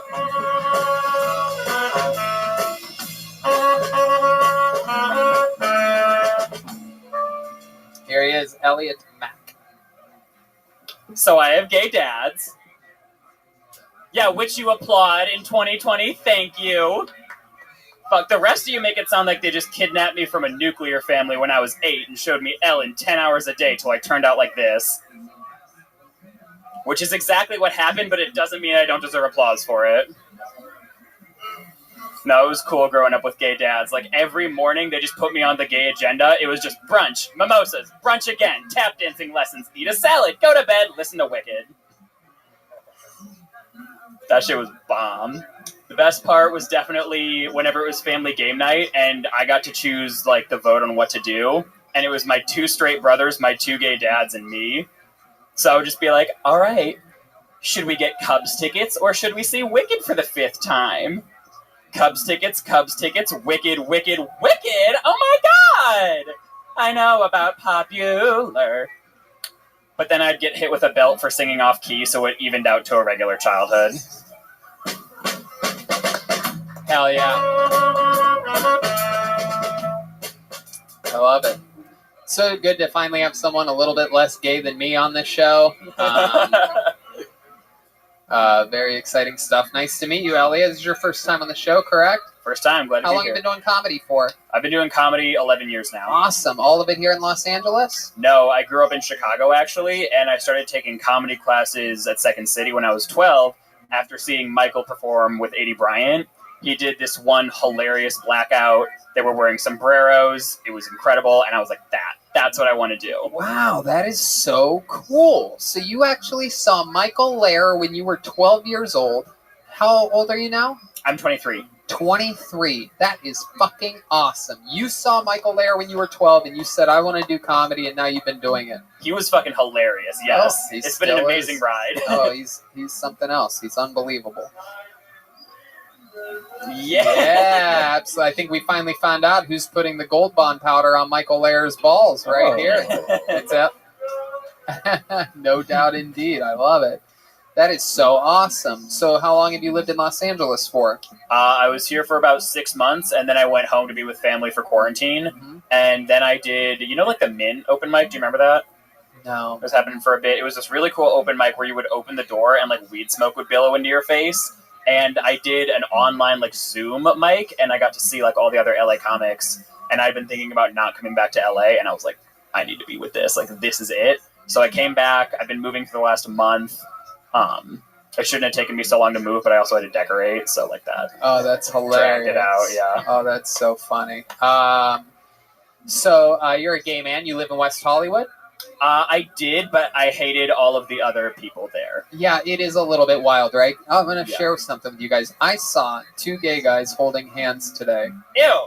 And I literally thought to myself, that is like the gayest thing that 2 gay guys could do. Oh, right. Like nowadays, like 10, 20 years ago, you'd be like, if you saw 2 guys making out, you'd be like, whoa, that's gay, right? And then like, since then, there's like butt fucking, I think is the most gay thing 2 guys can do. But then it hit me today, in 90-degree heat, in the middle of the day in Los Angeles, you don't see any men and women holding hands. Like, to hold hands, you have to literally be like, I don't mind of making a puddle of sweat with our hands. We had to fight for that. We're going to do it, goddammit. It is. It's a hot day. That is incredible. And would you agree that that's an extremely gay thing? Oh, 100%. I was with this guy the other day, actually, and I guess there's a connection between us or something because we can't hold hands or he'll get a boner. He'll get a boner? Well, like, it's kind of like if he gets a boner, it's like a yawn. You know how that like spreads around? Right. Totally. Exactly. Hey, Gavin. So if you hold hands, he gets a boner, and then if he gets a boner, you get a boner. Exactly. And then if some other gay guy sees you two guys with boners, he's like, oh no. He can tell it's up to like a mile away. The gaydar has a very long radius. Absolutely. You're telling me. I'm like a Doppler gaydar over here. I see it all. I have a tri-county gaydar. Boners spread like coronavirus in the gay community. That's right. We call it the Baronavirus. Yeah. The old fucking. That would be so weird if straight friends could hold hands.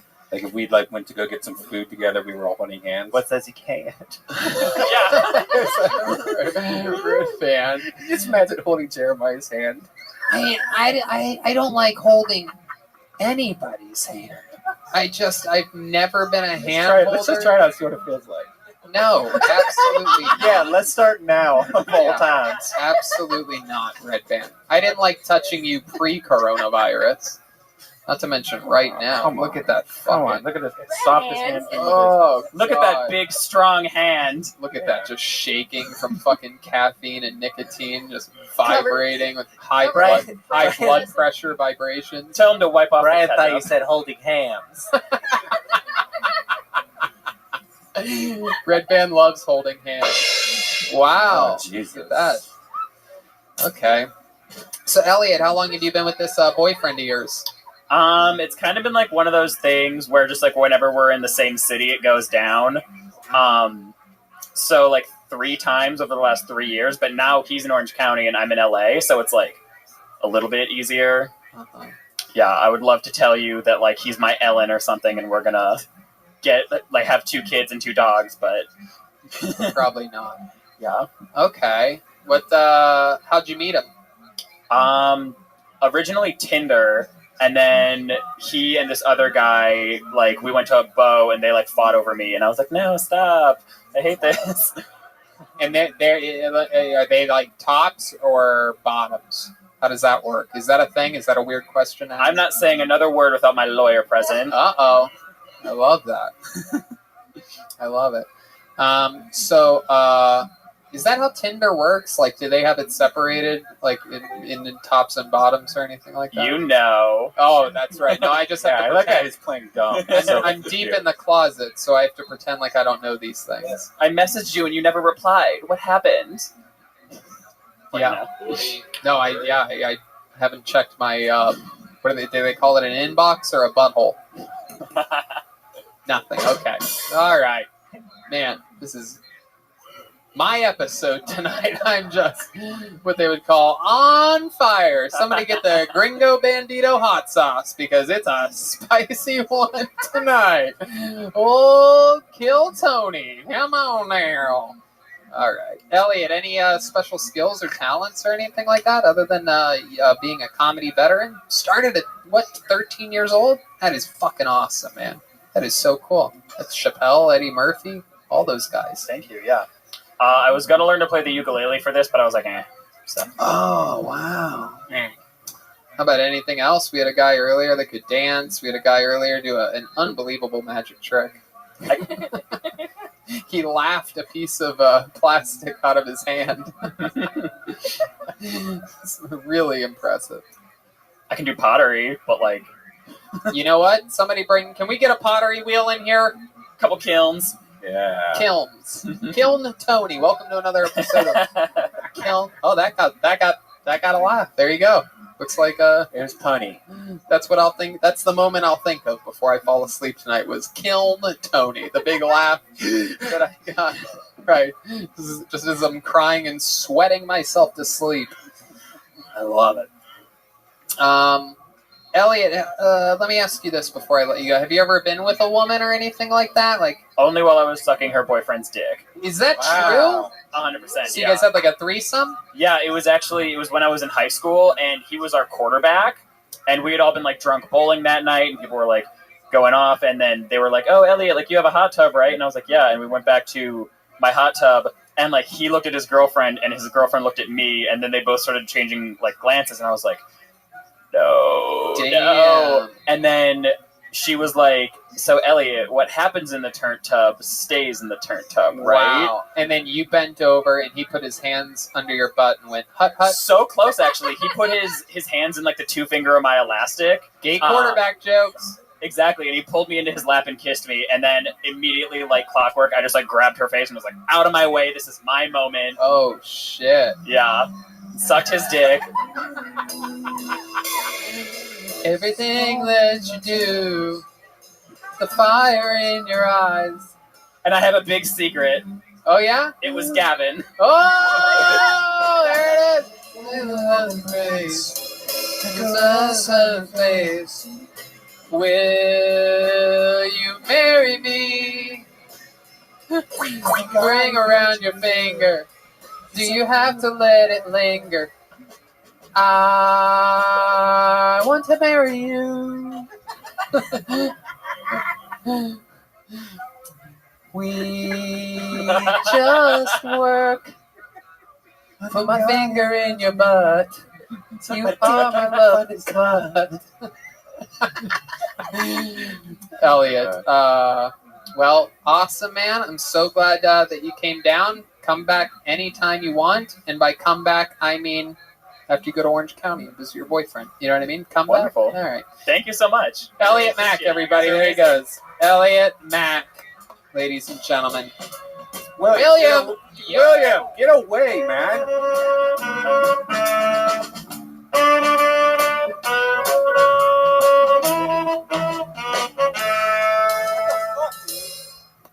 All right. There's only one person left to perform tonight. We're so excited about it. His stock is crashing through the floor. I mean, this guy was once beloved on this show. He, at one point, was the only regular on the show. And then once he started to fade out a bit, I brought in David Lucas so that he would get his shit together and write harder and work harder. And then a few months after that, he started to crash again. We brought in Michael Lehrer, who absolutely started stealing episode after episode after episode. He upped his game yet again. And now he's crashing yet again, disappointing people from the management to the band to the host of the show to the other regulars. And now he's here to perform for you right now. Closing out tonight's show, William, the Big Red Machine Montgomery. He's fighting off his back here tonight. A lot of people disappointed in him. How do I fucking stand and talk into this? I'm kidding. That was my joke I've been working on. No, but seriously, Elliot and I had sex last week. We're expecting. No, I'm kidding. Y'all are in for a treat. This probably, Jeremiah, might be my best set. If we're in Syria, we ain't talking about Jesus. We talking about Brandon. Y'all ever watch The Sixth Sense? Because that's been happening to me this past week. Every time I turn on The Sixth Sense, I'm like, hold up, is that Brandon? If you're in the parking lot of the Comedy Store, please leave any excess syringes in the tip jar. Darius Rucker from Hootie and the Blowfish is now single. That's way better news than if I told you Darius Rucker released a new single. If they defunded the Ghostbusters, who are you going to call? That's probably my best. Can I say the next one? Yeah, you want one to work? Maybe that one will work. Go ahead. One to work on. One of my favorite bands is Traffic. One of my least favorite bands is Child Traffic. Oh, boy. All right, William Montgomery. That was his set this week. He had a lot riding on this, people. A lot riding on this. You could say that, Tony. I have this mask on now because I got something called diabetes. Oh, boy.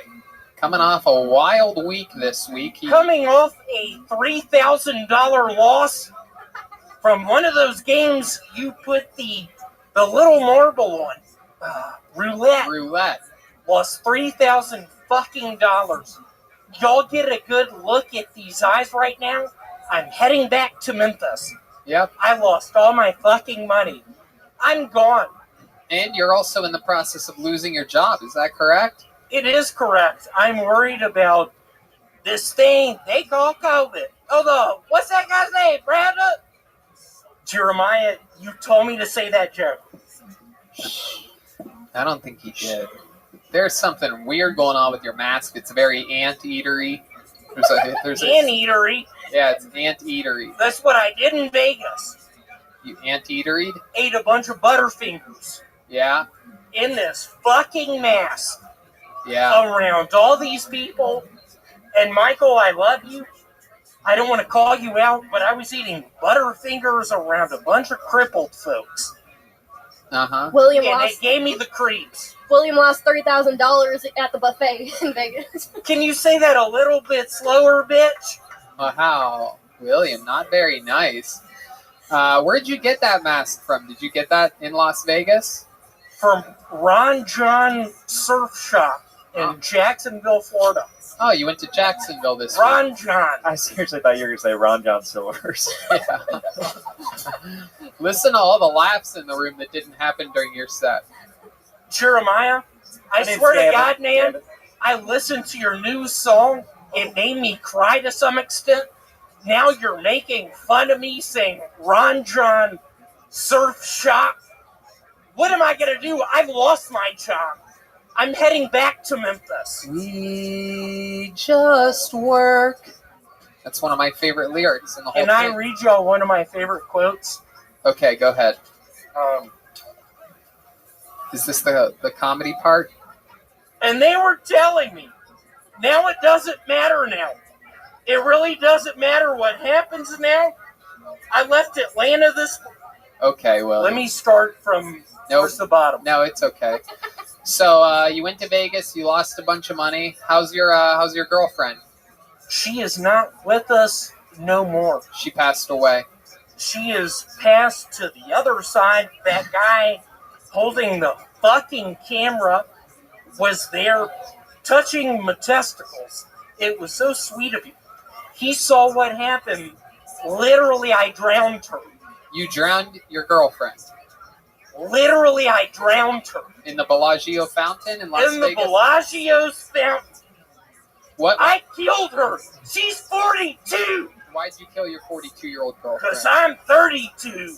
Oh, yeah, showed her who's boss. Just kidding, I'm 33. She's 42. I killed her fucking ass.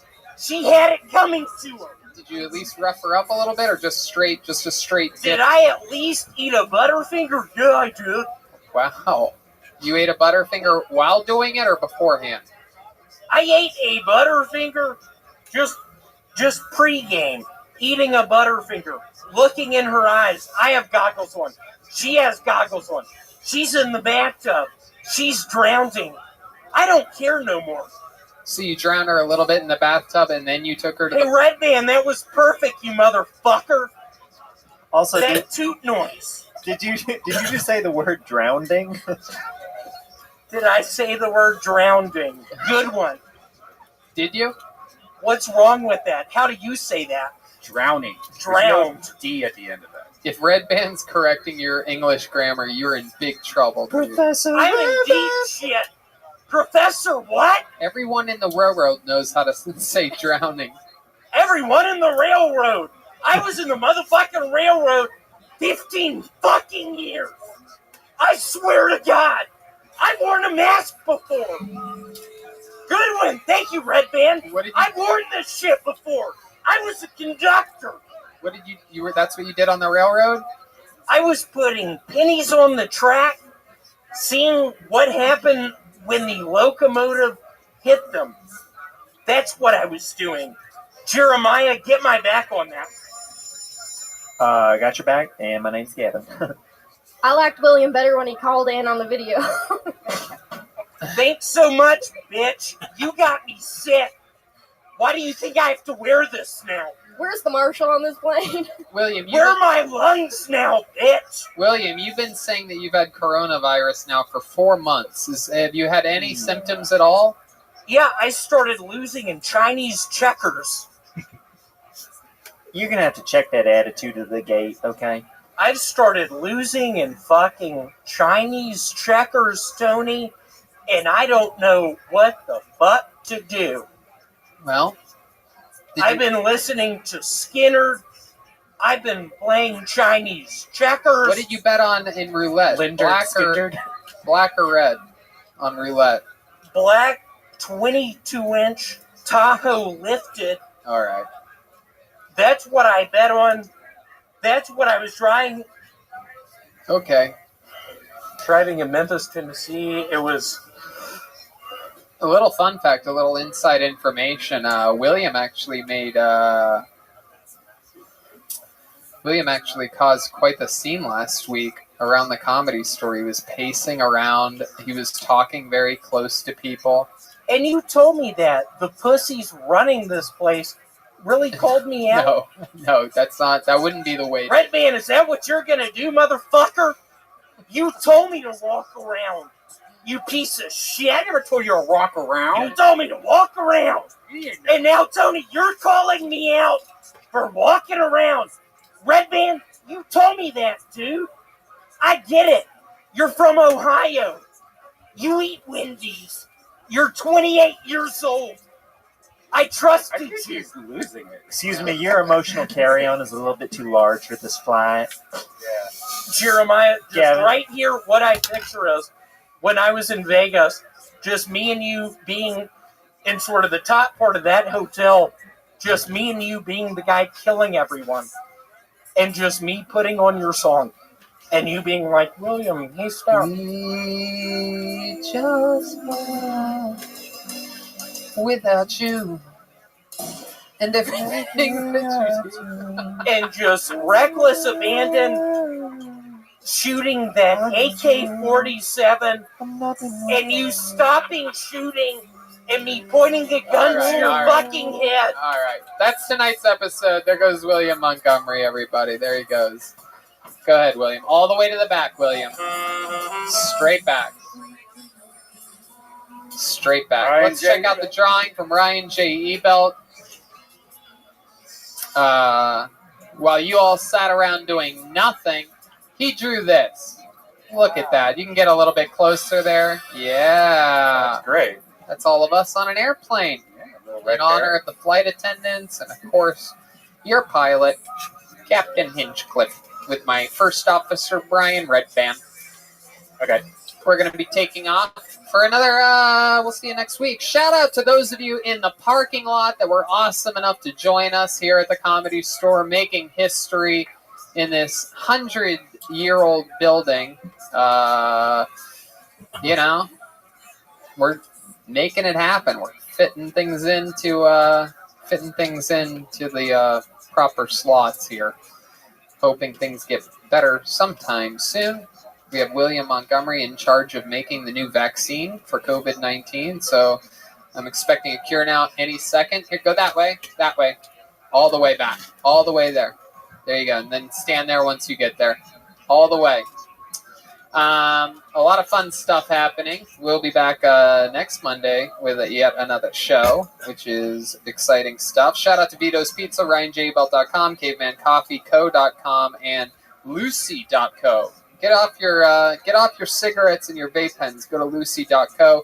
Use the code KillTony, and they will literally let you try their product for the minimum amount of money by law. Yeah, and if you've tried the nicotine gum before, you know it's expensive usually, and it's not that good. This tastes really good, so try it out. Gum is $1, lozenges at $2. You can get your lungs stronger than ever during the coronavirus by not catching coronavirus and trying that out. Here's the part where we check in with Jeremiah Watkins, who has a new episode of Jeremiah Wonders out. With Dr. Phil and Shanks, actually. That's very exciting. Very exciting. You Kill Tony fans are going to love that. Adam Ray plays Dr. Phil, and of course Jeremiah plays Shanks. He's got his Venmo piece of paper there. At Jeremiah-Watkins to cover all parking fees tonight. For those of you that And then I'll be in Arizona at the end of the month, July 30th and 31st. Denver is canceled, but Arizona is still going strong. Wow. And You're definitely not Denver's gonna be in way Arizona. better shape than Arizona. But it's weird that you want to do that gig, but And then I have a Luis J. Gomez shirt up on. Is that on a real Instagram. shirt? That's a real shirt. That's real. There you go. That's such a weird shirt. Yeah, that's good though. Jeremiah has been taking some creative chances lately. He's got new songs out. He's going to be dropping more of those, according to what I've read in Billboard magazine. There's a whole bunch more coming, so we're excited to see some of those romantic songs. I will have a #1 song someday. You know what? I agree. You put those energies out there, and people that believe in hope will clap at that. How about a hand for Jet Ski Johnson, everybody? She was here tonight. That was her. She's back from the coronavirus. She's Jet Ski Johnson. What else, Jet Ski? Everybody who messaged me when I was gone and checked in, everybody here and at home listening, thank you so much. That was so nice. And if you are alone, hang in there. It sucks, but yeah. She saw what you wrote her. She heard your thoughts. She did not smell a single thing. I didn't smell any of it. Chroma Chris was here tonight, everybody. Unbelievably funny. Incredibly great on the bass. So glad to have you back filling in the sounds of the band. You make it so much more powerful. What am I missing, Chroma? Thanks, Tony. You can just check me out. Check out the Baby Boys on Spotify. Oh yeah, the new album's great. Love that. Thank you. Patty Reagan and the Baby Boys. Is that right? Pat Reagan and the Baby Boys? Yes, we're actually just the Baby Boys, but Just- Pat Reagan is in it. It's me, Pat, and And Joel. it's the Baby Boys for those Yes, people the on Baby Spotify? Boys on Spotify. There you go. And last but not least, the backbone of the band, Joelberg Joel Jimenez, everyone. He's mostly sorry on social media. His new podcast, Mostly Sorry, is out. What else, Joel? Yeah, we're going to drop it on Wednesday this time since we'll be working tomorrow. So we'll see you Wednesday at 5, me and David Deary. I love it. Big thanks to David Deary also. Yes, big thanks to David Deary. He's got a tough gig, and he really helps us out tremendously on this show. And sometimes, there he is. It's right there. Oh, I didn't even recognize. And we love him very much. It's such an important role, and we care about him deeply. He's at MF David Deary on all things social media. Catch him working with the great Donnell Rawlings. And he's really good on Joel's podcast, too. Yeah, he's great on Joel's podcast. Works with all the funniest people. And we absolutely love David Deary. He's a great comedian, a worldly traveler, and just an overall great guy. He keeps us safe. He's strict about the coronavirus. I remember when we were driving to the Ice House that first week, and I was saying all this shit's bullshit and everything, and you're like, no, Tony, this is a really big deal. People are getting really sick. I have friends in Italy, and I'm like, this fucking nerd is scared of this disease. And it turns out you were completely correct. And I was an asshole. Yeah. I've been an asshole a few times. Hey guys, check out my show Virtual Red Band if you like virtual reality. I play a bunch of virtual reality, and it's fun. Same with me. My new side project, Roast Master Class, is booming over there. I just had an episode with Sarah Tiana drop where we went over, for the first time ever, anywhere, the unheard Ann Coulter script that was controversial and talked about on many platforms, but never heard before. We went over it, and fun episodes out. Benji Aflalo, David Lucas. This week I'm interviewing Jesse Joyce, the former writer for the late, great Greg Giraldo. So everything roasting is happening over there. That's at patreon.com/Hinchcliffe for that exclusive content. Thank you, Gino, again, Speedweed, and Betterbox Studios for keeping us holed up during the majority of the pandemic. RyanJBelt.com for prints, and Michael Lair Comedy for all the coolest merch.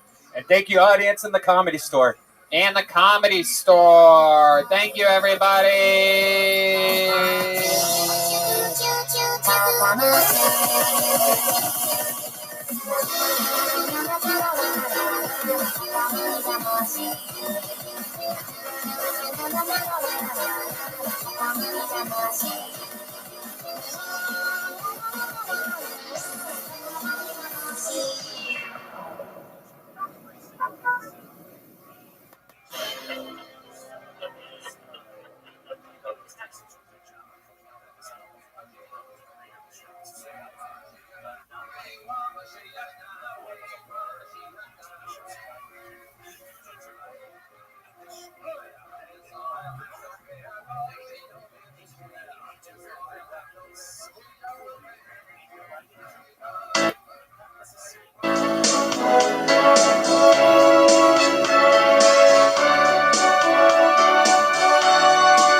Hey, this is Red Band coming to you live from the world-famous Comedy Store main room for a brand new episode of Kill Tony. Here's Tony Hinchcliffe. Yeah, what's up? Hey. We are live. Good to be here. Exciting stuff. And here we are for another fun episode of Kill Tony, brought to you by our amazing sponsors this week. And here's a little bit more about them.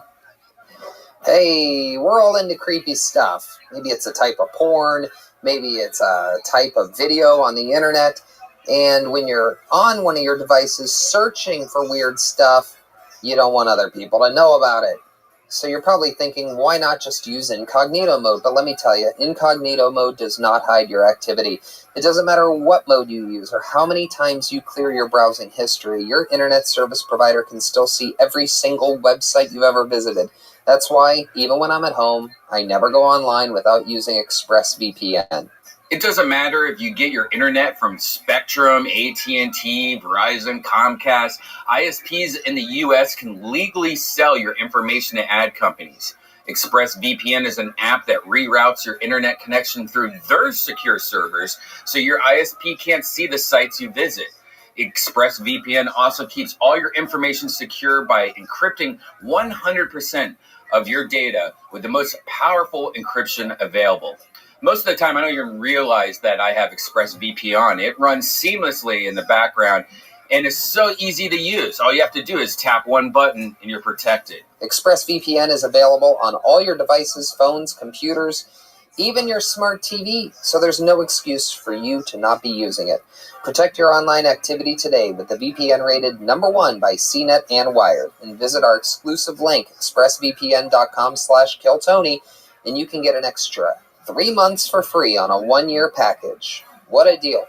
expressvpn.com/killtony. That's expressvpn.com/killtony. expressvpn.com/killtony to learn more. Hiring can be difficult, but if you're a company that's currently trying to hire, you face new difficulties. From safely reopening your doors to finding the right person for a specialized role. HousingWire could relate. They needed to hire an ambitious reporter to cover news stories on the U.S. mortgage and housing markets. So they turned to ZipRecruiter. ZipRecruiter's smart matching technology finds people with the right experience for your job. In fact, 4 out of 5 employers who post on ZipRecruiter get a quality candidate within the first day. And that's how HousingWire found Alexander Roja. Alexander never imagined she could get a reporter job in the midst of COVID-19. Hiring was frozen, and the idea of looking for a job was discouraging. So she created a profile on ZipRecruiter. ZipRecruiter matched Alexandra to HousingWire's reporter job because her degree and writing skills were a great fit for the role. HousingWire received her application only 4 hours after they posted the job. And a few weeks later, Alexandra started her dream career. ZipRecruiter helped Alexandra find the right job, and they helped HousingWire find the right person for their role fast. See how ZipRecruiter can help you hire. Try it now for free at ZipRecruiter.com/killtony. That's ZipRecruiter.com/KillTony. ZipRecruiter, the smartest way to hire. Glad to be here. Very exciting stuff. A very fun show lined up for you here tonight. And let's just jump right into it. Of course, there's no guest on this episode. However, everybody, there is a band. And there's also Ryan J. Ebelt sitting right there in the audience. That's true. Ryan J. Ebelt draws every episode. We're going to check in with his drawing later. All of those are available at RyanJEbelt.com. We're all filled up on delicious Vito's Pizza, special baked ziti night tonight. What a fiesta. We have the great David Deary here with us, the great Gino from Speedweed, who let us coop up at Betterbox Studios for the majority of the quarantine. And delicious caveman coffee. You can't get enough of those guys. Yeah, you can't get enough of those guys. Damon is here up in the bird's nest, keeping an eye on us, making adjustments smoothly to the lights. And we're going to have some fun tonight. So let's bring out the band, shall we? Every week they commit to being different characters. We never know what they're going to be. Let's all find out what they are this week together as I bring up the best damn band in the land. It's the Kill Tony Band. Jeremiah Watkins, Joelberg Joel Jimenez, Jetski Johnson, and Chroma Chris. Here we go. Let's all go to the lobby. Hey, let's all go to the lobby. Yeah. Let's all go to the lobby. Here they come. To get ourselves a treat. Here they come for sure. Any second. The popcorn can't be beat. Oh, come on in. Oh, look at this little one. Spunky little energy. Get out there so the cameras can see a little lady. You're being blocked by this guy. Hey, look at that guy too. Wow. Aw. Doesn't this one have great energy? Incredible. Here they are, definitely movie theater employees if I've ever seen them before. Yeah, look at you, sir. I mean, you are a wild one. Haven't had a barber during this quarantine, huh? Oh, no.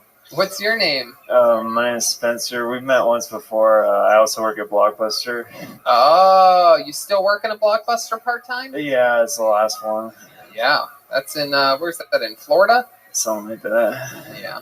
And how about you, little lady? You came out with great energy. You seem like you're not burnt out or anything. What's your name? My name is Jen. I'm 16 years old, and I'm an aspiring actress. Jen, I can't believe you're 60. 16. Oh, 16. But I could play 60. I misheard that. My goodness. 16. And what's this young magician's name back here? Hello, my name is Brent, and people say I'm the spitting image of Johnny Depp. Yes, they do. Definitely a spitting image of Johnny Depp. Maybe after he found poop in his bed from his ex-wife. And clearly back here we have what appears to be fucking Adolf Hitler's attention deficit nephew. I keep getting this Adolf guy. I don't know who this is, but my name is Snork. I just moved here from Eastern Europe, and I am 62. I get only job I can at movie theater. Snork. Snork. I love the Snorks. Remember that? S-N-O-R-G. G. Snorg. What part of Eastern Europe are you from? The east part. What country? East. It's been so long since I've gone. Doesn't seem like you've been gone long with that thick accent. I don't talk much. I work in a movie theater. What do? You tear tickets? I do it all. That's what I do. Oh, okay. So we got Spencer, Jen, Brent, and Snorg, movie theater employees, fully in uniform. Theaters got closed this week, even though they've been closed. Really, California didn't close really anything, just nail salons, massage parlors, and card rooms, for those of you that were going to card rooms a lot. Whole Hallmark, right?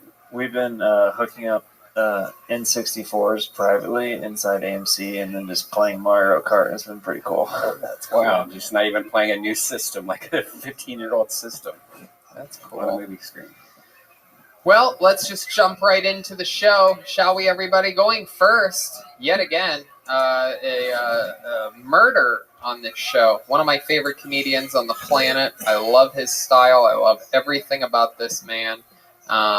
One of my favorite people just in life and in the history of this show. I present to you to get things jolted right from the start before we go to the bucket with 4 pre-selected names in there. Make some noise for Michael Lair, everybody. There he is. Here's Michael Lair. I'm not mad at China for creating Corona in the lab. China taught me how delicious duck is. If you look in the window of a Chinese restaurant, no hours, no name, just 45 ducks. No one takes more pride in their work than the Chinese duck maker. They spent so much time coming to America just to say, I bet it all on duck. Screaming to the gods, crispier, crispier. They don't even call them windows in China. They call them duck monsters. The duck monster is the mascot of the Peking Ducks baseball team. China might have ruined civilization by creating the coronavirus, but man, do they make a motherfucking duck. Okay. Wow. Someone had duck this week, huh? I have no idea how that went. It was good. I thought I was excited. Yeah, that was. It was good. Were you laughing on the inside? Yeah. You know, sometimes things are so funny that you're just like awestruck. Is like that must have been that. Yeah, it was one of those. Yeah. It was one of those. Yeah, I feel it. Thank you, everyone, for not fucking laughing. No, it's good. Tony, where I am from, laughter is punishable by death. Oh, there you go. Where is that again? Where are you from? Oh, okay. All right. So Peking duck and the coronavirus. They made duck, so who cares if they made coronavirus? 6 to 1, half dozen of the other. That's right. And half dozen ducks, baby, when I get home. Crispy fucking duck. Yeah. Hey, what's going on back there? Yeah, it appears as though Snorg decided to wipe off his microphone during a podcast. And what? Speaking of peeking, what the fuck are you doing? Wow, Snorg. What kind of 6-year-old European man has never heard of Hitler? I know, it's very bizarre.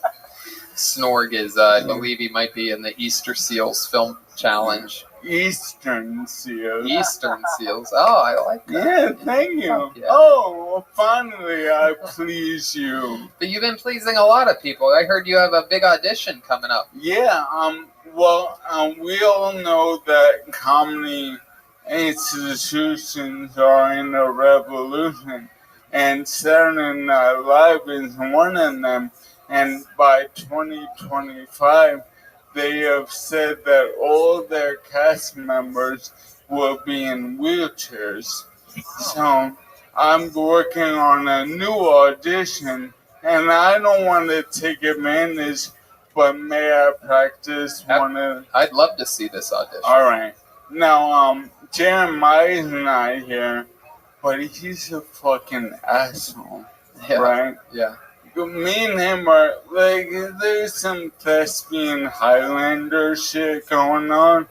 Cause I messaged him and I said, can I borrow a wig? Oh. And he said, fucking. Yeah, absolutely. Are you kidding me? This fucking Have you ever guy? seen his wig holder? He keeps them all labeled. And I know. Jeremiah is the kindest soul, but the devil came out of him when I asked for a wig. Oh yeah, for sure. You should go on the road with him sometimes. So instead of a wig, I have a hat, you fucking connections for life for your automation and smart home needs in North and Central Florida. Yeah, we got time. Absolutely. So in place of a wig, it appears as though Michael's wearing just a hat.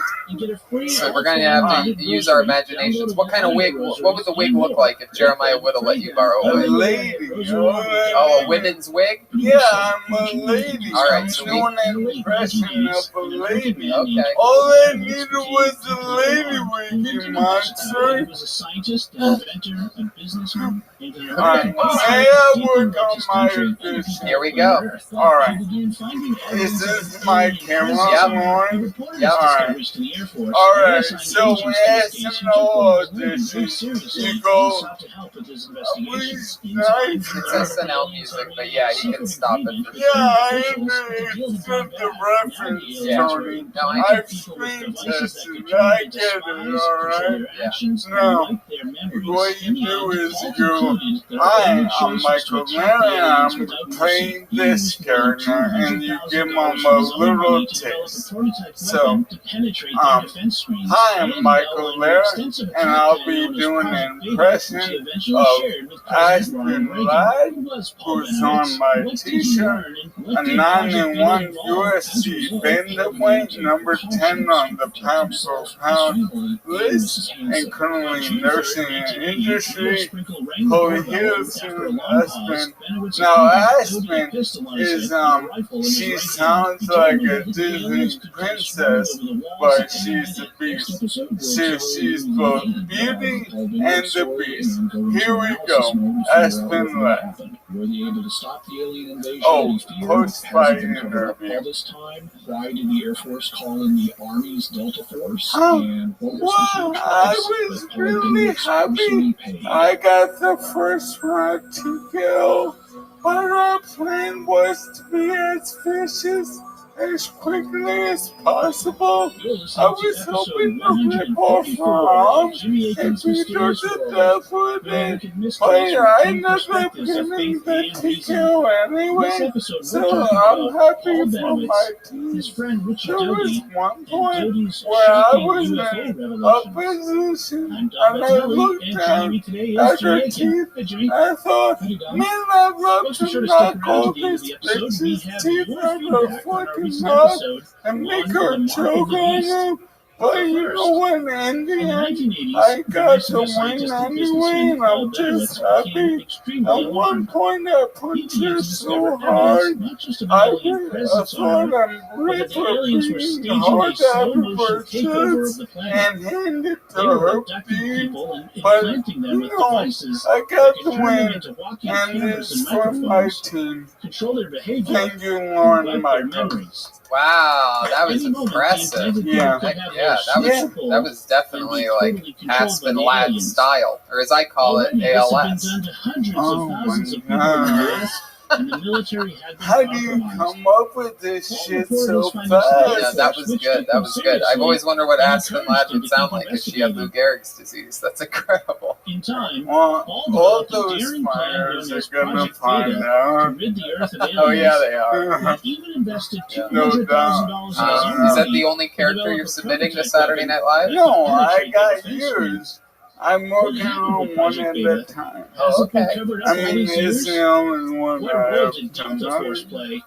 And what was the terrible I mean, maybe we'll see more on other episodes coming up. up. And you come from your whole family, you come from a long family of comedians, right? Well, not necessarily mine, but one thing I really wanted to share is my great-granduncle is a famous vaudevillian, part of Smith and Dale, who Neil Simon based the Sunshine Boys on, the two vaudeville groups. Well, one of them was Smith and Dale, and they were together for 70 years, and they were like an Ebony Costello type, but they grew up and met in the Jewish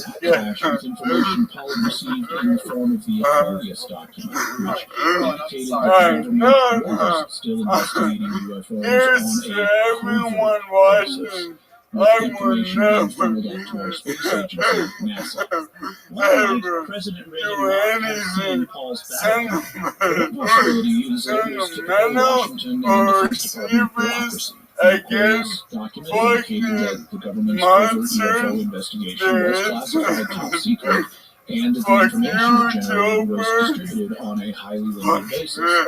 The president gets all kinds of people writing to him every day, and it's extremely possible I love it, man. The correspondence Yeah, but wasn't on the I have project relatives who are famous for billing, but they live in the Jewish ghettos of New York with George Burns and Gracie Allen.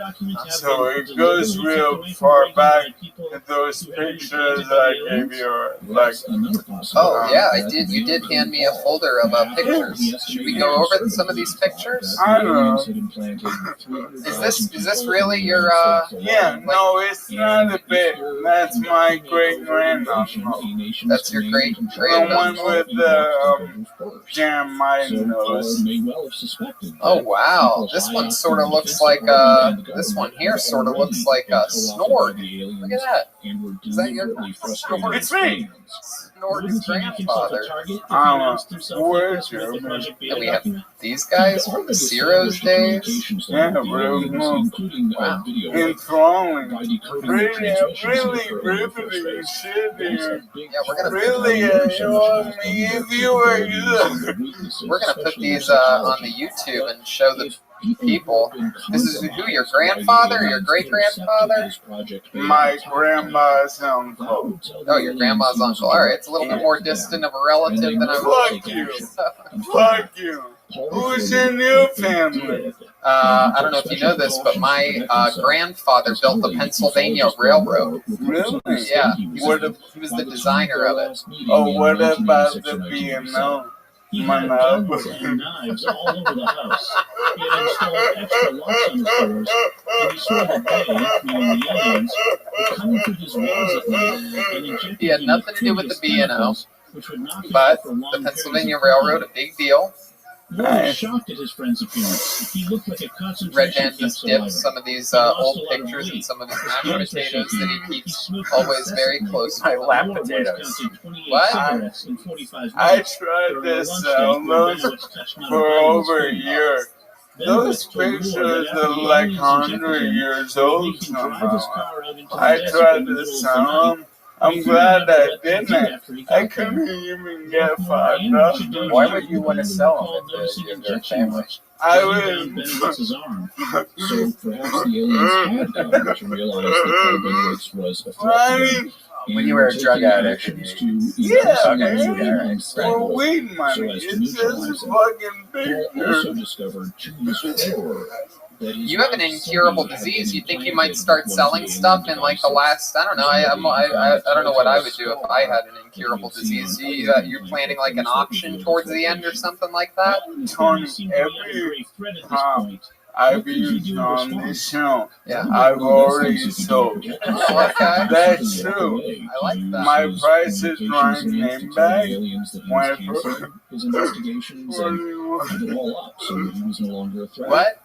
That would I didn't. Yeah, he sold like a bike chain for like $800. Yeah, but I sold my Price is Right name badge for $40, and I'm gonna sell my Superman outfit because let's play that. You should sell that that magic trick that you did on last week's episode.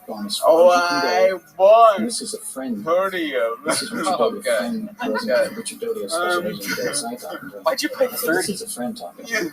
Gotta make sure they're gonna work. He was a very They wonderful don't person. come And I didn't want to see back, no. They don't come in a one pack. Listen to your song, listen to your life. 30 at a time. Tricks on you. Lock the Love stuff it. away. Hey, by the Go on way, with your life. Go back to your work, your business. horrible You can at stop this. customer service. Oh yeah, yeah. Oh my, it was a nightmare getting that magic trick. Yeah, you went to a magician's store or Yeah. online? Well, the magician, they'll handcraft them and the trick and making it sell it off their site. Right. Right. Yeah. But the strain was too It's much. not easy. It's not easy communicating with magicians. For real, how was my Chinese mom? It was good, man. You know, peaking, duck, China, coronavirus, duck, peaking duck. Much of the day-to-day Are we operations of his doing? business, Thunder Scientific Labs, to associates and his 2 adult sons. Speaking of ducks, you ever play Duck Duck Goose? Oh yeah, not anymore. Yeah, You always win. I am. I mean, you can still play it as long as the person just says duck. Yeah, as long as I'm always the person. Just a Not couple the of goose. miles up the road Yeah. from Thunder Scientific headquarters. Yeah, I don't and check him know. in for No, it's nervous good. You nailed it. And you Well, can it's also dichotomy because if I played, I'd be always the person standing. I'm still picturing you wearing a women's wig right now. Oh, I lost an image because Jeremiah says fucking my You could have asked me. I have like 20 wigs. Yeah. And they're just in a box. Anything you're ever gonna ask Jeremiah for, you can just ask one of us. We'll help you out. We're we like it when everybody does good around here. And if you need us to put money in your parking meter, put a couple quarters in there, just walk out front for you. I'm surprised he didn't ask you yesterday to go do that for him. Oh, dude. I mean, last week. Yeah. When my handicap tag, I could park on your mother and I wouldn't get a ticket. All the shows at StarQuest. All right. Yeah, All right, Michael Lehrer, everybody, getting things started tonight. We love you, Michael. The great Michael Lehrer, everybody. Hey.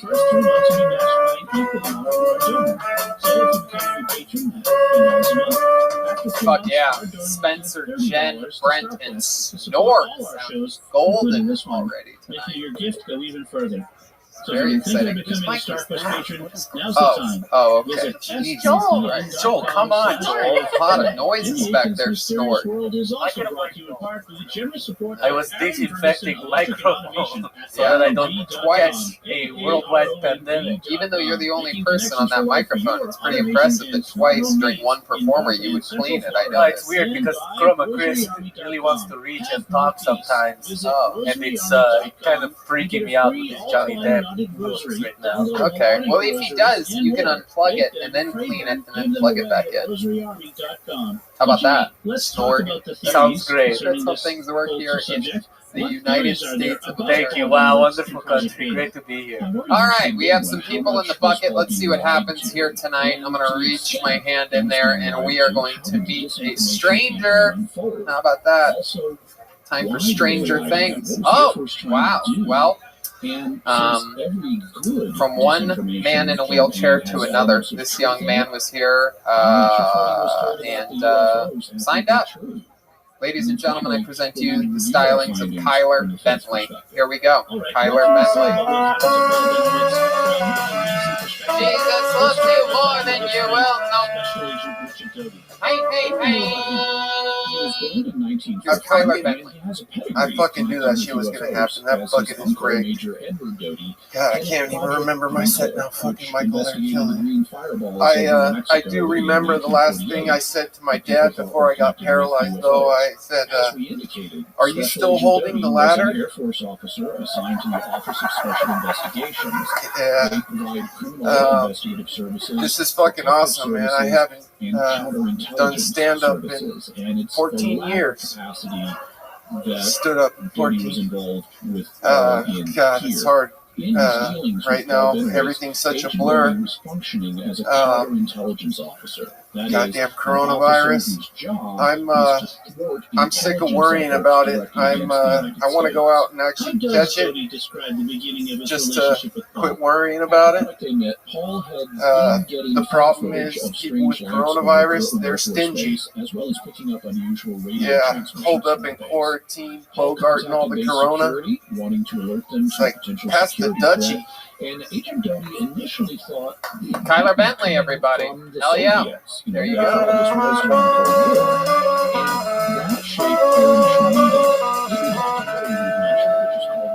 Hey, hey, hey. Okay. All right. Tyler, that was fun, dude. I knew I was going to go after Michael there. It is weird. The bucket has a mind of its own. That is wild. I love your holding the ladder joke. Very fun. Stand up, coronavirus, paralyzed. Is there just being regular paralyzed? Does that cause a bigger threat for coronavirus in some way? Like, I mean, is it? Every spinal cord injury is different. Yeah. Like, I broke my neck, so, like, I have very little function. So I have compromised lungs, and I smoke cigarettes, so yeah, it'd probably kill me. Yeah, probably. All right, then I don't have to worry about it anymore. Being paralyzed couldn't take your balls away, though, huh? Hey, you're out here. Maybe your balls don't work. I can't feel them, but they work. Where do you lose feeling at? Below my, like right below my chest. Damn.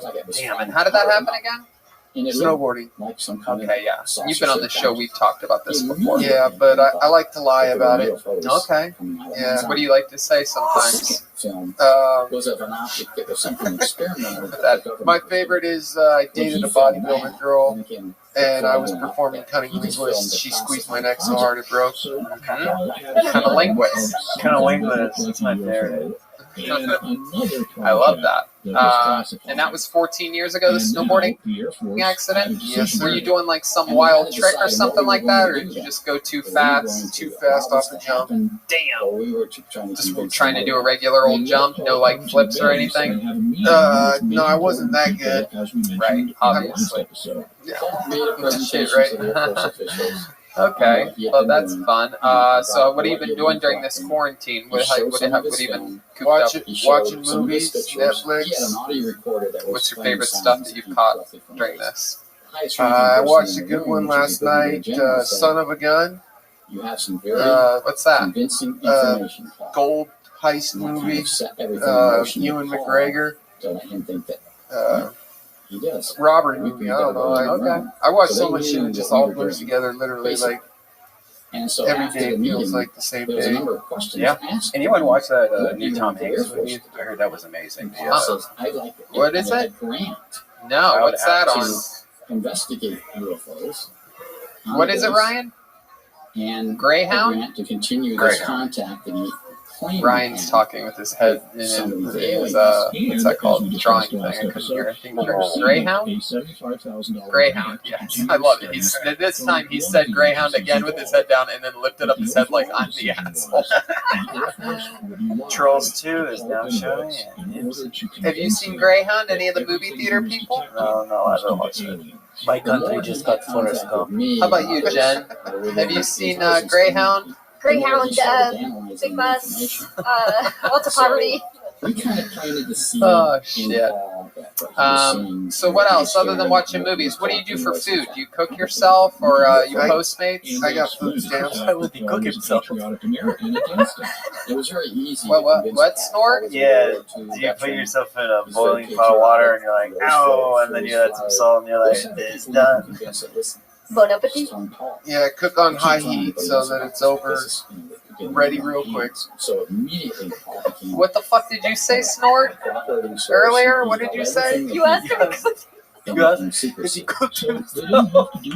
Now showing Tony's anger. I said, why would he cook himself? And then Chroma Chris said, because he has no feeling.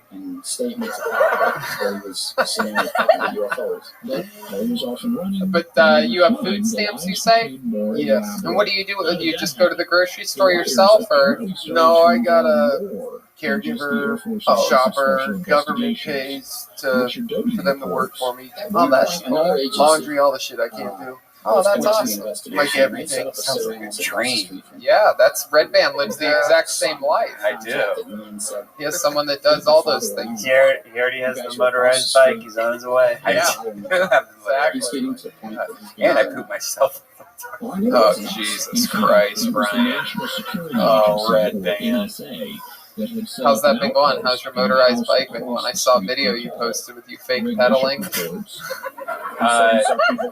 great. The pedaling's real. Yeah. I know when I pedal on a bicycle, it always goes wee, wee, wee. Across the street.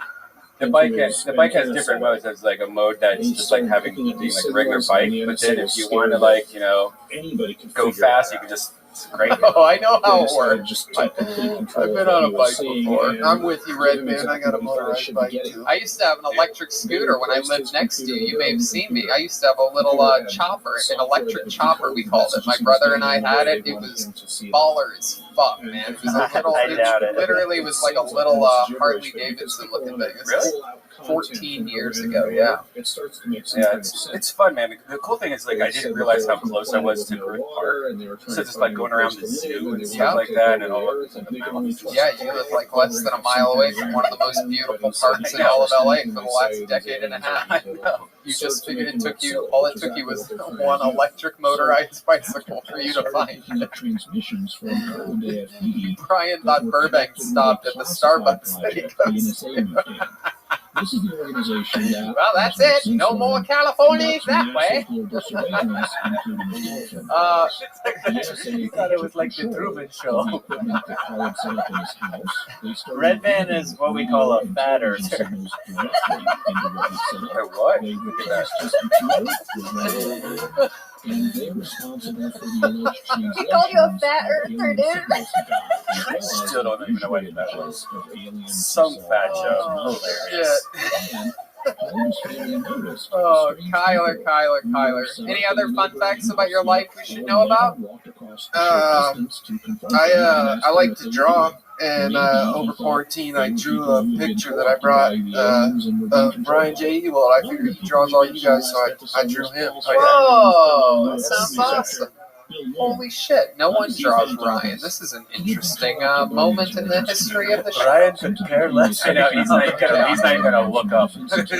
Ryan's just mumbling the word Greyhound into his drawing board right now. He's a fucking Greyhound. I don't have enough art in my house. He's a pretty interesting looking character. Oh, yeah. First person to ever draw Ryan J. Ebel is paralyzed from the chest down. Whoa! Look at that, Ryan! Accurate! I think Ryan's, perhaps he's seen it before. Either that or he has no respect. I know. Like, let's hey, Tony, reenact what Ryan just did. Ryan, he actually drew that with his feet. Yeah, I showed him it earlier. He was like, yeah, dog shit. That is very impressive. Now, is drawing something you've always done, or did that mostly start after the accident? No, I've always been artistic, but I mean, that's really good. That's really learning how to hold a pencil, because like my hands are partially paralyzed. I can't use my fingers, like, so learning how to hold a pencil or a pen and basically learning how to control and get the detail that I like. I mean, it's not as good as I would like it to be, but very fucking impressive, and it shows a lot of heart, and it's a very cool thing to do to draw Ryan J. He's drawn us, I believe, over perhaps, 400 episodes of the show. How many do you think you've done, Ryan? Oh, definitely over 300. Right, a little bit over 300. There you go. Well, Kyler, awesome stuff. Very fun performance and a very fun interview. Thank you so much. Thank you, guys. Kyler Bentley, everybody. Kyler Bentley, he just did good on the show. What do you know? Hey Tony, can I say I just got a text from Jeremiah, and he read the DMs between Michael and Jeremiah, and Jeremiah definitely said that you could help him out if he needed that. So yeah, I'm reading the DMs right now that he screenshotted and sent me. Yeah, that's interesting. Spencer and Jeremiah seem to have a little bit of a bond. Michael, are we missing something here? Okay, I think we need to get to the bottom of this. Yeah, Michael, are you getting your phone out? You getting this? Okay, Detroit, capture this. Can that light swing to where Michael is? Yes. Yes, it can. There is a God. She wrote to the mic. This story has less legs than the last two comics. That mic's already been disinfected. Is there a microphone on that, Detroit? Or no? Of the Aquarius document. Okay, yeah, put his old mic back in there. Michael, wheel back up again. Ladies and gentlemen, for the first time in Kill Tony show history, this is a curtain call, in the offices of AFOSI. An encore performance by Michael Laird.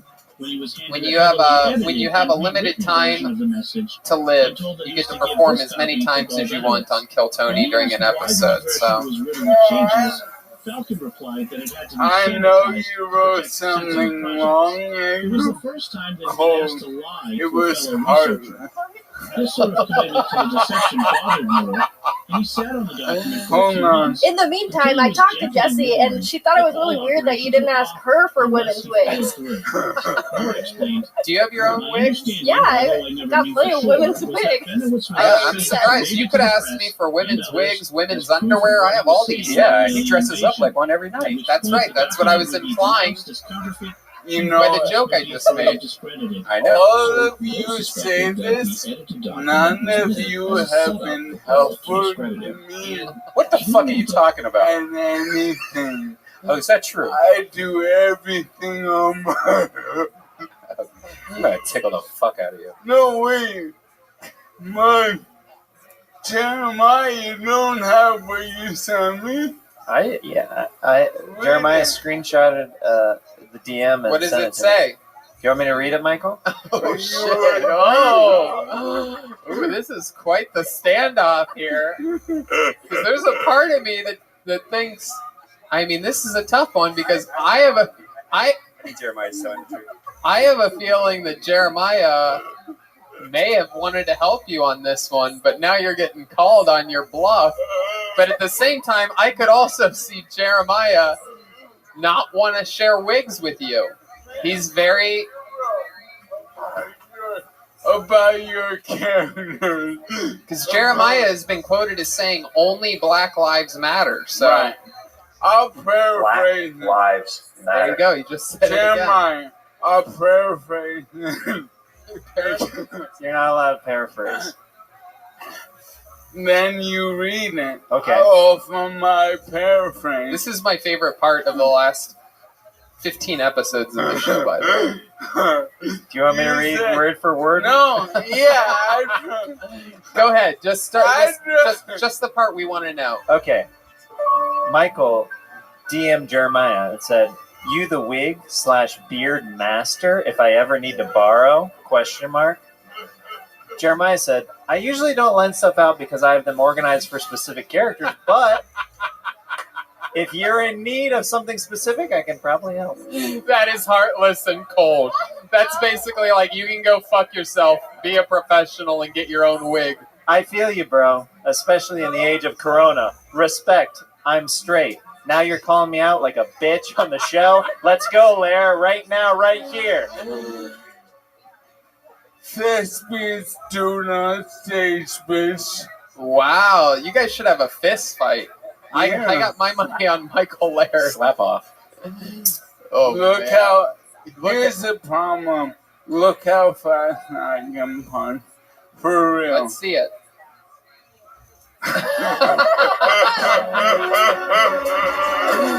For those of you just listening to the show, it was very slow, and he almost fell out of his chair. It blew my hair back on the other side of the stage. But we all agree I was right. Absolutely. Fuck you. Michael Lair wins this one. You just started something that you shouldn't have started there. Oh, shit. Look at that. He's going to give you a wig with fucking, smallpox on it next week. All right. The only thing I love more than Michael Lair on this show is Michael Lair twice on this show. So there he was again, the great Michael Lair, giving us more very compelling, interesting times. Shout out to Jeremiah Watkins for sending in the screenshot of the DMs, giving us some of the inside baseball behind the characters of Kill Tony. I pulled another name out of the bucket. This young lady became famous on the show in Ventura, California, being pulled out of the bucket on both episodes of that show. Fun fact, those were the last two shows in front of a live audience, and she's back. Ladies and gentlemen, it is Blue Ball is here. Blue Ball. Hey, no. Here's Blue Ball, everyone. I'm so happy to be out of my house. But I have to say, being quarantined at home wasn't that bad for me. I kind of made the most of it. I mean, I had struggles for sure. Like, I struggled between, like, what Netflix show I was going to binge or what are the 27 podcasts that I'm going to watch while I rub one out. And actually, that's pretty much where everything turned into is I broke my own personal record many times and felt like, wow, I didn't think the pandemic was going to go on for that long, and I burnt myself out big time. That I hit my masturbation threshold. Anyone else? No. Okay. Well, yeah, I thought it was. I thought I broke myself, but then I watched the Comedy Stores benefit for the employees, and when I saw Bobby Lee's butthole.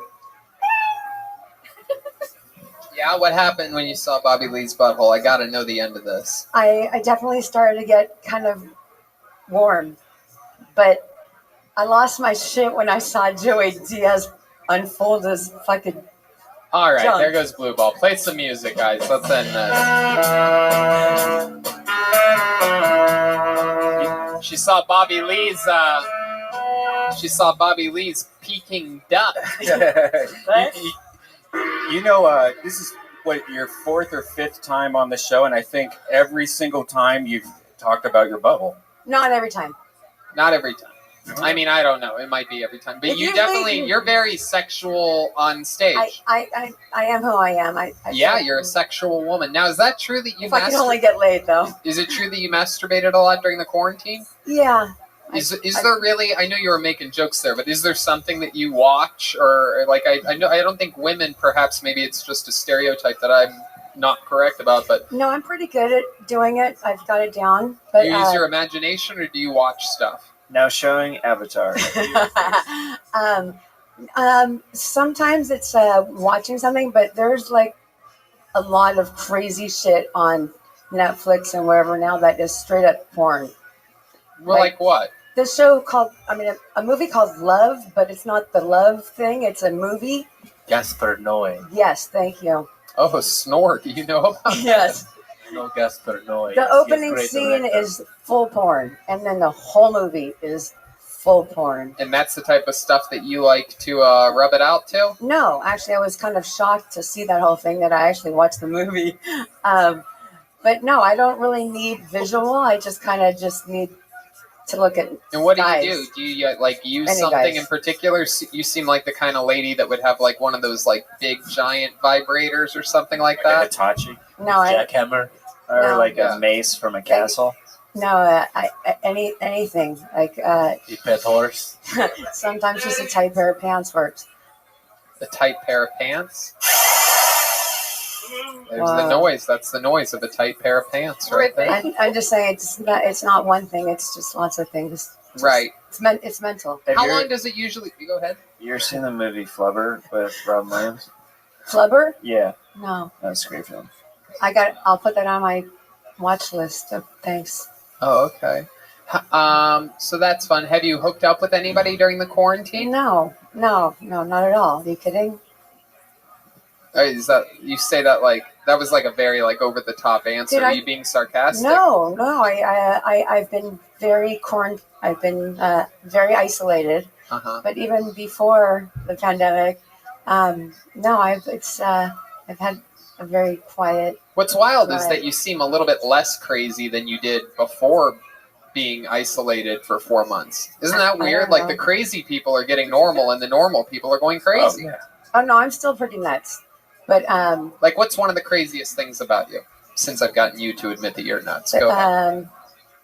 That as sexual as I may sound, I am. I haven't had sex in a very, very long time. How long are we talking about? Years. How many years? 5.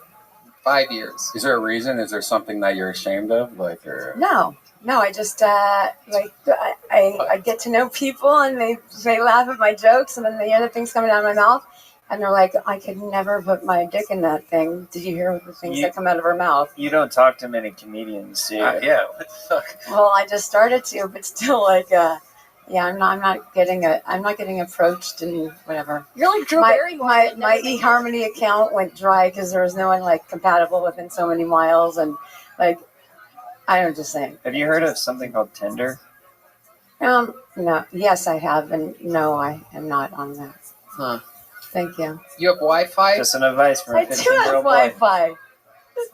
Okay.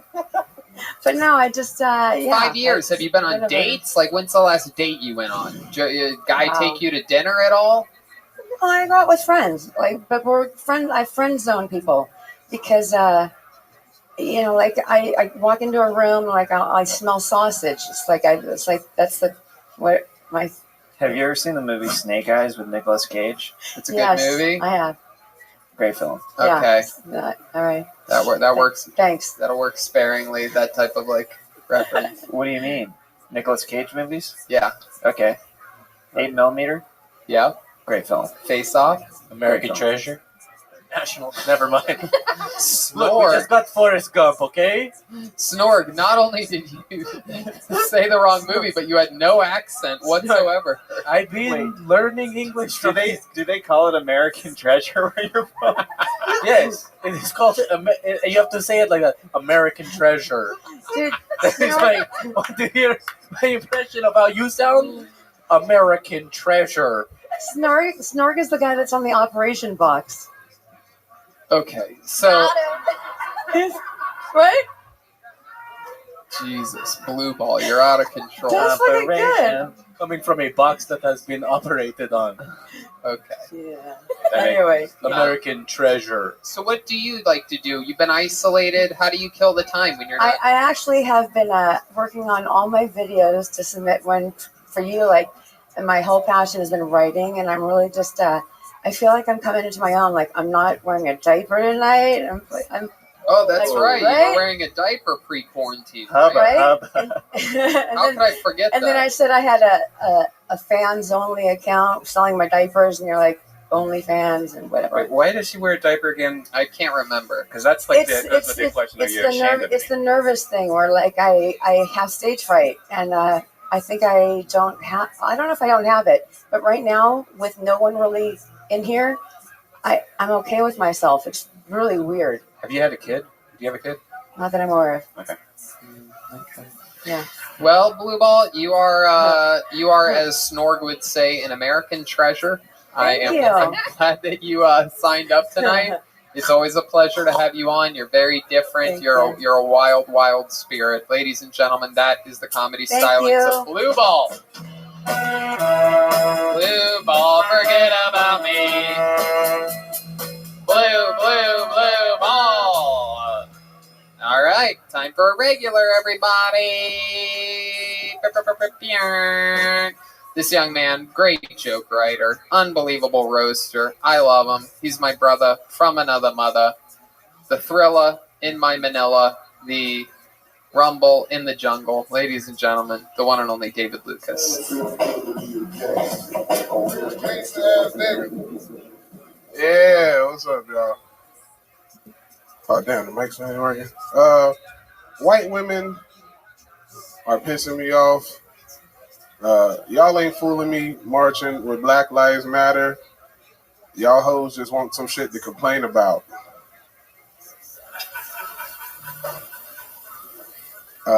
White women are saying that calling them Karen is the same thing as calling them a nigga. Like, bitch, get the fuck out of here. Did somebody spray you with a fire hose while yelling Karen? Did a nigga chase you down the street with a German Shepherd while yelling Karen? I protested in one protest during the Black Lives Matter. I didn't protest like in the hoods and shit. Like, I protested in the suburbs with some niggas that had shit to lose. Like, I protested with some doctors and lawyers. I was like, oh yeah, y'all got jobs. I can protest with y'all. But I saw a white girl so thick during the Black Lives Matter protest that I started chanting all lives matter. I was like, man, this bitch fine as fuck. Hell yeah, David Lucas. I love it. David Lucas. Yeah. Play that funky music, white boys. There they go. They just did. I I love it. White women, Black Lives Matter, white women, Karen, N-word. Those are my notes from that set. Yeah. I'm about to fucking make that shit like 5-6 minutes. Hell yeah. Stretch it out just like you would a white woman. Yeah, you already know, Tony. Because you're a white woman. That's right. That's me. That's me. I'm actually the white woman that... After 12 o'clock, Tony loses facial hair. Y'all niggas just don't know. That's true. That's absolutely true. A lot of people don't know this, but David Lucas actually looted my home during the I stole a dildo in a cape. I seriously want that cape back when you get it. Tony's car smelled like rubber bands. Why would my car smell like rubber bands? Because it's latex, nigga. Oh, yeah. No, that's true. Hell yeah, you gay Arctic fox looking motherfucker. That's me. I'm a gay Arctic fox, and you are a straight giant black man. Yeah, Tony. You look like a mechanic that only work on Priuses. That's actually...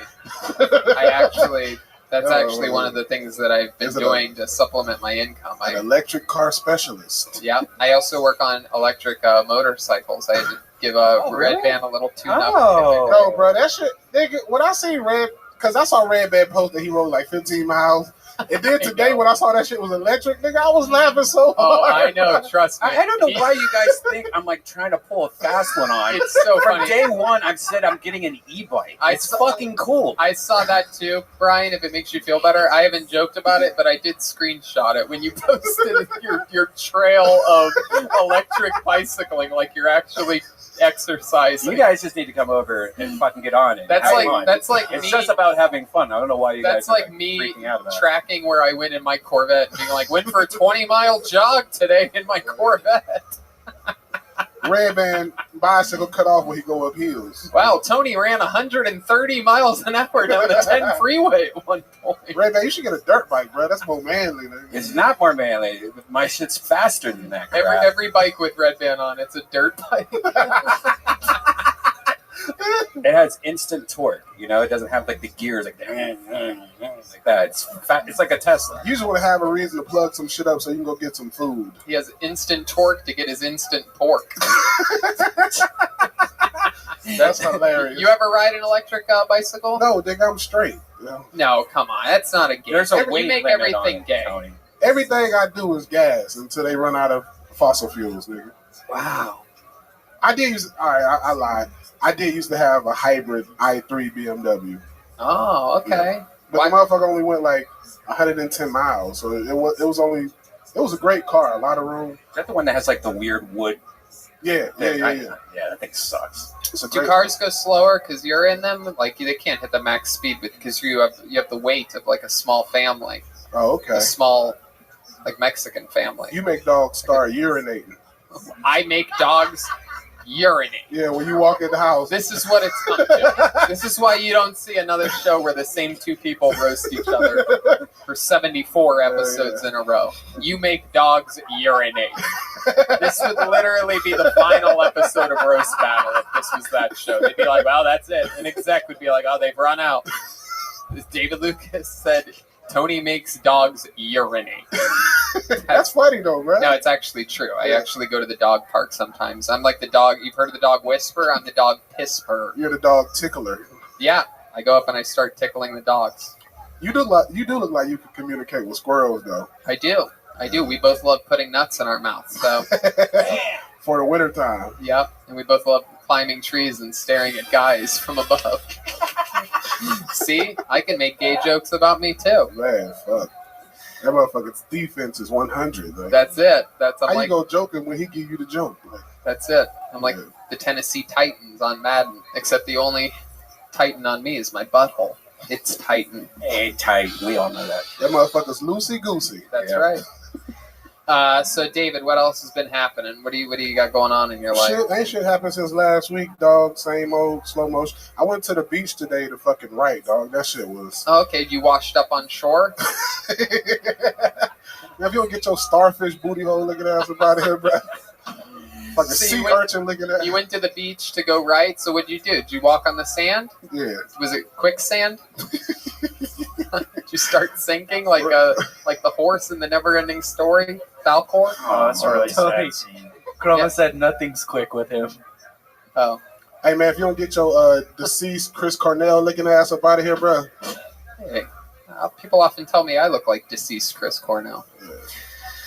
Anyway, but you know a lot about Black Hole Suns. That's actually one of my favorite songs, bro. Really? Yeah. Yeah. No? Yeah. Okay. So you went to the beach. What happened at the beach? I just chill, sunbathe, get a tan. Trying to get darker. And rope, bro. Does that work? For black people? Yeah. I don't sunburn, so I just get dark. I didn't think you could get darker. I thought it would just... If you suntan, that shit gonna smell like turkey bacon. Get your ass up out of here, bro. Fucking veggie patty smelling ass nigga. Jesus. That'd be the only... Sunbathing's the only kind of bathing that Red Band does. That motherfucker call his dick the Impossible Burger. Oh my god. What the fuck's that even mean? Because it's not real meat, but it tastes like real meat. Oh, shit. How do you know how my dick tastes like? Well, okay, right. Chicks be telling me. Oh. That girl over there? They be like, you taste better than Red Band. Oh, shit. An Asian girl. Yeah. Oh, fuck, man. This is wild. There's a lot of drama on. I like this. Tonight's episode of Kill Tony is a lot of inside information. Yeah, bro. I love your Asian impression, by the way. Can I hear that one more time? You taste better than Red Band. Oh, my God. Wow. Red Band have spring roll. Black guys are allowed to do any kind of impression they want, by the way. If I do that, it's racist. Yeah. If I go, oh, your dick tastes better than Red Band. Like, I'm like canceled, but they can't cancel a podcast. They can't cancel a nigga. Right.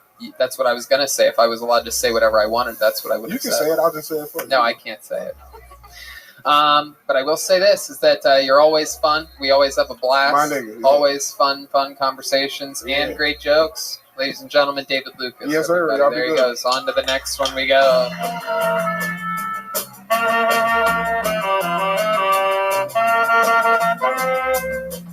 Hey. All right. Ladies and gentlemen, I pulled yet another name out of the bucket. This is this young lady's first time on the show. So here we go. Ladies and gentlemen, I present to you the comedy stylings of Cece. Here we go. It's time for Cece.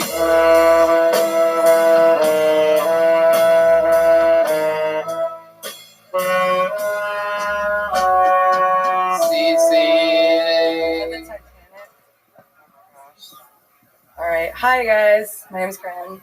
I guess I'll just go.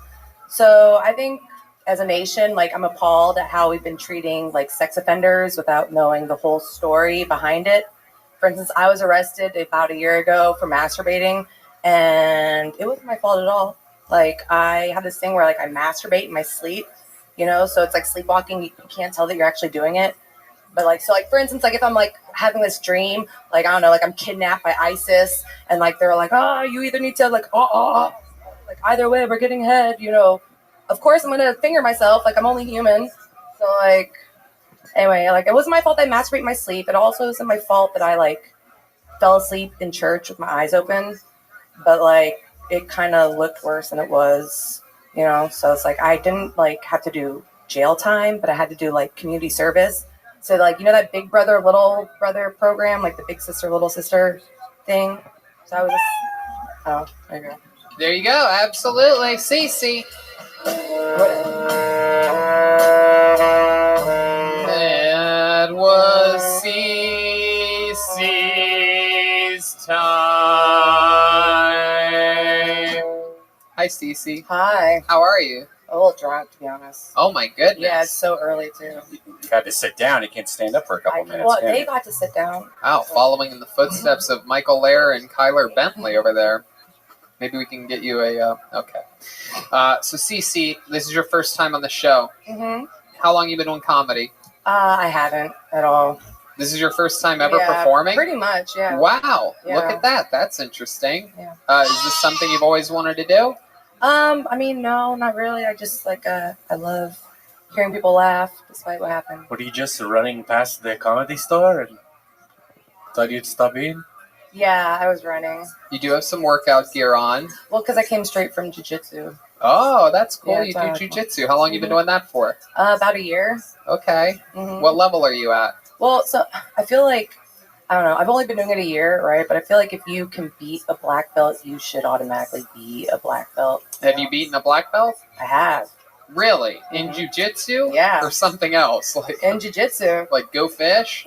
How did you beat a black belt? Was he just wearing a black belt? Well, I ride a motorcycle. He's just a businessman outside of the gym. I ride a motorcycle, so like my legs are super strong. Really? So, yeah. She thinks black belts are black people with white belts. I don't know. Can we maybe, I don't know any I don't know if people you that know do this, jujitsu. but Snorg here has been doing jujitsu. Would you let her wrap her legs around you and squeeze? You think I'm going to touch another human during a worldwide Oh, pandemic? that's right. I Sure, forgot. I I forgot. I'm sorry. Maybe they could wrestle 6 feet apart. Yeah. Can you guys do? All right. Wait, What was the move that beat the black belt? Yeah. That's what I want to There's know. the go-go plata. Wow. Yeah. That's not even an easy move to do. It's not, but I'm really flexible. That is incredible. And was everybody really impressed at the gym when you did that? Kind of. They all went, whoa. Wow. I mean, it is kind of crazy. And you made the person tap? Mm-hmm. My goodness gracious, that is very impressive. Thanks. What else do you do? What else are you into? I ride motorcycles. Okay. They're called electric bikes. I mean, mine's an actual motorcycle. It's not Right. an electric bike. But Yeah. How long you been riding motorcycles for? Also about a year. Since Do you ever take the area that you traveled and post it online like you exercised? No, I don't. Yeah. Again, I did not post it like, hey, I exercised today. I said I went on a fun bike ride today. I know, but that's what people do on their bicycles. Like you have to say, I went on a fun electric bike ride. I did. I even posted the link to the motorcycle or the e-bike. Jesus. It's just funny, man. It really isn't. I mean, what's funny is if I was going, hey, I went on, worked out hard today. Look at where I worked out today. I just picture Red Band sitting at home with his VR set on a chair. Is this how funny it is when I get mad on the show? Yeah. You're finally seeing it after hundreds of episodes. No, I know. That's why I continue to do it. I'm in full control. What is the name of the jiu-jitsu school that you go to? 10th Planet. No shit. Wow. Wait, did you beat Bravo. Eddie Bravo and did he have a boner? No, but honestly, like that is kind of like what gives me an advantage. Like never mind. Go ahead. When they get a boner, like, yeah, they start to get like all like nervous and they start to make mistakes. And I'm like, and then I just. Wow. Can you feel them get boners sometimes? Mm-hmm. Damn, that's wild. So, like, you use that to your advantage. Well, yeah, because, yeah. Wow, that is impressive. When there's blood going to there's less in the brain. See, that's what happens to me when I do jujitsu with other men. I get boners, and they're all like, dude, what the fuck? And then I choke them out. No gi, no anything. With your dick. Yeah. Which location do you train at? The one on La Cienega. Oh, cool. Okay. Yeah. Where is that? Scott La Cienega and what? Scott Epstein's gym. Yeah, I know. I know Epstein. Yeah, I I roll went with like Annie Letterman a lot. I go to Andrew Epstein's gym. Andrew Epstein. Or I meant Jeff Epstein. I fucked that up. I read a Prince Andrew article today and got him crossed up there. Jeff Epstein is the famous pedophile. Mm-hmm. Okay. So that's at La Cienega near what cross street? Whitworth or something, I think. Okay, so it's pretty far south. Yeah, All it's a little past the Beverly Center. That's fun. What else have you been doing during this quarantine? I've finished writing like a bunch of scripts that I've been working on, but like it sucks because like I started writing them all like pre-quarantine and whatever, and so like I feel like now I can't do any of them. Right. Like, yeah. Yeah, that is a predicament that everybody's in. Has Eddie Bravo ever trained one of your classes? No. So you don't know any of the conspiracy theories that he usually does? No. What conspiracy theories have you? There's a lot of them. I guess he does this thing where he like before a class he'll have like a talk with everybody, but it's just him saying his like most recent conspiracy theory. So all these guys are like, I'm just here for jiu-jitsu. Flat Earth. Yeah. All right. Well, that's fun. You have a boyfriend, Cece?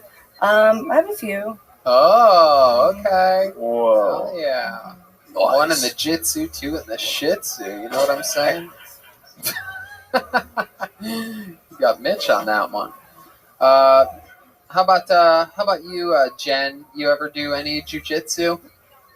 I mean, I could if I trained as an actress, but I haven't yet.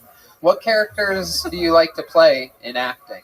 Whatever part I'm given, I can play them all. Really? Yeah. Okay. Can maybe we can get you to do a little scene, maybe with Spencer here? Can you guys do? You guys know your movies. Can you do like a scene out of American Treasure or something like that, or American Treasure? maybe Forrest Gump or something. Like you could tell him that you're dying or something like that. Do you have AIDS? So I'll be Jenny, not far off. Turning Jen. And he'll be a retard, not far off. Forrest, what are you doing here? I came to see you, Jenny. You know this isn't gonna work, Forrest. What do you mean? I'm sick.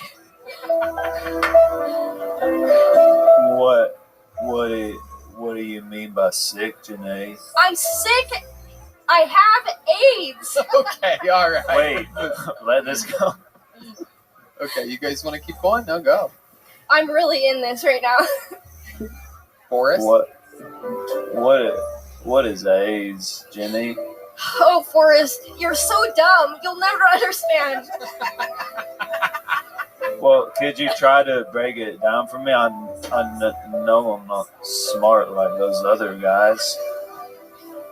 Listen, just go run, Forrest. Just get out of here. Run, You Forrest. want me to run? Run. Run? Run, Forrest. Run. You don't actually have to run. You could just ride on an electric scooter and post like you ran.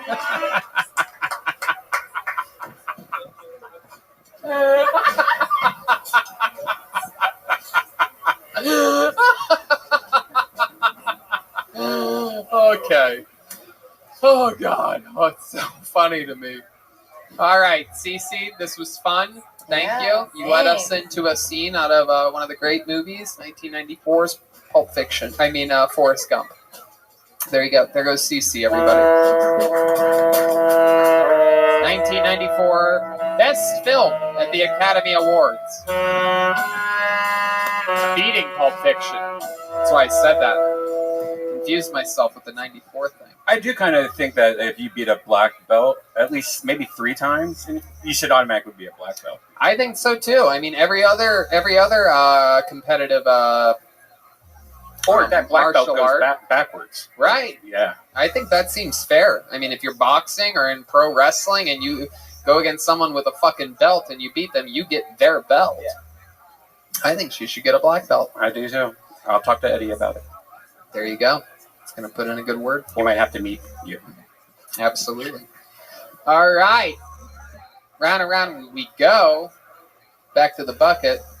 There's only one person left. I know who this is. Oh, yeah.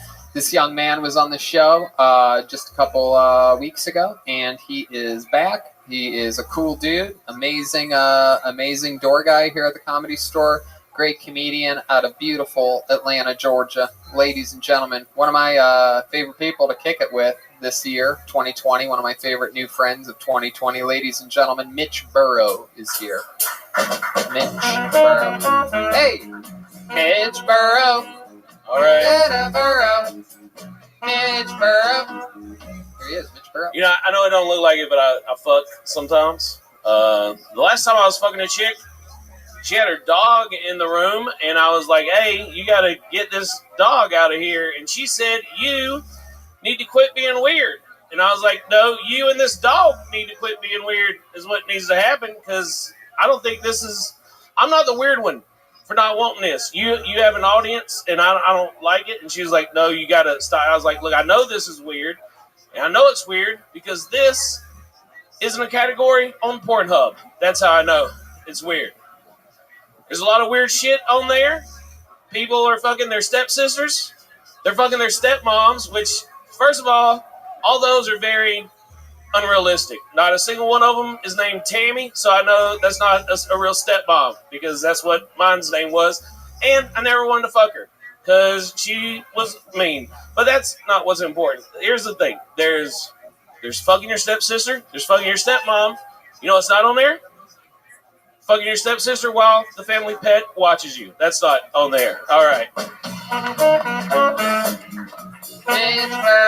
Hey. Hey, can I just say something real quick? Absolutely, Mitch. Jenny, when you're playing Jenny and you go, Forrest, what are you doing here? Bitch, you invited him to tell him that he's got a son. Yeah. Did you ever watch the fucking movie? It was a character choice, Mitch. I'm glad you didn't die, by the way. I found out later that she didn't even, I heard a rumor that she didn't even have AIDS, that she had something else. It's hepatitis. Is that true? Yeah, because this is the 70s. They didn't get AIDS in the Was 70s. it the 70s? I thought it was the Also, 80s. she wasn't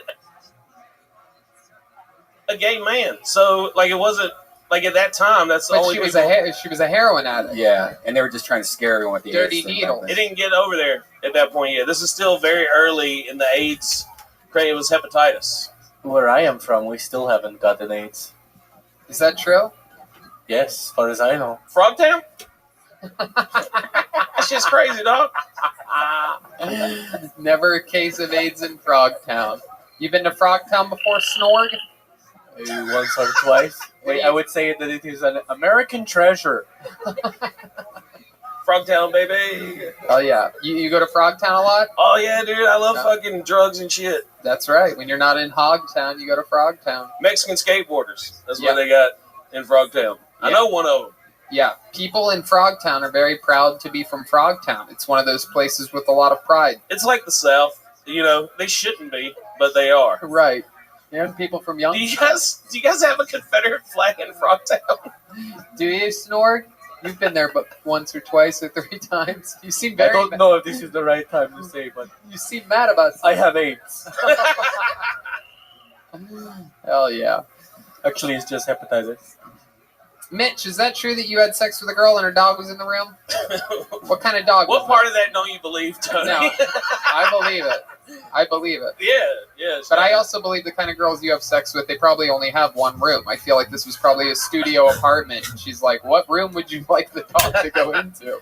It was a shared apartment. She had a roommate, and I was like, put it in the roommate's room or something. It was like a little retarded dog. Oh. What kind of... Well, I mean, it was blind. I don't really know if that's retarded. It was blind? But, yeah. What does that word mean? Oh, it's still Forrest over here. Just, not right. Special. When you see that dog, you go, oh, bless its heart. You know, it's like one of them kind of dogs. Right, but you should. Oh, that dog's special right You there. should bless its eyes, this blind, ugly, fucking dumbass dog. I hate it. I hate it. Someone said that if the dog was blind, why get it out of the room? Yeah. Yeah, what are you afraid That's it's actually going a to good see? point there. Because its sense of smell is way stronger. Mitch is afraid that blind dog's going to find his fucking little duty hole, huh? You know, you swooped Jenny up at the right time. She and I were about to start a real big podcast together. Oh, she was going to go from Forrest Gump to Forrest Plump. How long were you sitting on that name? That was pretty good. You really believe that life is like a box of chocolates. You want to eat it up. Everything that it has to offer. Yeah. Except for the running part. You have nothing in common with Forrest on that. I ran today. Yeah? Yeah, I raced an 11-year-old. Really? And I won the first half, but he got me on the way back. Wow. Was he blind too? No, he just wasn't fat, and it really worked in his favor. Damn. An 11-year-old. Well, how'd you race an 11-year-old? How does that even begin? Another door guy, used to be a door guy here, Feng Chao. Yeah. His son is visiting. Okay. And I was hanging out with them at the beach today, completely unrelated to David Lucas. Wow, all the door guys were at the beach today. They didn't even know it. I like to go on Tuesdays because the Meteorological Society is out there checking the tide, so I just run out there and I fuck it up for them. Wow. Yeah, when you hear that the meteorologist is out there, you think that's a guy that specializes in meat. See, I tried to beat you to a fat joke, and you just jumped on. No, he has another end. tons Yeah. and tons of them. Yeah, just like you do. Just like you. So yeah, well, I challenged him to a race. That's great. And it was just too far. And just like your alcohol problem, he caught up with you eventually. I don't have an alcohol problem. What are you talking about? I love it, Mitch. So that's great. You were hanging out with Feng Chao. He's a legend. He's been on the show numerous times. Good guy. Chinese warrior. I did a weekend with him in La Jolla as everything closed down. Got to make fun of him. He taught me how to say "I miss you" in Chinese. Oh yeah? How does that? What is that? Oh shit! I think Brian just reversed the tape. That's real. I believe that. Damn. Oh my goodness. Every time you do that, there is a gong. Oh, you guys remember that movie, the one with what's a happening hot stuff? 16 Candles. 16 Candles. That does not hold up very well. I just watched it the other day, and there's a part where they're like, "Who's that creepy person at our house? We need to wash the sheets after he sleeps there." Long Duck Dong. Yeah, he's just talking about a Chinese guy. Oh, you know what's fucked up? I lived in Japan for 3 years, can speak some Japanese, and can do a great Japanese impression, and not allowed to do it. It's very accurate, but I'm not allowed to do it. Why aren't you allowed to do it? Because you can't do Asian accents. Arigato. It's arigato. Arigato. Arigato gozaimasu. But so the thing with the Japanese, they use a lot of sounds when they're talking. You know, they're very expressive. So sugoi means great, right? Sugoi. Or mukatsuku. Mukatsuku. That means I'm angry. But you wouldn't just say mukatsuku. Right. You'd go, oh, show mukatsuku. And that would be like, I'm very angry. But then people would hear me do that, and they'd be like, why are you making fun of anime right now? That's why Japanese porn is the best, because they make all the extra moaning sounds when they're like, even when I was over there, fucking Japanese chicks couldn't watch the porn. Right. Why? Because the real Japanese chicks don't act like you're murdering them during the process. It's so weird. They can't cancel anything anymore, guys. You can do this all day. You can all jump in. None of you are getting SNL. We've already the dreams are over. We were canceled 2 months ago. But if you ever want to fuck a Japanese chick, you just go up to her and you say "yadi tai," and that means I want to fuck. Really? Yadi. Don't do that, Rabbi. Yadi tai. Yadi tai. Yadi tai. Yadi tai. And if you want to sweeten it up a little bit, anato wakire. That means you're very beautiful. Yadi tai. Arara wakure. Perfect, dude. If I was a Japanese chick, I'd be fucking you right now. Wow. That's awesome. Oh, wait. Red Band, where are you going? Okay. This is what we call the climax of the episode. Mitch, anything else happening fun in your world this week? Jeep broke down on the way here. Oh, shit. How'd that happen? What went wrong there? Just exceeded the weight capacity. Oh, you son of a bitch. I couldn't let you do it. No, it's overheating or something. I like. It's overeating? That's crazy. I need it's overheating. All right, guys. Bye. Come on. I mean, I can't. What are you talking about? Come on. That was too good. That was a Jeep shot. Overheating. So I need like a thermostat or a water pump. A thermostat. I need a thermostat, preferably with gravy in it.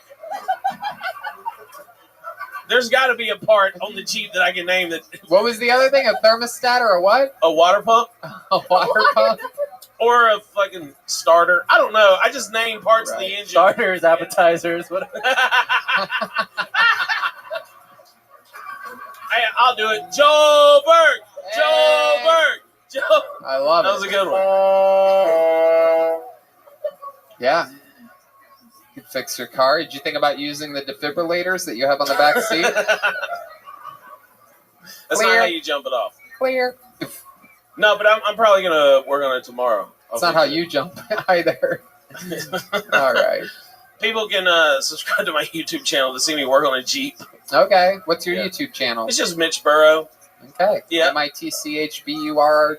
Yep, that's it. And on social media, you are? Everything, Mitch Burrow. Everything's all one word, Mitch Burrow. TikTok, I'll give you a personalized horoscope reading. So, follow me on there. I'm the redneck astrologist. Hell yeah. Absolutely. Go on his TikTok. He has, that's a successful thing you have going on, the redneck astrologist. It's pretty good, yeah. It's doing all right. Absolutely. All right, man. Well, fun times, Mitch. Always a pleasure. I'm sorry. I'm just very distracted by Joel. I know. I feel like, were you just sitting on something? What? Did you have another way to call me fat? I feel like there was another. Yeah, but let's just move on. Now, You're an American Snort. treasure. Come on, Snort. Do it. I want to hear it. Honestly, I had nothing. What kind of Jeep do you have? A Wrangler? Yeah, it's a 1998 TJ. Oh, okay. It's the last model that had the 4.06 liter. It's the best one, as long as it's running. Okay. Yeah. What does TJ stand for? The Jeep. Oh, that's it? I don't know. So almost like Trader Joe's. So you had to see. You think I go to Trader Joe's? You have the jacket of turkey. You have the jacket of the president of Trader Joe's. I was really hoping you could make it the whole time without. Not only the president, I'm also a member. I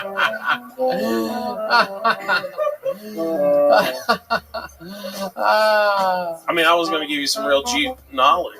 Yeah. The first Jeep after the military was called a CJ, which stood for civilian Jeep. Uh-huh. Then you had a YJ.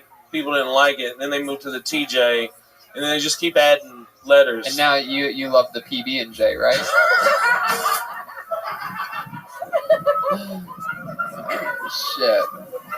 Oh shit. Hey, you ever put that marshmallow? You know it's bad when you hear David Lucas cackling at fat jokes in the corner. You ever put that marshmallow puff on a peanut butter and jelly sandwich? Look, I know what this is doing right now. Yeah. I get it. Uh-huh. But that shit is delicious. That sounds horrible. It is not. Oh, Red Band, you're that. You ever ate a s'more? I just don't like marshmallow. Mixing that with peanut butter and jelly seems out of control. It feels like I'm eating myself.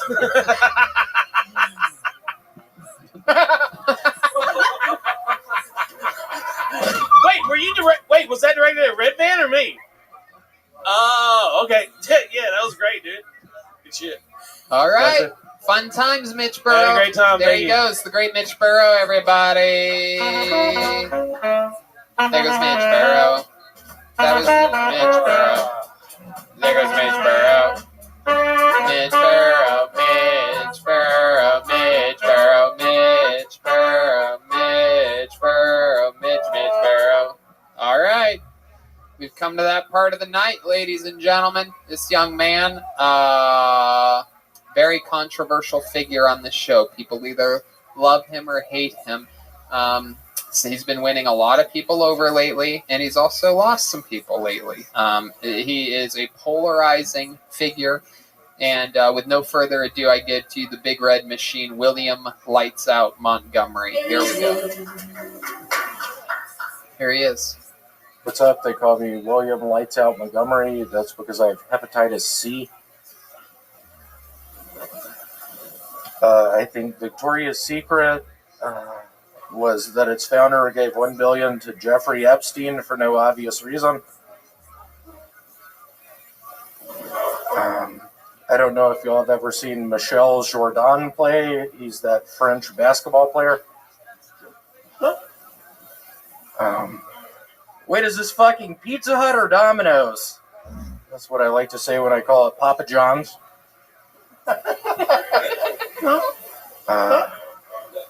I only watch porn for the nostalgia.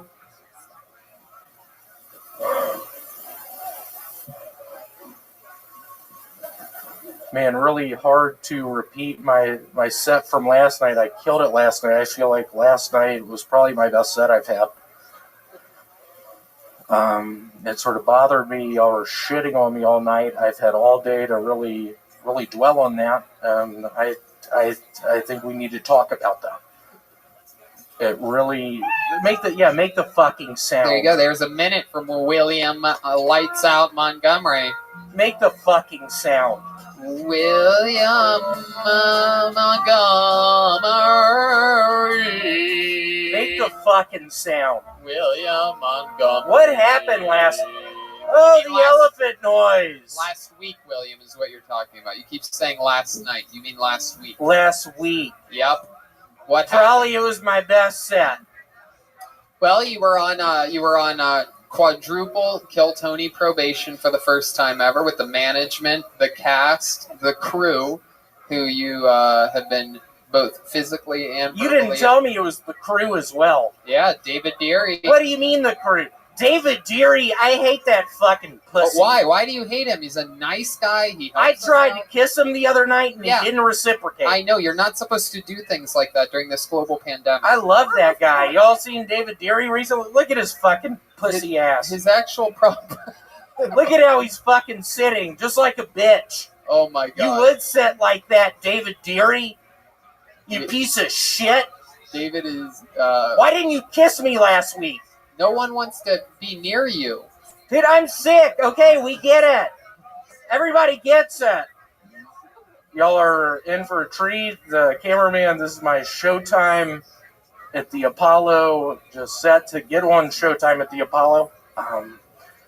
Really excited to be here. Thanks for having me. Your Pizza Hut Domino's Papa John's joke was great. Is that true? Do you do that sometimes? It is. I hate the new Shack pizza.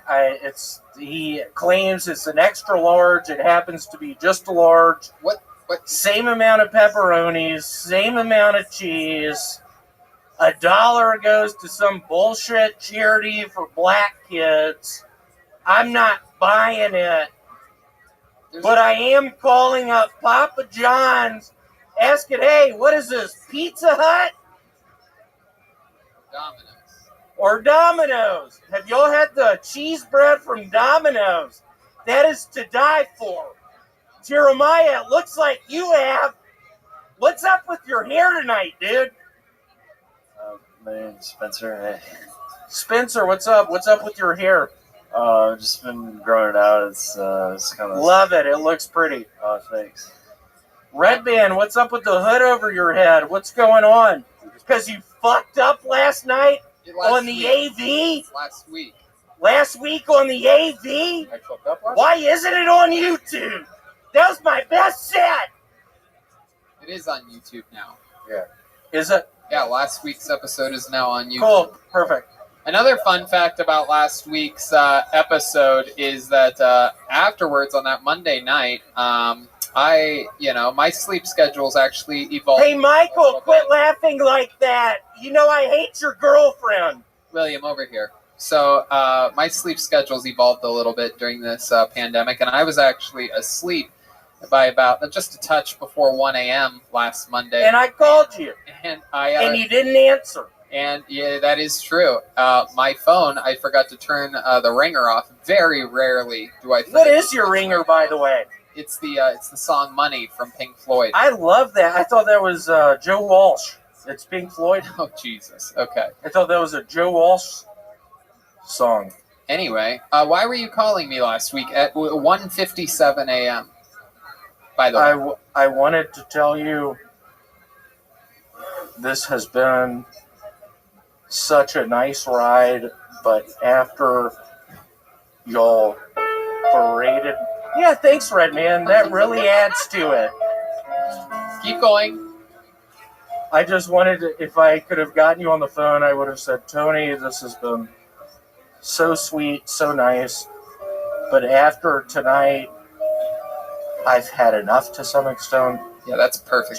That's exactly why I ignored the call. Look at you now. You're back like just a little bitch. And my eyes are yellow. You do have some Michael Jordan-esque eyes. Have you seen a doctor about this? Jeremiah told me to say that one. Jeremiah, that went well. Thank you. My name's Spencer. Spencer, that was... You told me, you were like, hey, tell everybody your eyes are yellow. These guys all work at movie theaters, William. You ever do anything weird when you go to movie theaters? You ever sneak any food in there yourself? I've made out with a black chick in one. Oh yeah, what movie did you do that at? Anaconda. Whoa. All right. You know, I actually talked to him last week after the show at about 2 a.m. Oh, really? He called you? No, I was playing virtual reality, and somehow he entered my... Yeah, if y'all haven't watched Red Band's virtual reality, start watching it. It's to die for. It's a wonderful thing to watch. Red Band, what are you doing on there, dude? Virtual reality? What do you talk about on that thing? Get off of it. Get off of it. People are tired of it. I, for one, am tired of it. Get off of VR. Are you fucking with me? That is the weirdest mask. I know, You have, it's a like in his hole. mouth. It really moves. When you move your mouth, it moves too. Yeah, thanks. It cost $100. Where'd you buy it from? Kmart. Why? What do you mean? There's one left. What? I support small businesses. Why have you been so angry lately? Like the last couple of months, your whole set, everything has been just... You're really going to call me out on that? I told you what happened. Yeah? Yeah. What happened? My dog died 2 weeks ago. How did it die? His name was Scooby-Doo. I accidentally fed him poison. What kind of poison did you feed him? I injected a T-bone steak with a bunch of Clorox bleach. Why'd you do that? I was looking up YouTube videos, and I did it, and I left it on the floor. But what kind of YouTube video suggested that you put Clorox bleach into a T-bone and feed it to your dog? What was the video? It was a video. Spencer, get my back on that. You want Spencer to get your back? Get my back on this one. Spencer? Yeah. Do you know William? Yeah, he sometimes goes to my Blockbuster. Oh. I love it in your Blockbuster. Yeah. Wow. Do you remember when we kissed 2 weeks ago in there? Do you remember that, Spencer? I mean, off of the security camera and off the record, yeah. Off the record. Yeah. If you guys kiss, that's fucked up, because Spencer's 15. Whoa, William, another fucking comedian. Start to kiss. That is the main song of the Anaconda. You did that one well. Red Van got tired of all the bike jokes, so he pulled up a song. Good job, Red Van. Do I have your attention? Okay, all right, everybody. Everybody relax. William. Mr. Big Soundboard Man. Spencer, chill out. Okay, guys, settle down over here. Yeah, stop. We grew. Go from misses to miss. All right. We go to misses from miss. She's a brick and I'm drowning slowly. Keep going, William. Oh, doesn't matter nowhere. She's a brick and I'm drowning slowly. 6 Hell of a a.m. song. Day after Christmas. American Treasure. Yeah, that's a sad deal. It's about an abortion. Is it? Yeah, it is. Really? Mm-hmm. Yeah, it's a sad deal. Huh. Yeah. So, are you going to get how was your test? Am I going to get a tattoo? Yes, I last am. week. How was your test that you took last Wednesday? How did that go? I have strep throat. Oh, that's good. It's a good time to have strep throat, actually. Much better to have strep throat than Luckily, I don't have adenoids anymore. How's the spot on your belly? Can we get an update on that? Can we see what's going on there? Let's see. It's being blocked by a shadow right now. Can you... Where is it? It's gone. It's a Christmas miracle. It looks like his belly button's waxing and waning right now. What is that, a moon joke? Yeah, I just learned about it. Is that a fucking moon joke? Yeah, it is, William. What's wrong with my belly button? It's a giant as a moon. That's a giant as a moon. Yeah. That's funny. Yeah. It does sort of look like... Can you lift up your shirt one more time? David, can you get in there again? That does look like the part of the Death Star where where like ships fly into. Yeah. It Where, like looks like the Darth Vader flies his ship into that. Hey y'all, what are we doing? Why are we flying into this? Oh, It also looks like the the garbage dumpster where that snake creature is. You know what I'm talking about? Oh, Where yeah. the compartment where it's crushing. Swamp I believe that is the planet Tatooine. Maybe. I love some Star Wars. Where Boba Fett falls into that little hole with the That's teeth. it. Not really. Not really. It's the Sarlacc pit. Yeah. Sarlacc pit. That's it. You have the Sarlacc pit where That's your our belly safe button word. should be. Is there anything the in your name belly of button my right now? movie. Huh? Is there anything in your belly button right now? What do you think's in there? Probably some cotton. Cotton? What is that, a black reference? Whoa. Come on, you bitch. just made it one. Why don't we see? Maybe. Oh, God. That's weird, William. Oh, shit. Represent. Oh, shit. What's up, y'all? You do that when you're out on the streets? Yeah, I do it at the swimming pools. What swimming pools? YMCA. Oh, my God. Do you at least make sure there's no children around when you do it? Yeah, sometimes. I'm usually swimming laps, and that's why he's there. Really? Uh-huh. God. Okay, sometimes it's fun when sometimes it's good when an episode just sort of like cruises down, nice and slow, and we get to really appreciate all the comedy that happened earlier on in the show. You know what I mean? Perfect.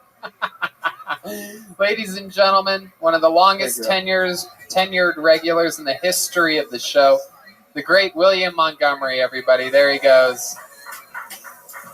There he goes.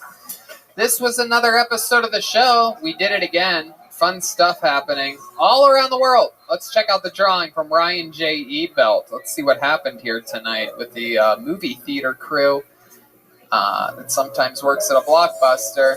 There we go. Get on up in there, Ryan. Oh, look at that. Oh, it's another movie theater type homage thing. Am I right? Yep, there's the concession stand. I see me. I see William with horns. We have the great fire breathing. Is that Snorg?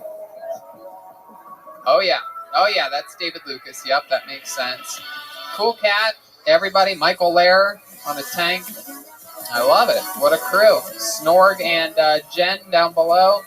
Spencer up top. Slinging concessions, Chroma eating the nacho cheese out of the dispenser. Go to RyanJEvelt.com, grab a print. He also has a lot of auctions. I just saw a really cool auction of you as the Joker that he has going on right now, or he did. Everything's at RyanJEvelt.com. Go eat at Vito's Pizza. Get your coffee from CavemanCoffeeCo.com. Get your underwear over at Sheath. Hire someone at ZipRecruiter. A bunch of fun things you could do to show support for the show. Your lozenges for nicotine over at Lucy.co. So good. So good. So good. I like the cinnamon. Red Band likes the wintergreen. And a bunch of other fun stuff happening. I have a roast master class on my Patreon, everything roasting that you might want to know. Actual tons of content, man. Interviewing Jesse Joyce this week. Just interviewed Sarah Tiana, Benji Aflalo, David Lucas, Donnell Rawlings, Jeff Ross. Fun times. We just talk about making fun of people, so that's exciting. Red Band, you have check out my virtual Red Band, and also Brian Holtzman, Dead Air, and of course Brothers in Cursive. Which are we doing one last week? Okay, so check that out.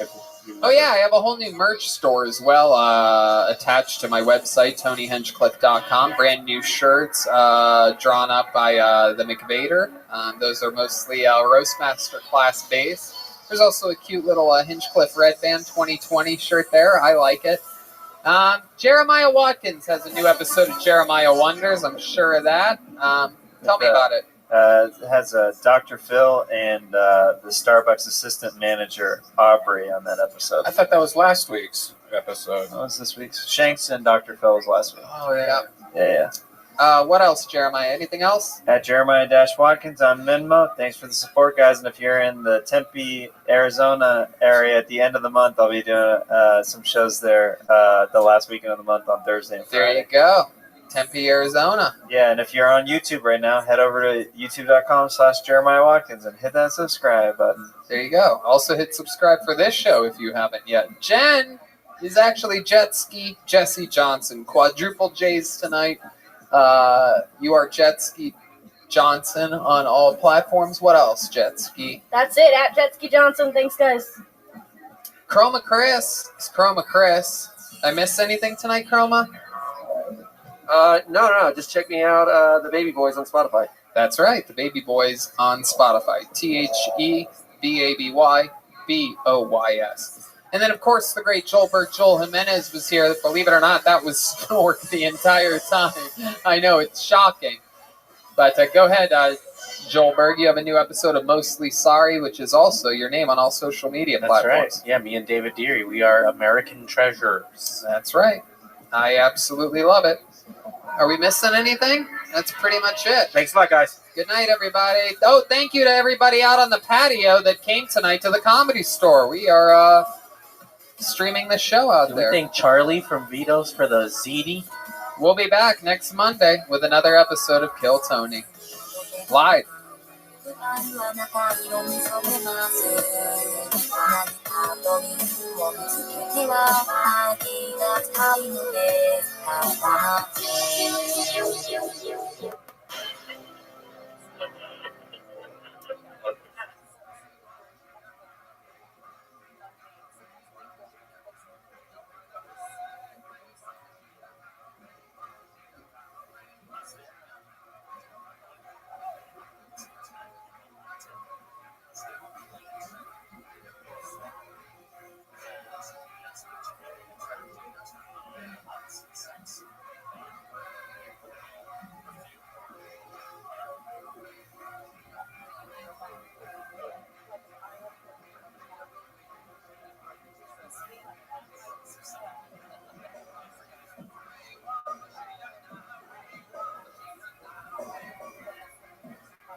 Hey, this is Rabbi coming to you live from the Rogue Famous Comedy Store main room for a brand new episode of Kill Tony. Get over, Tony. Yeah, give it up. Yeah, that's a working one. Hi, Brian. Hey, Tony. How are you? Great. How are you? Good. You've been doing a lot of golfing, man. I've seen a lot of photos. You've seen a lot of. Where are you seeing photos? You just heard me say that I've been golfing. It was one post. Yes, I've been golfing a lot. I love it. It's a lot of fun. A lot of sunlight, riding around with golf carts, smoking pot, hitting balls. Going to the Trump course? I've been everywhere. Yeah. What's your favorite one here in Los Angeles? I've been to a lot of places. I did play Trump. Was it the nicest course that I played on? Yeah, it's a $280 million course that I got a good deal on, luckily. But there's a lot of great places. Tons of them. Shoal Canyon, Rustic, Cove. Bunch of them. What's your best score? I don't know. Good. Good has been my best. Par. What is it, 72? Brian J. Ebelt is here. He draws every single episode. Some amazing drawings lately. He's unbelievable. Posters. Every episode.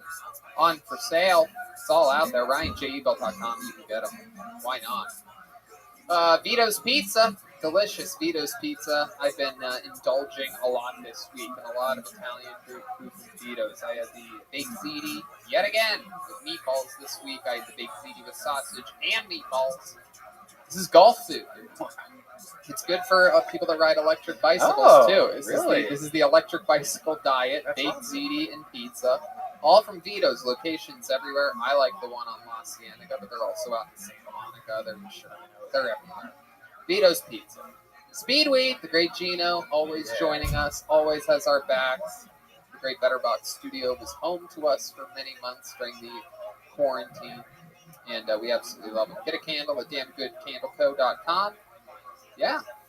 Roast Master class is up and bumping. Patreon.com/Hinchcliffe for a bunch of extra Tony talking about making fun of people's stuff. Jeremiah is supposedly going on the road again. He has a bunch of dates that he just keeps announcing and canceling. He's filling in for 14 headliners that don't want the dates, and then he's surprised when he has to cancel them in the end. But he's supposedly going to Raleigh, North Carolina, August 13th through the 15th, and Minneapolis, Minnesota, August 26th through the 29th. What else is going on? Anything crazy? Well, you got to get up to get down. I'm talking about erectile dysfunction, and it isn't always easy to talk about erectile dysfunction. Usually we just brush it off or blame ourselves, saying like, I think I lost my mojo, or we avoid it altogether with excuses like I had a long day at work, or sorry honey, I'm just not feeling it, or I think I'm into men. But with Roman, it is easy to talk about. With a real doctor who can prescribe real medication, it's simple, safe, and totally discreet. Yeah, with Roman, you can get a free online evaluation and ongoing care for ED. All the comfort and privacy of your own home. The doctor will work with you to find the best treatment plan. If medication is appropriate, Roman will ship it to you with free 2-day shipping. The whole process is straightforward and simple and discreet. Getting started is simple. Just go to getroman.com/Tony and complete an online visit. Erectile dysfunction used to be tough to tackle, but now there's Roman. Complete an online visit today to connect with a doctor and take care of it. Go to roman.com/Tony today. If approved, you'll get $15 off your first order of ED treatment. Wow, $15 off. Get a boner. That's getroman.com/Tony. Getroman.com/Tony. And boy, oh boy, are we excited to announce the return of one of our favorite sponsors. You guys know this, fans of the show. If you're having a rough time getting through lockdowns and social distancing, well then I want to tell you about some of the products from Infinite CBD. You remember Infinite CBD. Infinite CBD is the cleanest, purest CBD available. If you've never heard of CBD, it's derived from hemp plants and packs all the benefits of marijuana without getting high.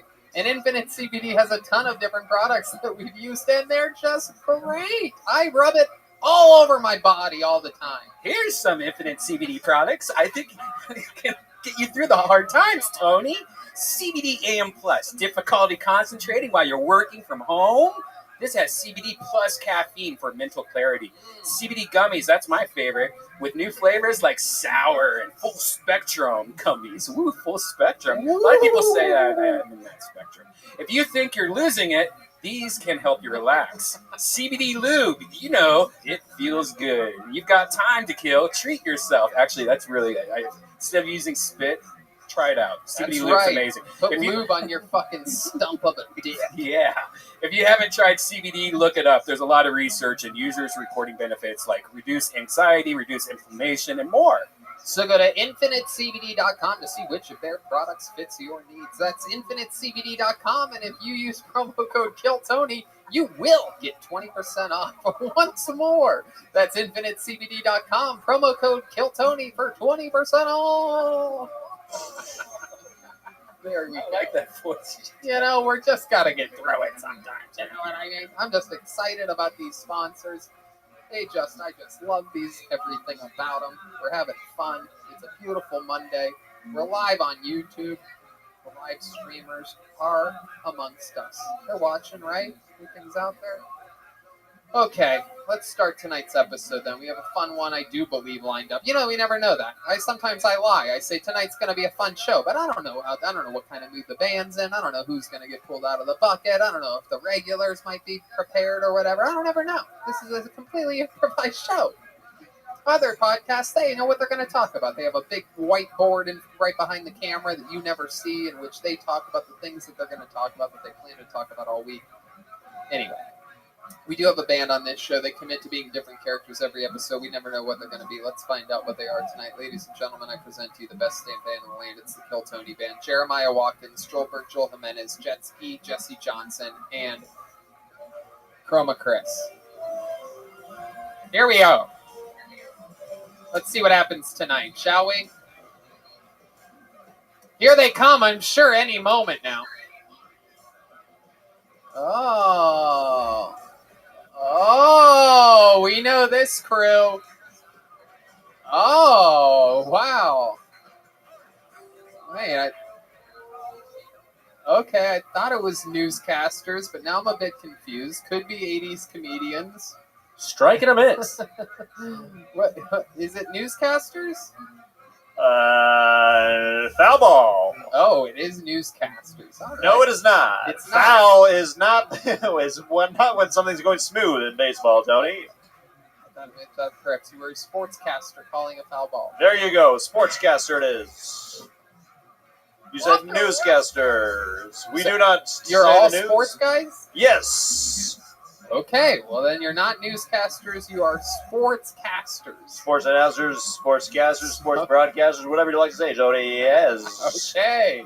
So these are new characters. No, they debuted about 4 years ago. Very forgettable. Okay, well, welcome back. What's your name?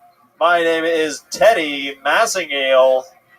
Teddy Massingale? Yes. Massingale. Massingile. Massingale. All right, and who's this here next to you with the massive coat? Hey, I gotta fit all that muscle in there. Wow. My name is Gary Balls. Gary. I love sports. Gary Balls. Welcome, Gary. Gary used to be very fat. Oh, okay. That's why the coat is big. Who are you? My name is Forrest, Tony. Forrest Dunk. Forrest Dunk. Forrest. Forrest Dunk. Okay. That is correct. All right. Why do you have headphones on? Well, I have to listen to the people giving me the stats in the booth.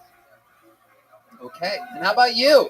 Hey, Tony, it is Grand Slam Sam here, coming from you from the sidelines. Thank you, Grand. There's really not any sports right now, so what have you guys been up to? Actually, baseball is back in season, actually. And this just in, NFL canceled their preseason. Did that really just come in? Oh, yeah, no, I did know that. Preseason, yep. Okay, we got a bunch of sports guys with us here. I know you guys asked for it, for them to come back, and you got what you wanted, the sports. This has been 4 years in the making. The story of a comeback, the underdog, the Rocky story. You know, you look a lot like, maybe I'm wrong because I get them all mixed together. There's a lot of characters, but you look like the 80s comedian that we've had on this show That before. is actually my brother Zippy. Zippy, and you guys have the same outfit, hair, Actually, mustache. Nope, different mustache. Zippy doesn't have a mustache. When you do thousands of characters, they all start to look a little bit alike. All right.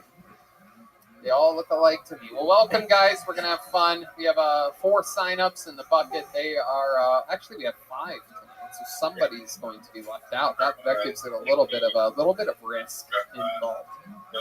5 sign-ups, 4 open slots. So we're going to see what happens. You get the Sally Jesse Raphael. Remember her? The glasses. The red glasses. Oh, there you go. That red band showing his age. Sally Jesse Is she still Raphael alive? reference From deep old Hollywood. Salad dressing Raphael. Salad dressing Raphael. David Lucas is in the audience, roasting already. Salad dressing Raphael. So dumb. Let's get the show started. You know, we started the last few episodes with Michael Lair, but you know what? Every single time that guy goes up, he proves to be a fucking closer.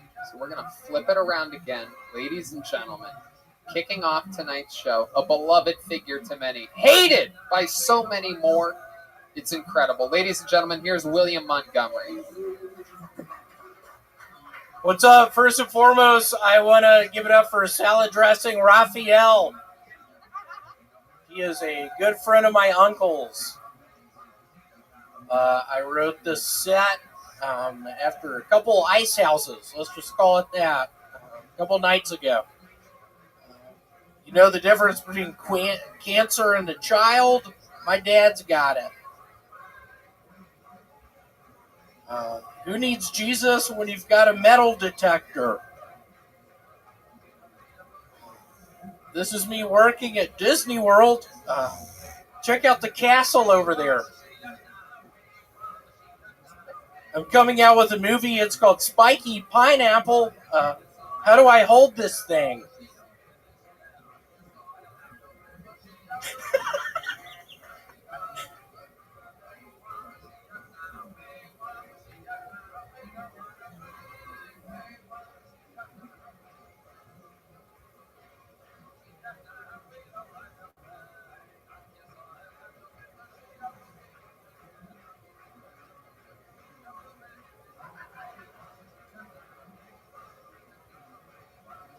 Wow, William Montgomery Wow. really... what was up with that time?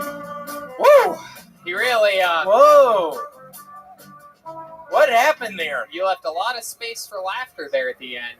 You must have thought that spiky pineapple joke was going to really... I did. Have you recently held a pineapple? Yes. They are spiky. Yeah. Yes, they are. Yeah, I came out with a movie. It's called Spiny Pineapple. But literally, I don't know how to hold the thing. Why would it be a movie? Why would you make an entire movie out of a spiky pineapple? It was a flipper. It's flipper 2. Oh. You know, you could just hold the pineapple with the spiky part away from you. Perfect. Maybe I won't write that movie. How much did you write? Like 200 pages. 200 pages. Wow. Clearly, you wrote something other than jokes this week. I was just wondering exactly what it was. Does your dad have cancer? He does not. He's cancer-free. It's been 2 years. So, did he used to have cancer, or he just... Yeah, he did at one point. Really? Pretty much a miracle. And then William moved away. Then I moved away, and his cancer was gone. The doctors didn't know what happened. But it was me moving away.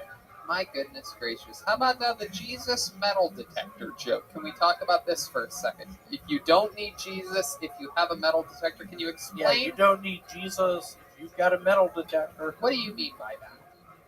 I mean, how many times have you been with Jesus, watching him walk on water? You can't walk on water. You're a fisherman. Jesus is a fisherman. He's a fisherman. Jesus is a fisherman. He's a fisherman. Is he? Was he a fisherman? Jesus is a fisherman. What passage of the Bible says he's a fisherman? August 2nd. Do you know? Ted Massengill? More of a carpenter, but I think he's coming up with a fisherman because of the 5 loaves of and the 2 fish story and the parable of the Bible. 5 loaves and 2 fish. Are we talking about Red Band's midnight snack last night? What's going on here? You've been posting some wacky. A meal of biblical proportions. Hallelujah. Yeah, when is Red Band gonna die? Whoa, William. Red Band, what do you No, have I've to been say sick about of Red Band the past couple weeks. Why? Well, I'm definitely not going to die of laughter. Whoa. Come on, what does that mean, Red Band? Because even when we asked you to explain that joke about the metal detector, it still made no sense. So you What wrote do a you joke mean? that That's an one of my audience is best going to sit jokes, there- Ed. Audience That's is going one of to my sit there best and know what jokes. you're Back up, talking William. about. Back up. Okay. William, back up. Okay. All right, let's talk about I'm it. sick. I got 104. Let's talk about another one of your jokes here today. This is me working at Disney World. Hey, check out the castle. Hey, look at the castle over there. Did you just Steal that from a second grader?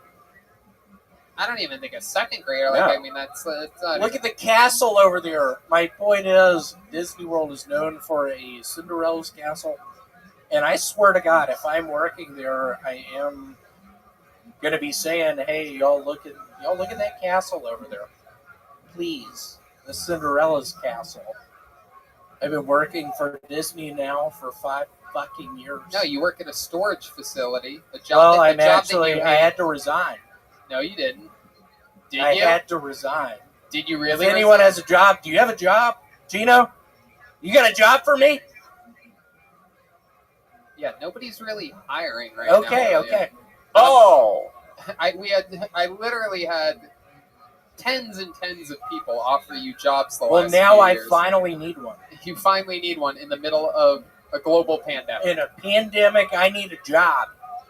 But you didn't accept any of the high-paying jobs that would have changed your life and alleviated your alcoholism when the economy That was was booming. several months ago. Yeah. The economy's booming. I'm drinking a bunch of alcohol and Sprite bottles. And you're telling me about these jobs, and I greatly apologize. I should have listened to you. I need a job right now. So what kind of job are you I gotta be back in Memphis soon. You are, without a doubt. So what kind of job are you willing to do? It's just so that the listeners out there know, because a lot of the fans of the show, we have ZipRecruiter. There's a lot of people hiring. So my question is this, just so that everybody knows, what's the worst job that What you're am willing? worst job I've ever done. No, William, listen. What's the worst job that you're willing to take right now? I would say a golf person at a putt-putt. A golf person at a putt. Well, you're not getting That that is the job. lowest. You're not getting that job. Putt-putts are closed.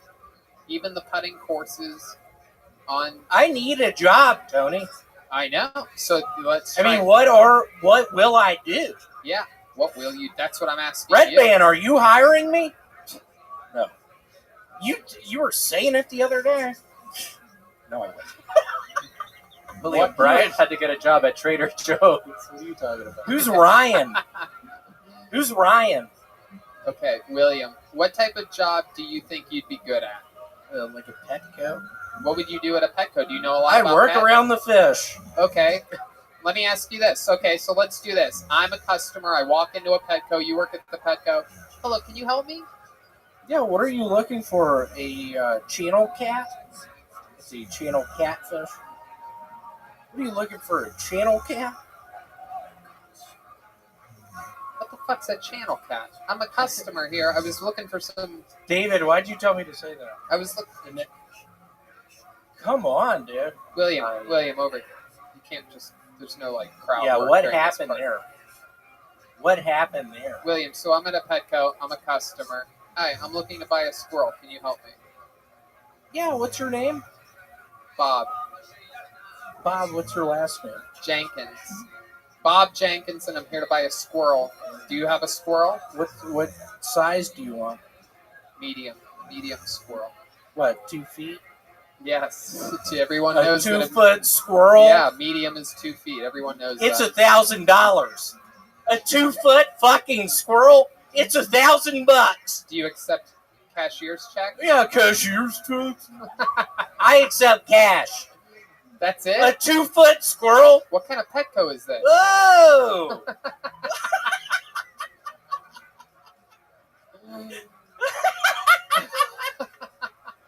I'm writing. Okay. It's a 2-foot squirrel. Thanks, Mom. What is that noise, Brian? Retail store atmosphere. No, we don't need the background. No Wait, that's perfect. I work at a God, Petco. what was that? I'm writing a script called Pufferfish. How do you hold this thing? They're spiky. It has spikes on it. Exactly. That's what made my joke funny. Holding a pineapple, coming out with a pineapple movie. Have you been talking with your parents lately? Yeah, They a care little bit. deeply about you. What have they been saying? My mom wants me to bring me to email her my address so she can send me a Weber grill. Oh, that's very nice of her. That's very nice. I of her. know. I'm thinking, what Do you know how to grill? What do you eat? Do you normally cook for yourself? cheeseburgers and stuff? You do? Do you? Or is Yeah, that like cheeseburgers. How would you make a cheeseburger? Can you explain? What to do the you mean, people? bro? Like 10 minutes on either side? Well, 10 I don't know minutes? about Wow. this. See, this is what's in. This could be a good idea for you. You could start your own cooking show. Yeah. Literally, tens of thousands of people have been doing it during the quarantine, but I think yours could be interesting. Yeah, I mean, I cook these cheeseburgers. It's like 10 minutes on either side. How would you prep the cheeseburgers? Would you just buy them already pattied up? A lot of onions. You just A lot of onions, a lot of flowers in the kitchen. Are there any? Is there any beef involved? A lot of beef. How much onions and how much beef? 2 feet? 2 feet of beef? Yeah, like the squirrel. Is this a joke? I don't know. William, you could call it Willie Yum. What? If you had a cooking show, you could call it Willie Yum. Why? Why would he do that? Y-U-M. Yeah, Y-U-M. Yum. Willie Yum Yum Yum. Is that funnier? Not yummer. Are you writing jokes for William? William Monk Yummery? Thank you so much for. He did literally my set tonight. It was by Joel. Oh, that makes a lot of sense. I didn't want to say it. I ended up saying it. Joel, thank you so much. That was gonna be my last set. You're retiring? I'm saying tonight I wasn't prepared for my set, and Joel sent me. Why do you think that is? We would now like to hang you from the rafters tonight. You're retiring your Crocs. Come on. Is there anything else you want to say before we let you go? I have been to the mountaintop. Yeah? What mountaintop are you talking about? It's a Martin Luther King speech. Oh.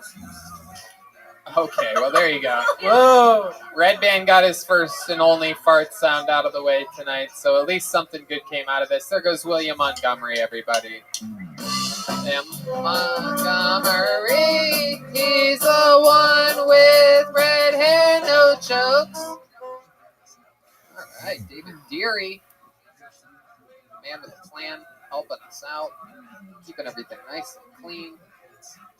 Very exciting stuff. All right, pull the name out of the bucket, ladies and gentlemen. I do believe this is this young man's first time on the show. It's going to be exciting to meet someone right now. Put your hands together for Dave Sarah, everyone. Dave Sarah, here we go. Dave Sarah. Thank you. Dave Sarah. Thank you. I probably shouldn't even be here right now. Should probably be at home with my mom. My mother and I own a puppy mill. Puppy mill is where you raise purebred dogs, Boston Terriers, Golden Retrievers, Labrador Retrievers, ugly bulls. So rescues have been outselling purebreds 2-1 last couple of years in California. So I don't know what to do. This puppy mill's been in our family for generations.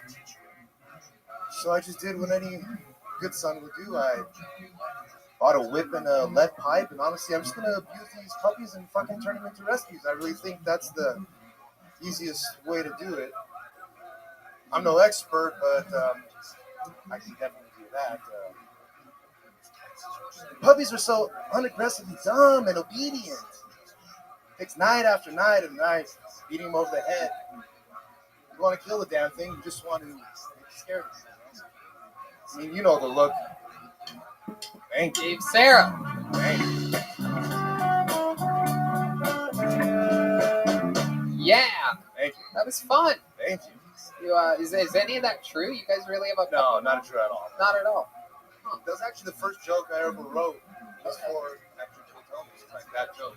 Oh, okay. Well, that's a big difference. That was your first joke you ever wrote, and William wrote his jokes on the drive over here, clearly. Yeah, that is so the difference. What a change of pace that is for the show. Oh, pineapples are spiky. I guess I could say that. There's a castle. Jesus or metal detector. Okay, that's not finished, but good enough for today. It's words. All right. So, Dave, welcome to the show. This is your first time here, correct? It is. How long have you been doing stand-up? In August, it'll be 4 years. Okay. You from L.A.? From Los Angeles. Born and raised? Born and raised. What part? Montebello. It's like Ooh, Montebello, Lagaguzza, Pafangu. Yeah. Yeah, it's about it's right next to East LA. So Montebello, your parents. Oh, okay. Montebello's not as nice as it sounds. It turns out. No, I mean, it sounds like it would be up near like Mendocino and all that, but it's not. Have you ever seen Montebello. Lake Paris, California? I mean, what? Lake Paris, California. Sounds really fancy, but it's garbage. Yeah, you know that. Well, it's not really garbage. You're our East LA correspondent. I am actually a white man from Philadelphia. Yeah. Forrest Dunks. It's crazy that you're from Philadelphia and your name's Forrest Dunks because those are two Tom Hanks references. I'm Philadelphia and Forrest Dunks. You're quicker than I thought. Back to you in the studio, Tony. Dave Sarah. Yes, sir. What do you do for a living? I work for the company that owns Body Glove and Whammo. Do processing for them. Yeah. Body Glove and Whammo. Body Glove's the wetsuit company. Oh, and, okay. Whammo's the one that owns Frisbee, Hula Hoop. Oh, sweet. Sick. Fuck yeah. What do you do for them? I'm in processing, so like order e-commerce processing. So basically, Amazon, all their websites go into one channel. You got to Okay, so you're still working through the quarantine. Yeah, I just got the job in March. Luckily, I only worked 20 days in the office before they sent us home. So I was really lucky on that. But you're a very clean-cut guy. You look like you have your life together. You look like you drink plenty of you. water. Am I right? You drink a lot of water? I'm a complete fucking degenerate, to be honest with you. Really? Tell us about that. Tell us. Well, here's a funny story. So the night that I think Ryan Stigler was here, it was one of the nights where David Luke was killed, and you kind of made here and you talked to William on that day about him being the second regular. And so on that night, I talked to William was a regular before David Luke. Yeah. You were talking to William about saying, what do you think about David coming on as a second regular. I wasn't really asking his opinion. No, you weren't. No, you were just talking. No, William doesn't help me with any decisions and honestly, in the world. And honestly, it's funny because William's trying to do bits, talking to you, and you're just like, dude, shut the fuck up. No, that's not what I. Where did this conversation happen? In the back over here. What were you doing in the back? Okay, so so I actually, you called me very last, and I was in the back smoking already. Oh. And I was like, practice. Wow, you really are a degenerate. Yeah. And there's jokes about me ODing in the bathroom and stuff like that. Of course, yeah, we make jokes about people that don't show. Sure. But yeah. So you were out back, you missed your spot, and then it turns out that you're out back again, eavesdropping on confidential Kill Tony business. He looks kind of like a cop. No. You do have cop You got energy. cop face. Yeah, How long so have you been impersonating? How long have you been impersonating Todd Glass? Oh, hey, Todd Glass. I like Todd Glass. Anyway, I went back there with William, and this was kind of before back there. This was about a year ago, so they're a little less strict as they are now. How do you know when they're strict and when they're not strict? I mean, I've been coming here for 4 years. Like, You've been going to the back for 4 years? Not to the back. People just let you back there because they think you like work. He's stealing second. Yeah, so basically that was actually, well, I'm not going to say, anyway, but yeah, so I just basically just walked back there. Just, you don't pay, like, I wouldn't pay attention to anybody. No, they stop a lot of people. But they do You're stop a lot of people. suspiciously clean-cut looking. Right. That's what started this conversation. Yes. Suspicious guys, I suppose, yeah. So what else is a degenerate like about you? I mean, I don't know. I just, I don't want to, You smoke a lot of pot. What else? Smoke a lot of pot, smoke a lot of cigarettes. Oh, look at this. How did only in 2020 are there fat cocaine addicts? Right. I know. And I wore a sweater to kind of hide my we belly can a still little bit. tell. I know. You just snorted powdered sugar. Yeah. Seriously. It's incredible. Do you mean Coca-Cola? What's your living situation? I live with my brother in Montebello. My brother, he has schizophrenia, paranoid schizophrenia. He's like 12 years older than me. So he gets medical, some medical money, and I get some for taking care of him as a caretaker. Oh wow! So that helps us. My parents live like about a mile away. We live in the same house that we grew up in. So my parents just live about a mile. They're in their late 70s. My parents, so like they only drop it every once in a while. They couldn't really handle it. You ever do lines of blow with your parents? No, of course not. You ever do lines of blow with your schizophrenic brother? I have before. Oh my goodness! What kind of caretaker are you? That's a bad idea. But this was long before he was receiving any government money, or like even before we knew he was fucked up. Right. But like you couldn't tell that he was fucked up at all. No. We could tell. We just didn't know like the condition. I mean, it took like 10 years to get his medicine correct. You know what I mean? Like he went through some. Right. Fucking like terrible. What? Tell us about it. I mean, he went through a stage where his body was contorting and he just couldn't control it, and it's fucking terrible to like be around. And you wouldn't want to go to the hospital. You freak out. Jesus, I mean, I'm friends with Michael Lair. That happens to him all the time. Right, That's not terrible to be around. No, I mean, but like, yeah, the body contorting. I mean, he looked like he was having an exorcism almost. Well, that's pretty entertaining. Yeah, you smoke some weed, do a couple lines of blow. The next thing you know, your brother's spider walking backwards at you down the hallway. What the fuck? You should have just bought him one of those Jabberwocky masks. Yeah. Yes, the Jabberwocky mask. Nobody knows. No one knows what Joel's talking about. The internet will. I know exactly what you're talking about, Forrest. Keep up the great work back there. And Thank I'll you. check back in with you. Forrest Dunks, ladies and gentlemen. Back to me in studio. So, Dave, what else about you? What's your love life like? You fool a lot of women with this clean-cut image on the outside and then just sloppiness on the inside? Yeah, no, I was like in 2 long relationships in my 20s. One was like 5 years old. 2 feet long? Maybe 4 foot. So,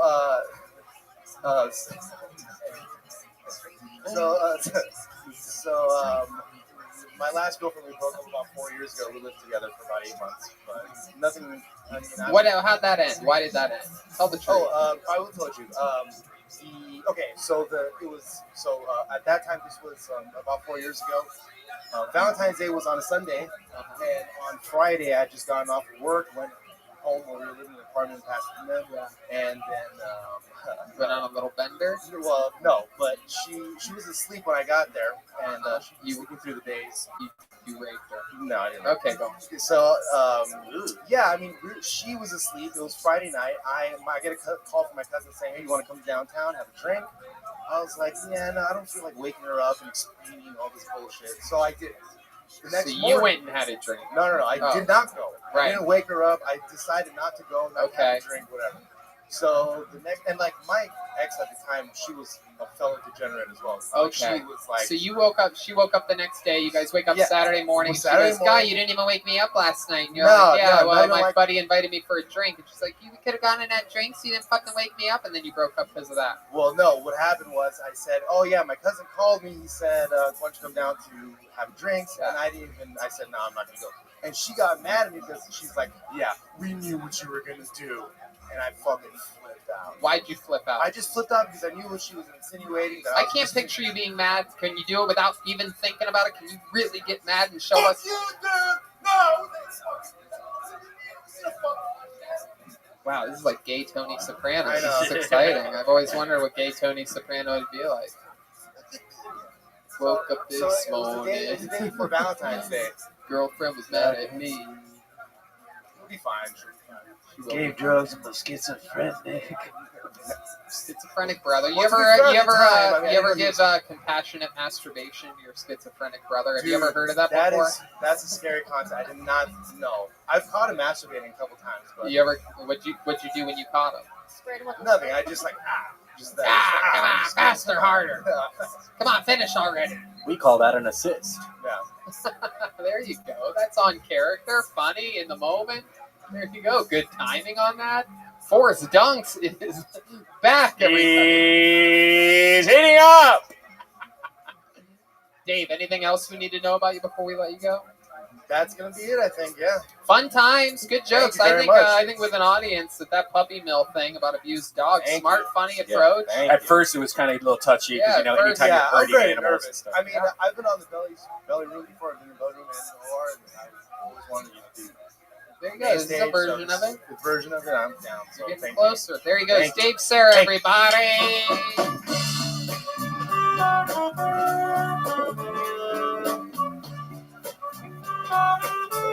I get knocked down, but I get up again. All right, back to the bucket we go. Okay, this is another young man. Ladies and gentlemen, Zach Bogus is next on Kill Tony. Hey, Finance was a good friend of mine. I never understood. Here he is, Zach Bogus, everybody. Women and children are a lot like baseballs. You can hit them with a bat, but you better run home fast.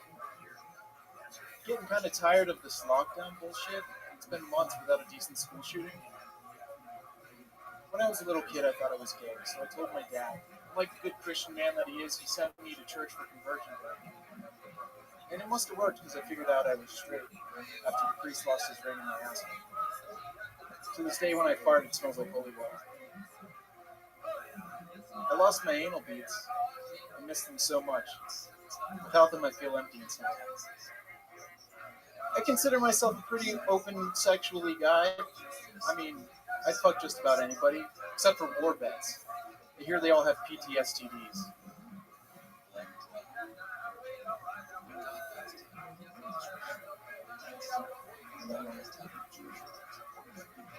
I'm a cancer survivor. I dated one for almost a month and nearly killed myself. I don't care what they say, Virgos and cancers, not compatible. There you go, Zach Bogus. Was a bullfrog. Was a good friend of mine. Hey, I never understood a single word he said, but I helped him in his wine. Yeah.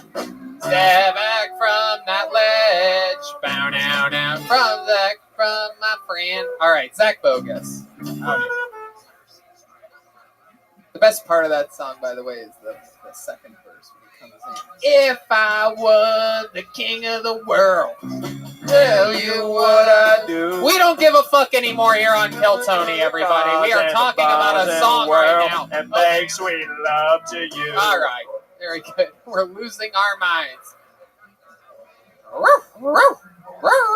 know I love the lady. Yeah. You love to have me some too. fun. Turn that missus to miss and I Rainbow love my wife. rider and a straight shoot son We of a just gun. We just work. All right, Zach Bogus, welcome to the show. This is your first time on, or you've been on before? No, this is my first time. But I've Welcome. signed up like over 20 times. Well, there you go. Look at this. Dreams are coming true. A lot of people that signed up many times never had a chance of getting on or getting on. Welcome, welcome, and welcome. How long have you been doing stand-up? This is my second time. Second time ever doing stand-up, but you signed up tens of times? I have, yes. How come you didn't go to any other mics or anything? Well, I used to work a lot, but Where'd you work? Malibu at a restaurant. Oh, nice. Malibu has great restaurants. Which restaurant? Paradise Cove. Oh, I love Paradise Cove. Yeah, it's Big great. fan of Paradise Cove. It's all right. Is Paradise Cove the one with the deck outside with the seagulls that come up and Yeah. it's like fishing Seagulls wire? attack you. Yeah, the seagulls definitely attack. Saw a lady lose a whole glass of red wine over that balcony.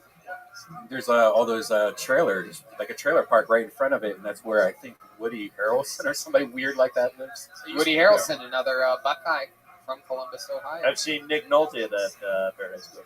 Really? Yep. What were you doing at Paradise Cove? They have a Groupon or something like that? I go there once every 9 years. I'm the poor one on the show. Venmo at Jeremiah-Watkins. I'm a little bitch boy. Hello. This is what Tony wants from me. Plowing right ahead. Hello. Wait, Back to you. How's that your Venmo? I thought you were Teddy Massengill. It's a charitable donation for orphans that I know. At Jeremiah-Watkins, the little bitch. Oh, is the little bitch a part of it? No, parentheses. Write the little bitch in the description when you're paying him $20.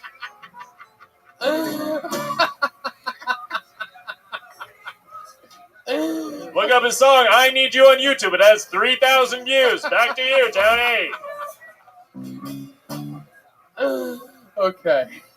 Okay, Zach. So you've only done stand-up twice. When was your first time doing stand-up? It was at the beginning of March at MI's West Side. Okay. This March? Yep. Okay. Great time to start. Heck yeah, absolutely. How long have you lived in LA? Where are you from? I'm from New York originally. I've been in LA for like 7 years. So. Upstate New York? No. Oh, very nice. What made you move to Los Angeles? The weather mainly, and just weed. Life is a lot better out here. Yeah, how old are you? 25. 25. That's good. How long have you lived out here?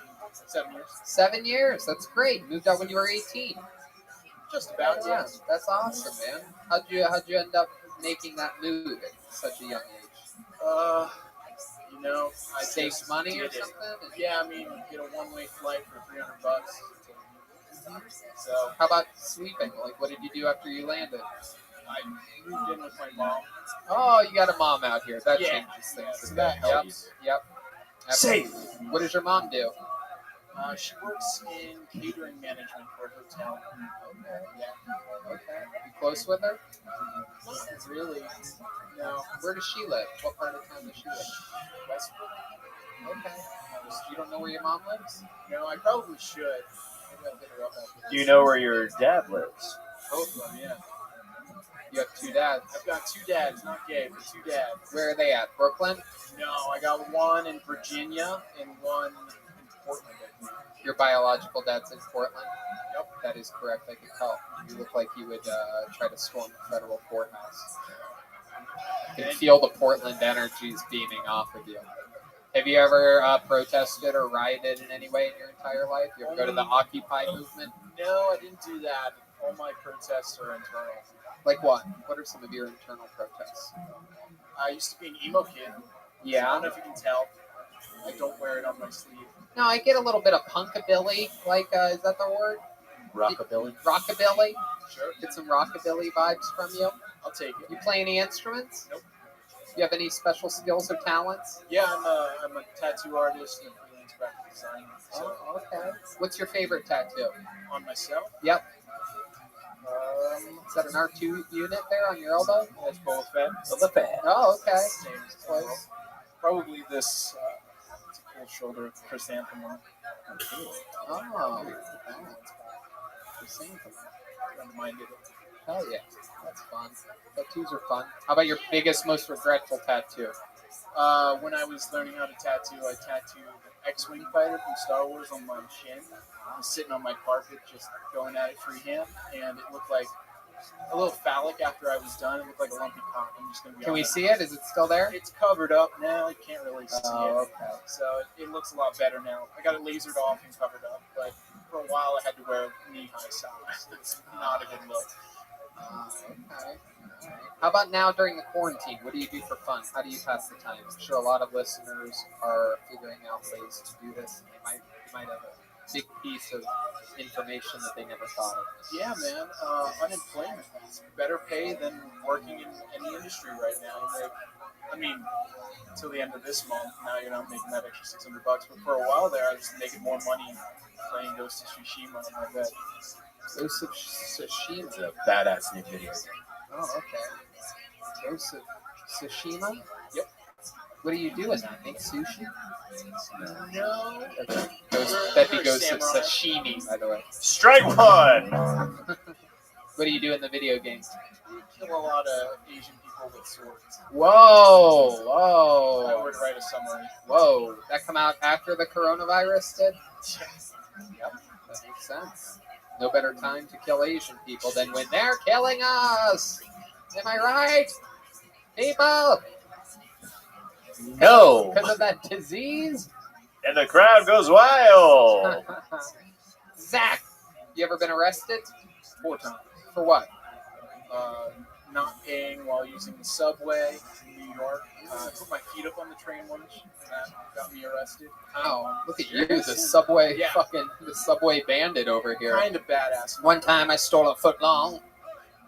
I didn't do anything that criminal. How about the other 2 times? Once with a foot on the seat on the subway, once for not paying a toll. There was a bunch of shit when I was a Turned into teenager. a werewolf once. One time I tied a woman to the subway. No, I never got caught for that. You don't remember the other 2 times you got arrested? They were all on the train. There were tons of police on the train.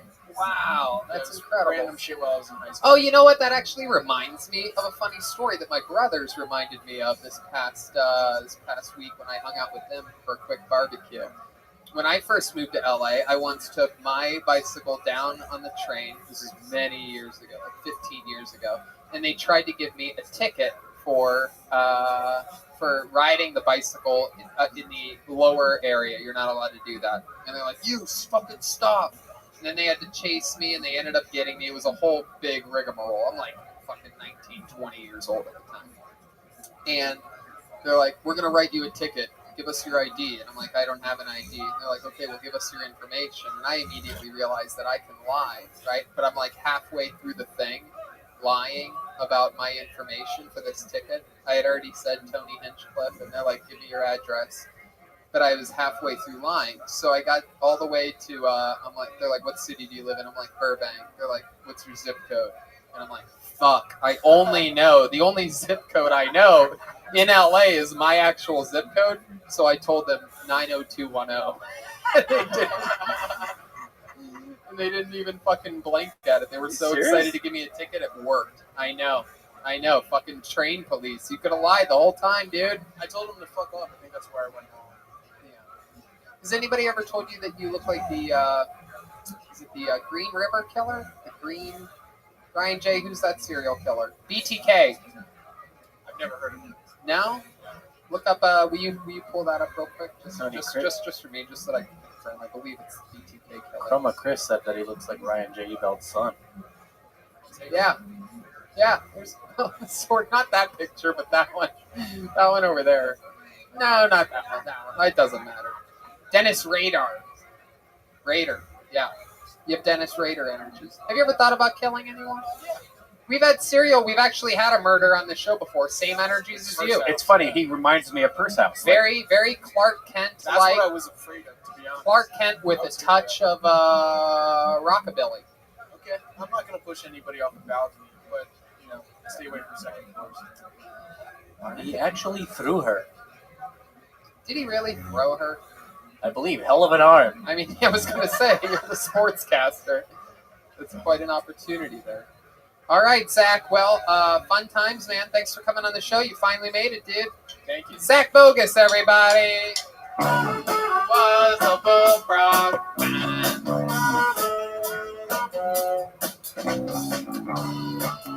Yeah, word he said, but I helped him sip his wine.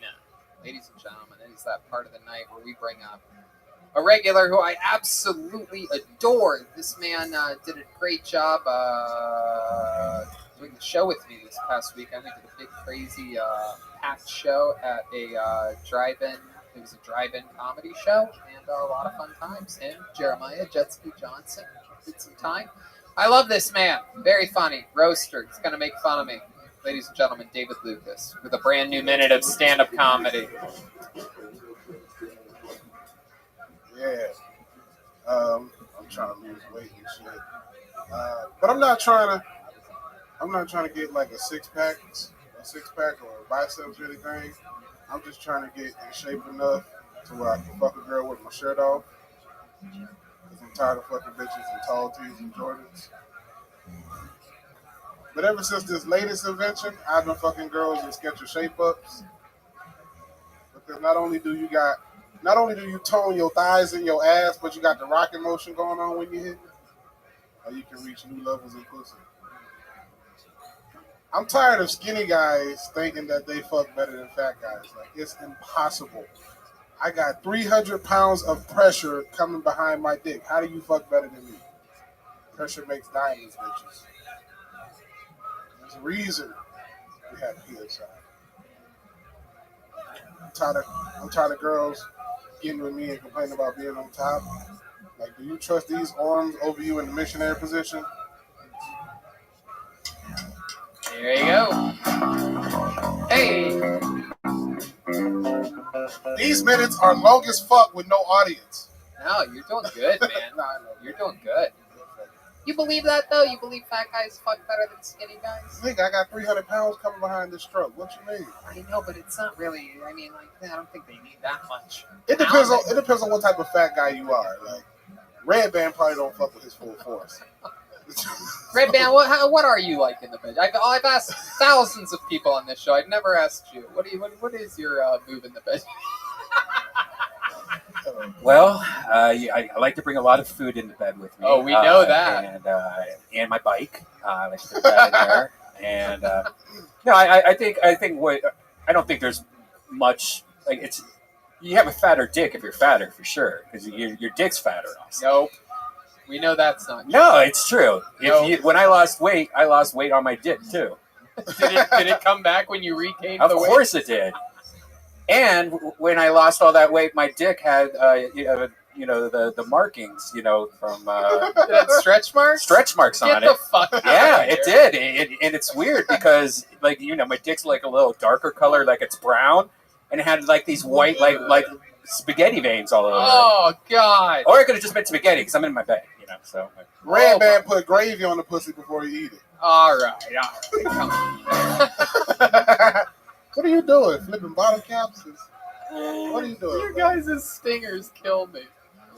Okay. Because skinny guys can perhaps also they have in just pitching here. Maybe I don't know, but I feel like we would have an advantage perhaps also in the like getting between the legs, like really like forcing it in there. You know what I mean? I don't know, but all the bitches I fuck with be like, you don't fuck like a fat boy. They say you fuck like a skinny guy. Well, they say you fuck like a medium guy. Right. They be like, you got stamina and shit. You have stamina? You have good cardio in the bedroom? Or you? Yeah, bro. You know I do the miles. How about you, Red Band? You have the cardio of a guy that rides a I bicycle or an electric I tell you, if I'm drunk, I go for like hours. Like it's. The fuck out of here, man. No, seriously, I have like opposite of whiskey dick. Like if I'm drunk, I'm just like going forever. So you have sex for hours 7 nights a week? Then. 7 nights a week, 4 hours a day. Oh my goodness. But it's with the virtual headset. It's right. I have my virtual headset. Red Band, you a fat guy like me. Do you fuck with your shirt on? I do. No, I get completely naked like a seal. And so I like to hear like the flapping. The flopping and the flapping. It's great. How about swimming? Turkey, do you guys swim with your t-shirts on? No. It depends on where I'm at. It depends if I shave my back or not. No, just kidding. That's the embarrassing part. Red Band takes his shirt off. Everybody's like, ooh, look at all the hair on his back. I take my shirt off if I see another fat nigga with their shirt off. Okay. And then I'm like, bitch, you ain't got a better fat nigga body than me. Okay. So, yeah. That makes sense. So you just have to make sure someone else has a unshapely body. Yeah. I don't get the shirt on. It just makes it look worse. It's like now you have like a shirt sucked onto your body. Right. Why Well, would just take off your shirt? Yeah. If you fucking a bitch in that collar shirt, I would take that shit off too. No, come on, we're talking about swimming. Oh, swimming. Yeah. I mean, a jersey. That's the cool fat dude thing to go to the pool in. A jersey. Really? You got it's like a tank top. Yeah. Okay. So if you got decent arms, what kind of jersey would you wear to the swimming pool? any kind. The New Jersey? Okay. Because he's fat. Motherfucker. I hope y'all caught What that. jerseys do you have? I got, Mike's. Jersey Mike's. I get your Three Jet Stooges ski. looking ass up out there. What was it? She look like the Three Stooges. Oh, come on. You can't roast these characters, Oh, fuck David. that. I don't know. It's very hard to roast He silly. got a PGA Tour jacket on. He actually worked the PGA Tour last year. That is right. That is right. What jerseys do you have? I got Irvin Johnson. Oh. Shaq. I got a few jerseys. Kobe, old jersey. I'll never wear that one again. LeBron. You retired your Kobe jersey? Yep. Oh my goodness. What'd you do with it? Did you put it through the He ate it. All right, man. You get your you look Number 8 is Kobe Bryant's jersey number. There you go. Much more famous for 24, but you are correct. It was number 8 for a while.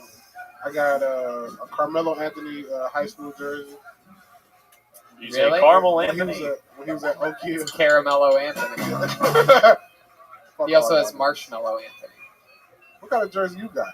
I have a gay booty hole jersey. Oh. It's got dildos and booty holes on it. So I pull it out of my booty hole. It looks like a dildo, and then I shake it. And it's a tank top. Tony don't got a Packers jersey. He got to hit you from the backers jerseys. Yeah, no, it's true. You heard of a tank top? My jersey's a tank bottom. That one didn't hit so much. Okay. I guess Jeremiah This didn't is like bad, that bro. one. Yeah, bro. This is the fucking apocalypse episode. They can just do it. Tony, we had fun this weekend, dog.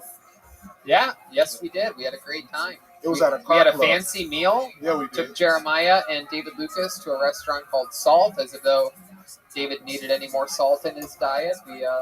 We went there. We had a great meal. You had the salmon and the onion dip. Yep. Jeremiah had the pork shoulder with a Brussels sprout slaw. I wasn't used to the fancy food because I usually eat Aldi meat. Oh, yeah, you did talk about that old bullshit. You eat Aldi meat, and David eats Aldi meat.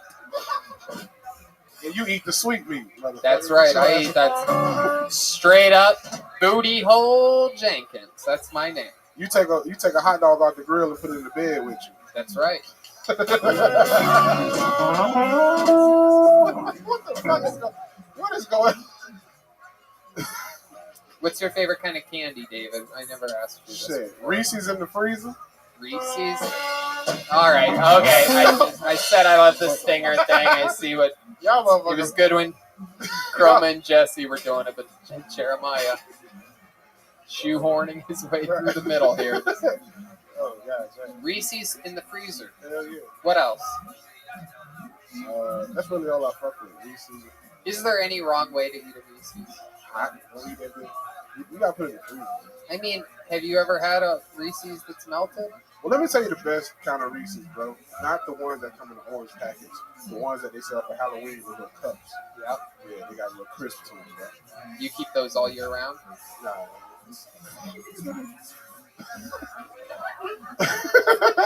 You make niggas throw candy in your booty hole on Halloween. You know what? I actually do that. I had corn in my booth the other day. It was candy corn.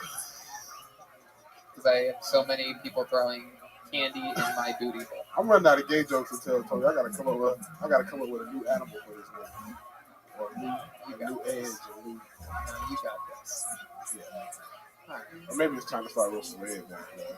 No, I'm joking, man. Can't roast red. Nah, that's my nigga, bro. Have you ever ridden an electric bicycle before? I won't, because I'm not gay. No, it's not a gay thing. That's not a gay thing, or else I'm I'd joking, be doing man. it. Yeah.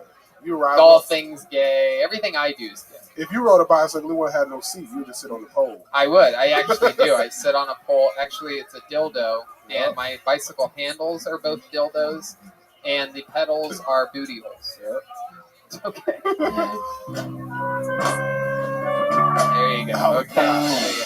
All right. We Hey, how ruined did- the stinger thing. how did It you- took how- exactly 8 minutes after I said I love the stingers for them to ruin it, everybody. How did Go you, ahead, David. How did you feel about the outside show, bro? An outside show like The Kill one we did Tony? Sa- no, the one we did Saturday. I liked it. I told someone earlier it's 100 times better than not doing a show, and it's 25% as much fun as doing a show I like in front of a normal audience. They humped the horns. Tony had Tony actually brought the fucking apartment building behind us out. Yeah, He had a whole- it was wild. had a whole audience. We had fun. Okay, we got through it. Ladies and gentlemen, David Lucas. There we go. On to the next one we go. Another great set by David Lucas. Here we go.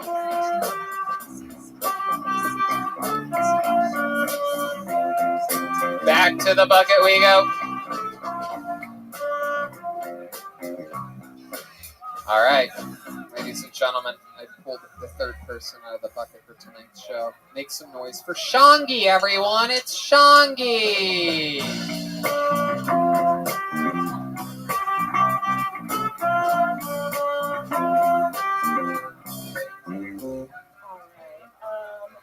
I came out a little bit ago at the beginning of the year, and this quarantine has been a fun experience realizing how gay I am. I have fallen in love with Home Depot recently. It started out with buying a cactus, which was super simple, and then I upgraded to lumber, and then I upgraded to cutting lumber, and then I upgraded to stealing bolts, and then I upgraded to stealing shower curtains, shower rods. There's expensive shit at Home Depot, and the CEO doesn't like black people, so that is my protest. I also have become obsessed with porcelain dolls, and I've slowly been turning my husband into a porcelain doll. I grew his hair is growing out long and curly. I had him shaved. I've been putting my facial products, so he's very porcelain and very pretty. I started ordering doll clothes for him. They don't fit, but I'm working on it. That's it. There you go, Shangi, everybody.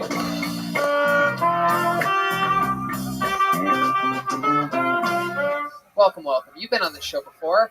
I'm not even a comic. Wait, what? That was fucking terrifying. Really? I want to shit myself. But you've been here a lot. I've seen you in the audience a lot. I watch. Right. And it's your husband that does comedy full time. And he's with you here tonight, right? He signed up? All right. Good for your first time, though. Yeah, that was great. We couldn't even tell. I thought you were a comic this whole time. Why don't we let him do a spot? Why don't you grab a seat right behind him? We won't even have to change the microphone because you guys are husband and wife. Ladies and gentlemen, here's her husband, Evan Jones, everybody.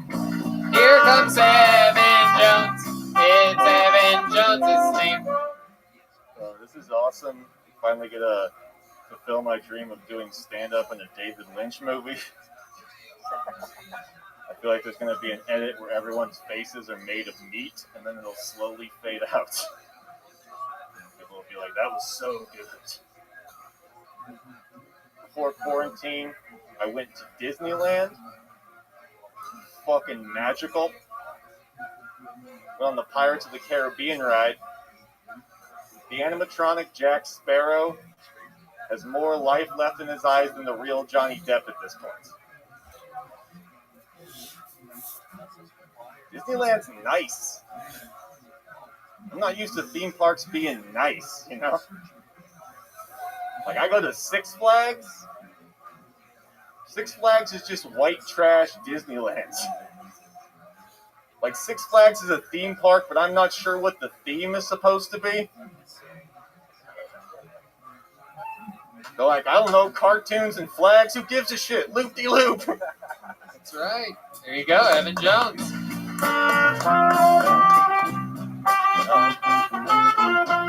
Damn, look at your hair. She's lying, man. What happened there? I went, at one point I looked like a sitcom dad from the 90s. I was like a Danny Tanner. And then I went to an Uncle Jesse, and now I'm like going Elvin. I think it's getting. Oh yeah, man, looking good. Yeah. Killing it.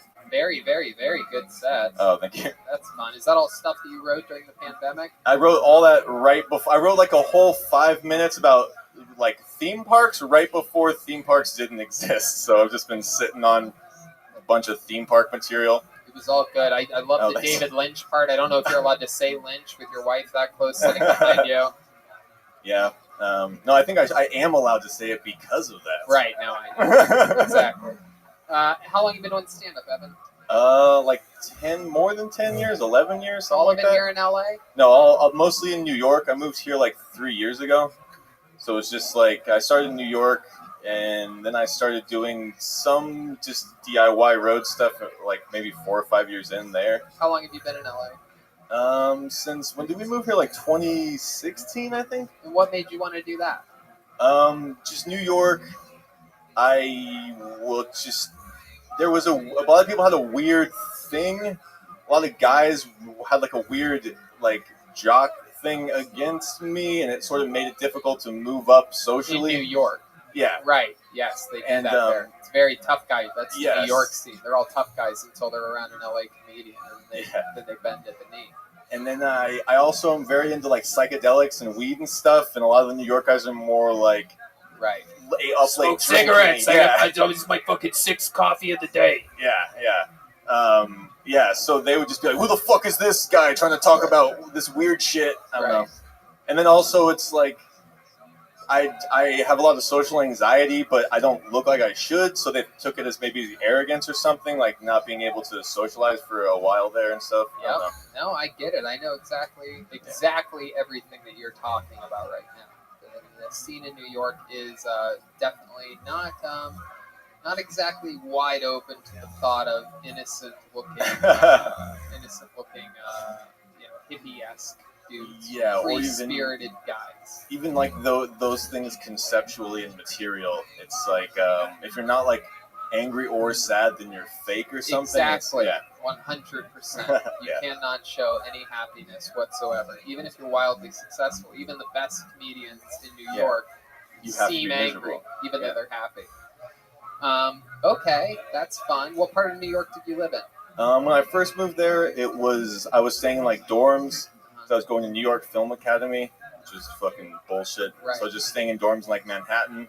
And then it was Brooklyn, and then I lived in Jersey City and Astoria, then back to Manhattan. So just kind of all over. How about around. now? How about in LA? Where do you guys live? We just moved to Rampart Village, like on the edge of Koreatown, but we were in like Hollywood proper for like we were homeless, like Airbnb homeless for like 7 months when we first moved here, because Airbnbs had like all the fucking rent way jacked up, and so we had like a weird place that ended up turning into kind of a crackhead hotel recently on like Wilcox. Right. But then Airbnbs crashed like a couple weeks ago, so now there's a bunch of dope shit. We got a way better place. That's awesome. Yeah. How do you survive right now? I was working at a weed factory and was laid off right before the shutdown, so I was able to get the boosted unemployment. And I just started back dog walking because that's just the only gig I was doing that is happening right now. Also, I don't have to interact with any people at all. So. You like dogs? Yeah, dogs are fucking dope. That's also what makes it awesome is I just get to hang out with dogs. I get good Instagram videos of all these other people's dogs. I don't have to pay for it. Yeah. No, it's fucking great. Love dogs. We were talking about that before the show. Yeah, I like the weird ones. I like Shih Tzus and Brussels Griffins and like. Oh, yeah, fuck I used to have a Brussels Griffin. No shit. Yeah, it's famous now. It is. In fact, it just made its Comedy Central debut last week. Holy Little shit. Pepper. It Pepper. was me and Esther Panitsky's dog. Dude, over a decade ago. That's amazing. They're the best. Pepper's on the poster. Did you see that? The promo poster. For What a the show. great poster too. The artwork that they did on that. Incredible. I thought it was so good. I thought it was a Ryan J.E. belt for a second, but it wasn't. That's fun. You guys don't have your own dog though? No, we were waiting for somebody who didn't have carpet because we had weird, gross carpet in the last place, and then she wants to get a Chihuahua, so I think that's down the line. No. You don't want a Chihuahuas are prone to getting the coronavirus, spreading it wildly. Anything you want to say about the sports dunks? I am white. I am from Philadelphia. You're the resident Chihuahua correspondent on the show. Is there anything you'd like to say about Chihuahuas? getting coronavirus more often. Yeah. I would say that's fake news. No, Chihuahuas. Fake news. Chihuahuas get the Shih Tzus started. Says who? The media, the enemy of the people. Oh shit! Shih Tzus started it. Do you know anybody that's gotten the coronavirus? Yeah, I've known a couple people. Okay. Do they know how they got it? No. Yeah, it's one thing that I've noticed. Is the people that I know that have gotten it don't know how they got it. It wasn't like some mysterious coughing person. Am I correct?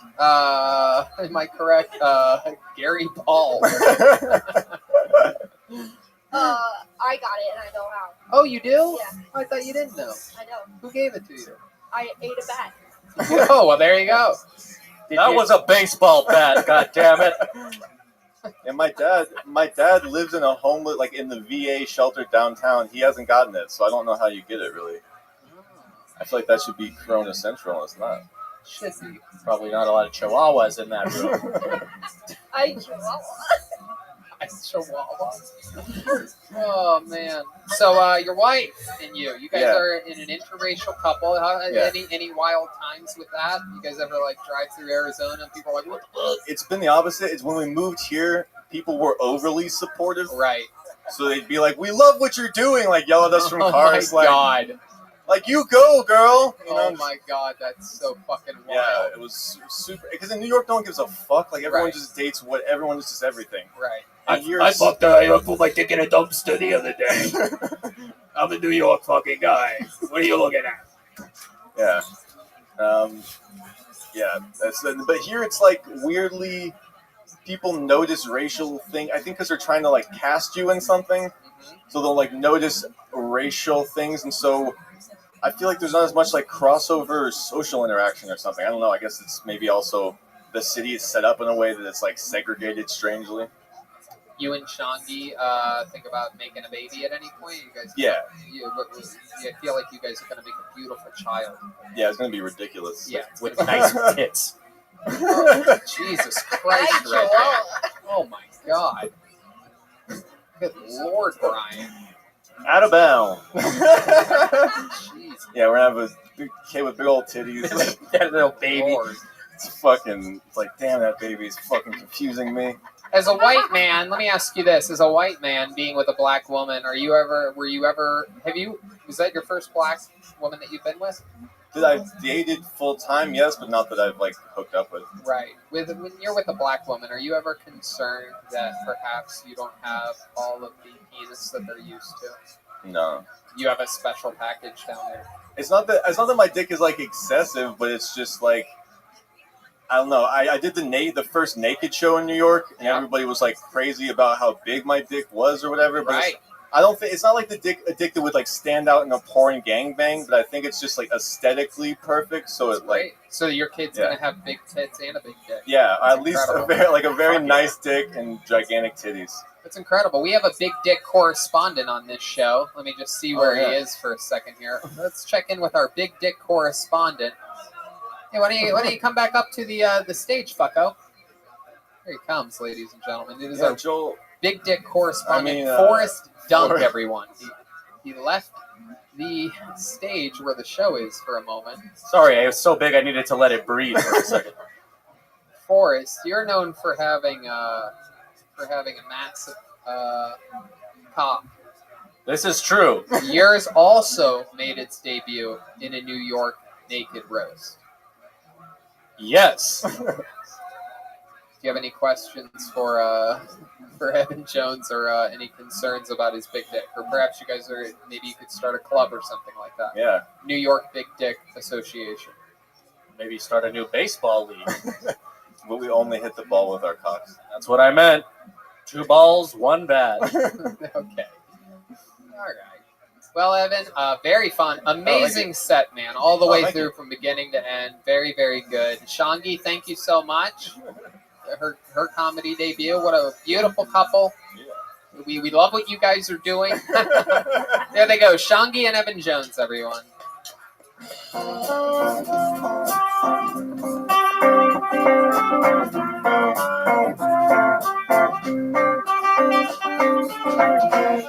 All right, we're going to squeeze our one last bucket pull up here. Ladies and gentlemen, you know this guy. He became famous during one of the quarantine episodes as he famously had sex with William Montgomery's girlfriend before William did. He's back, ladies and gentlemen, with a brand new minute. Here's Mario Tonti, everybody. 1, 2, 3.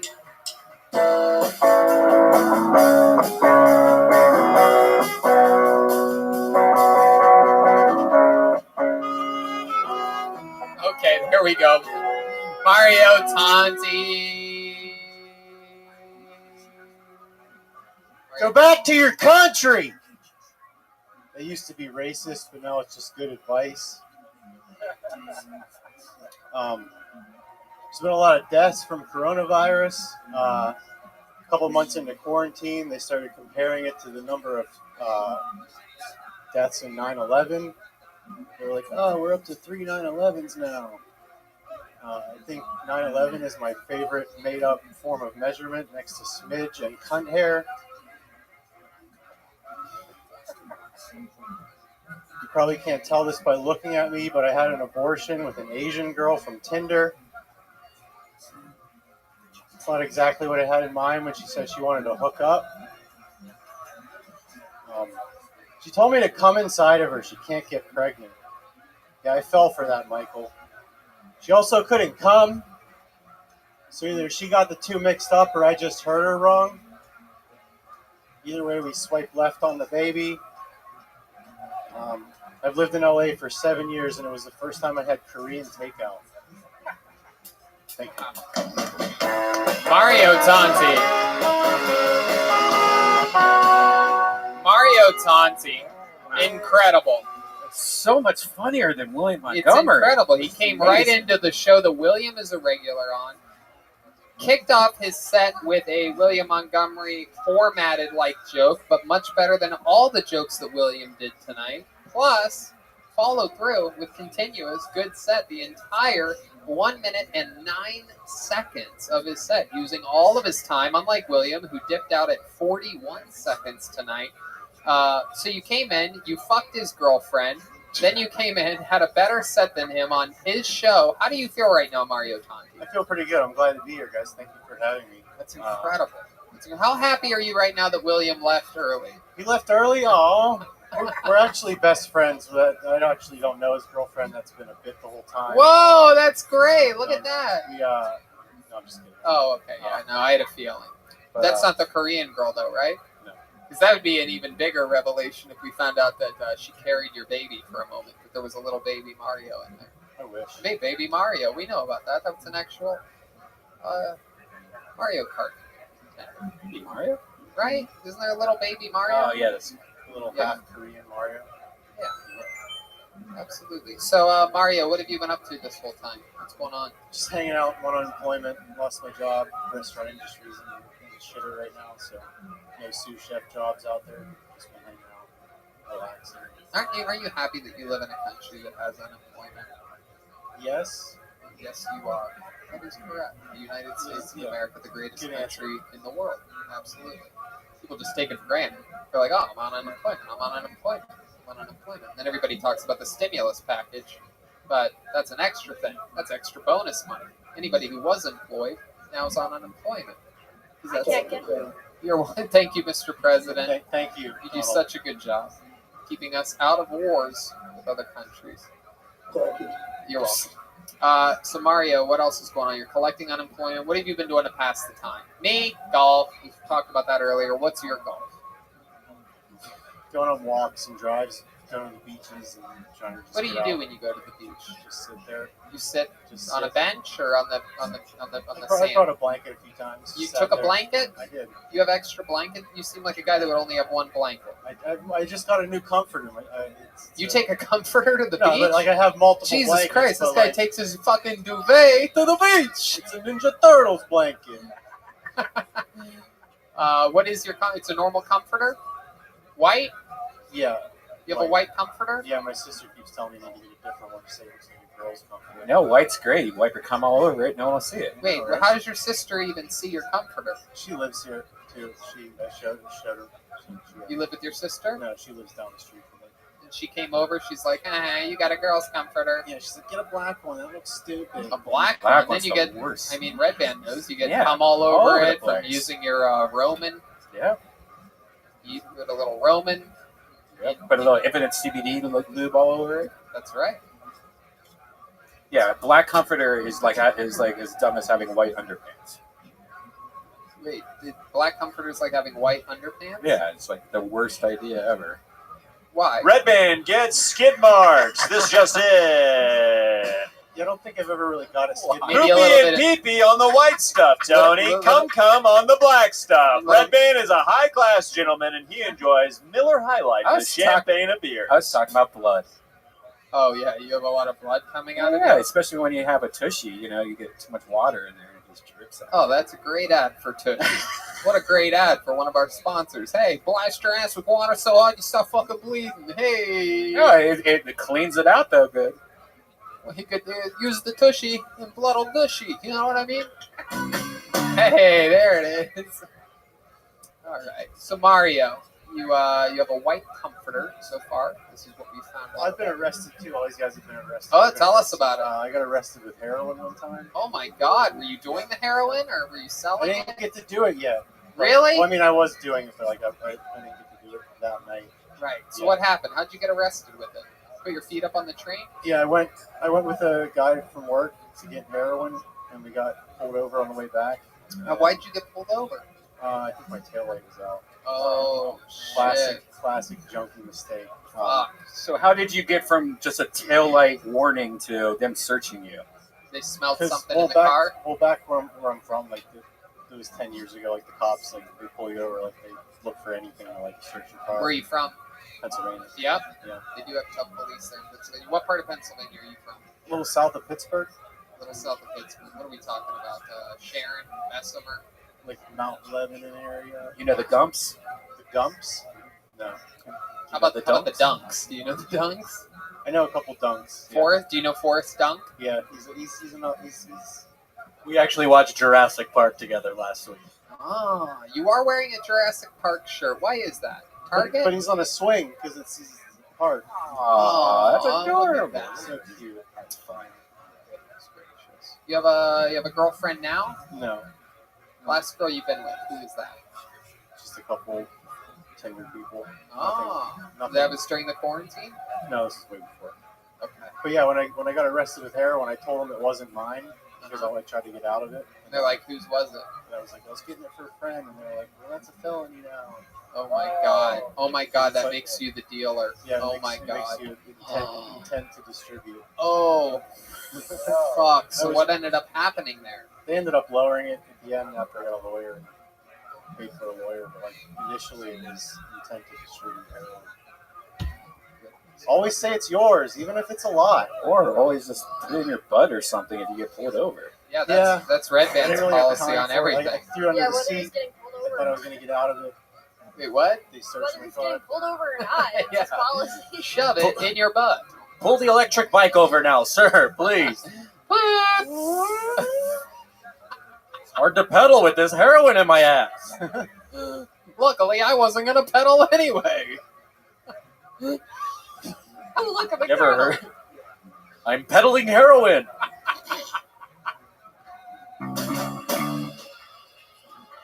Whoa! The first Joelberg chant in months, ladies and gentlemen.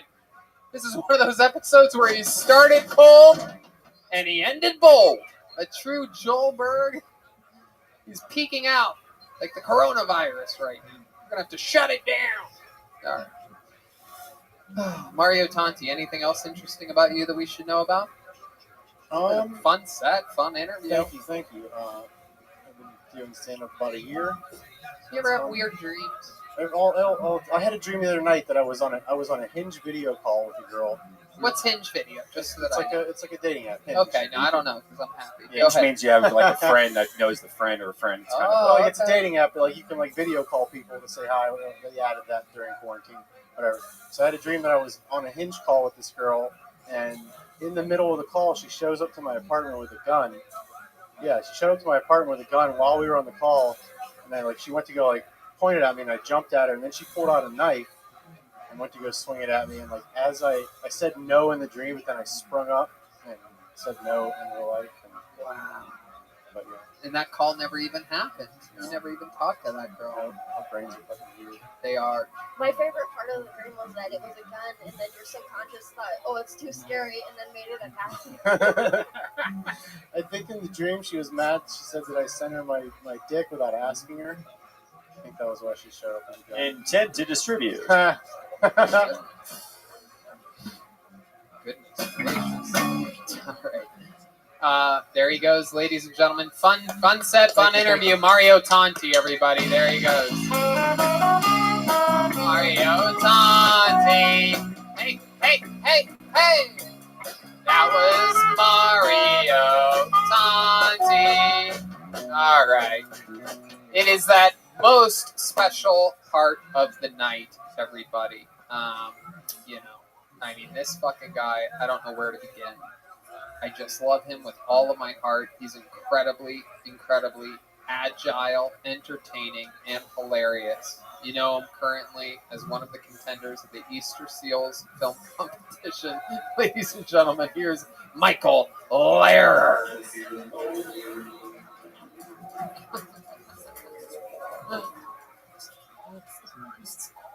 Here's Michael Lehrer.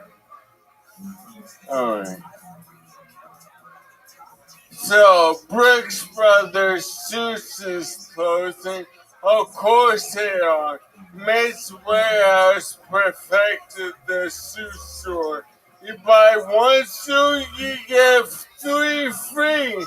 If you're not giving me 4 suits for the price of one, get the fuck out the suit business.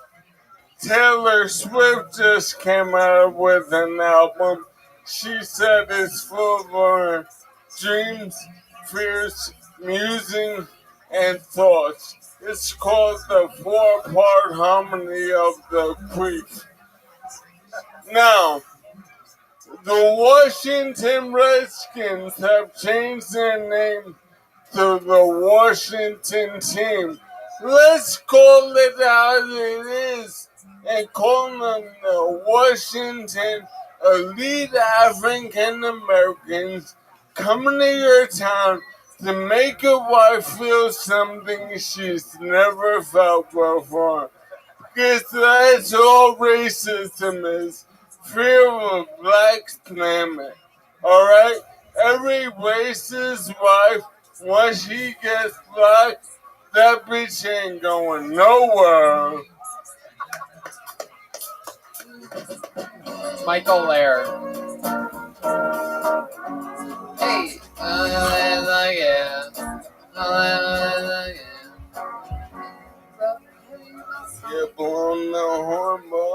I like that. That was a good set. That was like a Tonight Show set. It was like a weekend update with Michael Lehrer, which I absolutely love. Wow, Michael's eyes are locked in on Jeremiah Watkins right now. This is very interesting. Baby, bring me over my toes.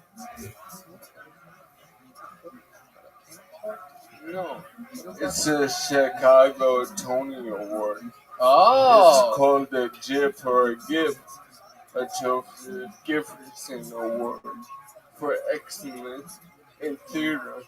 You have the Jeffro Gifferson Award for excellence in theater? Yeah, man. You don't know who you're fucking. Wow, this is perhaps this is talking about last week's episode in which we found out that Jeremiah would not share a wig with Michael Lehrer. He needed a wig to play a woman. Well, it turns out I got plenty of wig money, bitch. Wow, he's got wig money, and you only eat Aldi meat. That is great. Jeremiah, you can hide behind that character when I see you in there, alright? And next week... What's going to happen next week? I'm very excited about this. I challenge you to a monologue of... Whoa! A monologue off! Oh, Act Actor versus actor. Mono a monologue. Let's use the master thespian to kill Tony. Wow, look at this. I love this challenge. Jeremiah, do you accept the challenge? Thespian versus thespian, mono versus mono in a monologue. What kind of monologue are we talking? Same one. In the Rainbow. Rainbow Part 1, First Blood. Rainbow the first one. The end of Rainbow. So the end of Rainbow, the first one. First Blood. Rainbow Part 1. Part 1 of Rainbow First Blood. Roman numeral 1. Rainbow. Rambo? I thought he was saying rainbow this whole time. He's saying Rambo? Rambo. John Rambo, motherfucker. You better become him next week, because I will. And everything you built, will be gone next Tuesday. Wow. Next Monday. It's next Monday. No, the morning after. Oh, yes. The next morning, yes. Absolutely. Next Tuesday. It'll all be gone. Everything you built. And you will no longer believe in God. You will no longer believe in God? He just said that I will no longer believe in God after he does his monologue next Monday. Oh my goodness. I'm so excited. That's pretty wild. Wow. Chicago Tony Award. Did you put your own sticker with you in a wheelchair on your Tony Award? Can we zoom in on that? That is Michael Lair in the top right corner of his own Tony Award. I was wondering if they gave those to all the participants who got that award, or just you. Oh, shit. Oh, wow. Yeah, a little bit of trash dog, you idiot. Yeah. Oh, Jesus Christ. Yeah, that's right. Oh, let's read some names on here, Jeremiah. All right, great. I've got a solid chunk of 15 minutes for you to read the certificate. Oh, I don't. Wow. Jeremiah Watkins. That sounds like a fucking stage name. Are you a pussy with a stage name? Wait, is this true? I always thought that was your real name. Yes, my mother actually named me Pussy. You have like a fake. Since I'm on the wheel of times, caught me by surprise. I need you. From the moment I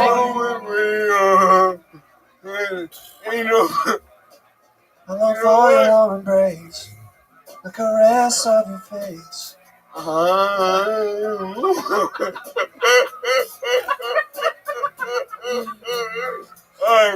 That brings us to our next segment, because I'm done with you, and next Tuesday morning, God's done with you.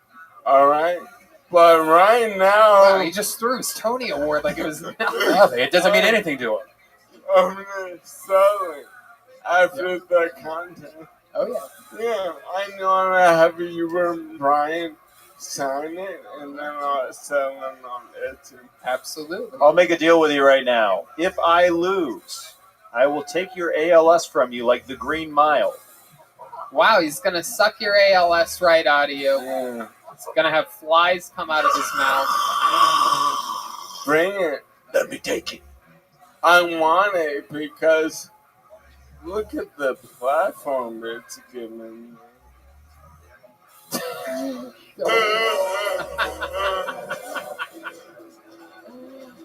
Michael Larry, you're the fucking best.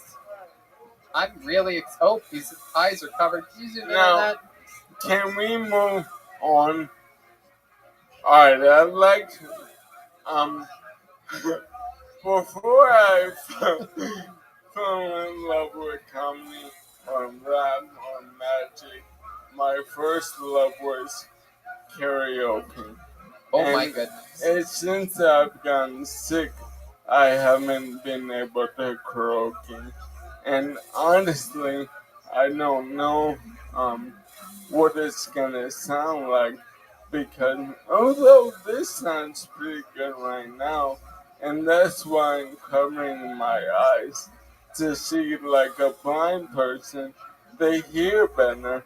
I wonder if I talk better if I'm blind. You actually sound amazing. I thought it was Walter Cronkite over there for a second. I stopped looking, and then I. The staying alive. Whoa, there he is. Yeah, that's my next SNL impression. But moving on, with the help of the man, Mighty Jeremiah's picture.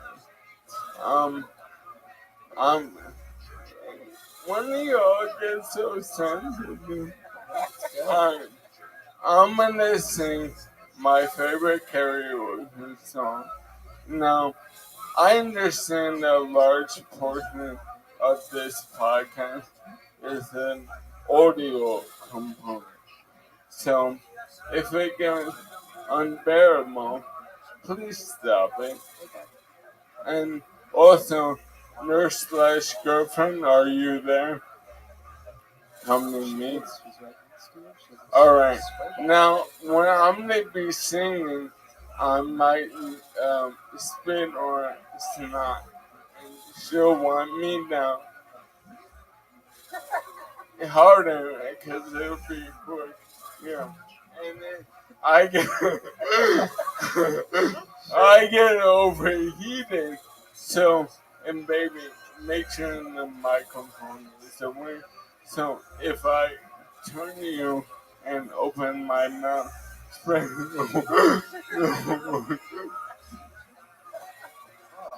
Alright, so we're ready.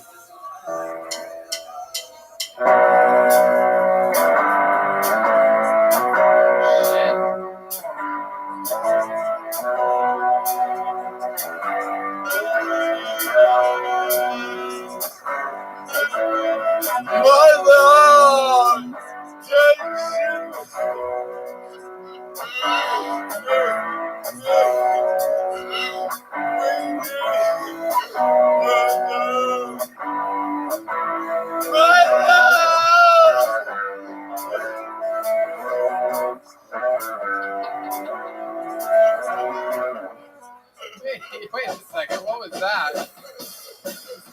That was the song Stepmother by Danzig. Oh my goodness, Michael! I'm really surprised there.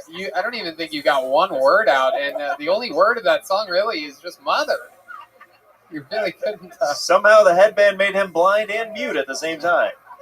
Goodness, headband. Now I know that I can't do karaoke ever again. Oh, we're the Helen Kellers. 1, 2, 3, 4. Wait, what? Helen Keller was blind and deaf. Yeah, I'll be Andy Solomon, miracle worker. You hear that? Theater references, Jeremiah. There is only one master thespian. You're not looking in Jeremiah's direction. Oh. You hear that, Jeremiah? Theater references. You hear that, Jeremiah? Theater references. There's only one master thespian on each in this game. Ladies and gentlemen, what a great way to end tonight's show with the extremely powerful Michael Lair. Next week, it's him versus Jeremiah Watkins, mano a mano in a monologue challenge. Rambo versus Rambo. Rambo versus Rambo. It's going to be a goddamn slambo. He's giving Jeremiah the thumbs down. He's also giving the thumbs down to the far left speaker of the stage. He hates that speaker. He just gave one of the neons the middle finger, and he's telling the neon to go fuck himself. Jeremiah is the opposite direction. Look to your left. No, not that way, Michael. Not that way. Master thespian. That's the guy that went up first.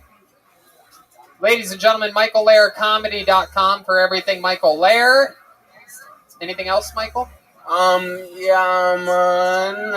fucking. Oh, check out his video. His Easter Seals video is available right now. Give him a view, give him a comment, give him a like. We need all the Kill Tony fans just to go over there and check that out. That's right, because they judge it off of views and likes. Is that correct? That is one category I'm playing. What are the other categories? Best Actor Film and Editor. I want to win Editor. But I might cup overflowing, so I don't need. Well, a lot of people in the Easter Seals cup overfloweth. Let's face it; it's a lot of spilly cups in that competition. Yeah. So I'm fine with not winning. It's nice to bring. That sounds like a man that feels like he's about to lose to children with special needs. Yeah. You weren't fine with not winning 2 weeks ago when you said you were going to do it. All the competition. He's like, oh, I can't beat that guy. Well, we'll see if you can beat Jeremiah Watkins and monologue off next week. Oh, that's gonna happen.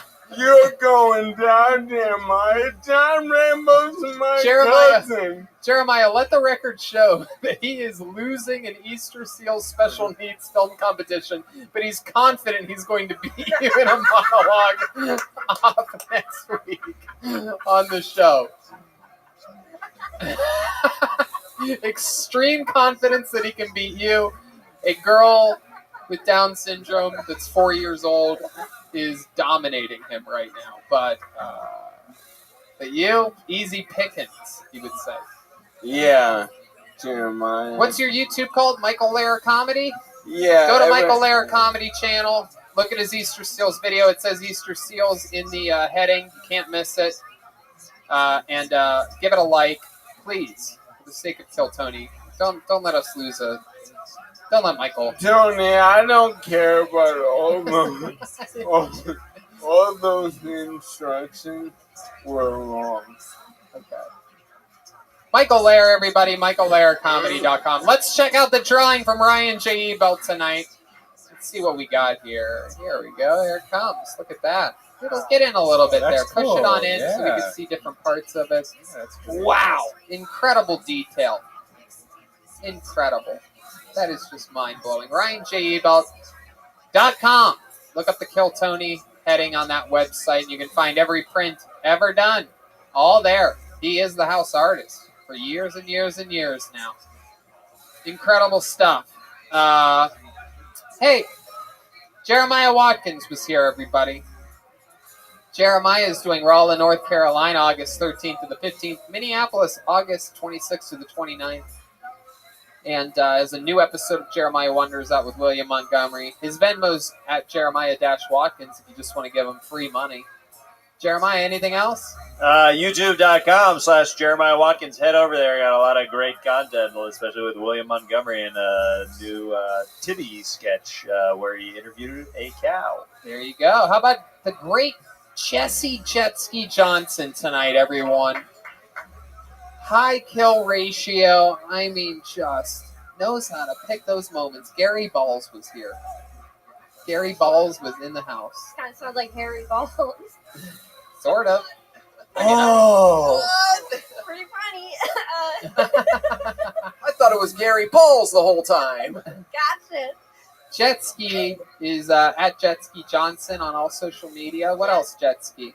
That's it. Come over to my social media and hang out. Come on over and hang out.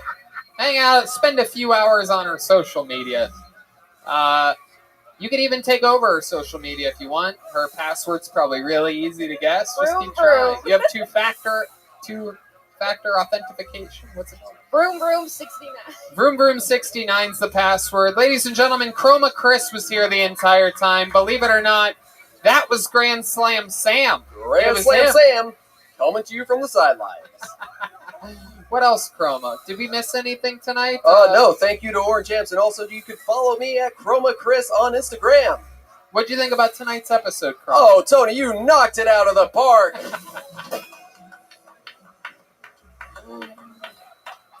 And I know the fans of this show are never going to believe this, because he was in character so deeply. But believe it or not, Forrest Dunk was actually Joel Jimenez tonight. Oh, whoa, whoa! I even knew that, and I couldn't believe it until you took off the wiglet.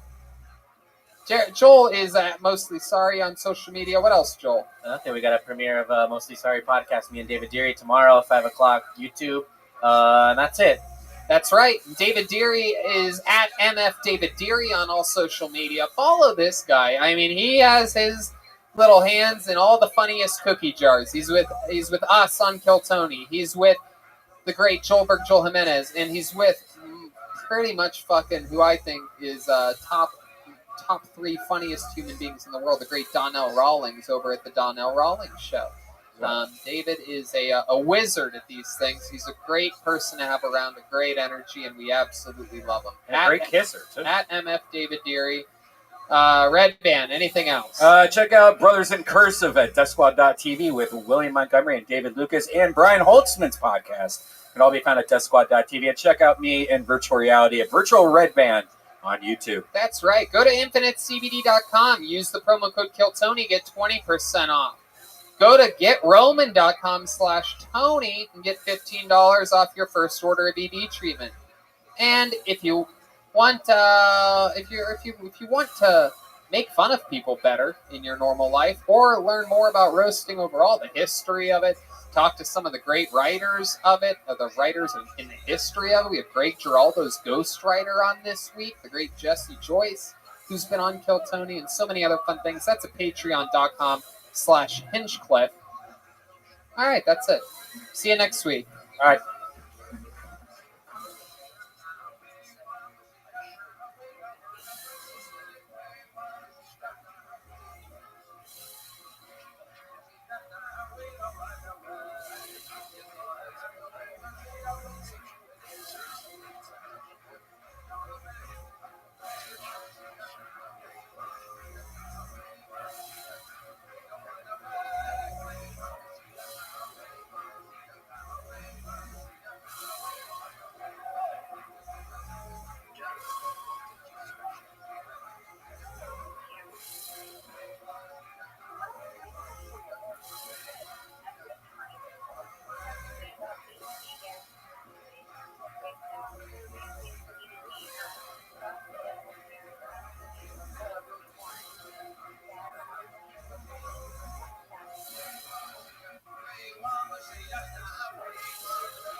Hey, this is Red Band coming to you live from the world famous Comedy Store main room for a brand new episode of Kill Tony. Give it up for Tony Hinchcliffe. Just a couple dogs hanging out in the doghouse. We are live from the Comedy Store. Brian Red Band, how are you? Hey, man, how are you doing? It's been a long time. It's been a Shouldn't long have left you without a dope beat to step to. We are back at the world famous Comedy Store for another episode of Kill Tony live on the Sunset Strip. But before we get into it all, here's a little bit more from our amazing sponsors. Hiring can be difficult. And if you're an employer, you probably experience hiring challenges from time to time, but right now you face even more challenges, from rethinking your workplace safety to hiring employees for specialized roles. Matson Resources could relate. They needed to hire a seasoned senior Citrix administrator to provide IT support. Not an easy job to fill. So they turned to ZipRecruiter. ZipRecruiter's powerful matching technology finds people with the right skills and experience for your job. In fact, 4 out of 5 employers who post on ZipRecruiter get a quality candidate within the first day. That's how Matson Resources found Peter Alcantar Jr. Peter was laid off during COVID-19 and needed to find another IT job quickly to continue paying his mortgage and bills. He posted his resume on ZipRecruiter. ZipRecruiter identified him as a great match for the role at Madison Resources, and they interviewed and hired Peter in less than 3 weeks. ZipRecruiter helped Peter find the right job, and they helped Madison find the right person for a hard-to-fill role fast. And you can see how ZipRecruiter can help you hire. Try it now for free at ZipRecruiter.com/KillTony. That's ZipRecruiter.com/KillTony. ZipRecruiter, the smartest way to hire. And you fans of this show, you know if you're having a rough time getting through lockdowns and social distancing, well then I want to tell you about some products from Infinite CBD.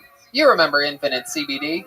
Infinite CBD has the cleanest, purest CBD available. If you've never heard of CBD, it's derived from hemp plants and packs all the benefits of marijuana without getting high. And Infinite CBD has a ton of different products that we've used, and they're great. I love CBD. I rub it all over myself. I rub it on you too sometimes. Here's the Infinite CBD products I think can help get you through this. They have CBD AM Plus. If you have difficulty concentrating while working from home, this has CBD Plus caffeine for some mental clarity. CBD gummies, which is my favorite, with new flavors like sour and full spectrum. I'm in the spectrum. Gummies. If you think you're losing it, these can help you relax. And of course, CBD lube. Why not add CBD to your self-love making? You know it feels good and you got time to kill. Treat yourself. If you haven't tried CBD, look it up. There's a lot of research and users are reporting benefits like reduced anxiety, reduced inflammation, and more. So go to infinitecbd.com to see which of their products fits your needs. That's infinitecbd.com. And if you use the promo code KILLTONY, you will get 20% off. Once more, that's infinitecbd.com and promo code KILLTONY for 20% off. And we are back here at the Comedy Store for another episode of Kill Tony. Very exciting to have the great Ryan J. Ebelt here with us tonight of RyanJEbelt.com. He draws every single episode of Kill Tony, including all the tour posters, and those are all for sale, sometimes for amazing auctions at RyanJEbelt.com. We have the great Gino from LA Speedweed is here. Always incredible. Got us through the hardest part of this pandemic. Let us use the great Better Box Studios. Go get yourself a candle at damngoodcandleco.com. Damngoodcandleco.com. And they even have a Hinge Me I'm Dreaming. They sold out, but I do believe perhaps they restocked that. And yeah, check out Caveman Coffee. Use the promo code KILLTONY. Get some Caveman Coffee. Save some money using the promo code KILLTONY. And delicious Vito's Pizza. Here is Southern California. Abadi, abadi, abadi, abadi, abadi, abadi. In fact, not only do I eat their pizza, but I have been completely addicted to the baked ziti as of late. I didn't get to tell you, Charlie. I did it again this week. I did it again. I Postmated it. I almost want to, if I were to put on the special instructions on Postmate, if I was going to be like, what's up, Charlie, throw in a breadstick, you would see that, right? Okay, I'm going to do that from now on. Because those little breadsticks you brought that one time are like, I don't want to say they're better than the big breadsticks, but I mean, hello. Are they garlic? What's the deal with them? They're just tinier. I'd rather have like a couple tiny ones than like they have crazy breadsticks there. But it's like, for me, it's like a lot of work. I'm looking at this thing like, god damn, it's like a loaf of bread. I mean, it's great. I just want a little bit of bread. You know what I mean? I don't need all that bread. Yeah, it's like you would love the normal bread. I don't really. I'm not a little bread. You know, my new favorite thing is getting fettuccine Alfredo and then adding mushrooms to it. Oh, damn. It's like cream of mushroom soup almost. Hello. I get the baked ziti from Vito's, and I added the. They have like small meatballs there. Either that, or you like cut them in half or something. You just break them up. Oh my god, it's so fucking good. I mean, it's crazy. It's like a new. I have to make sure I'm not doing anything physical afterwards, you know? Like riding an e-bike or anything like that. No serious exercise afterwards. But anyway, a lot of fun stuff happening. I'm excited to be here. And we have a guest tonight. Very excited about this. Ladies and gentlemen, this young lady joining us for this entire episode, I can say with no ego at all, is one of my favorite human beings. And she is truly Kill Tony royalty. I mean, she started on this show at the age of 19 years old. She became a regular at the age of 20. At that point, the Comedy Store enforced a rule that people under 21 aren't allowed in the building at all for any reason, even to perform, which was a controversial law at the time because you were allowed to perform on stage as long as you left right afterwards back then. So she had to break her tenureship of being a regular, and on her 21st birthday, she came back to be a regular. Did it for years, now opens up for the likes of Joe Rogan and a lot of the other best comedians in the world, including her own headlining dates as of late. Ladies and gentlemen, I present to you truly one of the truly greatest regulars in the history of the show, a woman that has a full full-fledged comedy career and an unbelievable podcast. I love her with all of my heart. One of my favorite humans and favorite comedians. It's the great Ali Makovsky, everybody. Remember that music from when she was a regular? Wow, look at her. The baby girl is all grown-ups, everybody. Hi. Hello, Ali. How are you? Oh my gosh, I'm good. I'm so happy to have you here. I'm so happy to be here. I am a big fan of yours. I get a little bit Likewise. starstruck around you, so this is exciting. Welcome, welcome. Thank you. You've been doing a lot of skateboarding on your Instagram as of late. It's very inspiring. Yeah, I've had like this skateboard for 4 years because I thought that if I got a skateboard, skater boys would fall in love with me, and that didn't happen. So I just stopped skating. And then this guy came over to my house to look at a room that was open, and he mentioned that he was a skater. And so when he was leaving, I saw my board that I haven't rode. Yeah. Okay. In like 4 years, and I'm like, what do I do with this? Can I sell it? Do I just give it to a kid? And he picks it up and he looks at it and he was like, this is my pro model skateboard. Whoa. So now we've been skating together. Oh. Yeah. Are you learning fast? Kind of, somewhat, to some extent. Well, I actually had Ali. I asked her if she would bring her skateboard here with her, and you did. I brought it. So I'm thinking maybe at the end of tonight's episode, if she's willing to do us the honor, I'm thinking maybe you could try a little trick here on the greatest stage in the history of comedy. That would be amazing. Pretty nervous about I that. am nervous because I ate shit so hard today, just like trying to do a cool turn to like put my skateboard in my trunk. Like I wasn't doing anything except trying to turn, and I fell so There's hard. a lot of people that fall down on this show, but you know what? They pick themselves up, and that's what matters in the end. I believe that's what the great Michael Caine said in all of the Batman movies. Uh-huh. It's about picking yourself up. Oh, that's Bane. That was Bane. I get all my voices, Batman voices. If I do eat shit and like end up handicapped, do I get to become a regular on the Absolutely, show? you will become a regular yet again. You will be. We have many wheelchair regulars now, and you will be added to the club. You guys can come out in a little choo-choo train once in a while. Okay, Ali, I don't know if you remember this, but there's a band on this show. Yeah, and they're the best damn band in the land. Every single episode, they commit to being different characters. Let's find out what they are tonight. As I present to you the best damn band in the land, it's the Kill Tony Band. Jeremiah Watkins, Jorbert Joel Jimenez, Chroma Chris, and the Jet Ski Jesse Johnson. Here we go. Ooh, this is scary music. What is this? Oh my god.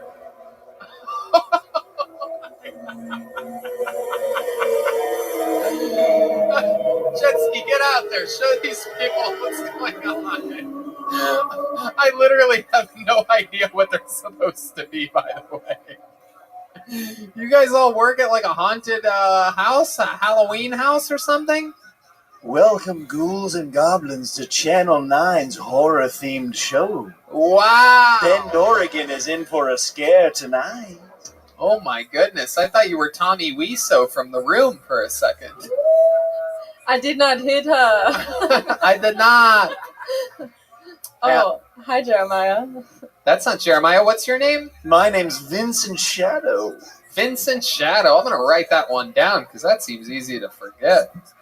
Vincent Shadow. And who's this little ghouly When you think of the shadows, I will be there. All right. Who's this little ghouly goblin you got here? Is that Edna Scissorhands over here? Hey, I'm a skeleton. Oh, you are? What's your name? Just skeleton. Oh, hi, Skeleton. Welcome to the show, Skeleton. You came out, you were all silly and stuff. You swing that arm, that's like your trademark. Whoa. A lot I can do with these bones. And then who's this young cowboy back here? Good evening, skeletons and creatures of the night.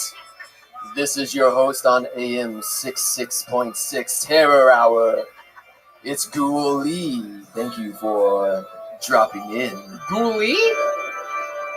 Your name's Ghoulie? That is correct. These are my favorite band characters of all time. I know it's early in the show. I don't want to curse it, I don't want to ruin it, but I already love these guys. Someone say curse. And there's a beautiful woman here, absolutely stunning. What's your name, little lady? My name's Jolvira. Jolvira. And I am a regional horror host in Texas, Channel 9. Oh my goodness. You really put the whore in horror. Well, you just stole my opening joke, but back to you in the studio, Tony. She thought of that for 3 months. Just big bold letters at the top of the page. Do not forget. Whore, whore, whore. Oh, that's great. Well, Jolvira, hopefully you have a little bit more up your sleeve, even though you don't have sleeves. Ooh. Oh, you're getting into it. I like it. Oh my goodness. This is a Halloween spectacular, everybody. Welcome to October 31st. The great David Deary is here helping us out. We have a very fun episode, I do believe, planned, so let's just jump right into it. This first guy kicking it off, he's been on the show a couple times before, and he's back. It is Kyler Bentley, everybody. Here's some music, because here comes Kyler Bentley.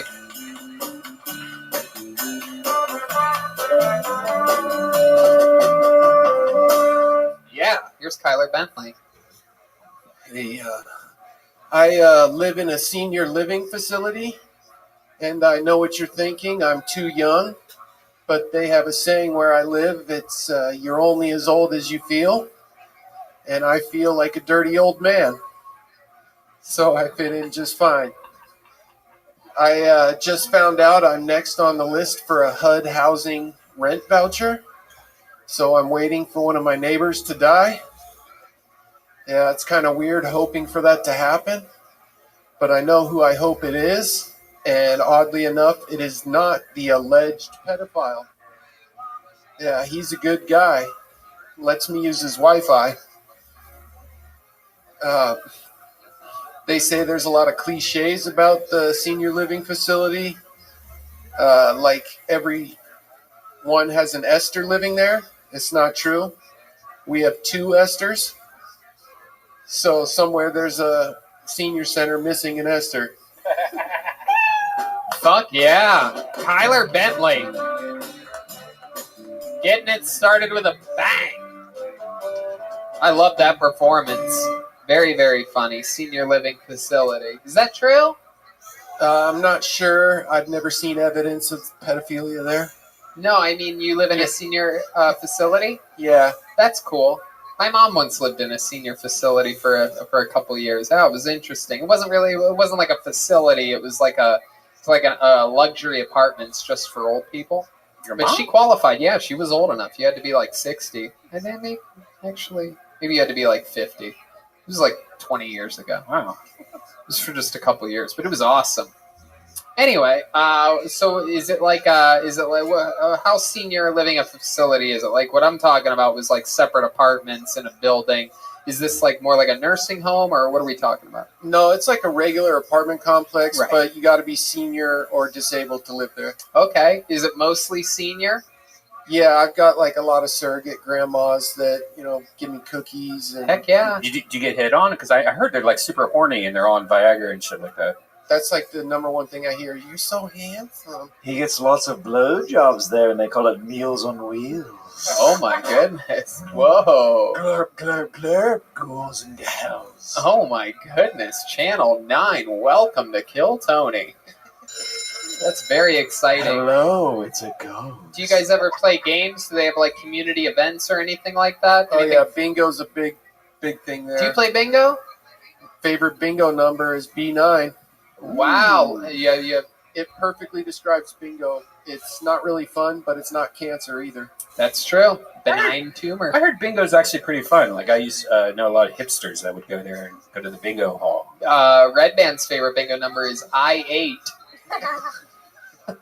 Tony's favorite one is come in his mouth. That's not how bingo works, Yes, Brian. it is. That is not how bingo works. That is not how it works. However, that is my favorite bingo number. All right. Do you ever do stand up for the seniors? I actually was doing a monthly show before COVID hit. I'd get a bunch of other open micers and people I know to come and cheer the old people up. How's the COVID hit the assisted living place? Oh, it's like Hitler running the place over there, man. It's on serious lockdown. Yeah, it's wild, right? Mask required, and even if there's nobody around you, where's your mask? Right.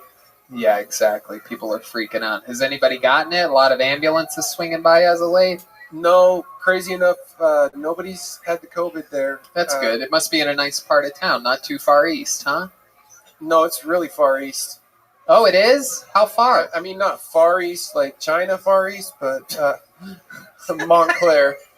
Montclair? Yeah, it's about 45 minutes from here. I'm looking at Joel Vira. I will put this nail in your coffin, Tony. Joel Vira is our senior East LA correspondent. Yeah, my favorite bingo number is Be Quiet. Joelberg. Wow, real Joelberg chant. Look at that. Good job, Joel Vira. Whoa, getting things started with a little whoa. You ever steal any like jewelry or anything expensive from any of these old people that are about to die? Good question. No, my neighbor says he has a $10,000 domino set, though. Oh. Red band or dominoes. Wait, dominoes? Like cheesy bread? I'm like, that's expensive. $10,000 cheesy bread. That must be the best cheesy bread ever. $10,000 dominoes. That's only a week at my place. Wait, why would that be? I don't get it. It's my impression of Red Band. Ooh, a reverse. Hello? That sucked. You called him to tell him? Yeah. Oh, it's a bitter ghost. Ooh. Kyler, what's your sex life like? Have I asked you this before? No, but that's how I know that you're not gay, Tony, because only straight guys ask me that question. There you go. It's pretty much non-existent. Rock solid science. But that's not because things don't work. It's just I have no game. Well, you know what? We have good news for you. Joel Vira is ready to have anal sex. Here we go. Look at those hairy armpits. Can you do that? Have you ever been to Transylvania? Hey! There you go. That's a fucking slid that right in there. Go get the purple dildo. Oh, shit. I love it, man. Well, Kyler, I love that we're able to squeeze you in here and up here. What do you got planned for the rest of the night? Anything crazy? I got Aphrodite waiting in my access right outside. Oh, I love that. Yeah, so it's going to be a tight squeeze this evening. Ooh, black magic. Hell yeah. Cocoa butter. Allie, you've seen Kyler around the circuit, right? Yeah, it's so nice being here because I haven't seen him since, all the stuff closed down, and I always ask him lots of questions about his wheelchair situation. And you are bad at spitting game because I feel like, there could have been some moments where I would have busted down on that chair, but it's true. Sometimes it falls flat. I remember one of our conversations, me and you have something in common, is we don't orgasm. Whoa. I didn't want to bring it up. There you go. My goodness. Oh, was that a secret? Looks like the only nuts being busted here tonight are in the peanut gallery.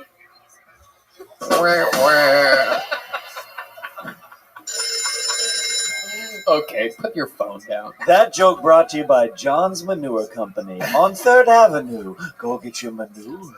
Wait, is that a Channel 9 reference? Yes. Kyler Bentley, ladies and gentlemen. Yay. So Thank you, much guys. fun. Thank you. The great Kyler Bentley. I like the bullet. What?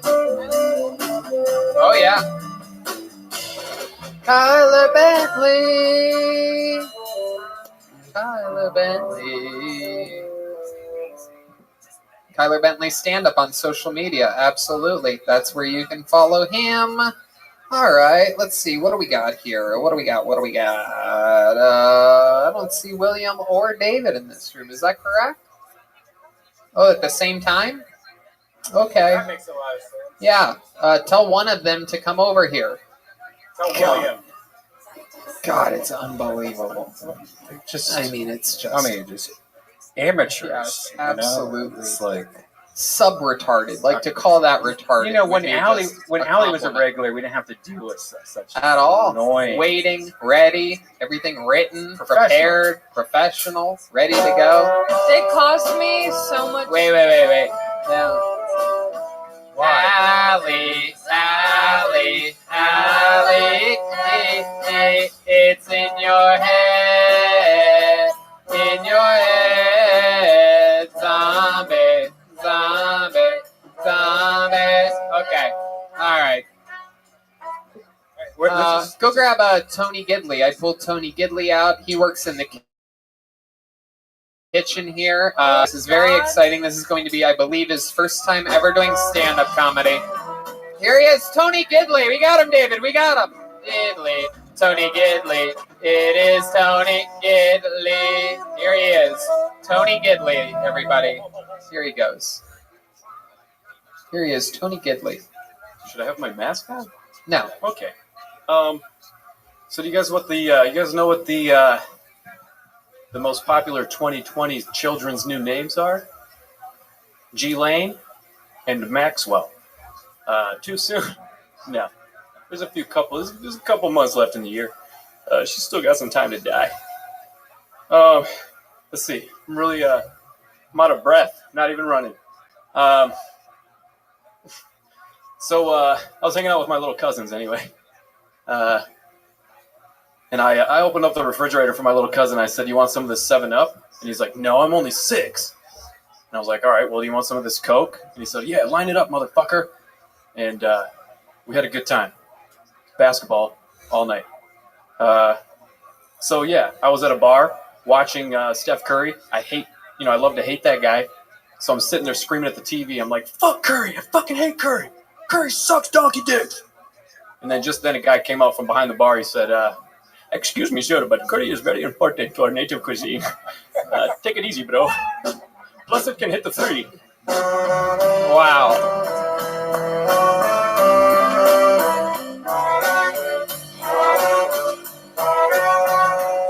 There you go. It is in your head. The zombies are in your head. Tony Gidley, welcome to the show. This was your first time doing stand-up comedy?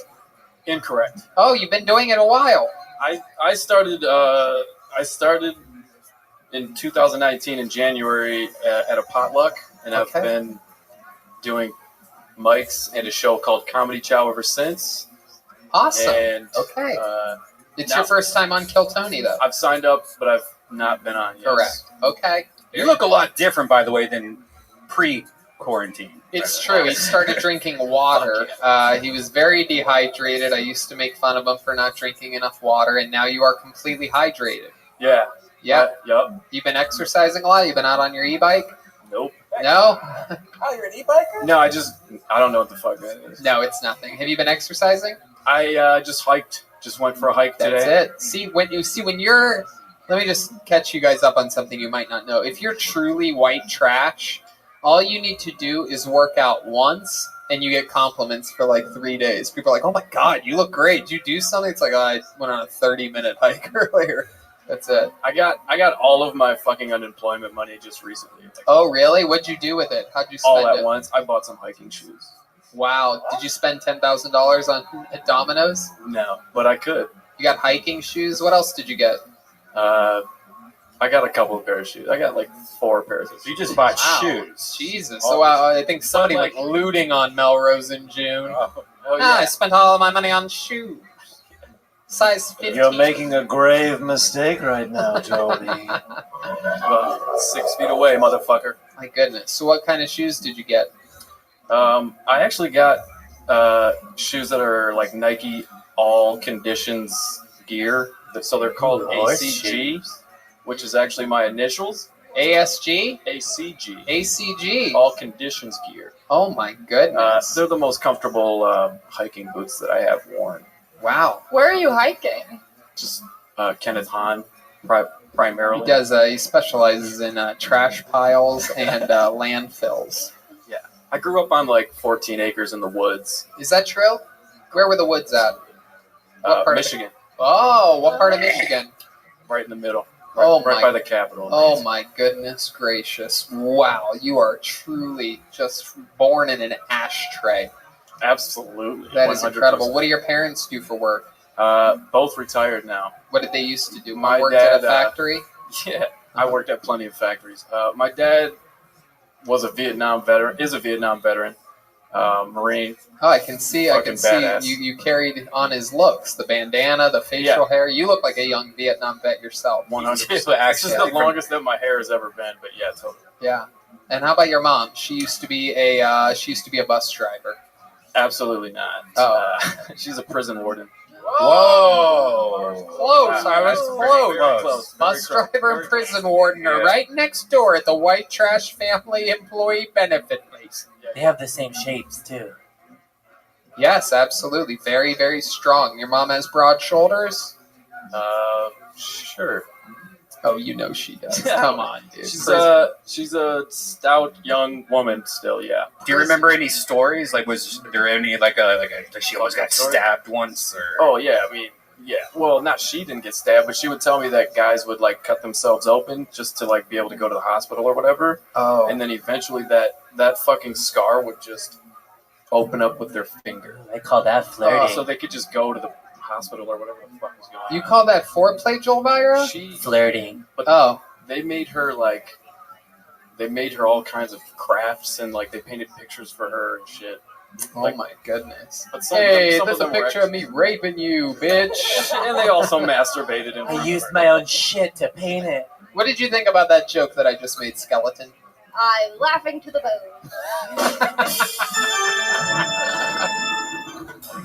Oh yeah. Oh my goodness. What's something crazy that we'd find a little bit wild about you, Tony Gidley? You seem like you have a lot of skeletons in your closet. Crazy? I'm not very crazy. I make beats.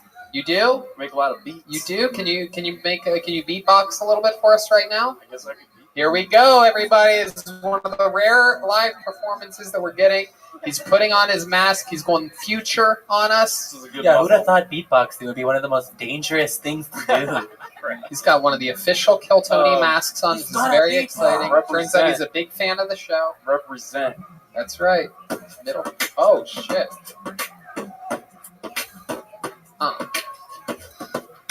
That's your feminipafram yet. That's your feminipafram yet. That's your feminipafram Oh, yet. here comes that bass. Wow, that was incredible. ACG. Wow. That's Your right. mom's a prison guard? Let me search it. That is incredible. And speaking about finding out how hard you have to work it, you're actually working in the kitchen right now. Yeah. You are on duty. You're the only person to get paid while being a guest on Kill Tony in a very, very long time. That's what I'm talking about. That is absolutely incredible. How do you like working in the kitchen here at the Comedy Store? Oh, it sucks. It does? Yeah. What do you dislike about it? Just the grease. Just greasy. Yeah, it's a lot of grease. Just greasy If and you smelly. can't handle the heat, you're gonna love hell. Oh my goodness. I heard they have s'mores there. That's heaven you're thinking of. How the fuck are you gonna cook a s'more in heaven? Magic. Yeah, you have your own air fryers. They have air You fryers. can cook it anywhere in microwaves. Snap your fingers. You're in heaven, baby. I can't go. I'm jealous. Are you guys? All you guys go to hell when you died? We're alive. We're TV I'm sorry.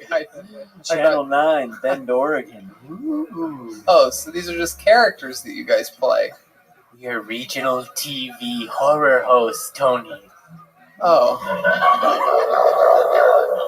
Wow. That laugh was very scary. How'd you do that? Well, when things are buried deep between your legs with secrets, then it just comes from the bowels of goodness of the bottom of the taints. Oh, God. All right. Tony. Oh, okay, Tony. That's very... Back to the kitchen you go. Tony Gidley, everybody. What's your social media? Tony Gidley 28. Tony Gidley 28.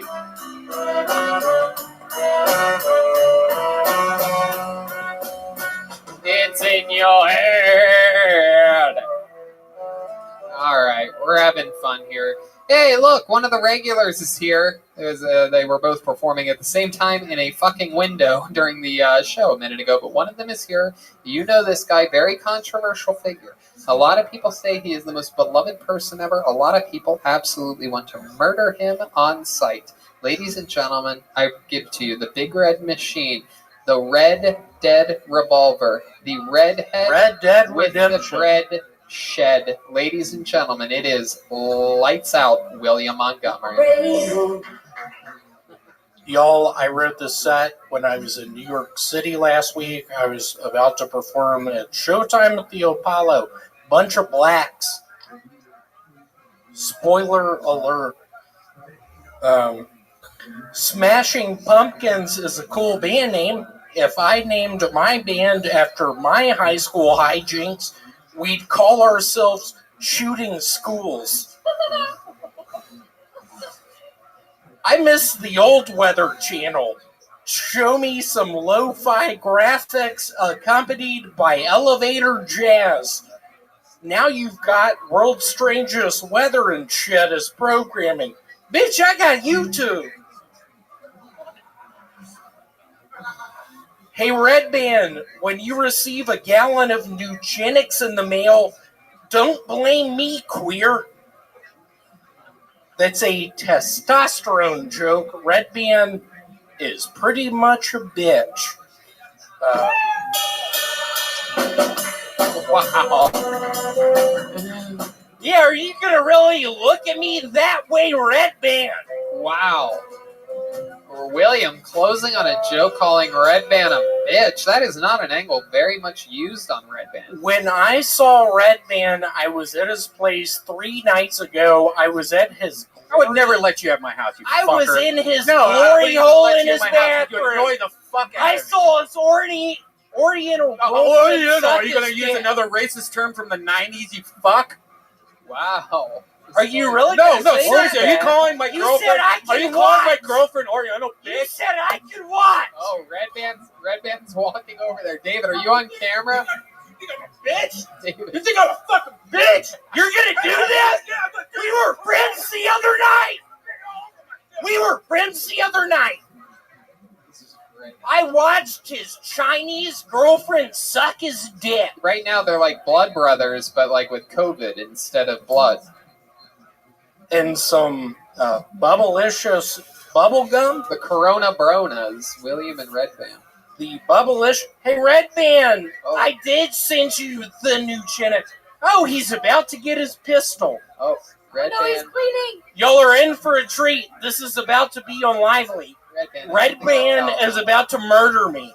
Red Band, that's not how things work. Okay. Yeah, where do you think we are? The Orient?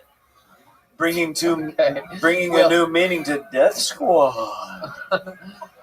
Yeah, where is the Death Squad? The Orient? William, let's talk about your set a little bit here. What set? I didn't see anything. There was some really... You would say that, bit. William. That set was very disorienting. William. Thank you. I appreciate that. William. You had some really great jokes in your set. I really like the What was your Smashing favorite? I really like the Smashing Pumpkins school shooter joke. It was very, very good, very well written, very in your style, in your voice, well paced, well timed out, and got a big laugh. How's this week been going for you? It's been pretty good. I am now a salesperson. A singles person?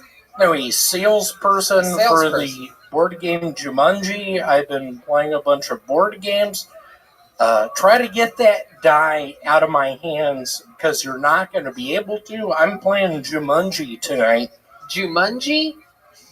I'm playing Jumanji tonight.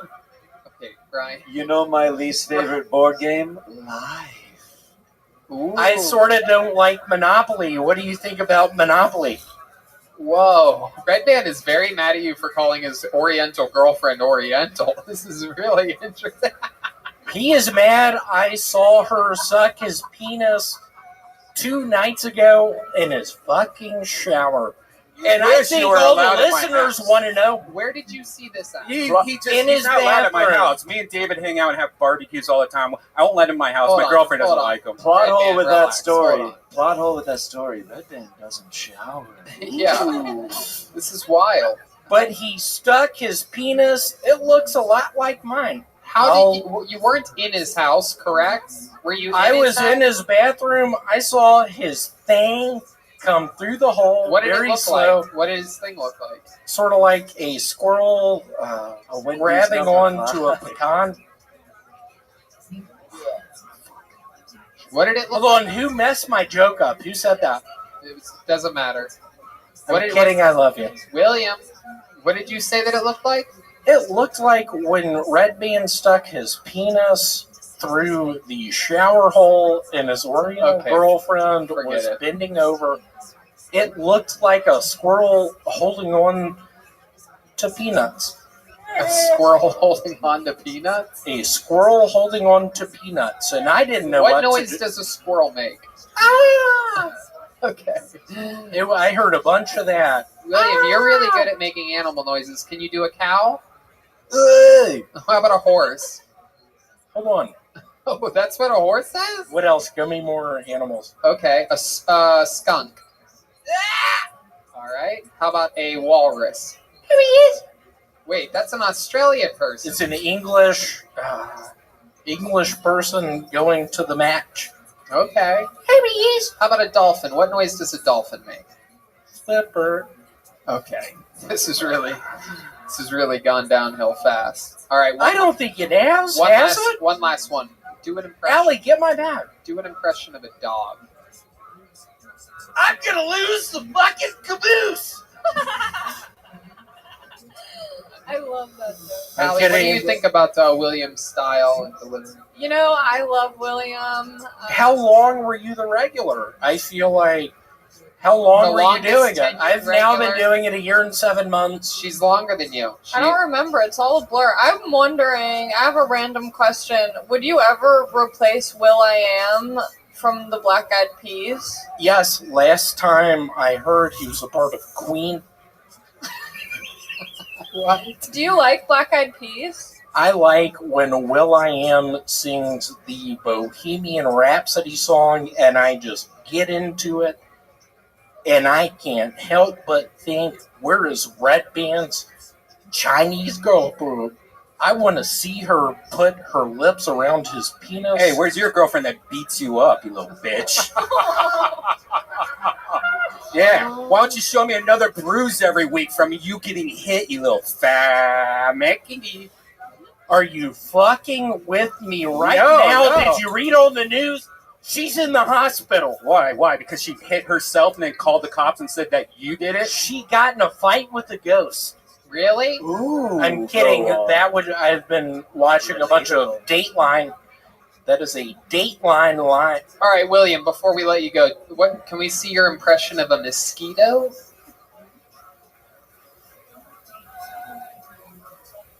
Of a what? Mosquito. The bug that flies and sucks the blood of people. Hey, dude, just take your socks off. Could you do an impression of me? Yeah, do one of Allie. Stand a little closer to the goddamn fence. That's very interesting. That's an interesting take. Give me another one. Can you do an impression of Red Band? Hold on, I get it. We're up in outer space now, but y'all realize I am a dice shooting gambler. Is there any sort of, what's that word again? When you're up in space, is there any gravity in here? Oh, that's a great Brian Red Band impression. You put the ice that you was going to throw at you back in a cup. Give me another one. No, that's it. Okay. There he goes. William Montgomery, everybody. William Montgomery. It's a William Montgomery. It's a William Montgomery. He is William Montgomery. Oh, we already did that. That was Kyler Bentley. My mouth tastes like Clorox. Yeah, that was a very bizarre maneuver. That I mean, Trump said it would work, right? No, that's not what he said at all. At all. He said there should be some type of cleansing agents in a vaccine, which there are in other vaccines. There's formaldehyde. He was actually right about that. And he was right about sunshine killing it. But they don't go back and look at any of these things. Go ahead, Ali Makovsky. Thank you, Mr. President. Don't you produce his podcast with the? Yeah, I mean, I did. Oh my goodness. Me and David have been looking for a replacement for a while. Oh my goodness. You stop it, We Brian. actually talked last week about it. You know what? I pulled another name out of the bucket, and we're going to knock it out right now. Ladies and gentlemen, this young man's first time on the show. Put your hands together for Pedro Mijo, everybody. Here he is.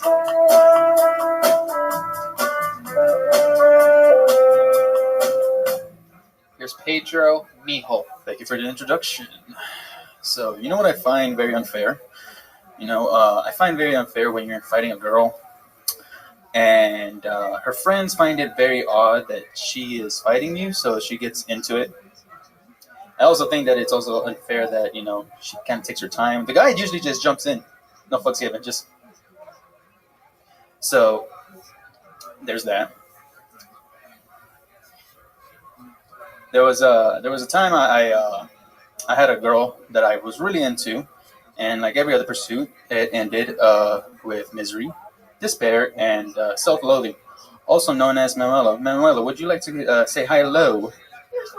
Oh, shut the fuck up. All right, so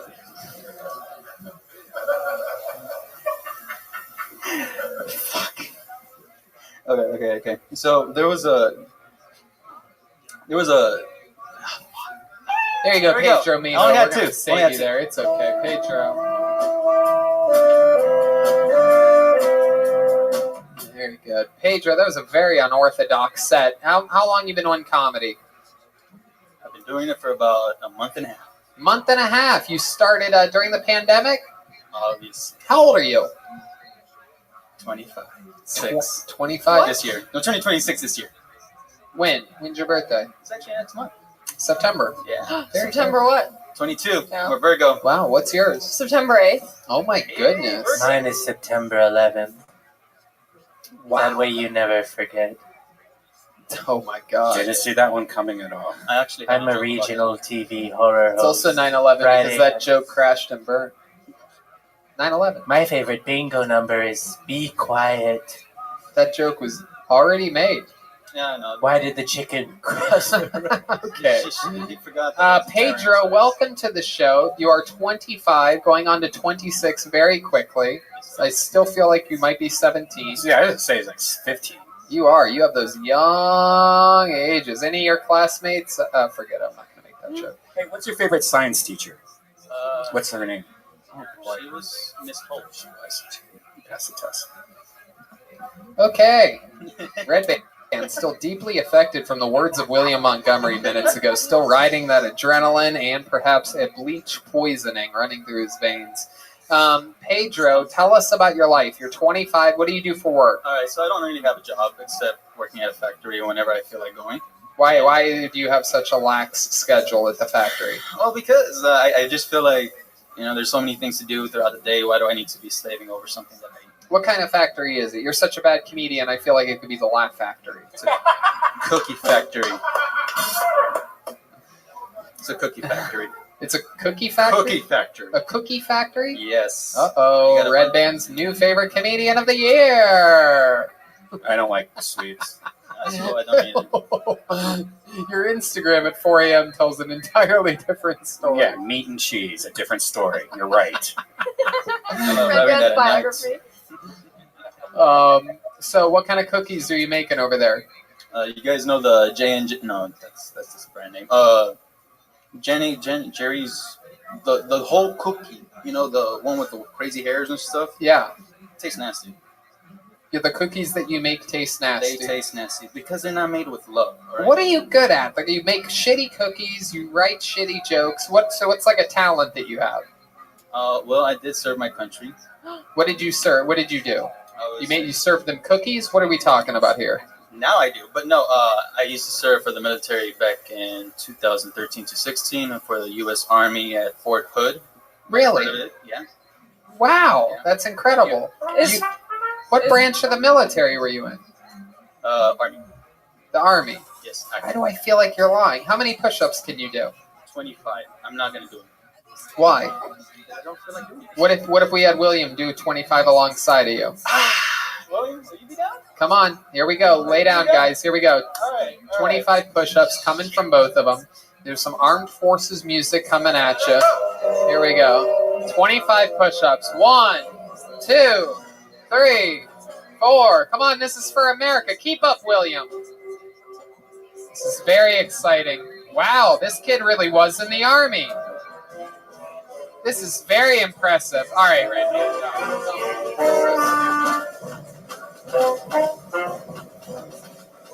This is very impressive. Okay, guys, you're good. You're good. That's enough. That's enough. That's enough. This kid just dominated you in a push-up competition, William. How does that make you feel without using the microphone? She's nowhere to be found. Okay, there goes William Montgomery. Here he goes. He's hogging it up on his way back to his seat. Pedro, what's your love life like? I got a girlfriend that I don't acknowledge as much as I should. Wait, what? I have a girlfriend I don't acknowledge as much as I should. Why don't you acknowledge your girlfriend? Because she's not here. Where is she? That's a good question. What does that mean? I think she's with her family. Wait, what? This is You think she's what? It's just in the weather Nah, report. I'm more than sure she's with her family. I'm pretty sure. Murky with a chance of the moon tonight. Okay. What do you mean you're pretty sure she's with her family? What does this mean? Be more clear. It means that I don't like to keep tracks on her, but I know in good faith that she's with her family. When's the last time you spoke with her? Like about an hour before I got in here. Oh, okay. So she's with her family. Yeah. Jesus fucking Christ. You're paranoid. I don't know where she is right now. She's no longer with us. She's with her family. Yeah, exactly. You have a really interesting energy. Like, thank you. Like when you walked out, you seemed like really comfortable and adorable and sweet, and now you seem very like nervous, and you're trying, like, I feel like because you're new, you're like trying to figure out like who you are, but you're not being yourself. So it's really hard to like get a read on you, and it seems like you're really charming and sweet, and you don't have to be like a mysterious bad boy with a girlfriend. Yeah, it's like a helicopter. He's having flashbacks to the war. Oh God, Red. Actually, there was a shooting that was there, and they thought it was me, but no, that was me. Oh my goodness! Wow. Why did they think it was you? Dude, look at me. I'm white. I was the first. You're not white. Well, everybody looks at me and they're like, "Hey, that's the white boy." No, they don't. Well, you obviously don't know you don't live where I live. Nobody does that. Your name is Pedro, and you look like a Pedro. Well. Oh, look at that! Wow, that is the whitest dance I've ever seen. I don't got.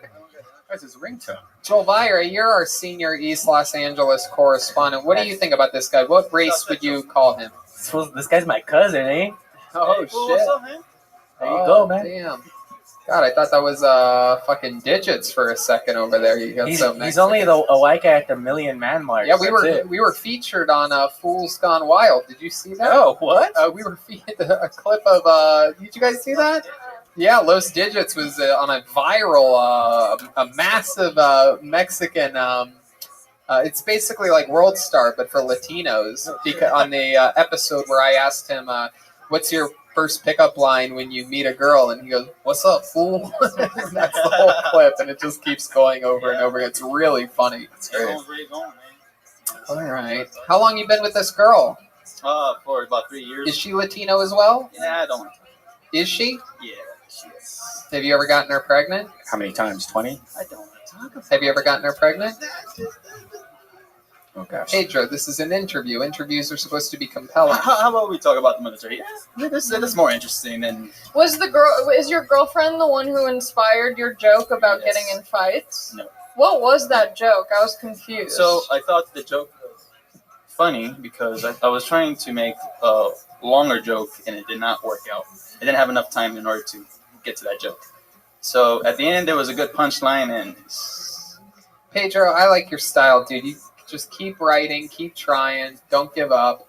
There's something in there. There's something deep in there. But I'm always good at one good talent that I have is I can spot somebody before they even do anything decent of what their potential is. I have a good barometer for potential, and I see you being a teapot full of potential. Thank you so much. There he goes, Pedro Mijo, ladies and gentlemen. The king of potential.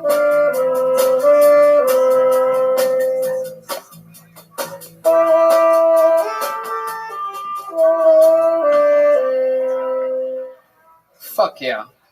One of the comedians with the most potential we've ever seen.